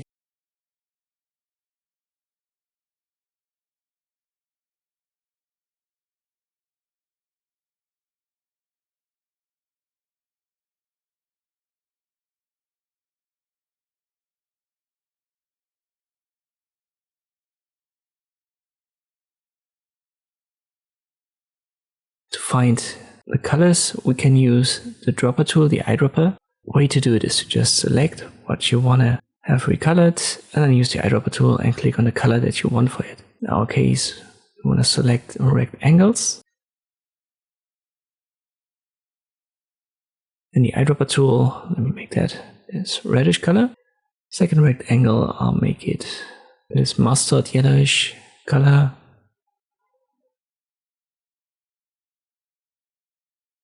Third color was this bluish turquoise.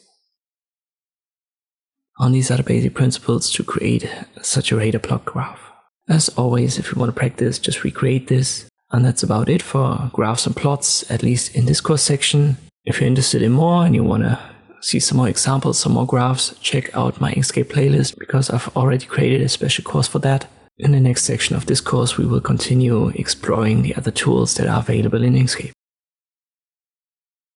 A couple of shorter chapters, because I want to show you tools that we haven't yet talked about. First up, we have a Pages tool here, where you can adjust the page manually.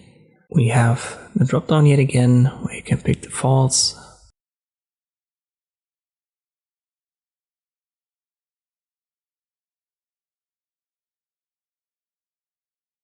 You can flip it right here. And now we can also adjust the margin and the bleed. Margin can be adjusted via these circles, left click drag, or numerically up here.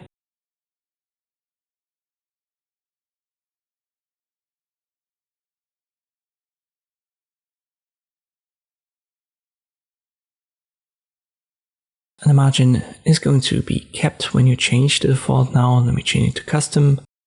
I click on these two arrows and now I can adjust that with a better overview. Let me make that 10 to each side. Here's the bleed. Open the drop down, type it in. This is reddish frame that's gonna get created then.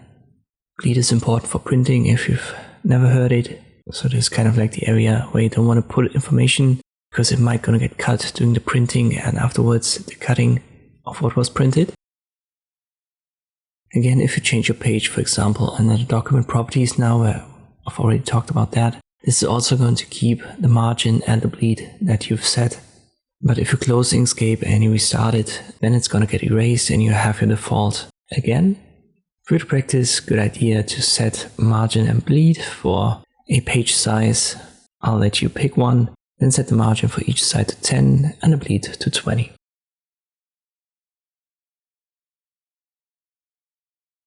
Next tool is the zoom tool. I haven't talked about that because we have zoomed holding control and then using the mouse wheel. But we have a tool here if you prefer using one. You can left click or hold shift and left click for zooming in and out. These are the first two options on the top left. Then there are some default sizes and you can left click drag to have this specific area then zoomed in.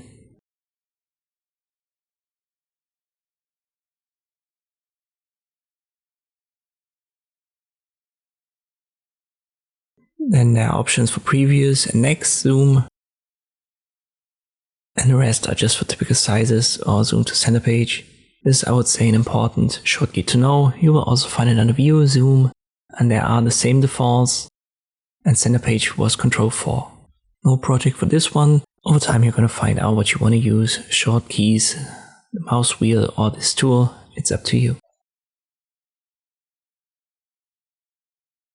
Let us talk about the next tool, which is the measurement tool. You can just left click drag, snapping is enabled, and then it's going to show you a couple of values.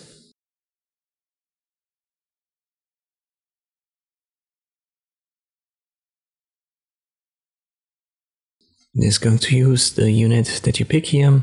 Let me change that to pixels.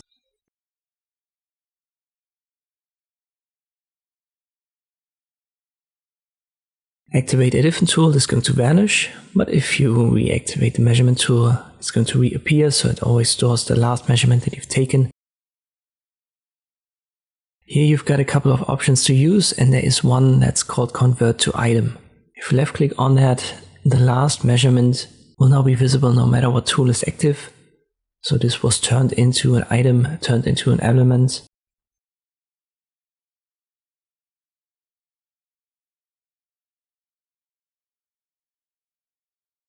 Let us do that again here. So here we also have an angle.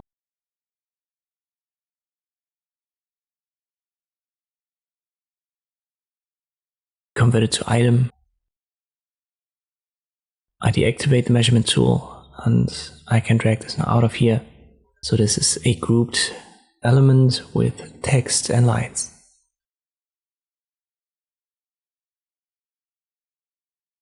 Let us go over the rest a little bit in detail. Just to explain, the font size is just for the size of the text.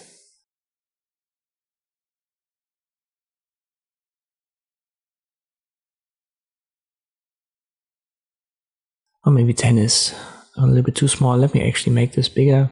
Around 20 should be okay. Precision, this is for how many values after the comma are shown. You can get very far here, very precise. The scale is just a relative value. So by default it's going to measure the exact size, but sometimes you want to work with a smaller scale and then it makes sense to turn that down.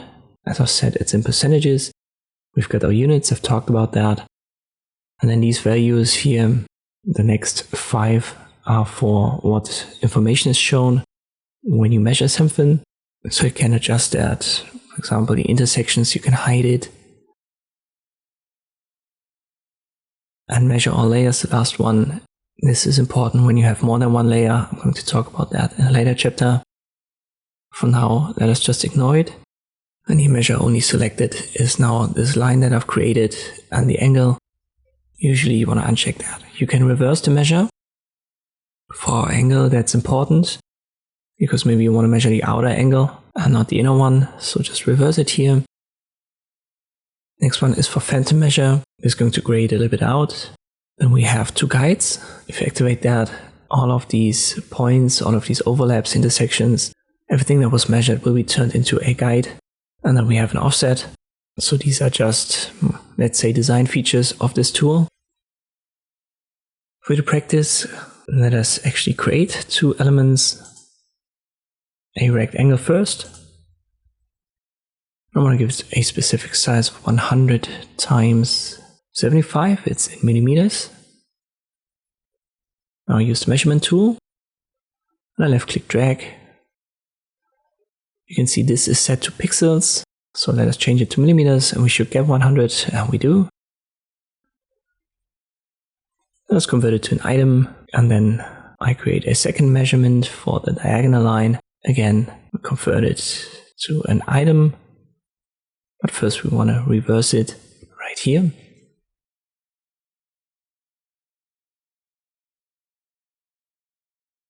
Now let us create an ellipse. I'll give that a different fill.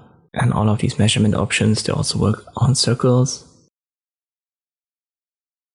We go to the center point, drag it out of there. And I want to turn it to guides. So try that out so that you've got a little bit of practice with that tool. Our next tool is the constructor tool. And let me say it up front, I don't really use that tool. It exists, so we can certainly try it out. But for the most part, I prefer, and I would also recommend that you use the pen tool, because the connector tool just gives you these lines.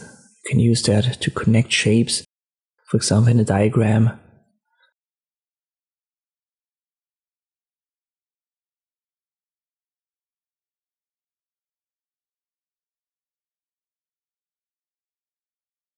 And you can adjust length, spacing, curvature. A couple of adjustments here, but most of that can be done easier, and I would almost say also quicker, using the pen tool.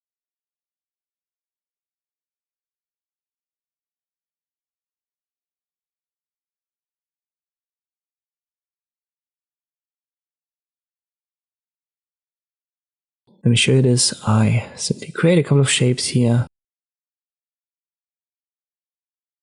Now I use the pen tool.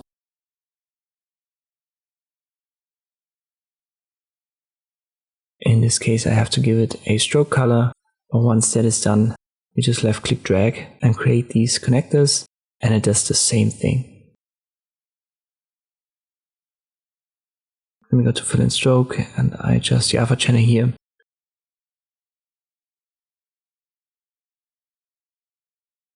And there you go, we now have a line in the background as well. Just select the connector, create a one, and at least in earlier versions, the connector tool also like to create some glitches here and there that you don't have using the pen tool when you create lines. This is why I never truly used it. But it's up to you, try it out yourself. Create a couple of shapes, rectangles, ellipses, and then connect them using the connector tool and connect them using pen tool, and then decide for yourself which tool is yours. The next tool I just want to briefly mention, because it's the LPE tool. LPE stands for Live Path Effects. I'm going to talk about the path effects in a later chapter.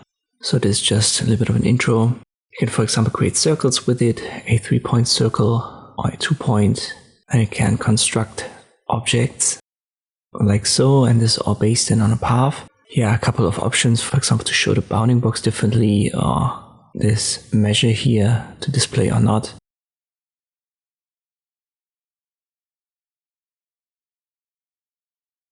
But when we open the dialog window, we'll get to the live path effects.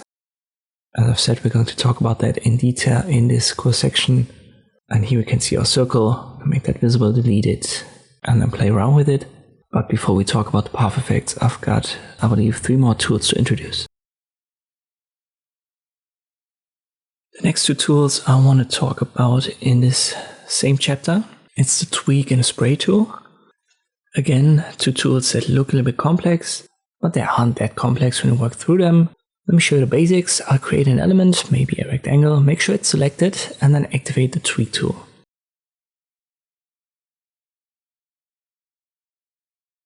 We go to the first mode on the top, which is for moving objects around.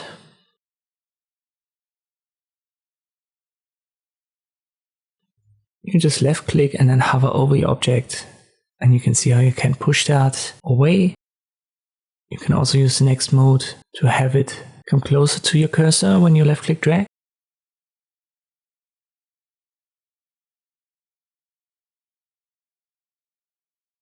You can also move it randomly. It's important to left click drag and then move the mouse, and this usually will affect it. We can shrink it, again left click drag and then move the mouse to have it affected.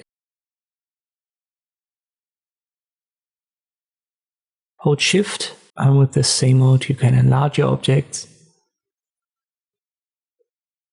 Next one is for rotation. Holding shift rotates it counterclockwise.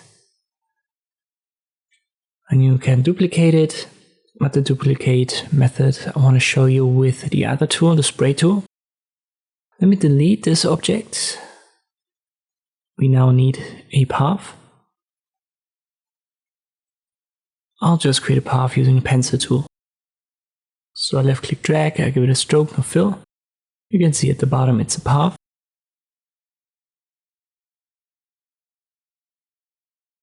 It's selected, I activate the tweak tool, and now the next four options are for adjusting paths.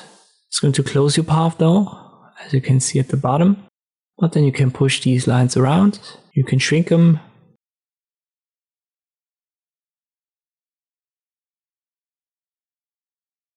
And then you can make nodes that are close to one another kind of merge. And this is very helpful for smoothing out your lines. You can see that here. You can get rid of sharp corners. And the next mode is for roughening these lines. So if you have straight lines, curved lines that are very smooth, you can use the roughening option. And now they're more like zigzag lines, small little zigzags. Next ones are for colors. We want to talk about that when we have a colored object, not just this line. And then we have width, which is the size of the adjustment, and force, which is the intensity, you could say. Some options, they have fidelity, others they have color adjustments. Fidelity is for simplifying paths, so this is only available for path adjustments.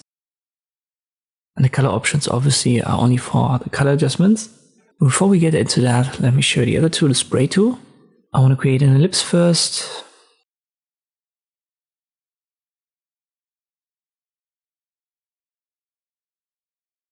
Now I activate the spray tool. I'm on the first mode at the top left. And this is basically the duplication mode. I left click drag and you can see I've got my circle copied and also randomized. This is because of the adjustments. First up, we've got the amount. If you go down, you're not gonna have that many circles created per one click. If you go up, you're gonna have lots created with a simple left click and then drag.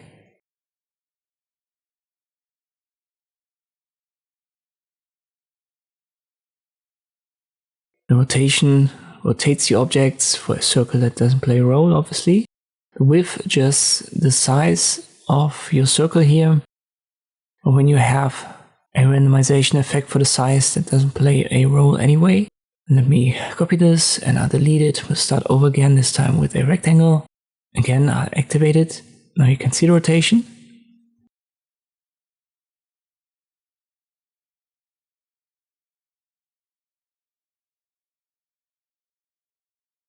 Here's the scaling effect that I was talking about. If you set that to 0, all of your objects will have the same size. Let me activate that again. So scaling is 0.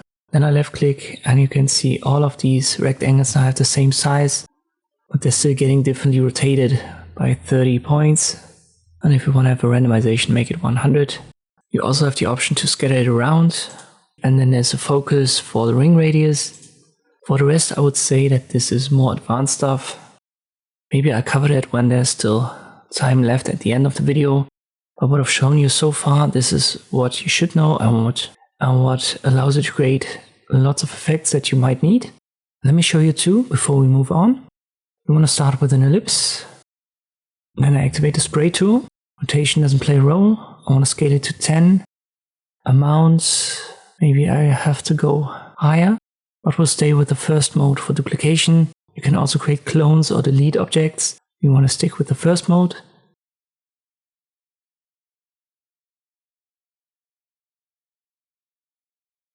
And I have to go up a little bit with the amount. Let me go to maybe like 50. I create a couple of these circles. They're all very similar with a scale of 100 and a scale of 10. Now I have to select all of these circles. So use the selection tool, select them all, then activate the tweak tool. And now we use the color options that I've talked about. We want to use the jitter option right here. And we have HSL, hue, saturation, lightness, and O for the opacity. And we can left click drag over that to give these circles randomized colors. Uncheck here and there one of these boxes to see what happens. You're gonna get different color results. For example, get rid of the hue, or you get rid of the opacity. But our goal is to have a random results.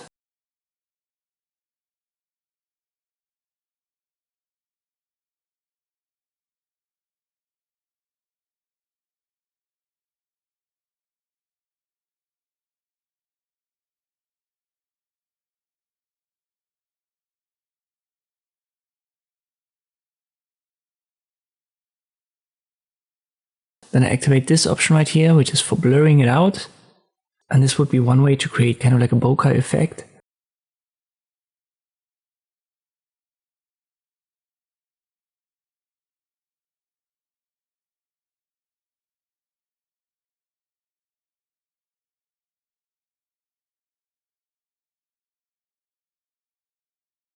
Let me size a bit down and I'll show you the next one.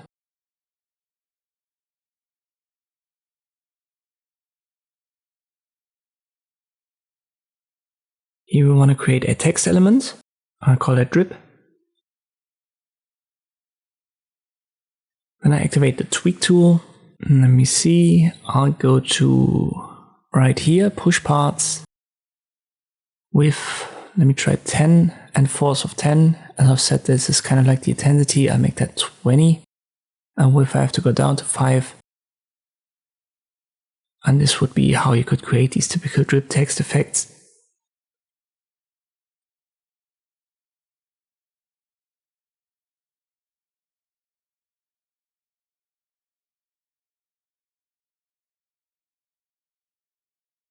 So you can drag these nodes down. Let me go down here a little bit to 2. And this is going to work well on rounded shapes, on curves. But on straight lines you're going to have a hard time. But this would be one way to create the strip effect. To practice, try to recreate these two, so the random dots effect and the drip text effect, before we move on.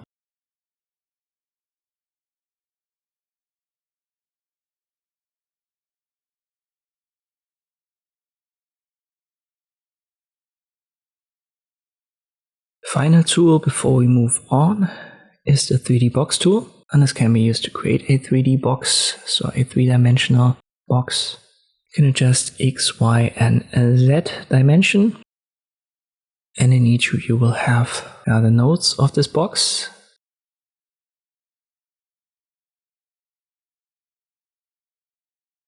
These, for example, would be the nodes in the background. X in center is for repositioning it. And at the top you can even use fixed angles, and you can always do that when you activate this toggle right here for each. For example, in this case the blue one is the angle Y, and here it's active. Therefore 270 degrees is now the infinite angle, and you can also uncheck that, and now this angle would also be adjustable. Let me set it fixed for the other ones, uncheck it. In principle, you can have them all have fixed angles and create such a box. So it depends what you need. Do you want to have a 3D perspective with a vanishing point? Then uncheck it. And And if you want to have an infinite parallel angle, like here for example for the y-axis, then just check this box.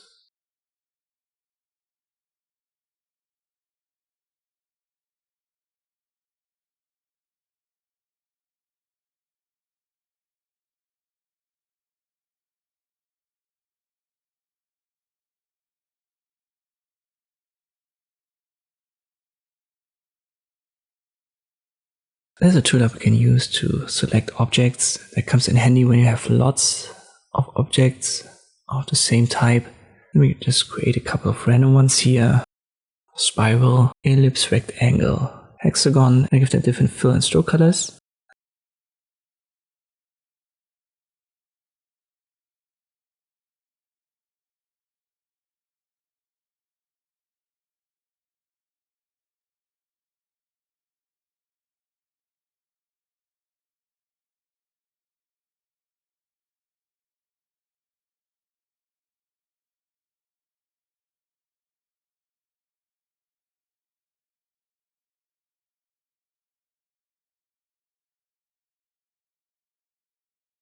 Now let's just say we want to select all the green elements. Or we can simply select one of them, maybe the hexagon right here. And then we go to edit. And there are a couple of select options. An interesting one for us is the select same. Here we can now select the same fill color. And this will select the hexagon and our rectangle above. And you can already see how much time that saves. When you have hundreds of elements, you can select by fill color, by stroke color, by object type, by fill and stroke color, and also by stroke style, so if you have a dotted or dashed style.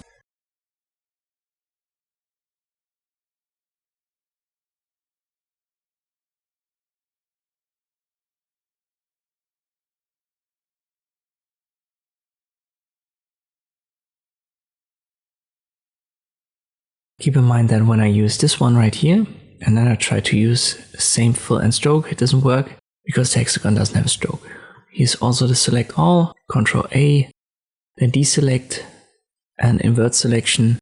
So here are a couple of options that you should get yourself familiar with. As I've said, this is going to save a lot of time when you're dealing with lots of objects.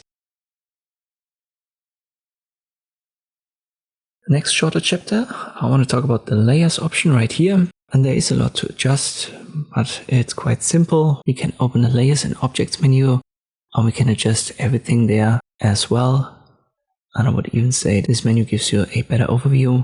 Let us create a rectangle here. We've got that on layer 1. You can see it. You can make it invisible.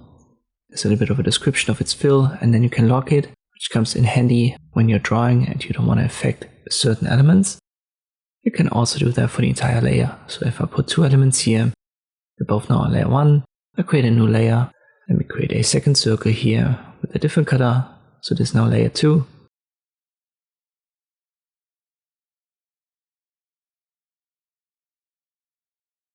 And the stacking order here actually plays a role. So layer 2 is on top of layer 1, therefore this element is on top. But if I bring that down, now layer 1 is on top, therefore the black circle is on top. By default, when you create objects, they're all going to be placed on the same layer. So if you don't mess around with the layers menu, you will always have everything on the same layer. But if by accident you've done that, be aware that you can't select all objects anymore. You can only select the ones that are on the active layer. So again, the black ones are on layer 1, and this pinkish one is on layer 2.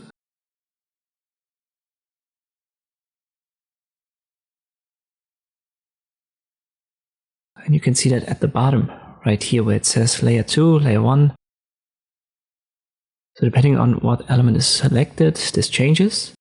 And if I select the black circle, and then I press Ctrl A to select all, I only have the black rectangle and the black circle selected, and not the pinkish one, because Ctrl A only works on the layer that's active. So when you encounter an issue like that, it might be because of the layers. So check the layers menu, you can open it under layer or just click down here where it says what layer is active, and then you can adjust that, delete it, move things around. So as I've said, this menu is the exact same as the dropdown here. A couple of shorter chapters here to introduce functions and tools. In the next chapter, we will talk about an interesting function, and I will return to give a new project there. This chapter is a little bit more advanced. I've still included it to give you at least a basic introduction to this function. It's very interesting, but it can also be very confusing. You can find it under Edit, Clone, Create Tiled Clones. It's going to open the menu for the tiled clones. And this in principle can be used to create copies, but these aren't really copies. As the name suggests, it's going to create clones. The difference is important. I'm going to show you that in the end. For now, just treat it as a menu that can create copies. And we're going to create a simple design right away.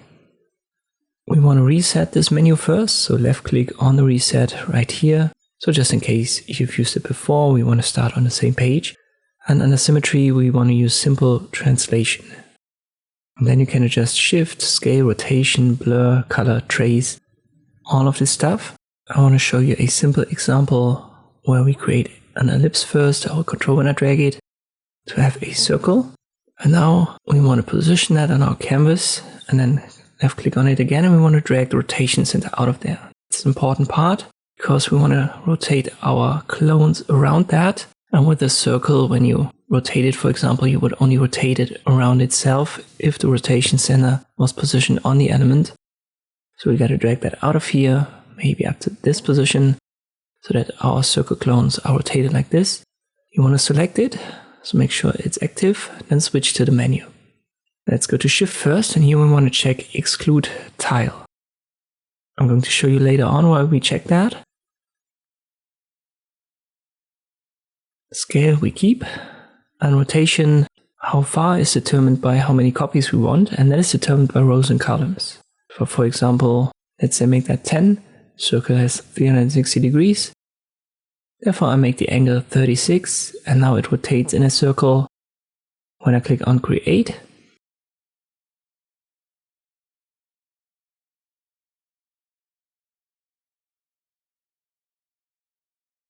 and press Ctrl Z here.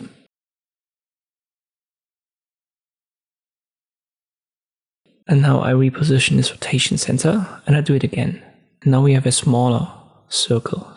So that's why we repositioned this rotation center. And as I've said, if it was on the object itself, we would just rotate circles around itself and we wouldn't see the copies. They would just be layered on top of one another. Let us change the columns to maybe 20 and then we use an angle of 18. Now the rotation center wasn't the best, so drag that down here, hold Control when I do, and I do again, 20 copies, 20 clones in a full circle. Let me press Ctrl Z again, and I want to use 12, and then I have to use 30 degrees. So 12 times 30 is 360, this is where we want to start.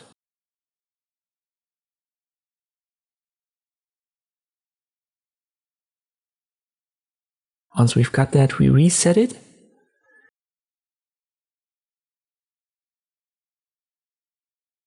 We switch to 7 now, still simple translation. Under Shift, you know what, let me keep it unchecked now to show you what that does, and we scale it up to 15 and 15. On rotation, I use 10 degrees, and I create. And you can see what this does now. It creates clones in this curved line, but we want to apply that to all circles. So we select the entire thing, then group it pressing Ctrl G. We make sure that this group is active, so we have it selected, and then I create. And now we get 7 copies of these, and they get adjusted with the rotation and the scale a little bit each time it gets generated. Then press Ctrl Z, and now I go to Shift and I exclude the tile and do the same thing again. And now you can see we get what we actually want, or what I wanted to create here. So exclude tile is important to check for the Shift option, or it's going to use the tile and gives you completely different results. Let's go over the adjustments and the rows first. Here we have 7, and therefore we have 7 circles. Let me press Ctrl Z and I'll make that 10.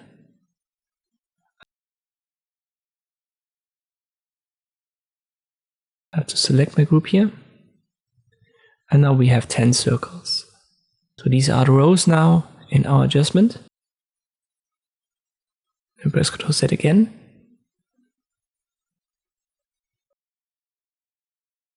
Rotation.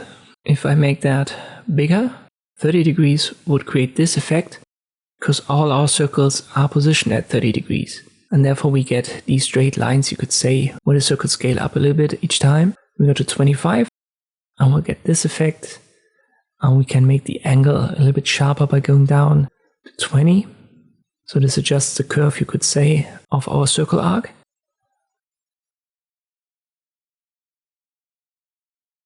The scaling, I've set it to 15 and 15. If I make that 1 and 1, we'll get this effect. So it doesn't scale up enough for us to see it. 10 and 1 gives us a weird result. Let me make it 10 and 10. Now we're going somewhere. And the bigger you make that, the bigger your arcs are going to be. So 50-50 scales them up quite a lot, and therefore the arcs become very big. Let me turn to 15 and 15. I'll stick to 10 rows, create again. And now you can already see how, let's say, powerful this menu is or can be. Try to recreate these basics that I've shown you to recreate the design. And once you've done that, let us try to recolor it. And we want to do that manually because I want to show you the difference between clones and copies. If you select this element, it's a group, but it's always clones. Let us ungroup it, and this has helped us a little bit, but we still have clones. So if I try to recolor this, it won't work, because a clone is always identical to the unit that's used to generate it. Therefore, we can't give these clones different colors. We can only recolor the basic unit, and then all clones would be recolored. For us to actually recolor this, we need to turn it into objects first. And to do that, we can select this entire element and then go to Object and then go to Path, Object to Path. And now we have the objects that we need. We can select the outer row, give this a dark red, and then go step by step. These rows are still grouped, so I only have to recolor one and the entire group will be recolored. But finally we get to recolor them differently.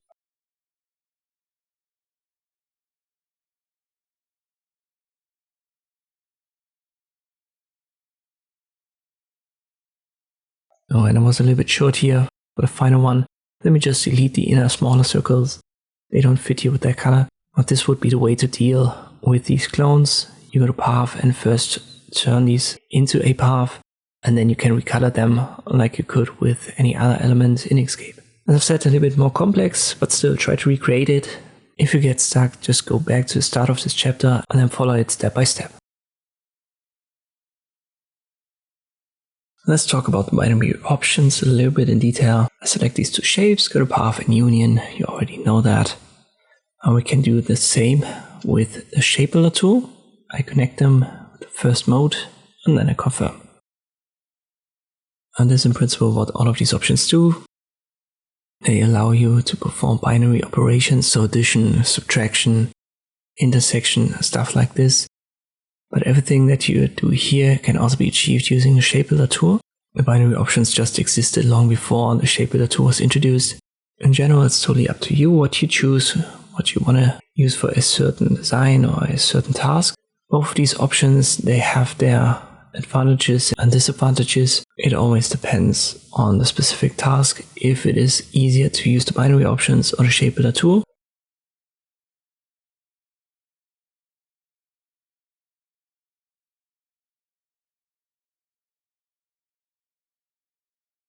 One more thing to add here is the dynamic offset. I haven't yet talked about it. We're going to use that for our next project. And we're going to go over an interlocked ladder design using these paths, these binary options.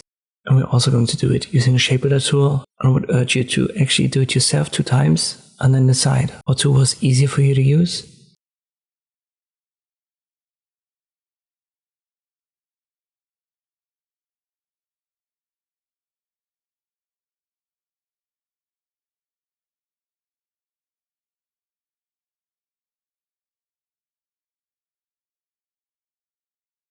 Let us design a simple letter here. I'll make this an S and let me go to text and open the menu for it. I want to find a good font. And let me just go with Bell MT. I don't want to waste too much time here. It doesn't really matter what font it is, but it should look at least somewhat okay. And I copy this, press Ctrl D, and I make this a U. So we want to create one of these typical university logos where the two letters are interlocked. I don't know, let's say Springfield University, pretty sure that exists. And now I transform these letters until we've arrived at an overlap. It should give both of them different colors. And now we select one of these. Let me start with the U and I press Ctrl D to copy it.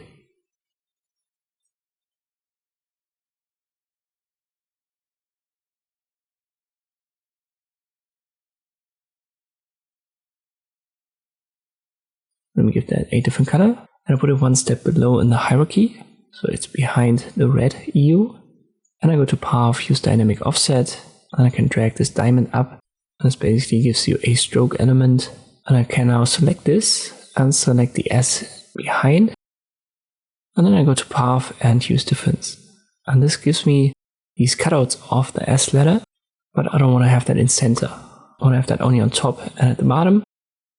To achieve that effect, I simply create an element on top, like here where I want to preserve it. It's selected, and I hold Shift and click on a green element. Then I go to Path and Difference again. I select the green one, hold Shift, click on the S letter, Path Difference once more. Now we only have the cutouts on top and at the bottom, and not in center. To create the second interlock for the S letter, was selected, Ctrl D to copy, give it a different color, put it to bottom, dynamic offset. Zoom a little bit in.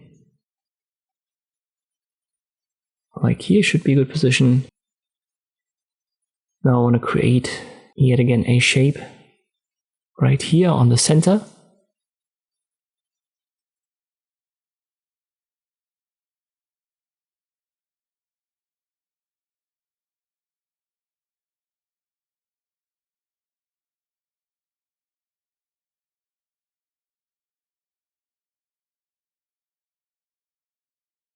It's selected.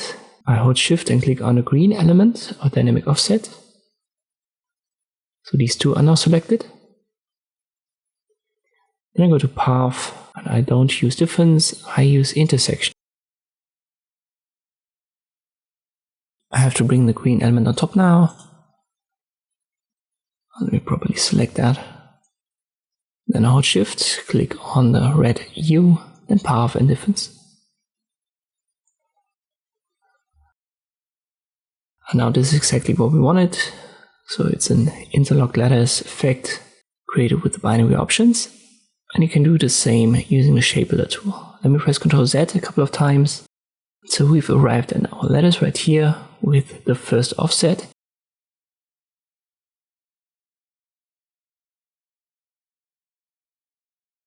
I create the second offset.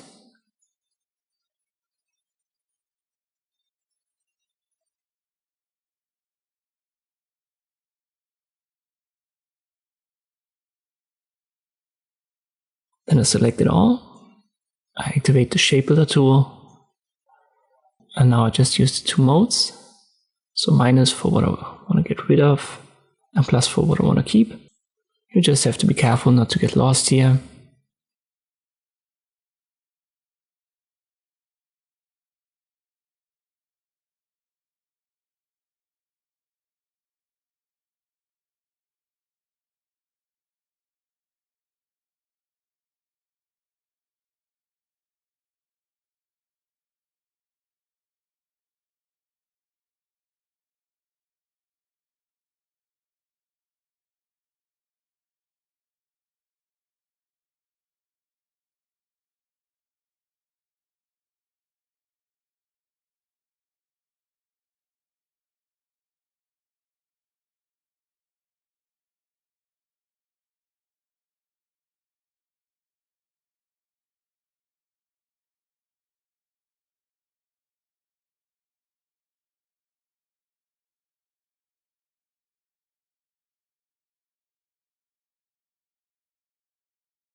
And once you're done, just confirm. And there you go. This would be another way to create the same effect. As I said, try to create it 2 times, so pause the video and then try to use the binary options first and then the Shapebuilder tool. And in this specific case, I think it's actually the binary options that are easier to use. But once again, it's up to you what you want to choose. Now let us talk about the path effects. This can be applied to basically any shape that you create in Inkscape, but you cannot apply that, for example, to images. So you need to have a path or an object that's turned to a path. In this case, we'll use a pentagon, so a polygon with 5 corners. Then I go to path and use path effects right here. This opens the menu. And you will find all of the available options via the dropdown. Let us go over the basics of all of these. And we'll start with the first one, the corners. I've already talked about that to some degree, but there's more to this menu, more to this option. We want to use the nodes tool, then we can simply make this round. But you can also use the radius right here and adjust all corners at once. Only set to the unit of pixel. You can also make them percentages, and you can still adjust them one by one. Now watch below, there are 4 options. The fillet is the one that gives you this typical round corner, and this chamfer, this makes it more like a bevel. You can inverse both. With the second inverse here, chamfer and inverse chamfer, this is only available when you increase the steps. So at a step of 1, it's not going to change, but let me make that steps 2. And now you can see the one switches to the inside, the other one is for the outside. As I've said, here you can adjust the radius in percentage. And these are the basics to know. Let me show this again on an octagon.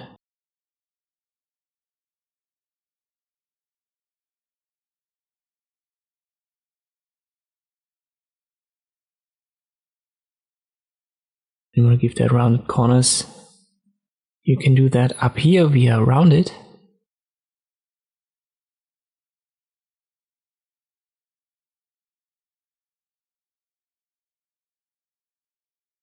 You can go to negative. But you've already noticed it is a little bit different from using the corners effect. Let me increase that here.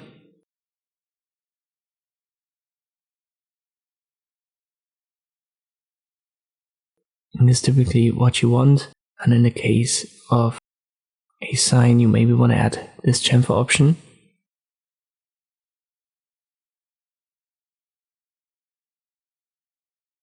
Let me show you a couple of shapes that I want you to recreate just for practice purposes. We'll start with a rectangle.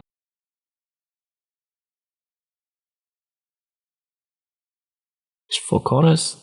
We use the path effects corners and set the radius to 25. It's set to the fillet first mode. I create another one. Again, 25 for the radius. Set to pixels and I use chamfer.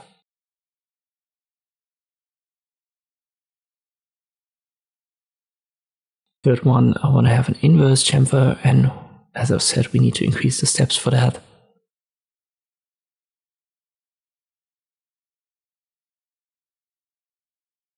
Let me go to 3.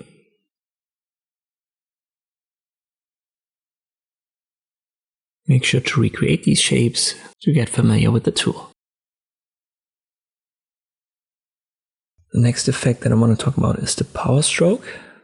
Let's create a couple of elements here, and I also create a line.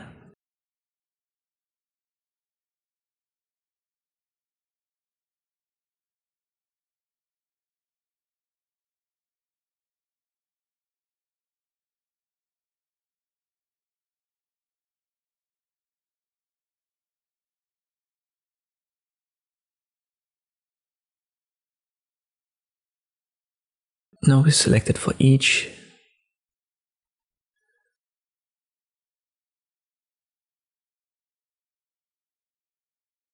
And if I use the multiplier, this is basically the thickness of this power stroke. You can see what that does.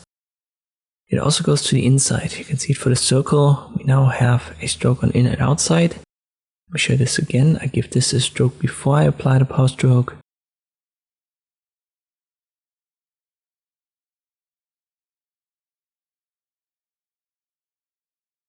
And now I increase it And there you can see it moves to the in and the outside. Let me show the other options with the path. I think that we can see best. It only has a stroke, no fill.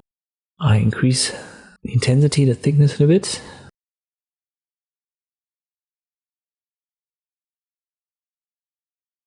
Then we have start and end cap. So it is just like with the caps that we've changed via the stroke style on the object fill and stroke. You can also change the join. So if there are multiple lines joined together, you can change that here. What's pretty cool about this tool is though that we can now use the nodes tool and adjust that all manually. So we can click on these nodes and still adjust the angle.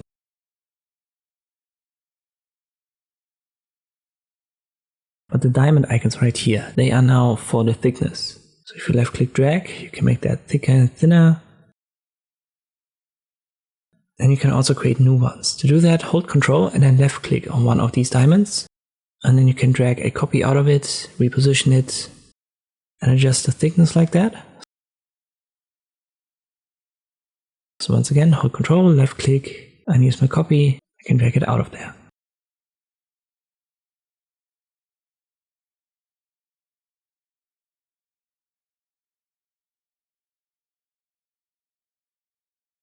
One thing to keep in mind though, when you do that, this doesn't really create a stroke, even though it's called power stroke.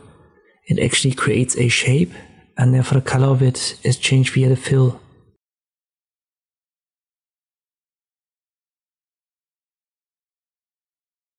Let us go with this one. I add a stroke like a reddish color.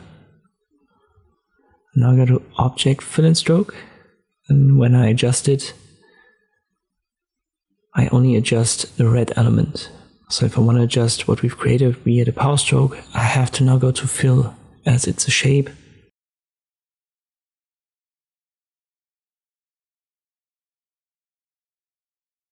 To practice, let us create a vase shape. I will start with a simple line. So use the pen tool, left click, then I go down, left click again. We use our power stroke menu.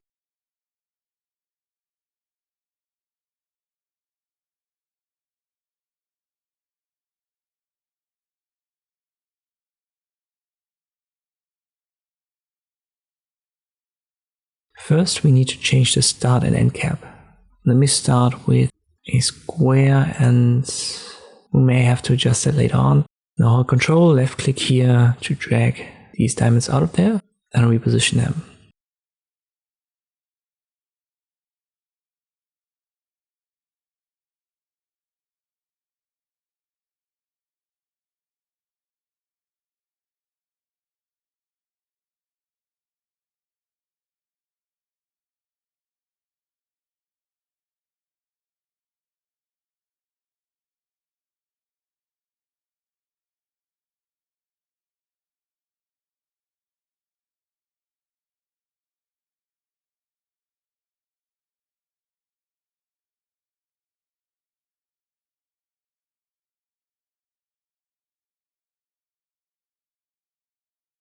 And I think it's better to have a butt cap for each.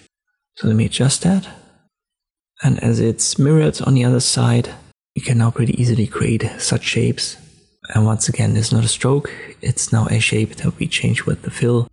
So maybe you want to use that to create your shapes now in Inkscape.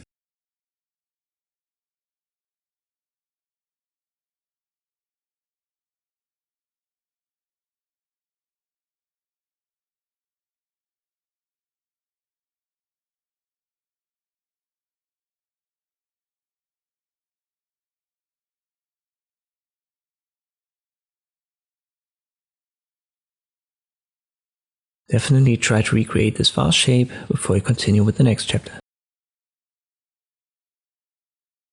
Next one is the knot effect, and this has an impact when we have overlaps. Let me for example create a line that has a crossover right here.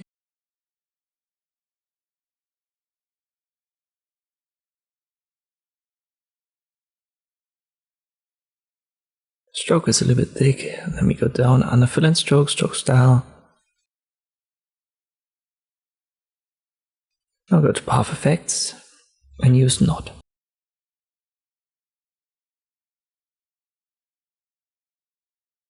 And you can already see this gives us gap wherever we have these crossovers. The gap length is decisive for how big or small these are. Switcher size doesn't do anything here.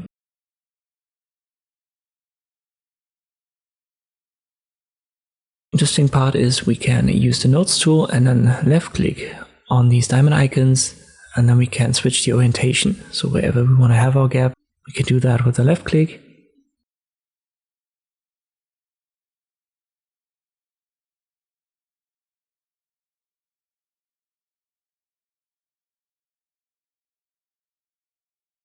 You can also add gaps in both.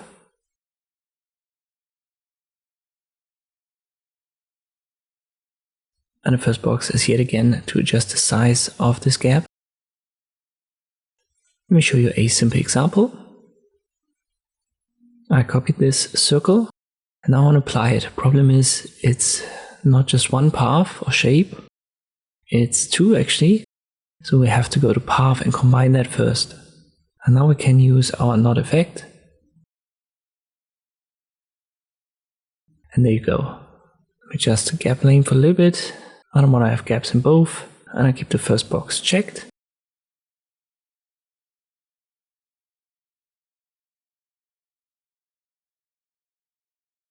But maybe I want to switch the orientation, and now we can actually see this circle that indicates what orientation we've got. So you can have clockwise, counterclockwise, or closed.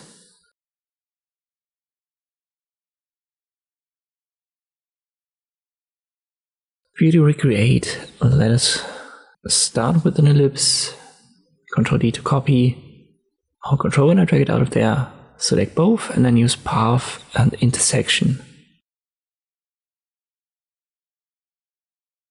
When I copy the intersection, press Ctrl D. And then I want to rotate it holding Control. Let me check how far.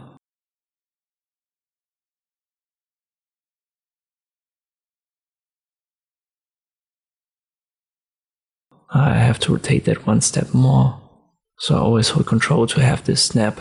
I want to go to a 45-degree angle for each. And I select them both object, align and distribute, put it to center.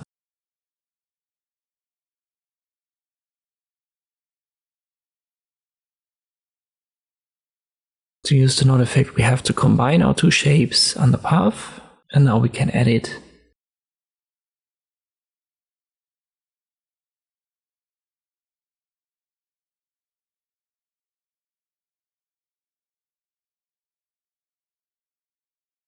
Reduce the gap length to 2, keep only the first box checked. Then use the nodes tool and switch the orientation for the top one, just to try it out.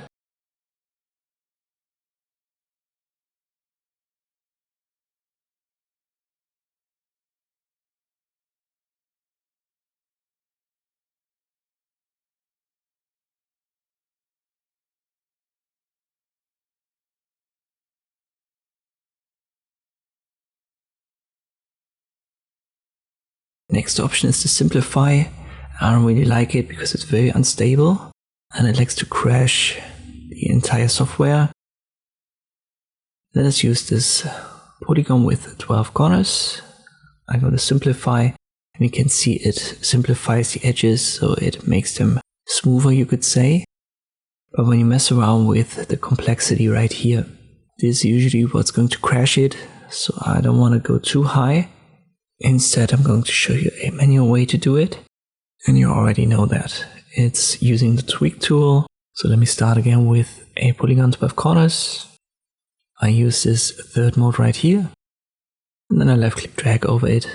And you can see how this manually smoothens out the corners. You can use the first mode to push these lines around, adjust them a little bit if that's needed.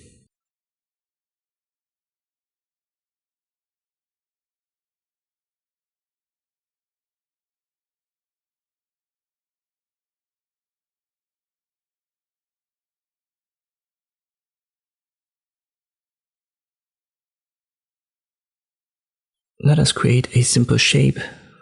Maybe you want to recreate that, and I don't want to go too high with the complexity. As I've said, it might crash Inkscape, so be careful with it.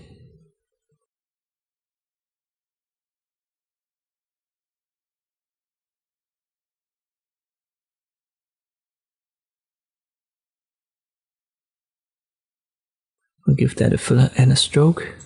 Then I go to Path Effect, simplify, smoothness at 0 makes the effect vanish.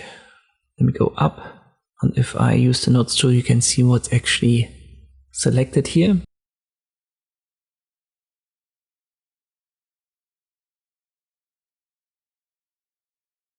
Let me try a little bit with the complexity.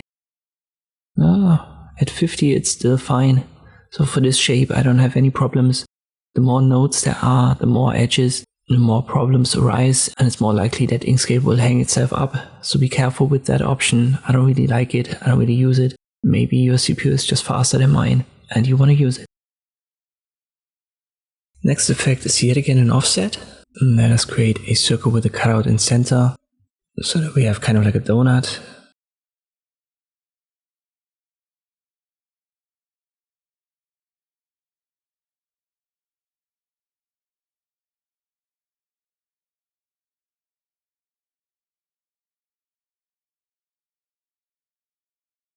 Once that's done, I go to Path Effects, use the drop down, click on Offset. You can now adjust that numerically here. Let me set that back to 0. And you can also use the Nodes tool and then drag this diamond. You can see it offsets to the in and outside with the donut until the inside is fully filled. You can still expand it on the outside though. The join, let me show you this on a different shape. You create kind of like a spike thing.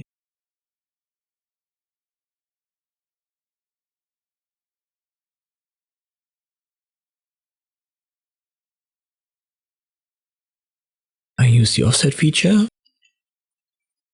And now you can see it gives you different edges depending on what you use here in the drop down. And that's simply called the join.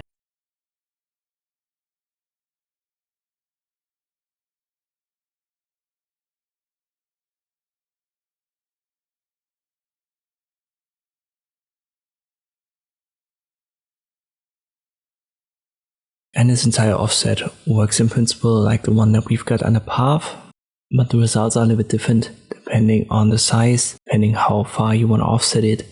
So let's, for example, use the dynamic offset on the same shape, and you can see this spikes it a little bit up to the inside, makes it way more round on the outside, and transforms the shape a little bit differently. So depending on what you need, you want to try out the Path dynamic offset or use the offset under Path Effects and see if it gives you the results that you need. Final one under Edit is the taper stroke. Kinda does the same as the power stroke, but in a different way. I believe the power stroke was there earlier and then they added the taper stroke. If I recall correctly, maybe it's the other way around, but they just kept the old adjustments and added a new one, which is nice. I would just advise you to try out both and then pick the one that you like more. For this one, for the taper stroke, you can adjust start and end point, like here, but you cannot directly make it bigger in this position. You have to use the stroke width to do that, and if you try to add more points, you can only add more nodes. So this is not going to add more adjustment points for this taper stroke like we did with the power stroke effect.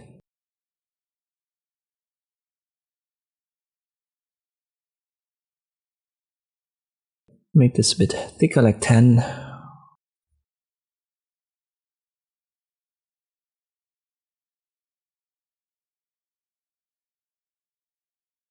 And join type is also very important as it changes the appearance of these points right here.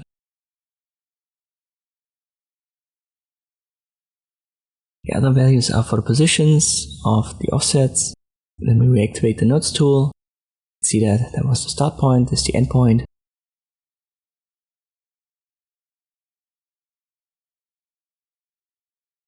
Same goes for the smoothing. So this for the start, other for the end.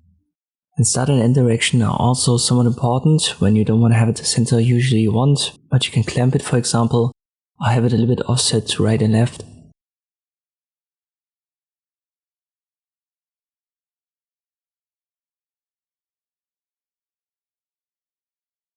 I've said, it kind of does the same as the power stroke that we've already talked about right here. And I think the power stroke gives you a little bit more options to adjust it. But as always, try out both and then pick the one that you need in a specific situation, or pick the one that you like working with more. But one more thing to add, it also goes for the taper stroke, that what we create here. It's called a stroke, but it's actually a shape. So when you want to adjust it, you have to adjust the fill now and not the stroke.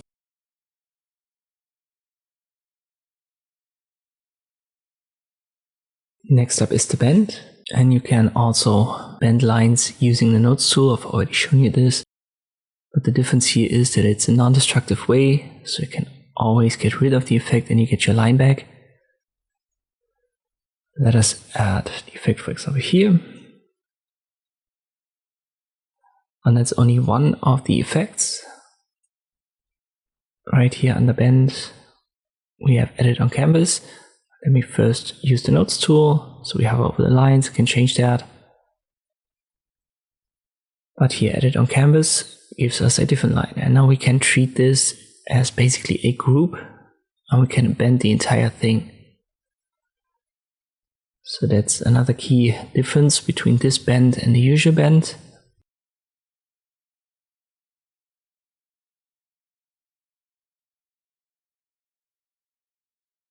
We can use the macro values for the bend width, and here can basically flip the bend line by 90 degrees.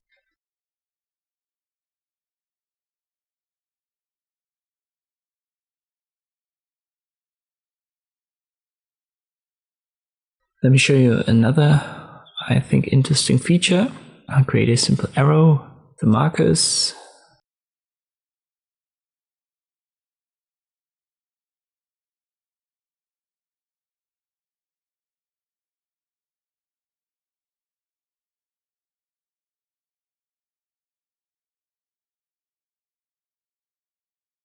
I'll go back to our path effects. But first, let me copy this, press Ctrl D.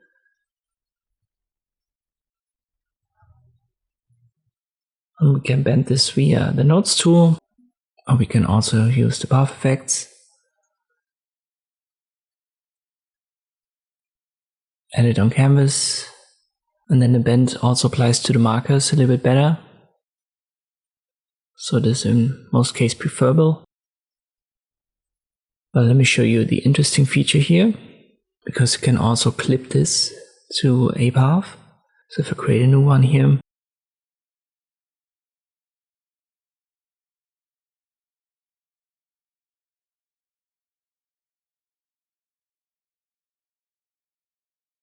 then I press Ctrl C to copy this. So it must be selected, Ctrl C, then I select my arrow.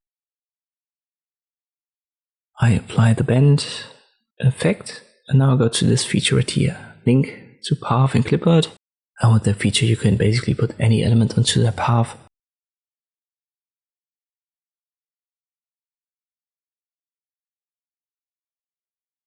And even if this path has sharp edges like here, just copy this into the clipboard with Ctrl C, then add the bend effect to the element that you want to clip it to, and then you're good. As I've already mentioned, this bend effect is basically for a group. So this bends the entire element and not just a certain aspect of it, as we did with the nodes tool. So if I create a very quick smiley face, nothing too crazy, we just need something.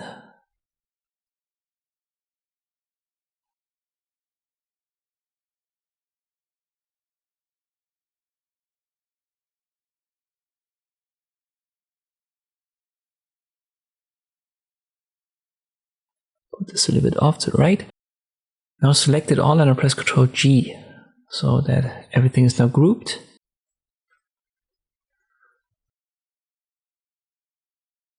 Now I apply the bend. I use edit on canvas. And now I can bend and therefore transform the entire element. So I can make it more like a bean figure. And you can see, especially when you work as an illustrator, this is a very nice tool to have. For you to have something to work on, try to recreate this bean figure and also create arrows with the clipping function so that you've got some practice using that.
And here for the curved line, the angle wasn't that good.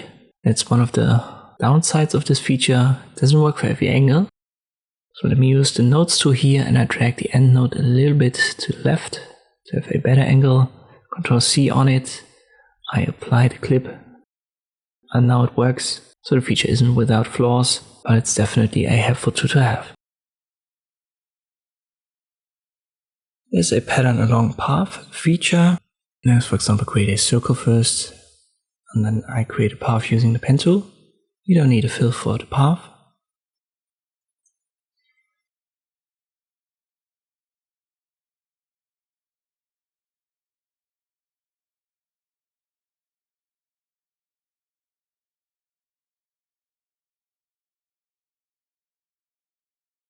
Let me open the path effects first. Now I copy the circle, so right click copy or select it and press Ctrl C, then select the path and go to pattern along path. Use the clip function. Looks like we've messed it up, but we have to set it to repeated to be able to see it. There are also other options. Single just gives you a copy of one of the elements. Usually you want to have repeated. With this basically to adjust the dimension, but it's going to transform the element. And it's only adjusting one dimension. Path is simply kept.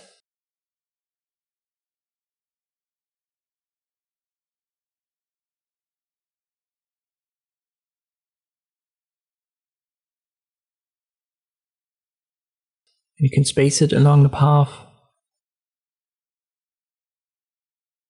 and add offsets. Obviously, for pattern is vertical on a circle, that doesn't make sense. These are the basic features. Let me create a rectangle. We'll do that again. So Ctrl C or right click copy on the circle, select the rectangle, pattern along path. Use the clip function, set it to repeated. Still looks like we've messed it up somehow. And it's because of the size difference. If I size the circle down now, it fits way better into a rectangle. Keep in mind, it doesn't get the styles of the original. So our circle had a black fill. We don't have a black fill in our rectangle. It has these clipped circles. Let me create a star.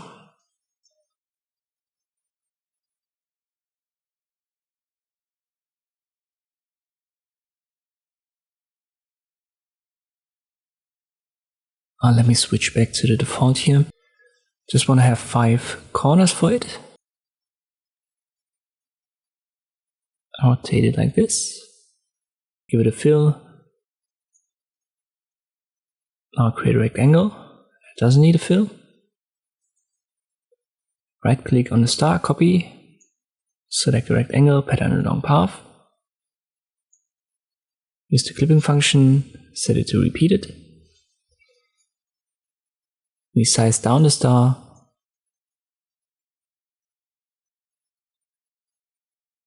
And this looks fine.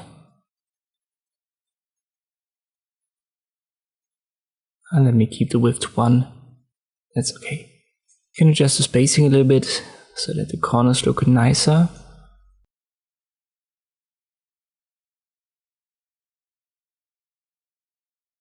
Same works on a path.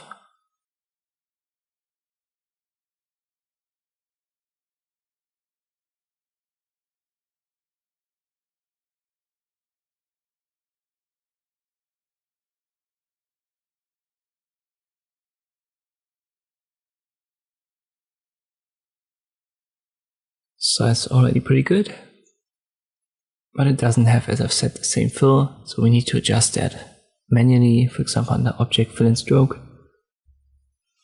it's kind of like a reddish color. It's a darker red, so let me use that down here. For the practice, try to recreate that once on a path, and then we want to put smaller stars on a bigger star.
And finally, don't forget to give it a fill color.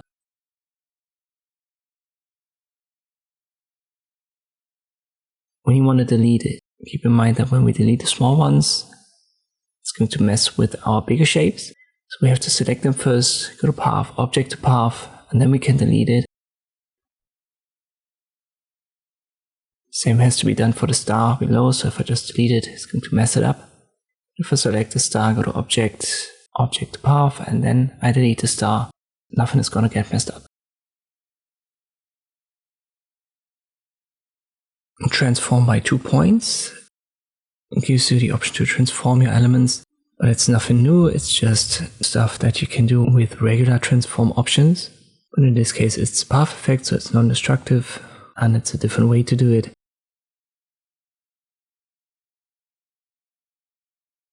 For example, you can stretch it, compress it.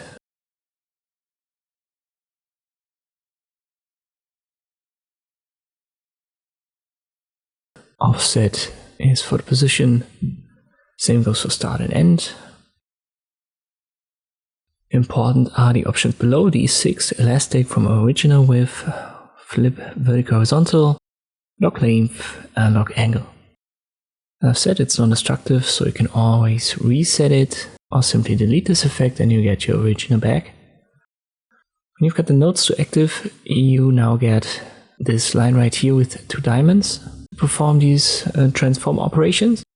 Don't mistake that for the diamonds above.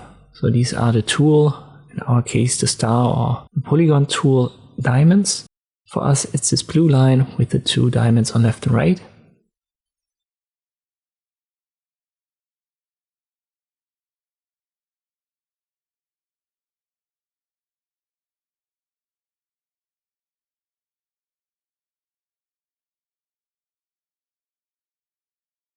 And whenever you lock something, for example here lock length only allows you then to reposition it. The best way to find it out is to just try it out. It's pretty straightforward.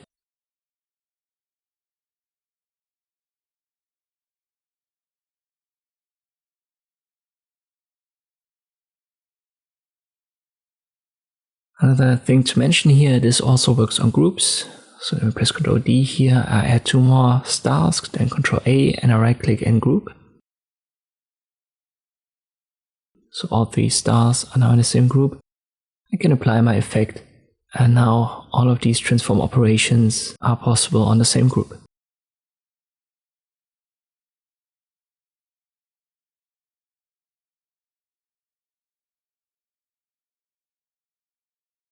Next transformation is the envelope. Let us start maybe with a star.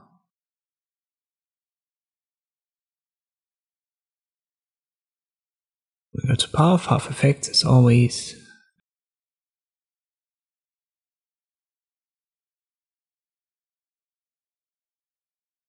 And it's officially called envelope deformation. When you activate the nodes tool, nothing has changed.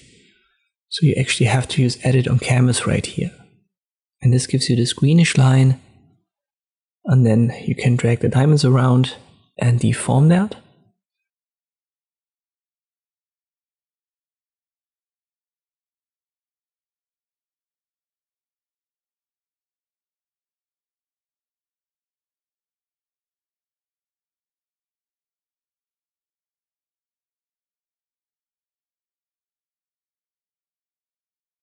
And you can also double click on this green line to add more nodes. So these nodes will be added to the deformation line, and this gives you even more freedom to transform your elements.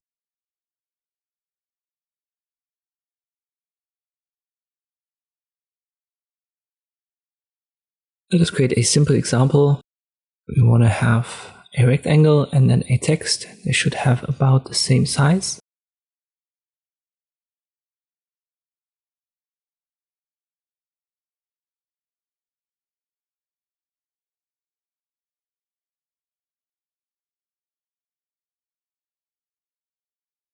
And then let me use the nodes tool first.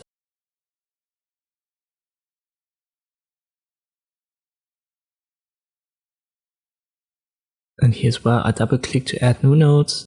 Should be kind of like a fish, nothing too spectacular.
I'm good with this one.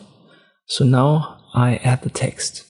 And to use these path effects on text, we have to convert them to paths first. You can do that right here in the menu. It says to convert text to paths. Or select your element, go to path, and then object to path. Once that is done, we can apply our path effects. If you want to use the envelope deformation, use edit on canvas. And then we try to get it somewhat have the same size and the same position, the same angle as our fish below. So I double click to create new bend nodes, and then I hover over the green line, left click drag to create a bend.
Depending on the font that you use, you have to be careful here and there.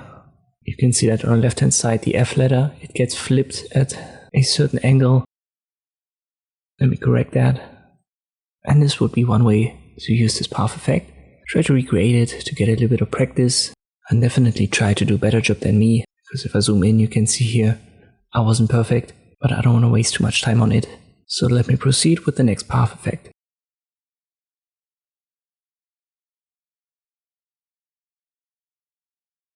Next effect sounds similar, but is a little bit different.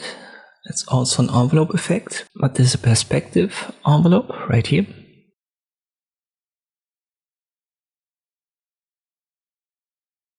You don't find edit on canvas here, so we have to use our nodes directly, and you can even flip it. It's going to get a weird result, so I don't do that, but it's possible.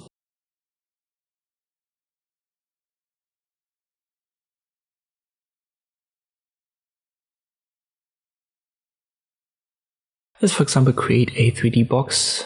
Nothing crazy.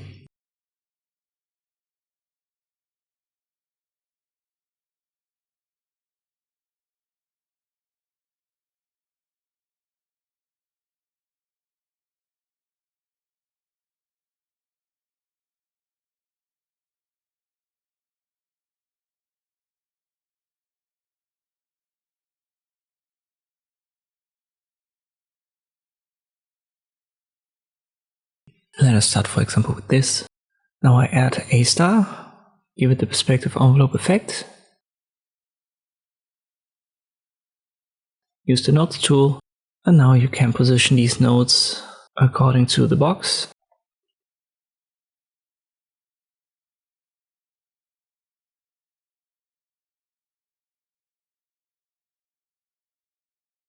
And this will give the star the appearance of being in that perspective. And we press Ctrl D and I deform the one for the right hand side.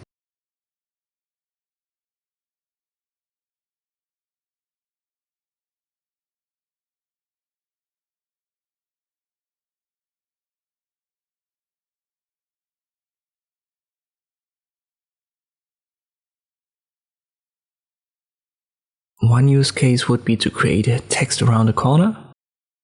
We do that here with the rectangle tool, the nodes tool, the snapping function.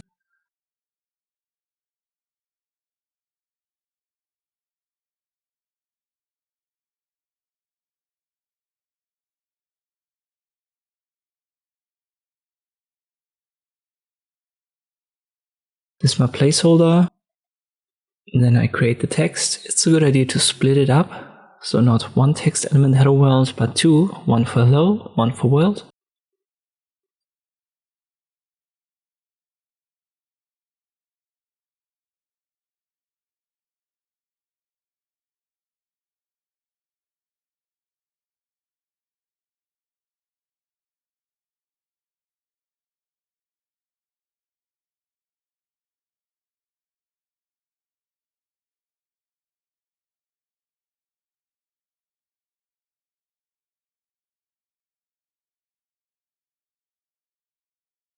You have to turn this into a path before I can use it. And when you activate the nodes tool, don't get confused. There are a lot of nodes now. And you just have to make sure that you don't accidentally select the wrong one here, because most of these nodes are just the nodes of the shape, and only 4 of them should be the perspective nodes. Snapping is still enabled, and that helps me in repositioning that.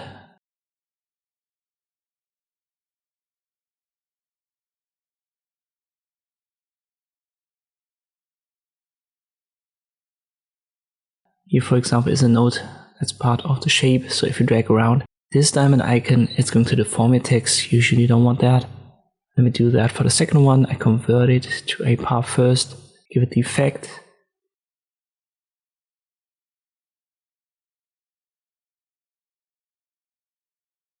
And use the nodes tool to reposition it.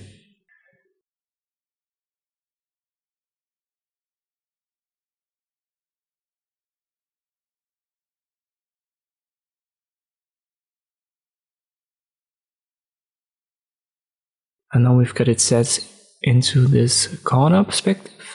Try to recreate that, so pause the video. If you get lost, just go back a couple of seconds. And then let me show you the next use case. We create an isometric grid.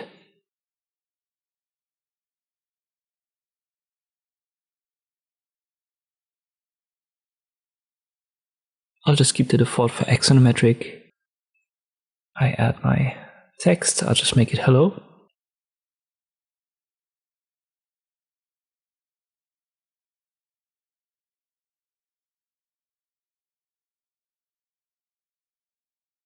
Turn it into path, add perspective envelope, use the nodes tool, have to find the correct diamonds.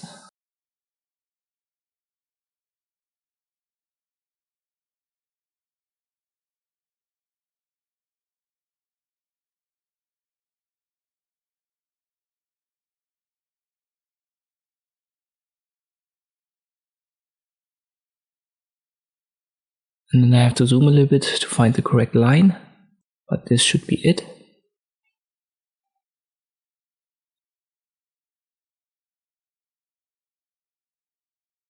We copy that, press Ctrl D. I give the copy in the back the darker color, one in front should be brighter. And I'll select them both, Ctrl G to group it.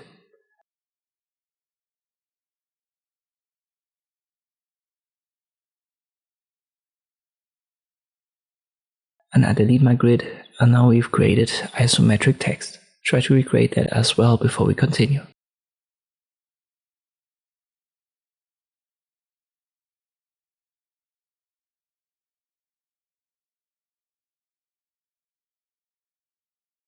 We've got one more deformation effect, which is the lattice. It's more like a mesh deformation, you could say. Let us create a star here.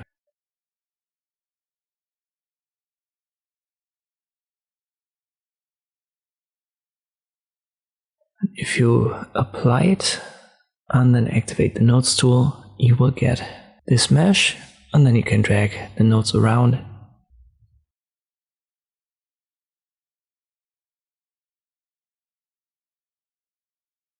Let me uncheck the snapping here.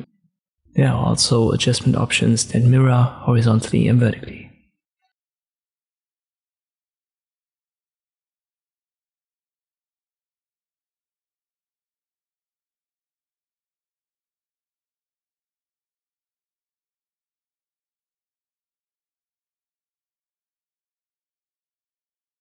Final one under edit is the Roughen effect. It's quickly explained. It's going to roughen, as the name suggests, your edges. And you can go very extreme here and transform your entire objects. For example, a circle with a stroke. First 3 are basically for the intensity, so the randomize and the 2 displace options.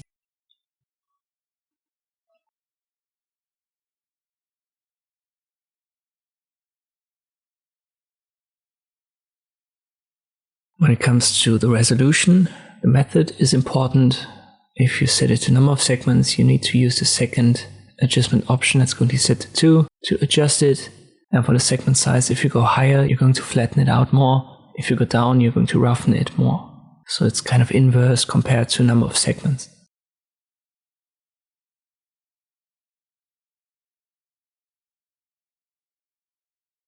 This also applies to text, and here it can create interesting results if you don't go too high.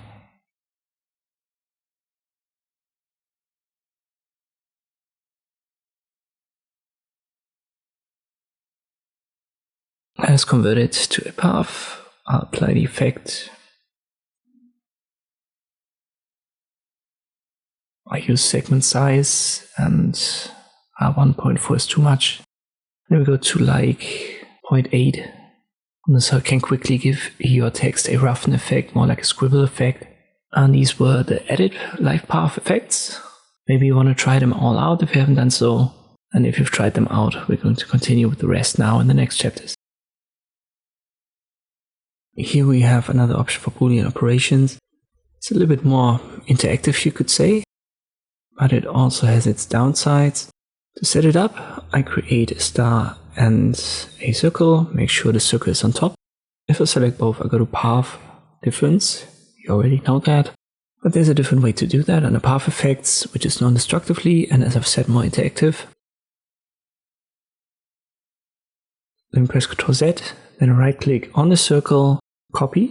So the circle is my clipboard, then I select the star and use Boolean operation right here.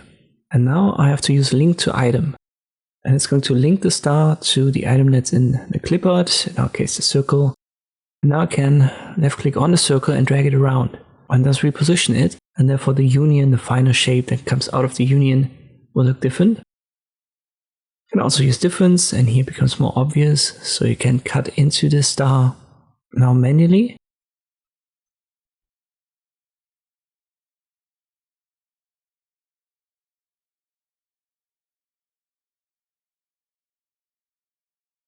Here's the intersection, so it has the typical Boolean expressions.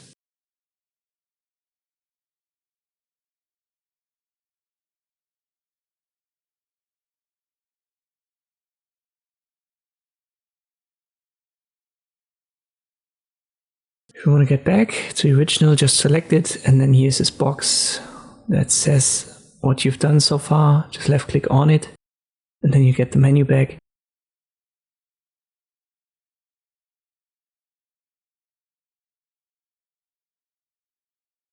Let me show you a limit of this. I'm going to create a circle, and then I copied this one, give it a different color.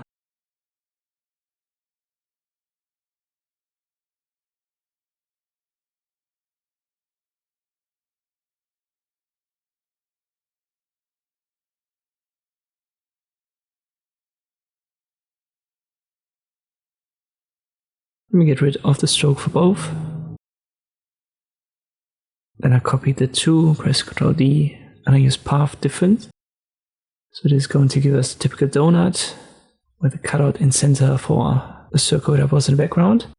Let us do the same for our Boolean operation. So right click on a small circle, copy it into the clipboard, select the big one, add the effect, and now I link to item. And you can see the item vanishes. So the small circle is now gone. Doesn't really matter what operation, what mode I use, it's just not there anymore. It's because of the position. You can still select it, and if you drag it out of the center, you will still get your Boolean operations. But the further you go to the center, the less this is going to work for some shapes. So that's one of the limits of this path effect. You cannot really create these donut shapes. But overall, it's a nice menu to have, especially when you do more illustrations, because you can adjust it manually with this path effect. We have a hatches effect. Let us add it to a star. It has a very intimidating menu with lots of parameters.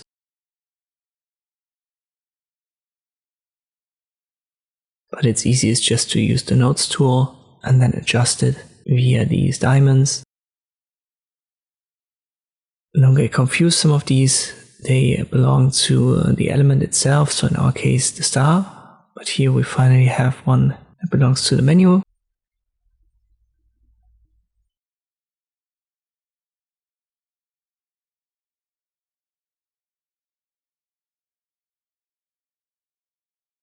And I will leave this for the bend.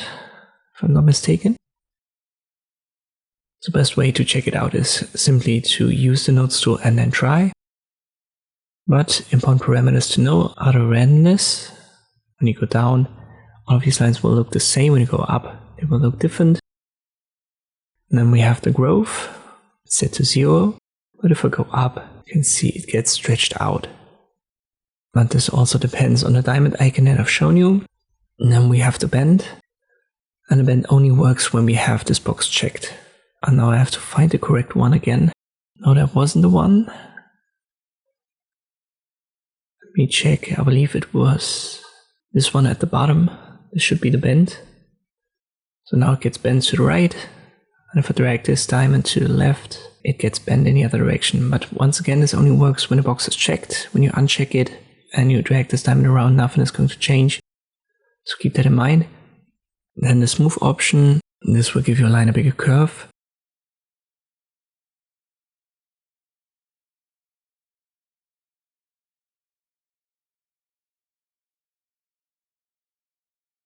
And then you can adjust the width down here.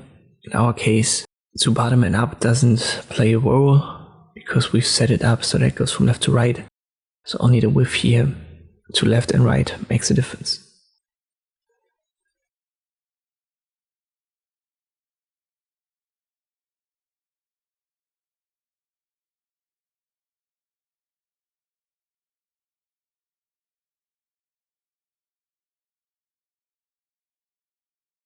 Let's talk about the power clip.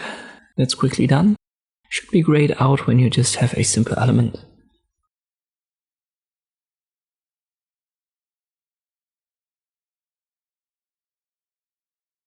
When you create a clip, so let me maybe add a bluish circle here in center. I select both, right click, set clip. When a clip is selected and you try to add it, it should not be grayed out anymore. And here is one option where you can inverse it. That's interesting. You can hide it. And the final one is to flatten it, which simply changes the shape when you turn it into a path. Let me copy this, and you know what, I invert it. The one on top, I don't flatten. I simply go to path, object to path. And the one below is the same, but this time I flatten it, go to path, object to path. If I activate the nodes tool now, the one on top has still this original shape inside. The one below doesn't have that anymore. So it just simply changes your shapes a little bit when you convert it to a path. And that's basically all there is for the power clip. The next effect is pretty interesting. Let us start. I'll create a simple shape, give it rounded corners, just a rectangle. It's called Sketch, and it does exactly what it sounds like. It kind of redraws it, but when you do it like this, it's applied to the fill, and then you're gonna get weird results. So you want to have a stroke and no fill for the object you apply to. Let's go over the most important functions here, strokes. It adds more or less of these sketch drawings. The offset is how far are these drawings apart from one another, or how close should they be. But if you go down with the stroke length max, you're gonna get these little fragments, so that's usually not what you want. Let me create a star again. You don't want to add it to the fill, it should be added only to the stroke.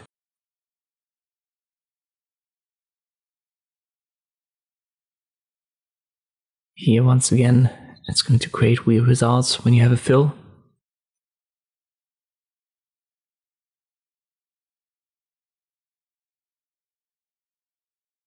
The other ones, the most important, are add extra lines. Because these are the lines that exceed your drawing right here. You can add or subtract them. Usually you want to go to 0 to have this typical sketch effect without these extra lines.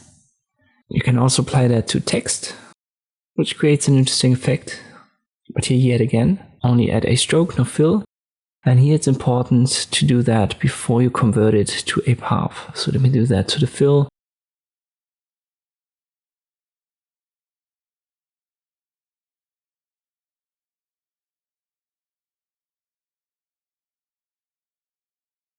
it's messed up and I can't really go back.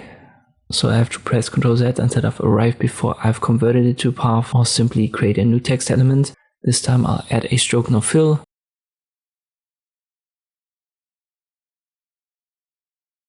And only then do I convert it to path.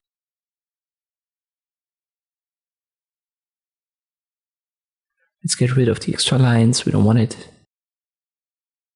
And here I want to go down to like 2, 3, maybe 4 sketches.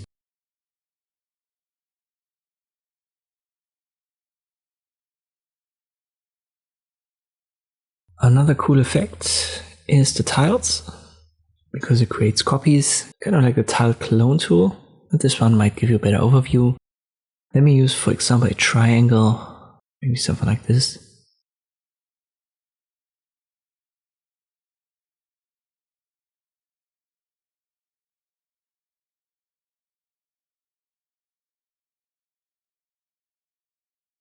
When you activate the nodes tool, you will get your diamonds back, but you can already see that here there are 2 more now, and they may be overlaid with the nodes of your shape. In our case, it's triangle.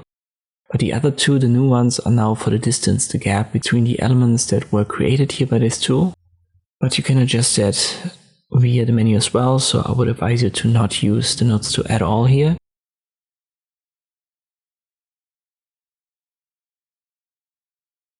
The first box with all of these icons, this is for the mirroring mode. The best way to understand it is to just click on it and go through that.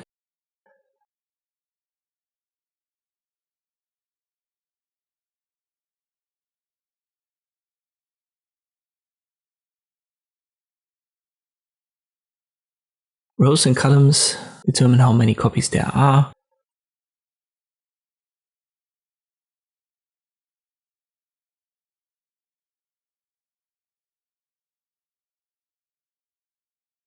And then, as I've said, we have a gap for X and Y.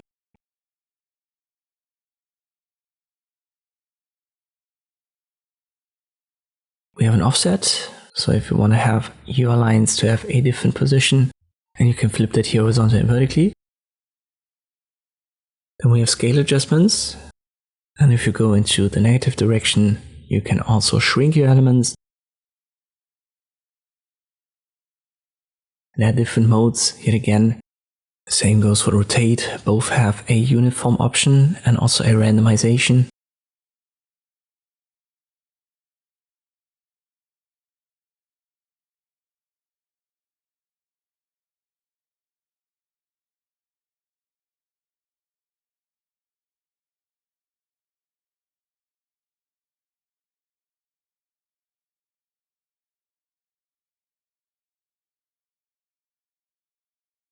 And there's a big randomize option right here that randomizes all of these values.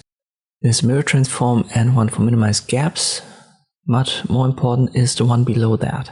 And this is for splitting the elements, because when we select one of these, it doesn't matter if we use the nodes tool or the select tool, they're all connected. So all the tiles are connected to your basic shape.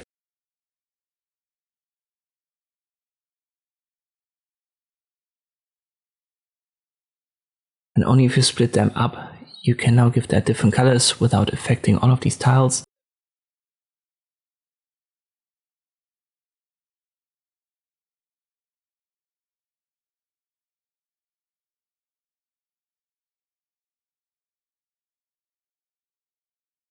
And the one below for linking is basically then a reset.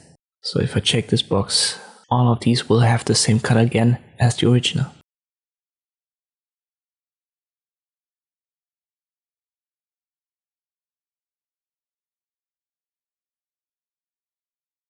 Quicker effect. This time it's the clone original. And let's create, for example, an ellipse. When you open it, nothing should happen because we need an object to clone it from. And for example, create a star here and I give that a different color.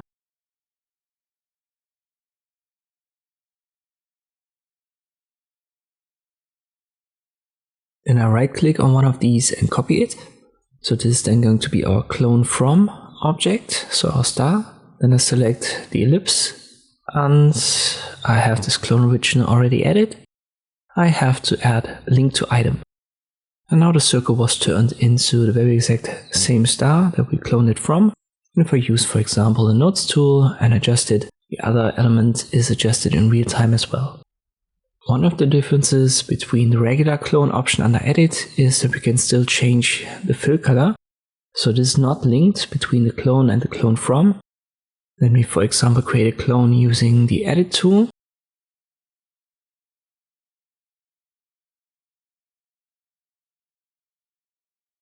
Create a star. And let me select it. I go to edit, clone, and then create clone. And this should be now layered on top. And again, I use the nodes tool to adjust it. And once I release it, this is going to be added to the clone. And if I change the color, this is also added. So that's the difference between the clone under edit and this option under path effects. We can interpolate between sub-paths, which is kind of like a blending tool, but we have to set it up correctly. Let me create a circle and a rectangle.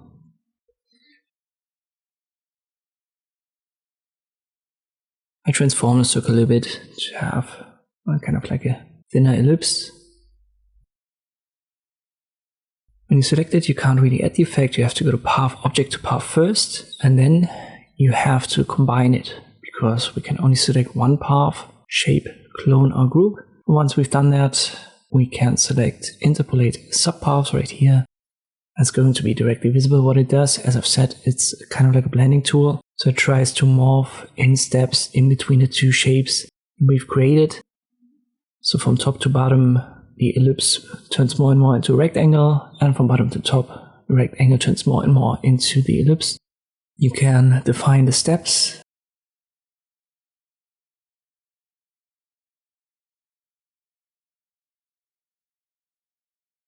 And via the nodes tool here, you can adjust. Let me uncheck the snapping. And here you can adjust the path where these centers are aligned to. Let me create a new one. I'll start with a regular star.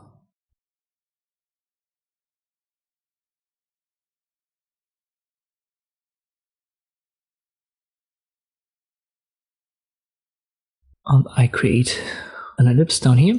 Again, we have to select it, go to Object, Path, and then combine it. And when we combine it, the fill color will be adjusted anyway. So if you have different fill colors, it's going to be adjusted to 1.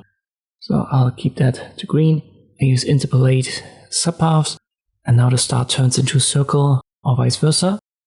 The equidistant spacing is important when you have curves. So on straight lines, it doesn't really have an impact. But if I give it a curve here, the impact becomes very obvious. Usually you want to keep the box checked, because otherwise it would be more like an exponential distribution.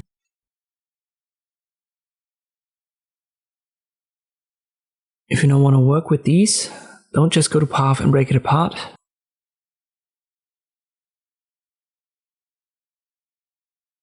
Let me press Ctrl Z. We first have to select it, go to path, and then use object to path. This will turn all of these objects that are blended in between into objects, and then we can break it apart and, for example, change the fill color.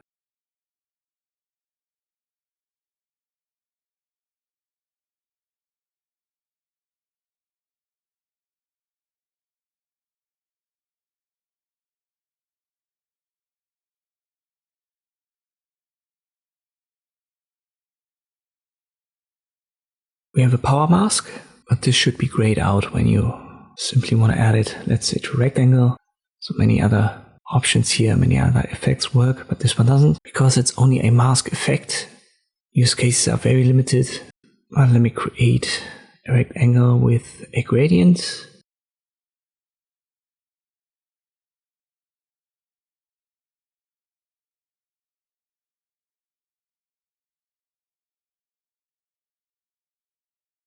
I put a circle on top. Let me give that a different color. I select both, right click, set a mask. We've done something similar in the past. So now the circle and the gradient were basically masked. And now we can at least apply the power mask. Here we can hide it so that the mask vanishes. You can see our gradient rectangle. We can invert it, or we can add backgrounds. Let me uncheck the inversion. You can see the background way better. And that's all there is, so we can also change the background color. Once again, use cases are very limited for this.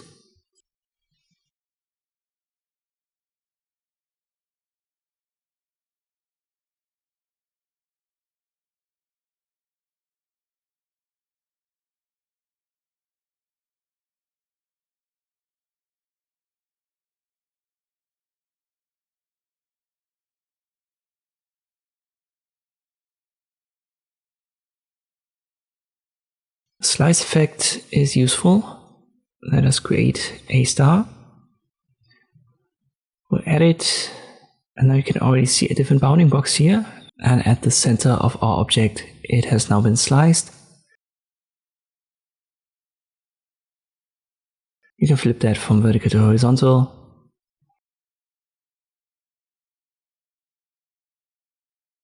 But to actually adjust the position of the slice line, you have to activate the Nodes tool. And then you can see these two diamond icons in center. If you want to separate it now, you have to still use the selection tool, so not the Nodes tool. And they're still connected. So if I reposition the slice line, it's going to affect both shapes, but only until we select both. Went to path, object to path. And now these two elements are different elements, and we could slice them again. But this wouldn't affect now the other one that's not selected.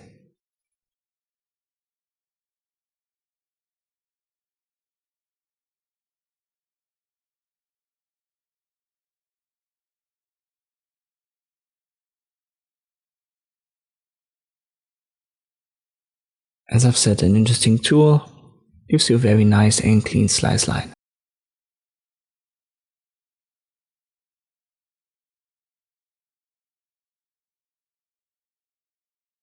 The Van Koch effect. This creates copies and rearranges them. Let us create a star yet again. We'll apply it. And here you can see already two copies.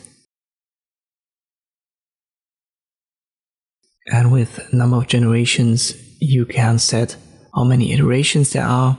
So it's always 2 copies of each copy. Therefore we have 1, 2, 4, then 8 and 16, 32 and so forth. But be careful, at some point the generations are too high for the complexity, then you have to adjust that value. For example, here 6, too much for 1000, but for 1500 it works again. Let us stick to 1, and now I use this option here for reference segment and for generating path, and this allows it to adjust that. You can make it smaller, bigger, and rotate it and reposition it.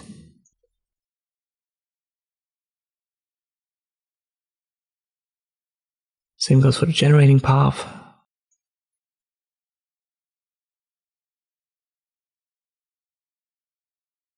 Let us add a couple of generations and reposition that.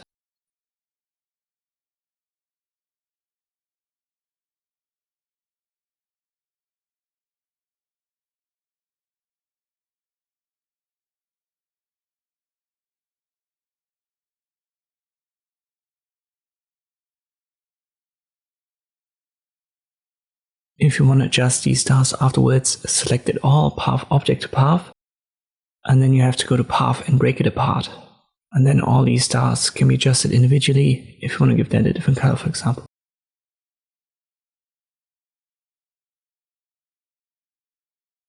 So once again, the important part here is to check the complexity. Let me go to 6, then I have to adjust the complexity to 1500. And if I go to 7, I have to go very high. Let me check 5000, and now it runs again. So always adjust the complexity if you want to add more generations.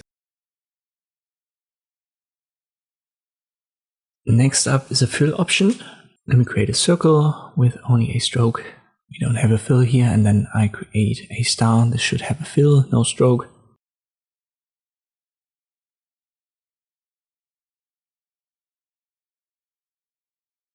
And now we can use either of these and fill it with the other one. It's called fill between many.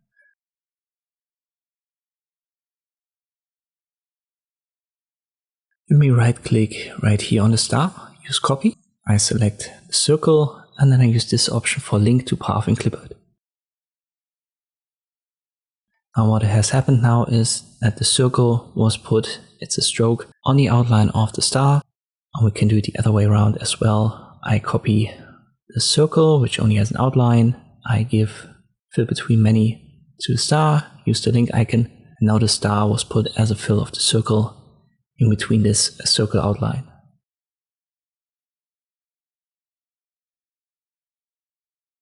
And that's the general approach. So once again, here would be the circle as a stroke.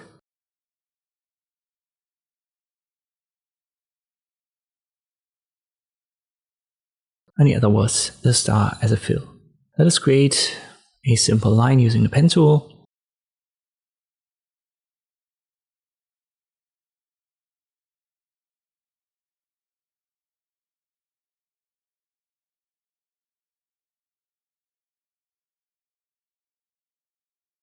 I'll copy that line, I'll rotate it, and I'll put it right here. And even with this open shape, it's possible to use the star as a fill. All that we have to do is to select both, then right click copy, then we select our star and use the link option. And press Ctrl Z and I make this even wider. Select it again, right click copy, select the star, use the link icon. Depending on the angle, this will create this overlap effect, but you can fill any gaps or any outlines with this method.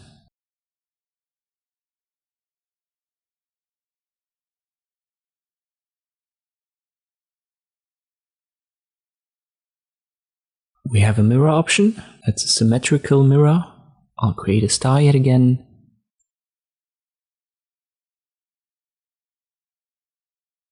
Then I use it, mirror symmetry, and it already gives me a mirrored star.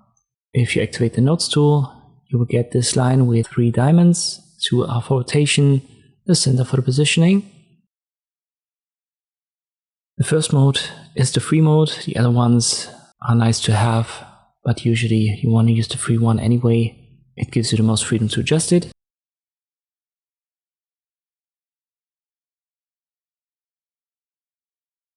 What you can also see is that when we get overlaps, it's going to create a cutout. Drag this inside of here. It cuts into the first star, but not if we check fuse path, it's going to connect the 2 shapes.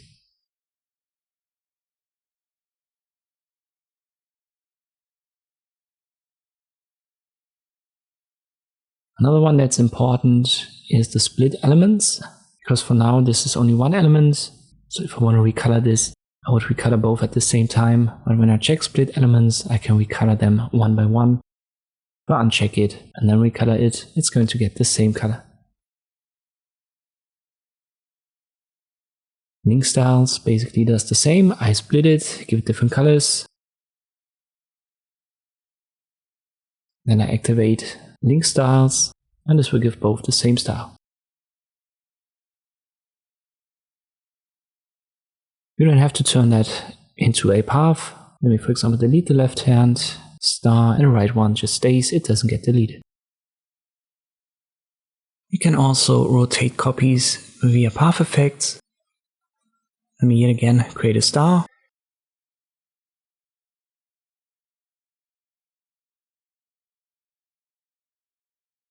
Looks a little bit weird because the distance is not big enough. I use the nodes tool to fix that, and now we can see our 6 copies. So the original +5. You can adjust the angle here in the position, and the other icons, the X and the diamonds, are for the original shape. You can adjust the copies, and this will automatically adjust the angle below. So depending on how many copies you've got, you will have an angle determined anyway. For example here, 45, if I make that 30, won't do anything because we have 8 copies, and 360 divided by 8 will leave us with 45 degrees.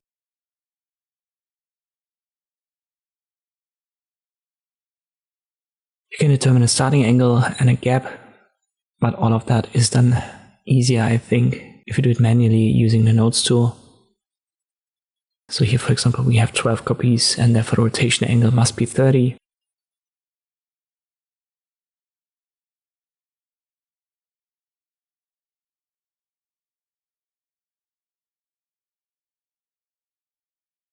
We have two more methods. One is the fuse path, can't rotate it anymore. In a kaleidoscope, it cuts it off, which can create interesting results.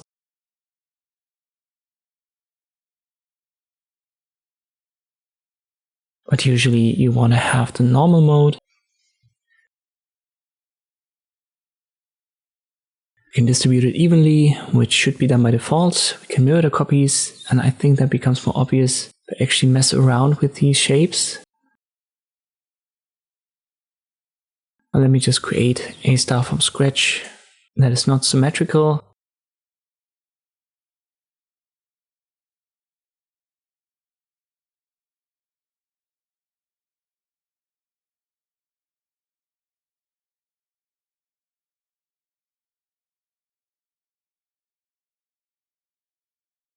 Kind of like a weird shape, maybe this.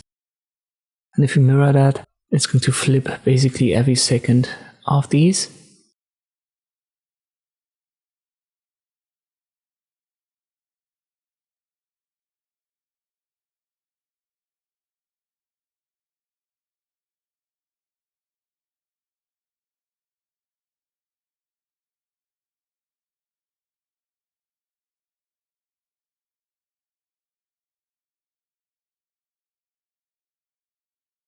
And then we can yet again split the elements, so if you want to recolor them one by one, you can do that here.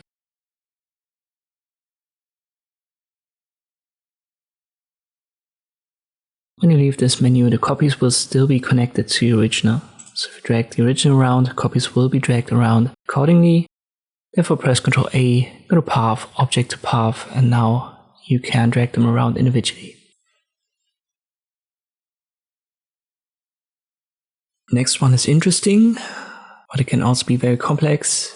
Let's use two shapes, star, rectangle, then I combine it on the path, and now we can use what is called the stitch sub-paths. And important is that our shapes have a stroke, because this creates lines, and if you don't have a stroke, these lines will not be visible. So when you only have a fill, you shouldn't see anything. Hold Shift, click on a color swatch, and this will give it a stroke, and then you should see the effect applied here in real time.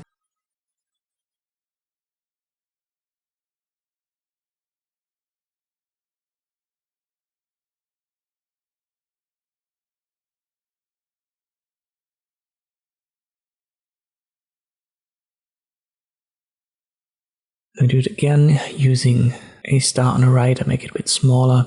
Then I copy this. Select both, path combine. They both don't have a stroke, and now it disappears because we only have a fill. And I've said hold Shift, click on a color swatch, and the number of paths is the most important one. Here you can set how many strokes, how many of these stripes there should be.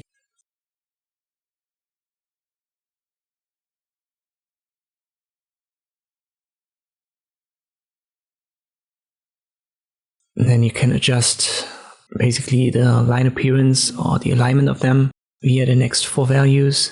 So you can make them exceed the original shapes that you've used.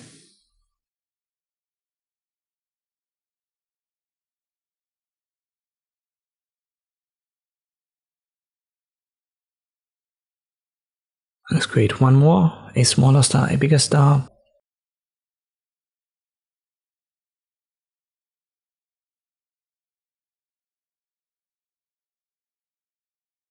And at some point these overlaps they are too big, so you want to be careful with bigger shapes.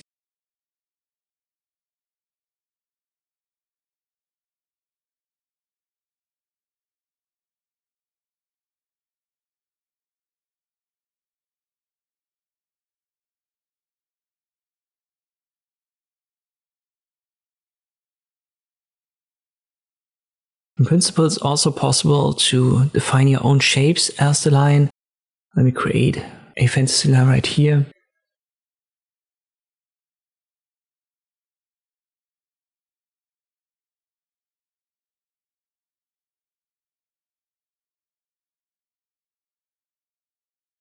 Then we use star and rectangle. We only need the stroke. And then we have the element below. It should only have a fill.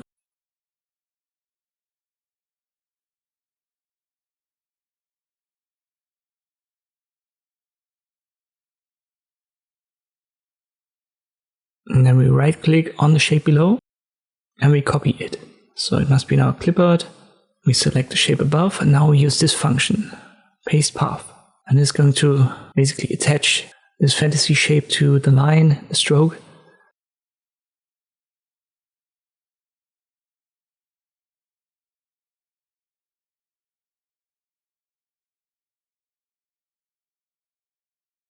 And when we activate edit on path right here on the stitch path, we can even adjust this fantasy shape and drag around the nodes. And this will then adjust our result in real time.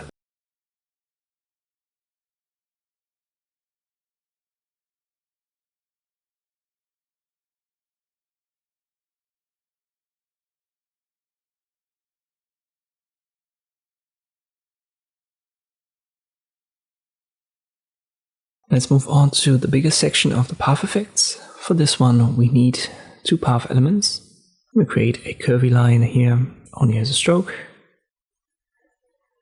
And maybe a greater than sign.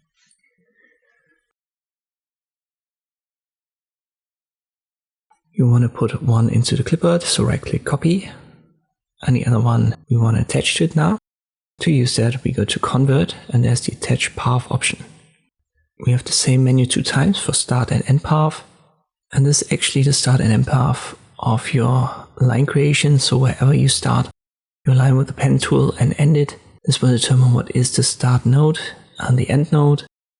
And then you can use this link to path in clipboard option to attach the node to, in our case, the greater than sign, which is in our clipboard. So in our case, start node was the top one, end node the one at the bottom. Then press Ctrl Z and I create a new line using the pen tool. And this time I start at the bottom and then I go up. Therefore our start node is now at the bottom and the end node should be the one on top. So how you draw your lines has this huge impact. Then let's attach both and then we use the nodes tool and you get diamond icons for both start and end nodes. And you get 2 for each. One is for repositioning on this new attached path, and the other one is then for adding this curve, adjusting the angle a little bit. And this is in principle what you can also adjust here numerically. Usually you want to do that by hand, so just use the nodes tool and go over it with left click dragging.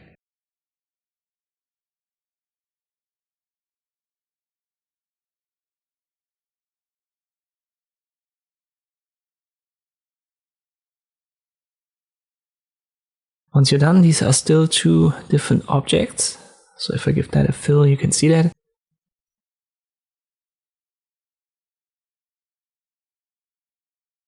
you want to connect them, select them both, path union, and then you have one shape.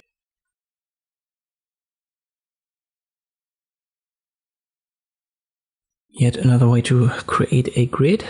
This one can be interesting as we can adjust the angle, but first let me show you how we can create it. You can do that with a rectangle, and then you have a good orientation.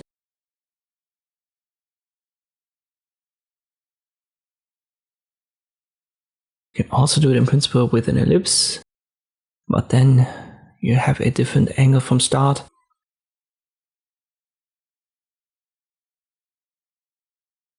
And in principle, it's also possible to use a path, but this path must have 3 nodes.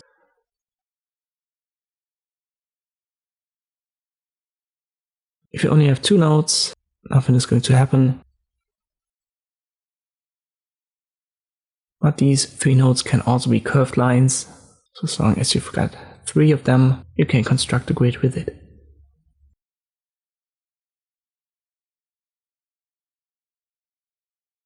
If you want to adjust it, use the nodes tool, and then you can transform that in 3 dimensions.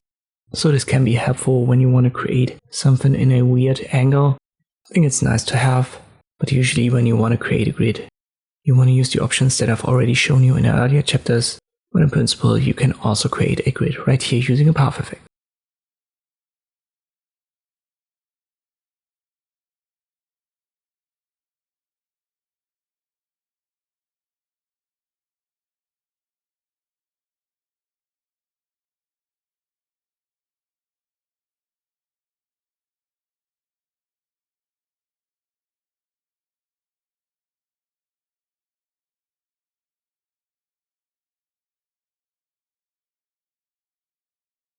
You can also create ellipses from points.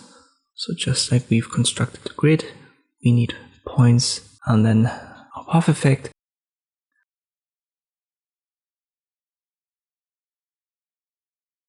When you hover over this method drop down, you will see how many nodes you need. So different methods, they need different amounts of nodes. For example, here the perspective, it needs 4. I only created 3.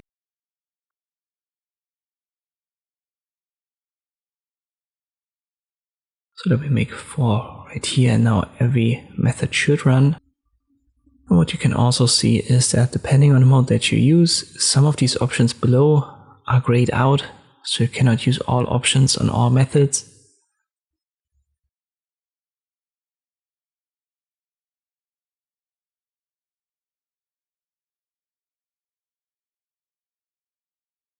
Let us start with an auto ellipse, and we can also create arcs. When you activate the nodes tool, you can adjust these then, so you can make them longer, smaller.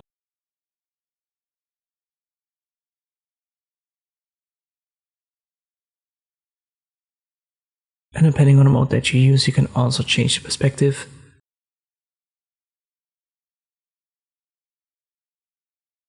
The boxes for checking and unchecking are pretty straightforward. So if you check them, you see directly what's happening. For example, you can inverse the arc, slice it, you can give it a frame, an axis, and this is also true for the perspective.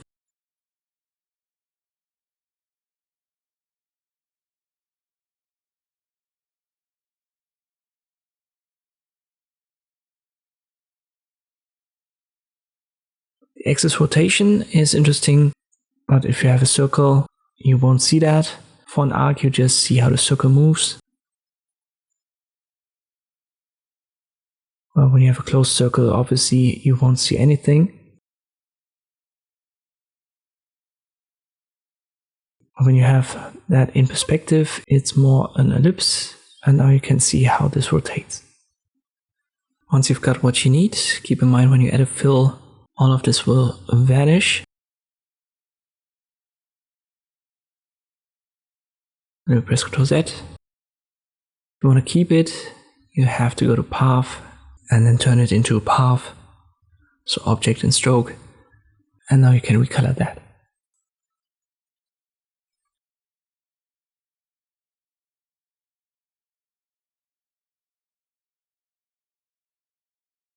Next option, it exists, but I don't really use it. I like to use it under Object Fill and Stroke.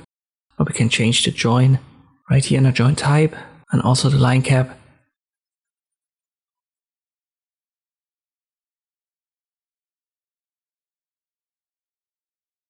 Keep in mind that some of these joins, they may make your lines vanish.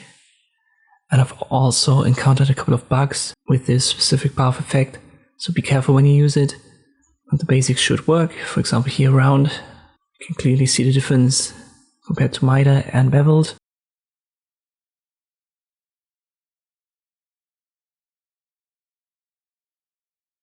And the cap is for start and end. Let me switch that from butt to peak to square and rounded. You can see how that's adjusted. As I've said, I like to use an Object Fill and Stroke. But you don't have a peak one right here for cap. So maybe you want to check out the path effect because it gives you some more options.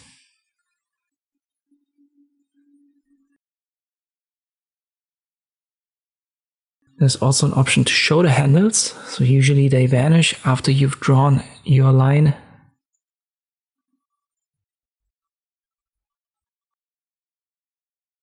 But they're still stored inside of this element, and when we use show handles, we can bring them back.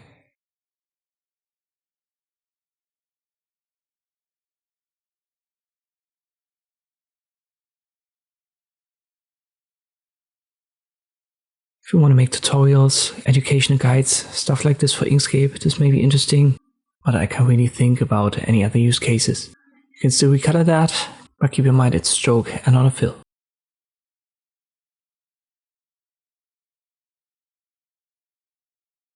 We'll continue with BSpline. already mentioned that a little bit when we talked about the pen tool. In principle, you can have these sharp corners and make them round with it.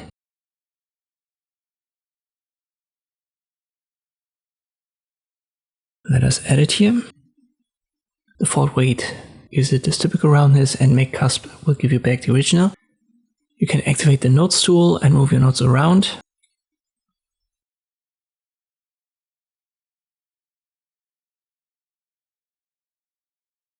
Let me add a weight here. R5 is not big enough, but at 20 you can see that. So the nodes are not positioned on the line stand anymore, but when you drag them around, you will get the original shape. Going to be sharp edges again. If you want to adjust them manually, hold Shift and then left click drag on your nodes. And then you can drag out this curve. You can also hold Control and then drag it, and this will snap then, depending on how many steps you've set for the weight here. By default should be 2.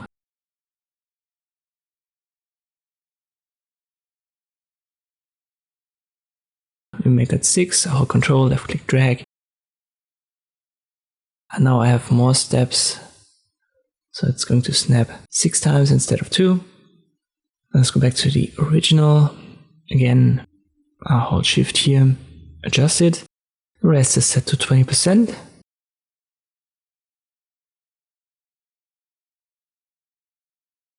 If you want to adjust only one, let's go back to original. Make sure to check this box, change only selected nodes. And then no matter what you do here with this one, the other ones will not be adjusted.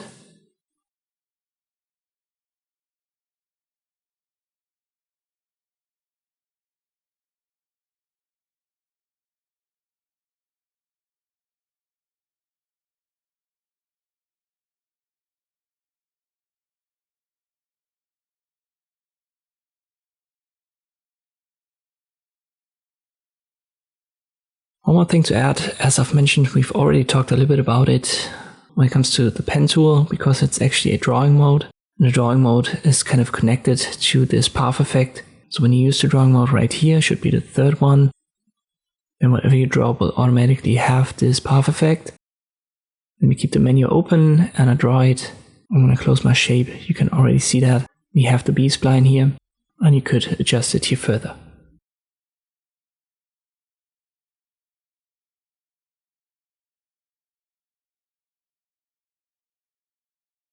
There's a bounding box option. This allows you to set a shape as a bounding box to another shape. Let me start here with a star and a rectangle. I'll copy the star via right click copy.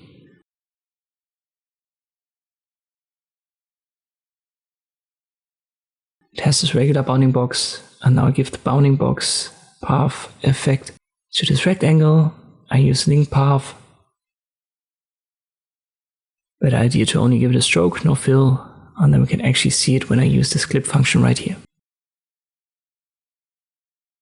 To be honest, I've never used it, but it exists. Maybe you'll find a use case for it.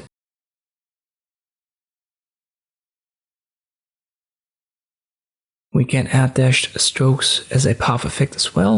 Let me create a star. It only has a stroke, no fill. Number of dashes now defines how long or short these dashes are.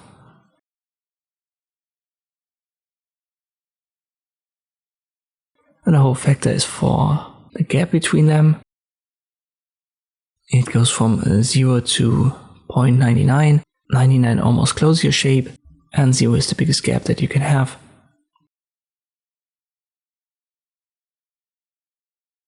Three boxes below, half, start and end, you can see that at these corners is going to reposition them a little bit. And we can use segments. When you do, your dashes are going to get a little bit smaller, you have to readjust it.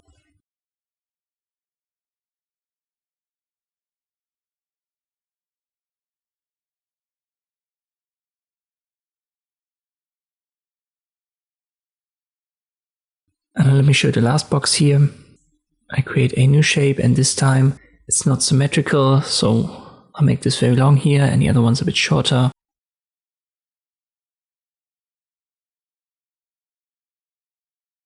If we add a dash now, looks alright, but if I uncheck the box, the long sides will have longer dashes, shorter sides will have shorter dashes. So this is why this last box here exists. Usually you want to check that.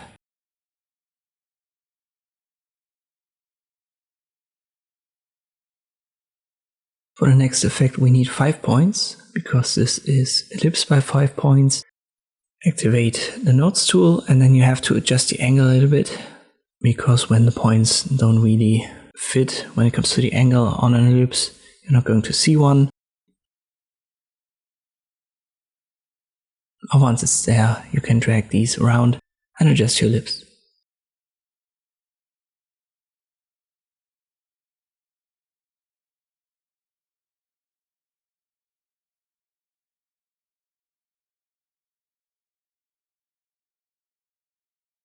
Let me check. I believe it was this option right here for outlines, and then you can see the original path.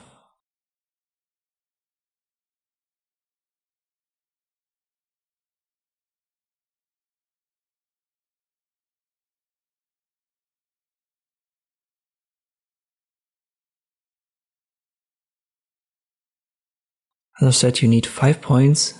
So if you create a line or a shape with less than 5 points, it's simply not going to give you a result. Let me create a rectangle for this one. We'll start the gears, and this will turn your shape into gears. Starts at 1 and gives you up to 3, as far as I know. And you can use the nodes, the X and the circle to adjust that. May give you weird results here and there, depending on the angle that you use. And also 1 or 2 of these gears will vanish, depending on the angle.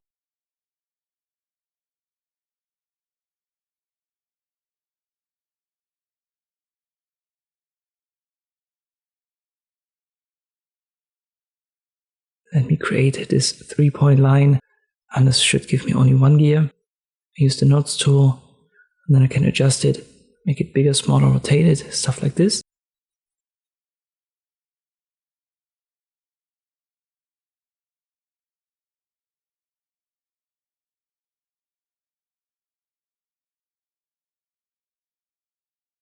Let me make this a 5-point line, and now we'll get 3 gears back.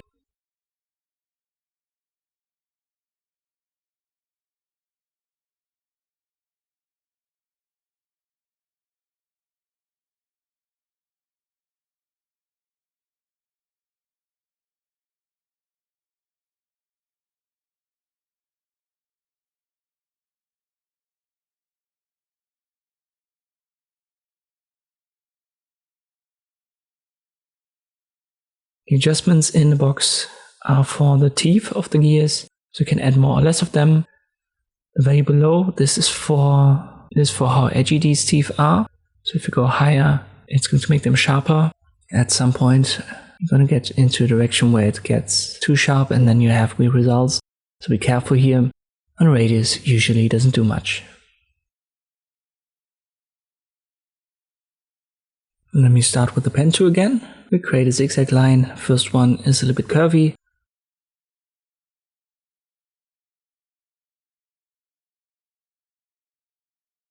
Then we add an interpolation method, interpolate points. And depending on the type that you use, you can flatten these edges out or make them sharper. So linear would give you sharp edges, and this turns the curved line into a sharp edge. You can smoothen that out. When you use the nodes tool, you see handles, but they won't adjust your line. You can only adjust the node position.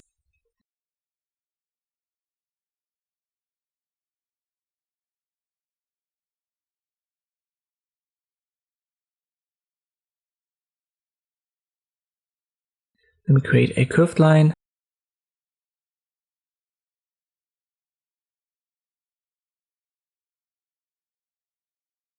I add the linear. So this works on curved lines and edgy lines.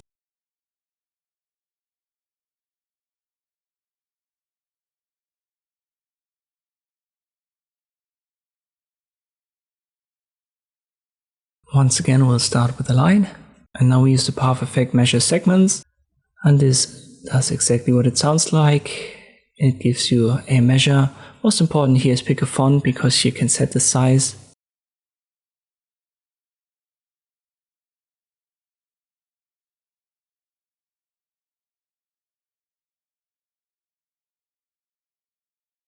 We'll make that 30, and this makes it a little bit bigger.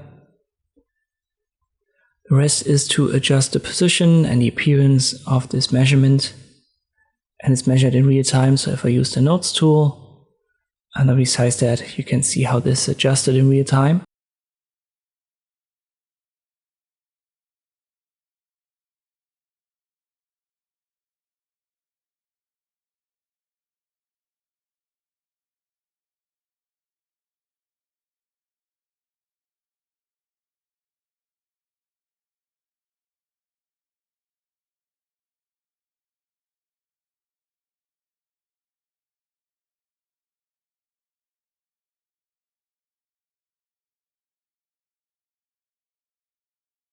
Most important to know is that when we have a curved line, it's not going to measure the line itself.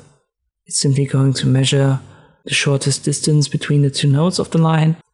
So this is going to give us a straight line measurement. See that here, and if I use the nodes tool and I make this angle bigger or smaller, this is not going to affect our measurement. So as I've said, it's going to take the straight line between the two nodes and not the curve.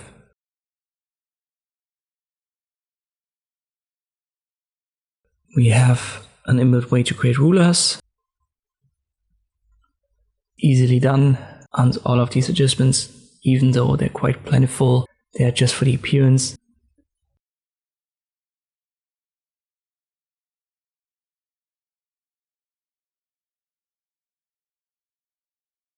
Most important is mark distance, and then you can adjust the size of these bigger and smaller lines. And then steps is important, so this defines when one of these bigger lines appears.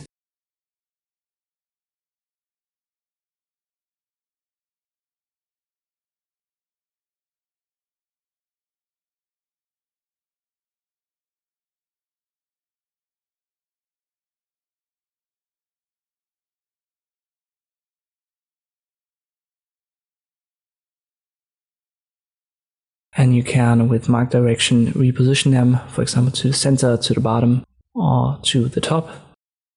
The border marks are for left and right position. Due to the distance and due to the offset set to 0, we will have one of these bigger lines at the start, no matter what value we pick here.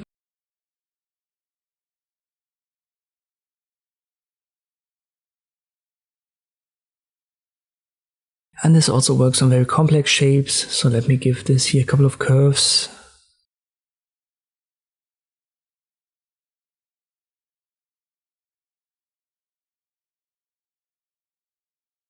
And I close my shape. It still works with the ruler. Let me add a star. Here it also works.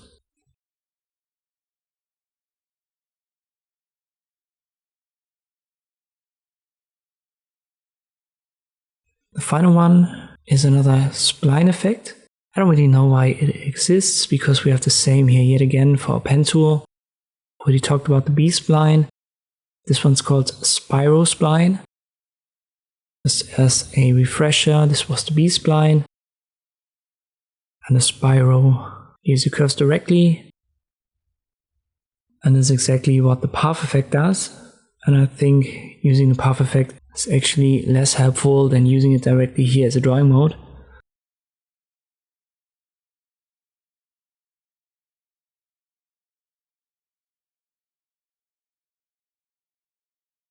So let me create a simple line using the first drawing mode.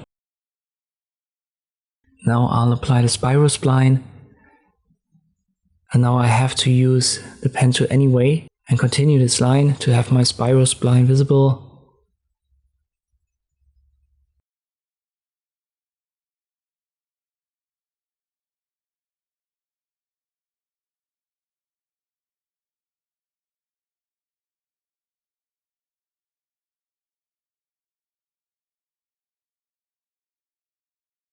Let me, for example, create like a 5-point line.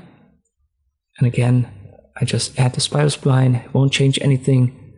I have to use the pen tool and then continue the line. So I think it's much easier to just use that drawing mode directly instead of using the path effect. And this concludes our path effects, at least the ones that are currently inbuilt in Inkscape. We've got one more bigger chapter to go in this course, and these are the extensions. Alright, as our final bigger chapter of this course, we want to talk about the extensions. I will not be able to go over all of them as we don't have enough time left, so I'm going to give you a general intro and talk about the ones that I find most interesting. First up, we now have an extensions gallery that was introduced in the last version 1.4, and this definitely gives you a little bit of a better overview. But be careful when you search for something specifically. Let's say right here the data matrix, it's under render. So if I type that into the search bar, it's going to find it. But when I'm not on render, for example, I'm on export and then I search for it, it's not going to find it. So depending on what's selected on the left, it's only going to search this subfolder. So it's a good idea to make sure that you've got all effects selected before you type something into the search bar. So right here, all effects, I start with a D, A, T, and there it is.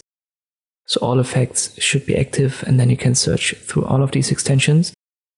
Gear icon is only for the thumbnail size. You can delete your search query here. And if you don't see these subfolders, it's because this icon right here isn't active. Just left click on it, and then you can see it. All of this stuff can also be found via the top menu right here. But I think the extensions gallery was a good addition in the last version, in the last update. We can also manage extensions. This is actually for extensions that you can import or that you may have already imported. For this tutorial course, I'm using the default Inkscape version, therefore there aren't any additional active packages, and if you are using the default version, there shouldn't be any either. So active packages should be empty.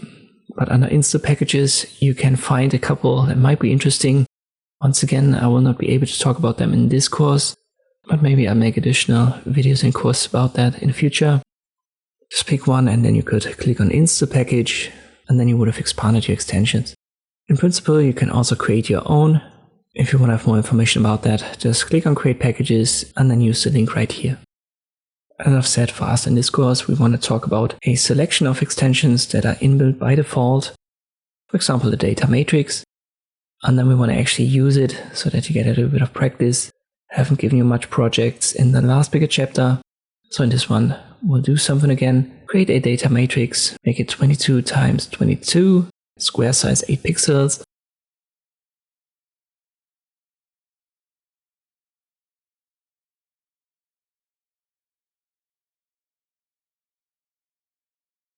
With the text Inkscape tutorial, apply, and you've successfully created a data matrix.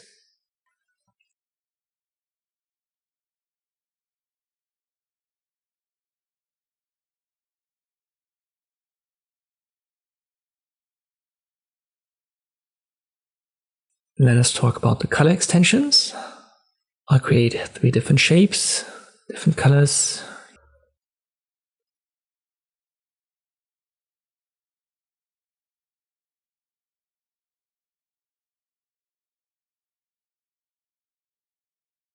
I select them all, and now I can use right here extensions color, or I switch in the extensions gallery to color. I double click on one of these thumbnails and this should open the menu if it has a menu. Some of these extensions are one-click options as well, so they will be directly applied without giving you a menu. In this case, black and white only has one adjustment option, which is the threshold, and this simply determines what color is used to give it a black or a white color. You can see that here at 75, the star is white, and a 25 star and ellipse are white, and a rectangle is still black.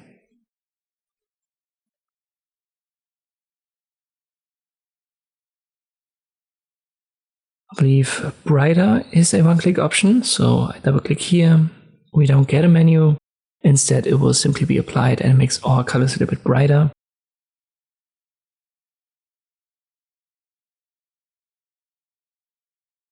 We also have a darker option, which is simply the inverse. Lots of these color extensions are very simple options. So desaturate, for example, grayscale. It does what it sounds like. Good idea for you to go over all of them, try them out at least once. I think they're pretty self-explanatory.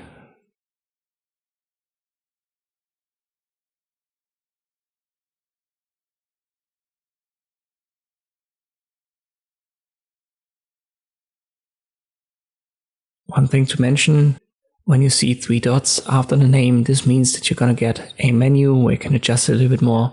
And if there aren't 3 dots, this is usually a one-click option where you click on and it will be applied. And if we remove, for example, the green, this should only affect our star. And if we remove the blue, this should only affect our rectangle.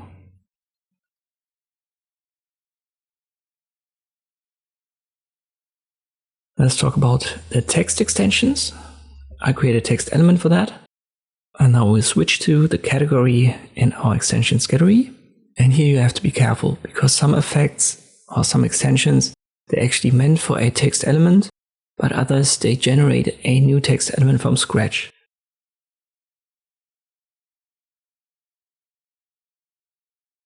For example, the first option here, Inkscape alphabet soup, it doesn't affect the text element that I've created. Instead, it creates a new one. So you can just type that into this box, what you want to have as an alphabet soup. And then this will be generated as a new element.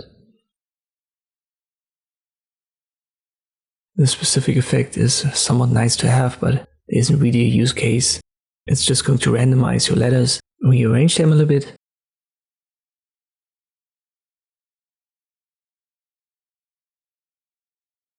But the next ones, they're interesting because number one is they actually have a use case, and number two, they're going to affect the text elements. So they're not going to render a new element.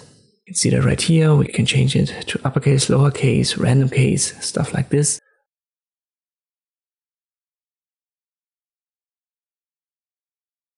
You can also change it to Brailleschrift. I don't know what you call it in English. It's called Braille. It's this font simply for blind people.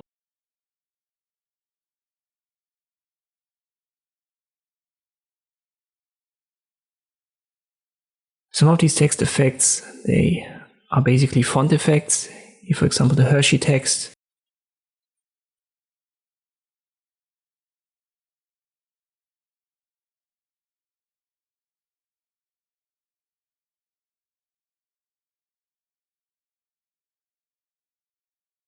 Then I believe I've already talked about the Lorem Ipsum generator.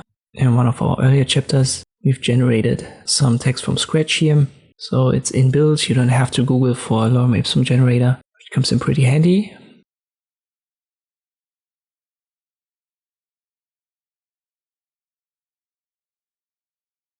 The split text effect, this is also interesting and has a use case, but it's not going to work here on my Hershey text.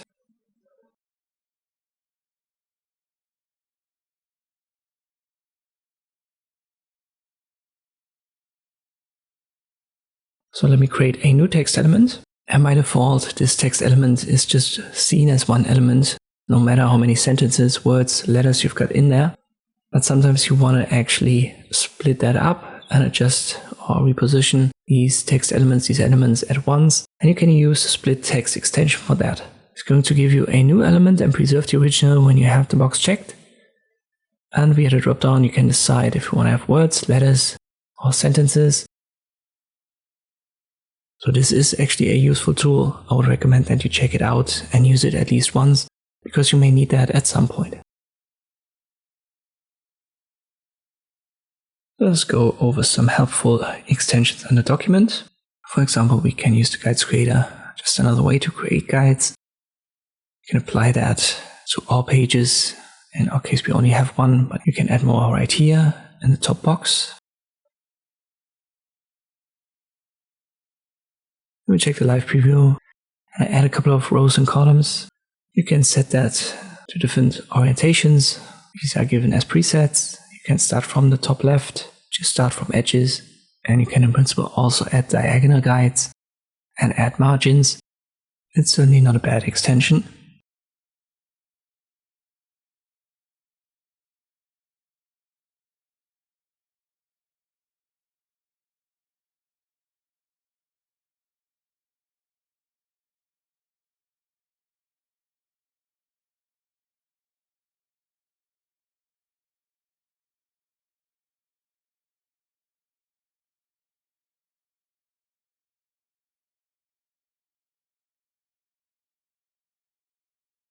These are regular guides, so you can also edit them afterwards easily, for example drag them around or delete them.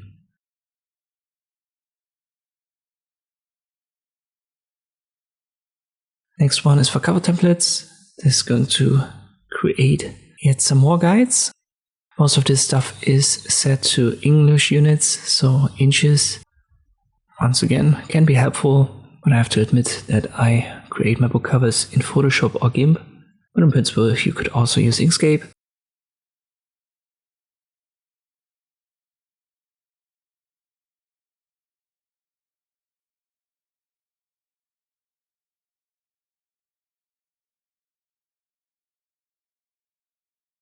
And then there is this N-up layout.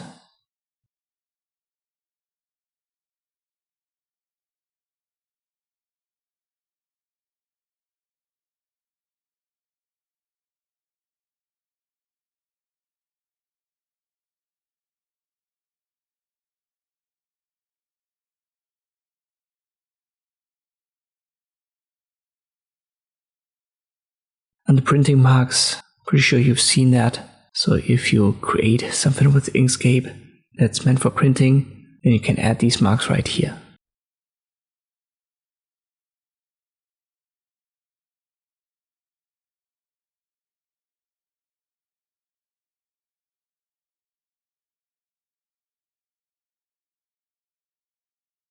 Try that out yourself. I think that these are the 4 ones that are interesting in a document.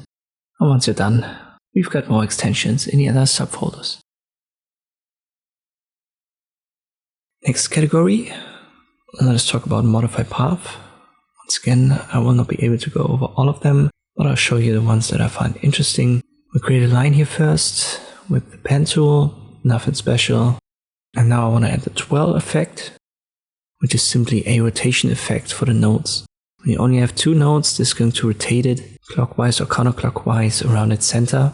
When you only have straight lines, it's going to give you a straight rotation around its center basically. And via the amount, you adjust the angle. Via the box below, you adjust the direction.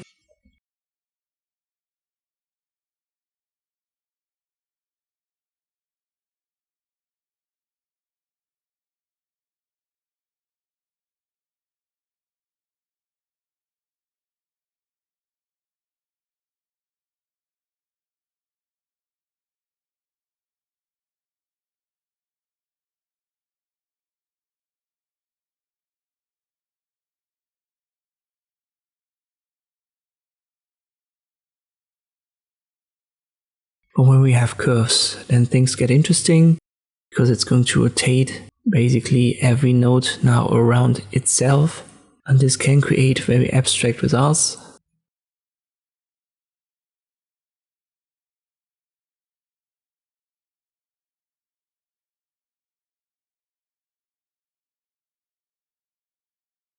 Especially when you go higher.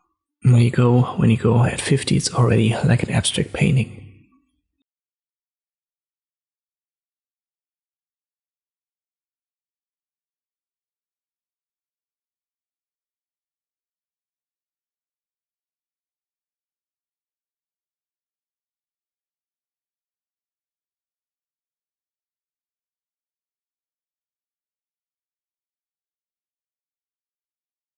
Let me create a curved line here. Give it a stroke, no fill.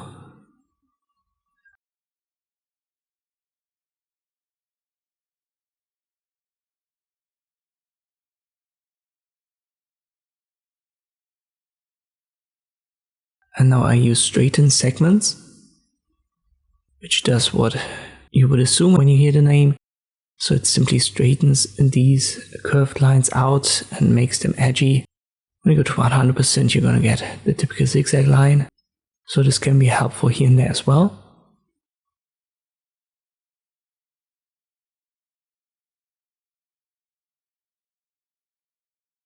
And we create yet another one, and we use the rubber stretch. And this one simply stretches your line.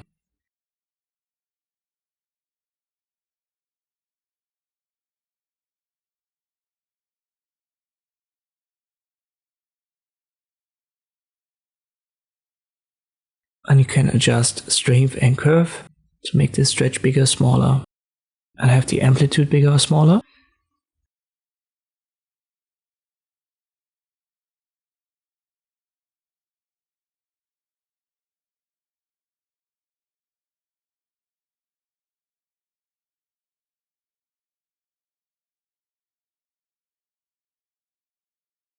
Let me copy this line, because we have kind of like the inverse of this as well on the modified path.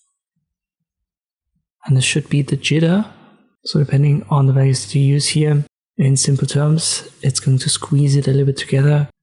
Let me use, for example, the Pareto, and then you can see that very clearly. So this is simply yet another modification tool for paths.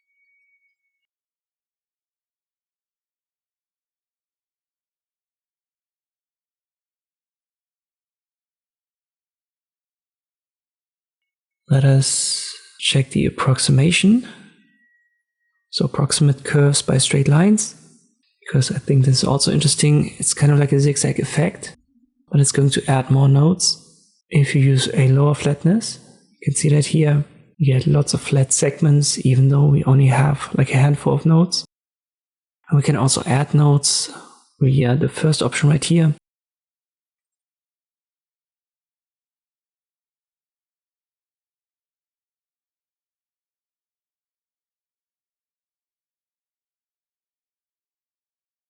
Currently we have 5, and if I use this, let me just apply the basics. You can see this gives you lots of nodes, or sometimes that comes in handy as well.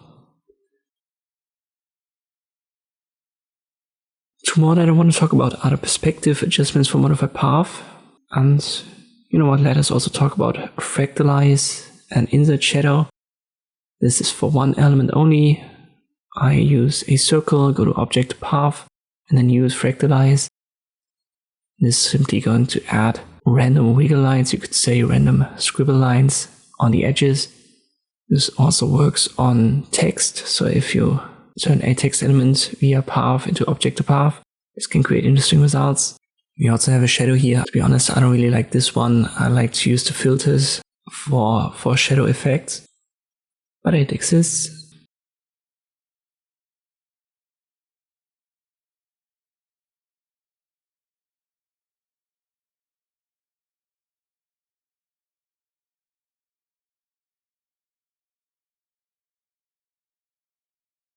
And now let me show you the two perspective options that we've got. There's one that's simply called perspective. Let me create a letter.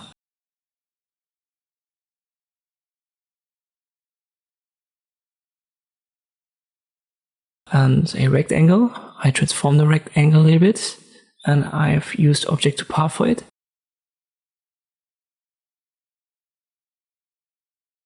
When you're in doubt, you don't know if your elements are paths, just apply it. It's going to tell you via a warning message.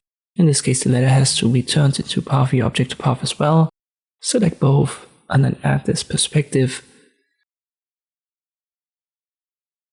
Here, simple double click. And it's trying to push the letter into the perspective of the other object. But even if I use different colors, it's going to be put in behind like this.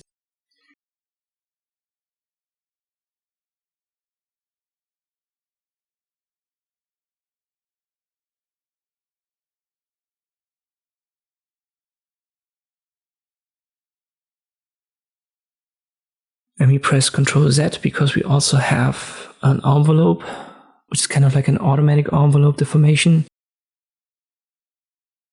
So we'll start with our straight letter yet again, and the transformed rectangle. Both are paths. I select both, use this one, and this puts it also into the perspective of the rectangle. But this angle is way better for our case here. So depending on what you want to do with it, try out either, and one of them will give you a better angle.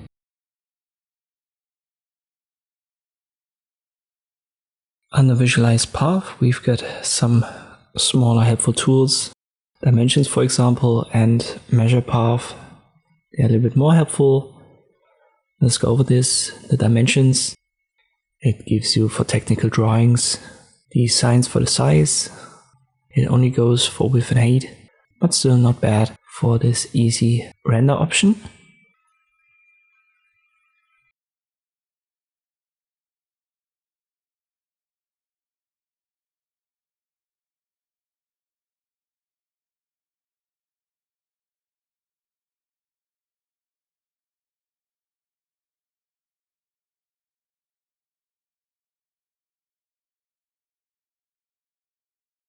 Bounding box type only adjusts the bounding box, so it's not really doing much to the dimension signs here.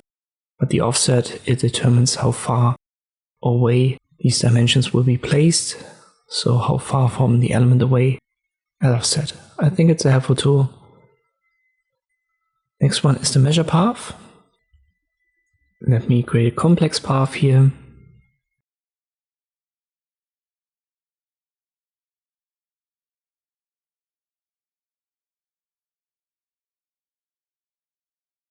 And then I apply it. I only want to have a stroke, no fill. Looks like there's a lot to adjust, but it's actually fairly simple. You can see it works with very complex paths like this, and I think it's better if I just give you an easy path here. We can see everything more clearly then. So once again, we have the font size, which is for the size of the numbers right here. Precision is for how many you want to have after the comma. 2 should be sufficient in most cases. The offset is for the positioning. At 0 it will be positioned directly on the line.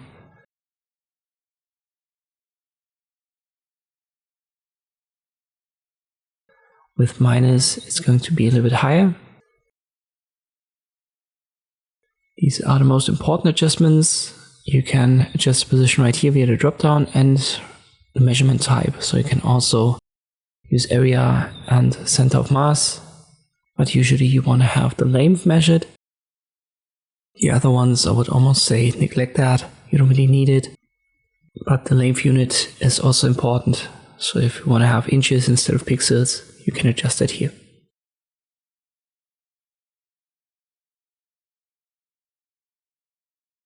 The other two for visualized path are nice to have, but not really that usable. For example here, number nodes, this will just erase basically the path or make it invisible and only give you the numbers where the nodes are with dots. So if you want to create painting by numbers or something, that might be useful. But besides that, I can't really think of a use case.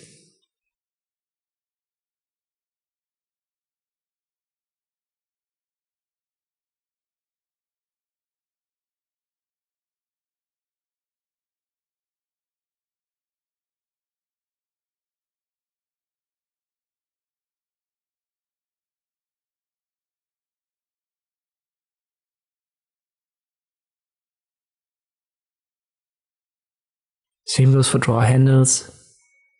This will simply visualize the handles so that you can, if you want to recreate that, see the angle a little bit better. But that's basically it.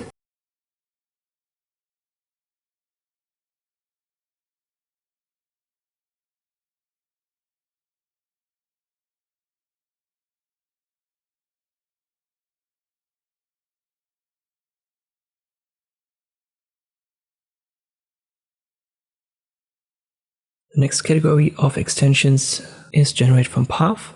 So we need a path for all of these. First one, I'll create a triangle. Let me give that a stroke no fill. I use construct from triangle and this is super easy to use. At least for the common objects. You just have to check the box for live preview and then check the box for these objects and they will be added automatically.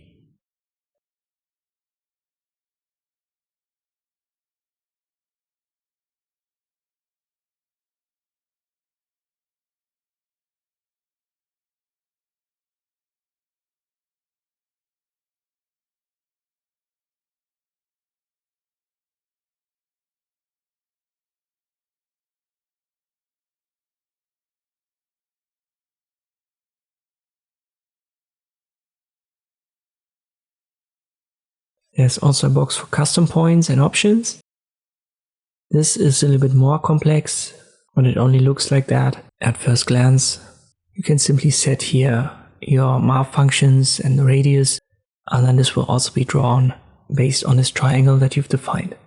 As always, don't forget to apply it before you close this menu, and then the shape right here is an element in itself. Next up is distribute along path, and this is a helpful extension. You, for example, want to draw like a distribution of arrows along a curve or something. Let me just create these two elements, a curved line and a straight line, and I add a marker to have an arrow.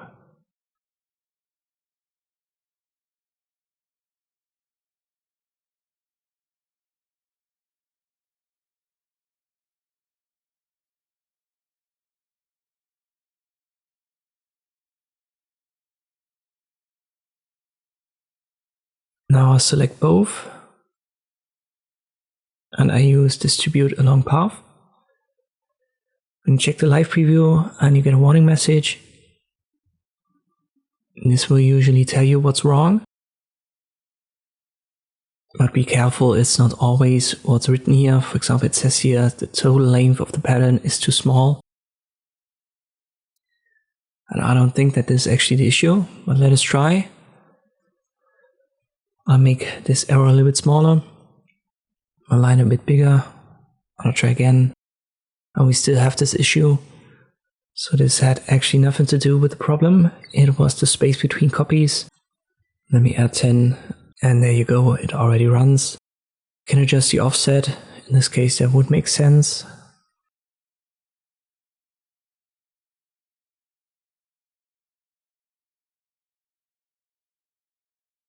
But I have to go in a negative direction.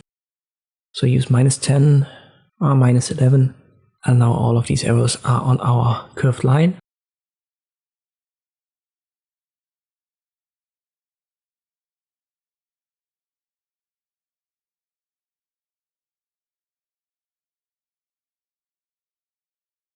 And one use case would be, as I've said, to display a distribution, maybe a distribution of force, something like this. So you typically have your diagram.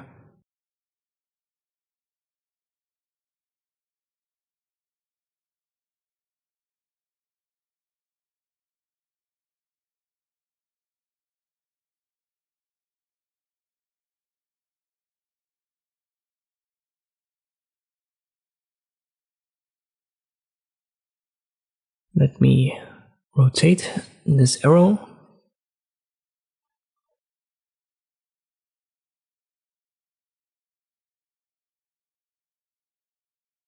And I need to select both of them. And one more thing to add before I forget, I give this arrow a different color.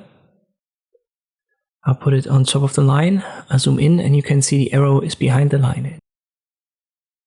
The arrow needs to be on top of the line. Now I hold Shift and I select the arrow and the curve. As I've said, the arrow is now on top of the curve. And now it should run, and there you go. This time I have to set the offset to a positive value. 11 should be good.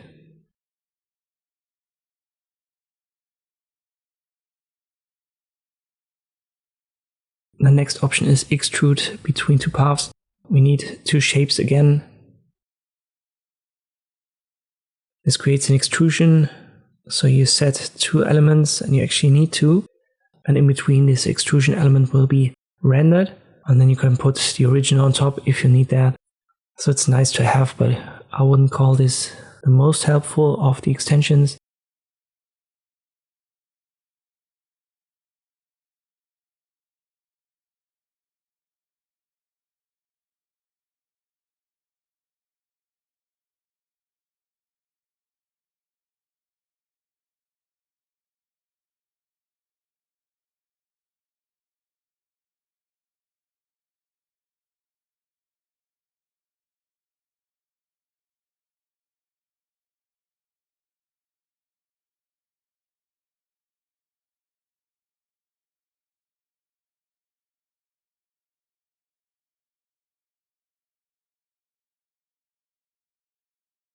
Next one is for frames, and I believe I've talked a little bit about that, if I'm not mistaken. fairly easy to use. You can add it as an ellipse or as a rectangle and even adjust the color here. But when you adjust the color, you have to uncheck and check the live preview for it to go live.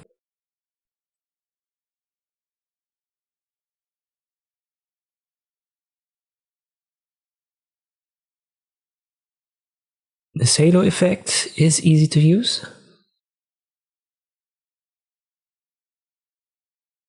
But let me add a fill here, no stroke, to the star, but you can still see it in the background. There's this halo.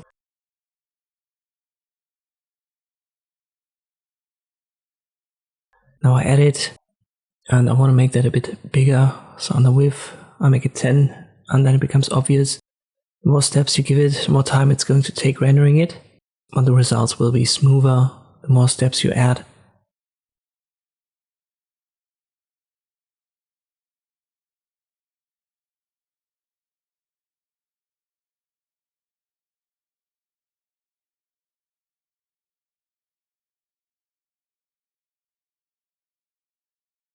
The next option is kind of like a blending tool, or at least you can use it as such. Let me create two rectangles. I give them different colors and different sizes. You select both and then you add it. Oh, and I forgot, this is one of the extensions where you actually have to first turn your elements into a path. You see many of these extensions, they just work on rectangles and stars and ellipses without you having to do anything, but this specific one doesn't. Before using it, we have to go to path and then object to path, and now we can interpolate between them. As I said, it's like a blending tool. It adjusts in increments, which are the interpolation steps, whatever is different between the two elements that you've selected. So in our case, it's not just the color, but also the size. But this is only true when we have interpolate style active as well. Otherwise, it would only interpolate the size and make it gradually bigger. Let's do that again. I have to go to path, object to path first for the ellipses, and then we add it.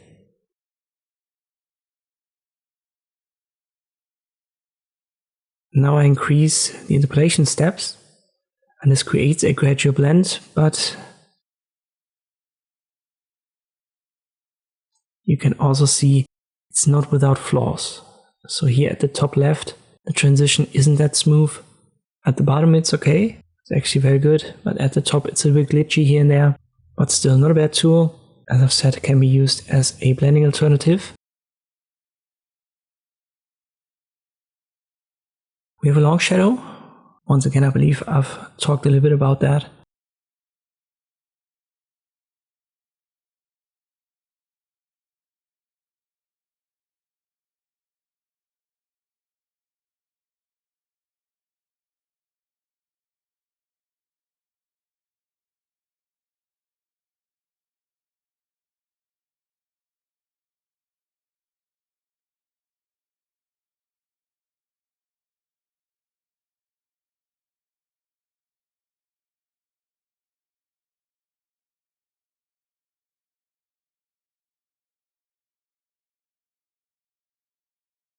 You can use that not only on shapes, you can also use it on text elements.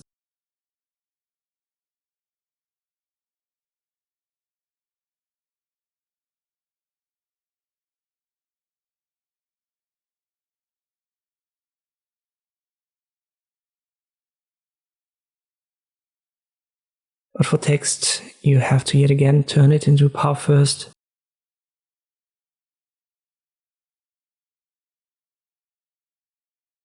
So make sure the text is active, then go to path, object to path. We add our long shadow, 45-degree angle, 25 for length, that should be enough.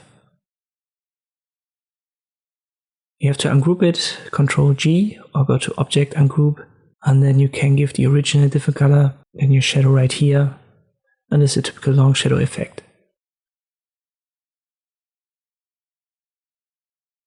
Two more to go. Let me show you the Venn diagram first. And here you actually have to define multiple elements, so multiple paths.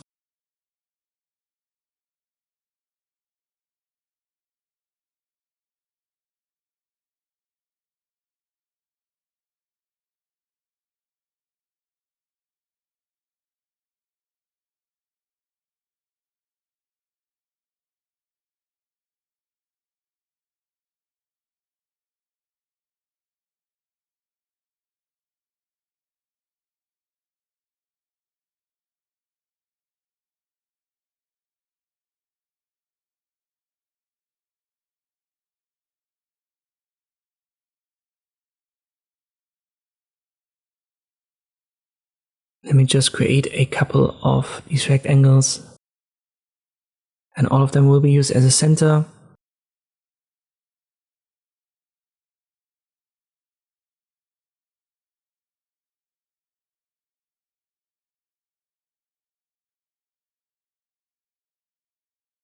You have 3 different types of diagrams. This one, the Delaunay triangulation. This might be interesting when you want to create kind of like a connector diagram for, I believe it's called an organogram, stuff like this. But use cases for the other ones are fairly limited.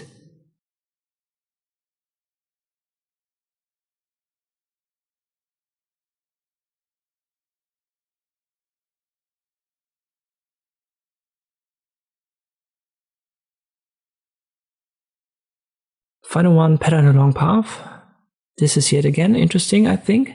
I'll create a path, and then I need to create a pattern, and this can be basically anything. Let me, for example, just create a simple ellipse. It's on top in a hierarchy, and I go to path, object to path. I'll select both, and now if I adjust copies of the pattern, you can see we can stretch it, but we can also repeat it, and this should be what you want.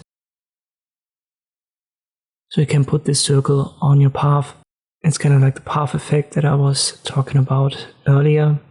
But yet again, it can be a little bit glitchy here and there and transforms your circles. But at this angle right here, at the ribbon deformation, it kind of looks alright.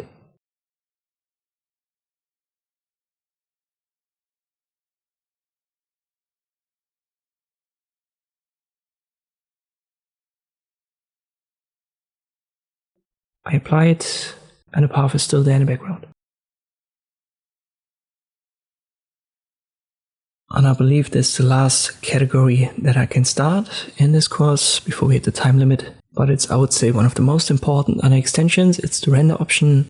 Already talked about a couple, especially the nice charts, but let us go over the ones that I haven't yet mentioned. We'll start with the triangle.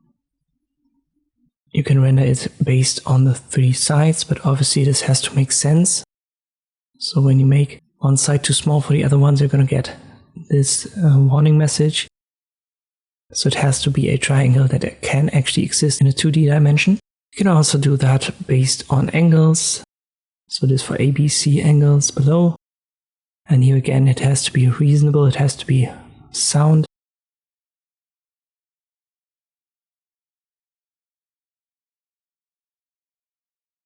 Otherwise, you're going to get a warning message.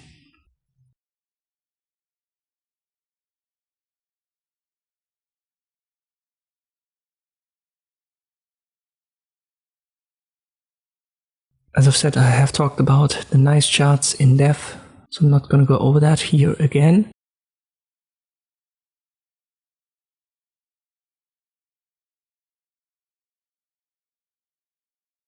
The L system I haven't talked about.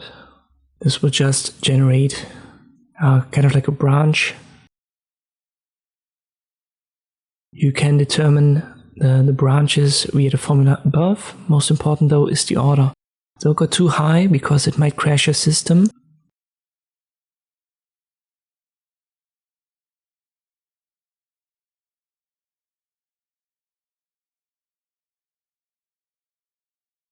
Let me try 5, and it already has a little bit of an issue generating that. So be careful with it, don't go too high. At 5 it took a couple of seconds, but when you go to 6 it might even take you minutes depending on how slow or fast your CPU is. Because you can see that here when I activate the nodes tool, it's going to generate lots of nodes. And the more there are, the more processing time it takes to render it. So keep the order low.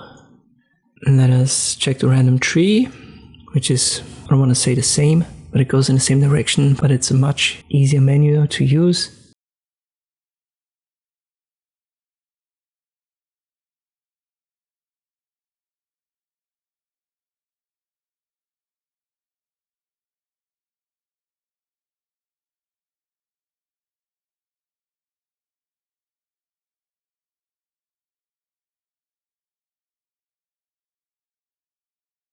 Let me check the spirograph. On this exactly what this tool, this toy does. So you have these repeating patterns that you can generate. I don't want to go over all of the details, but I've done that in a specific video. So if you're really interested in how the math behind it works, then check out my Inkscape playlist. You'll find a spirograph specific video where I've explained every single detail and how you can calculate the radius to get your results. Let me just try to create a good result here. And I have to go a little bit down here with the R radius. Let me try 15. And there you go, this is a typical spirograph outcome. Pretty sure you know what I'm talking about. And you've seen that tool, that toy before.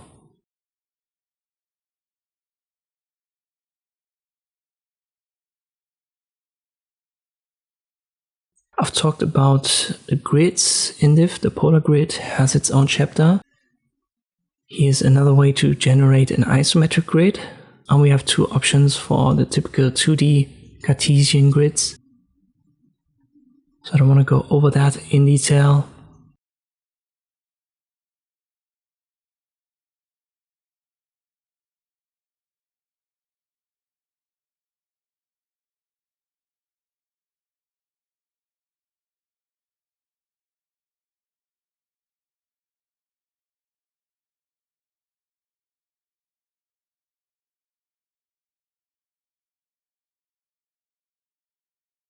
We haven't yet talked about the gears and racks, but we've definitely talked about the function plotter. Let us use the gear rack here. So length is just obviously the line, the distance between the two nodes at start and end point. And then with tooth spacing, you define how many teeth there will be. So the higher you go, the less teeth there will be. And the angle can flatten them out if you go below 45 degrees.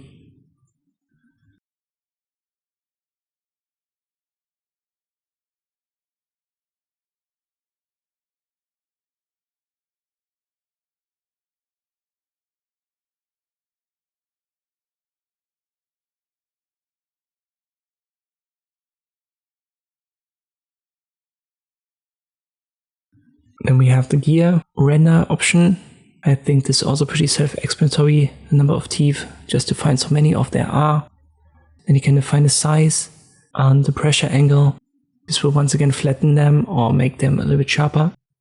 And the final one is for the little circle in center, which is the hole. You can make that bigger or smaller if you want to.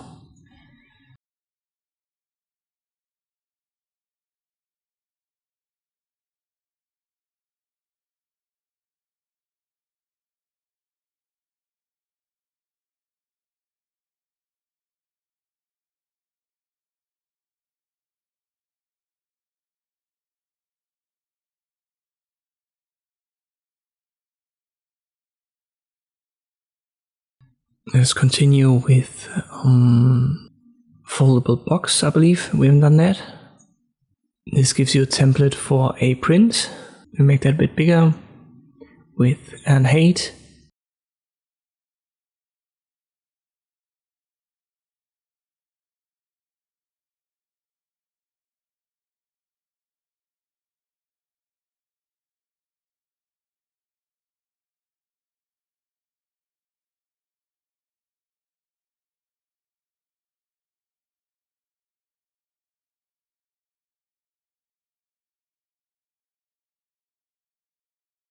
And by the way, you can set that to the specific units that you need below via the drop down. I've just got it set to pixels because that's my canvas size, my layout. But you can make your own foldable boxes like this.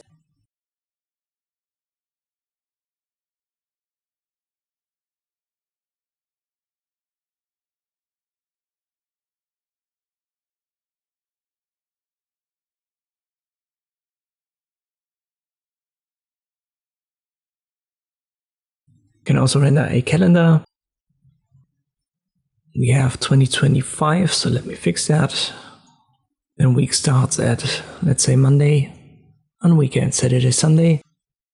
You can also adjust layout, colors, fonts, and localization. That's for when you want to change the names, so it's set to English by default, but you can change that here manually to your native language.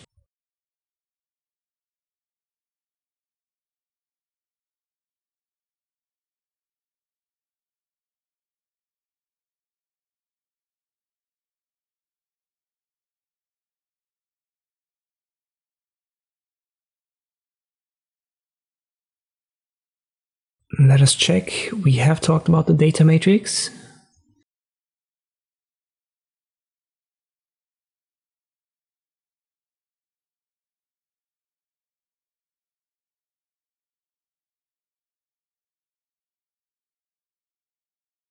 I've used that as an intro example. Then we have this barcode generator. And here you have to be careful. This doesn't just simply work like that. So you don't pick one of these types and enter something and it's going to render it. Because for barcodes, there is a specific formula that needs to be true. Once again, I've made a specific video about that in my Inkscape playlist if you're interested. And I'm also going to link to the Wikipedia page right here for barcodes, because here it's explained. I don't quite recall, but I believe the first and the last number, something like this, they have to have a certain value for the numbers in between to make sense. So there's a formula that calculates that, and if this is not true, well then your barcode will be invalid, and therefore it can't render it here in this extension.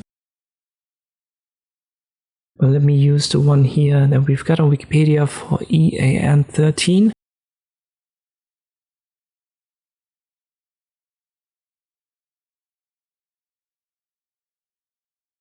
And this should be 978.316.148.4100. And there you go, it can render it. So this was this example right here for the ISBN. And I've said one of these is a check number or even two. And it has to be true for this to be rendered.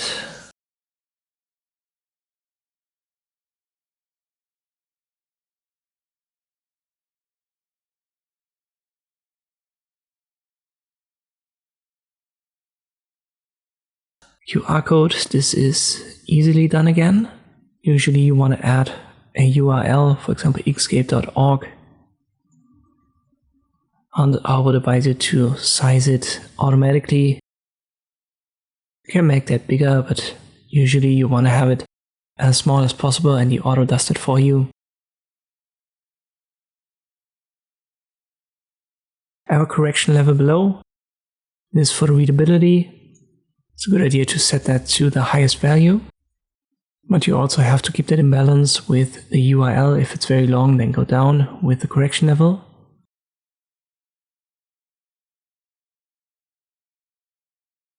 And these are the most important things to add or to adjust here. And then you've got your QR code created.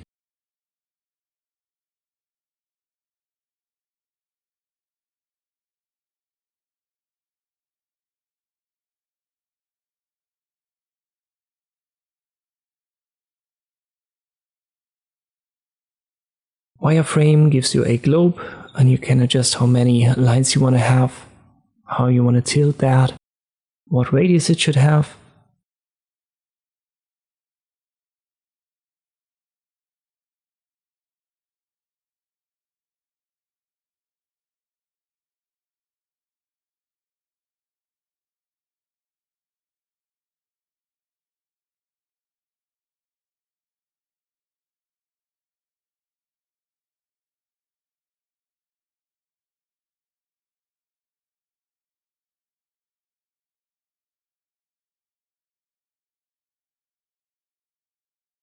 And 3D polyhedron, this gives you geometric objects. It's easy to use thanks to this drop down, and then you can adjust the view, which is for the angle and stuff, and the star, which is for the color.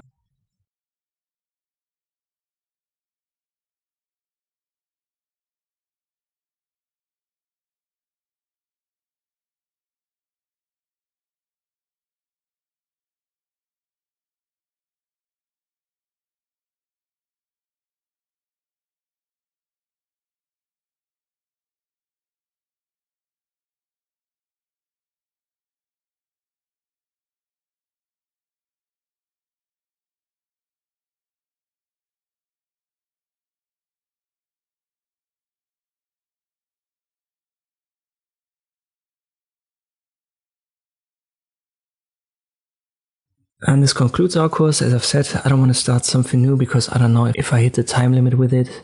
So we're going to end it here. I hope this course was helpful, and I think we've covered at least the beginner and intermediate stuff and a little bit of the pro stuff. So if you work your way through this, I would say that you're definitely an intermediate user now. Would be nice if you could give me a thumbs up.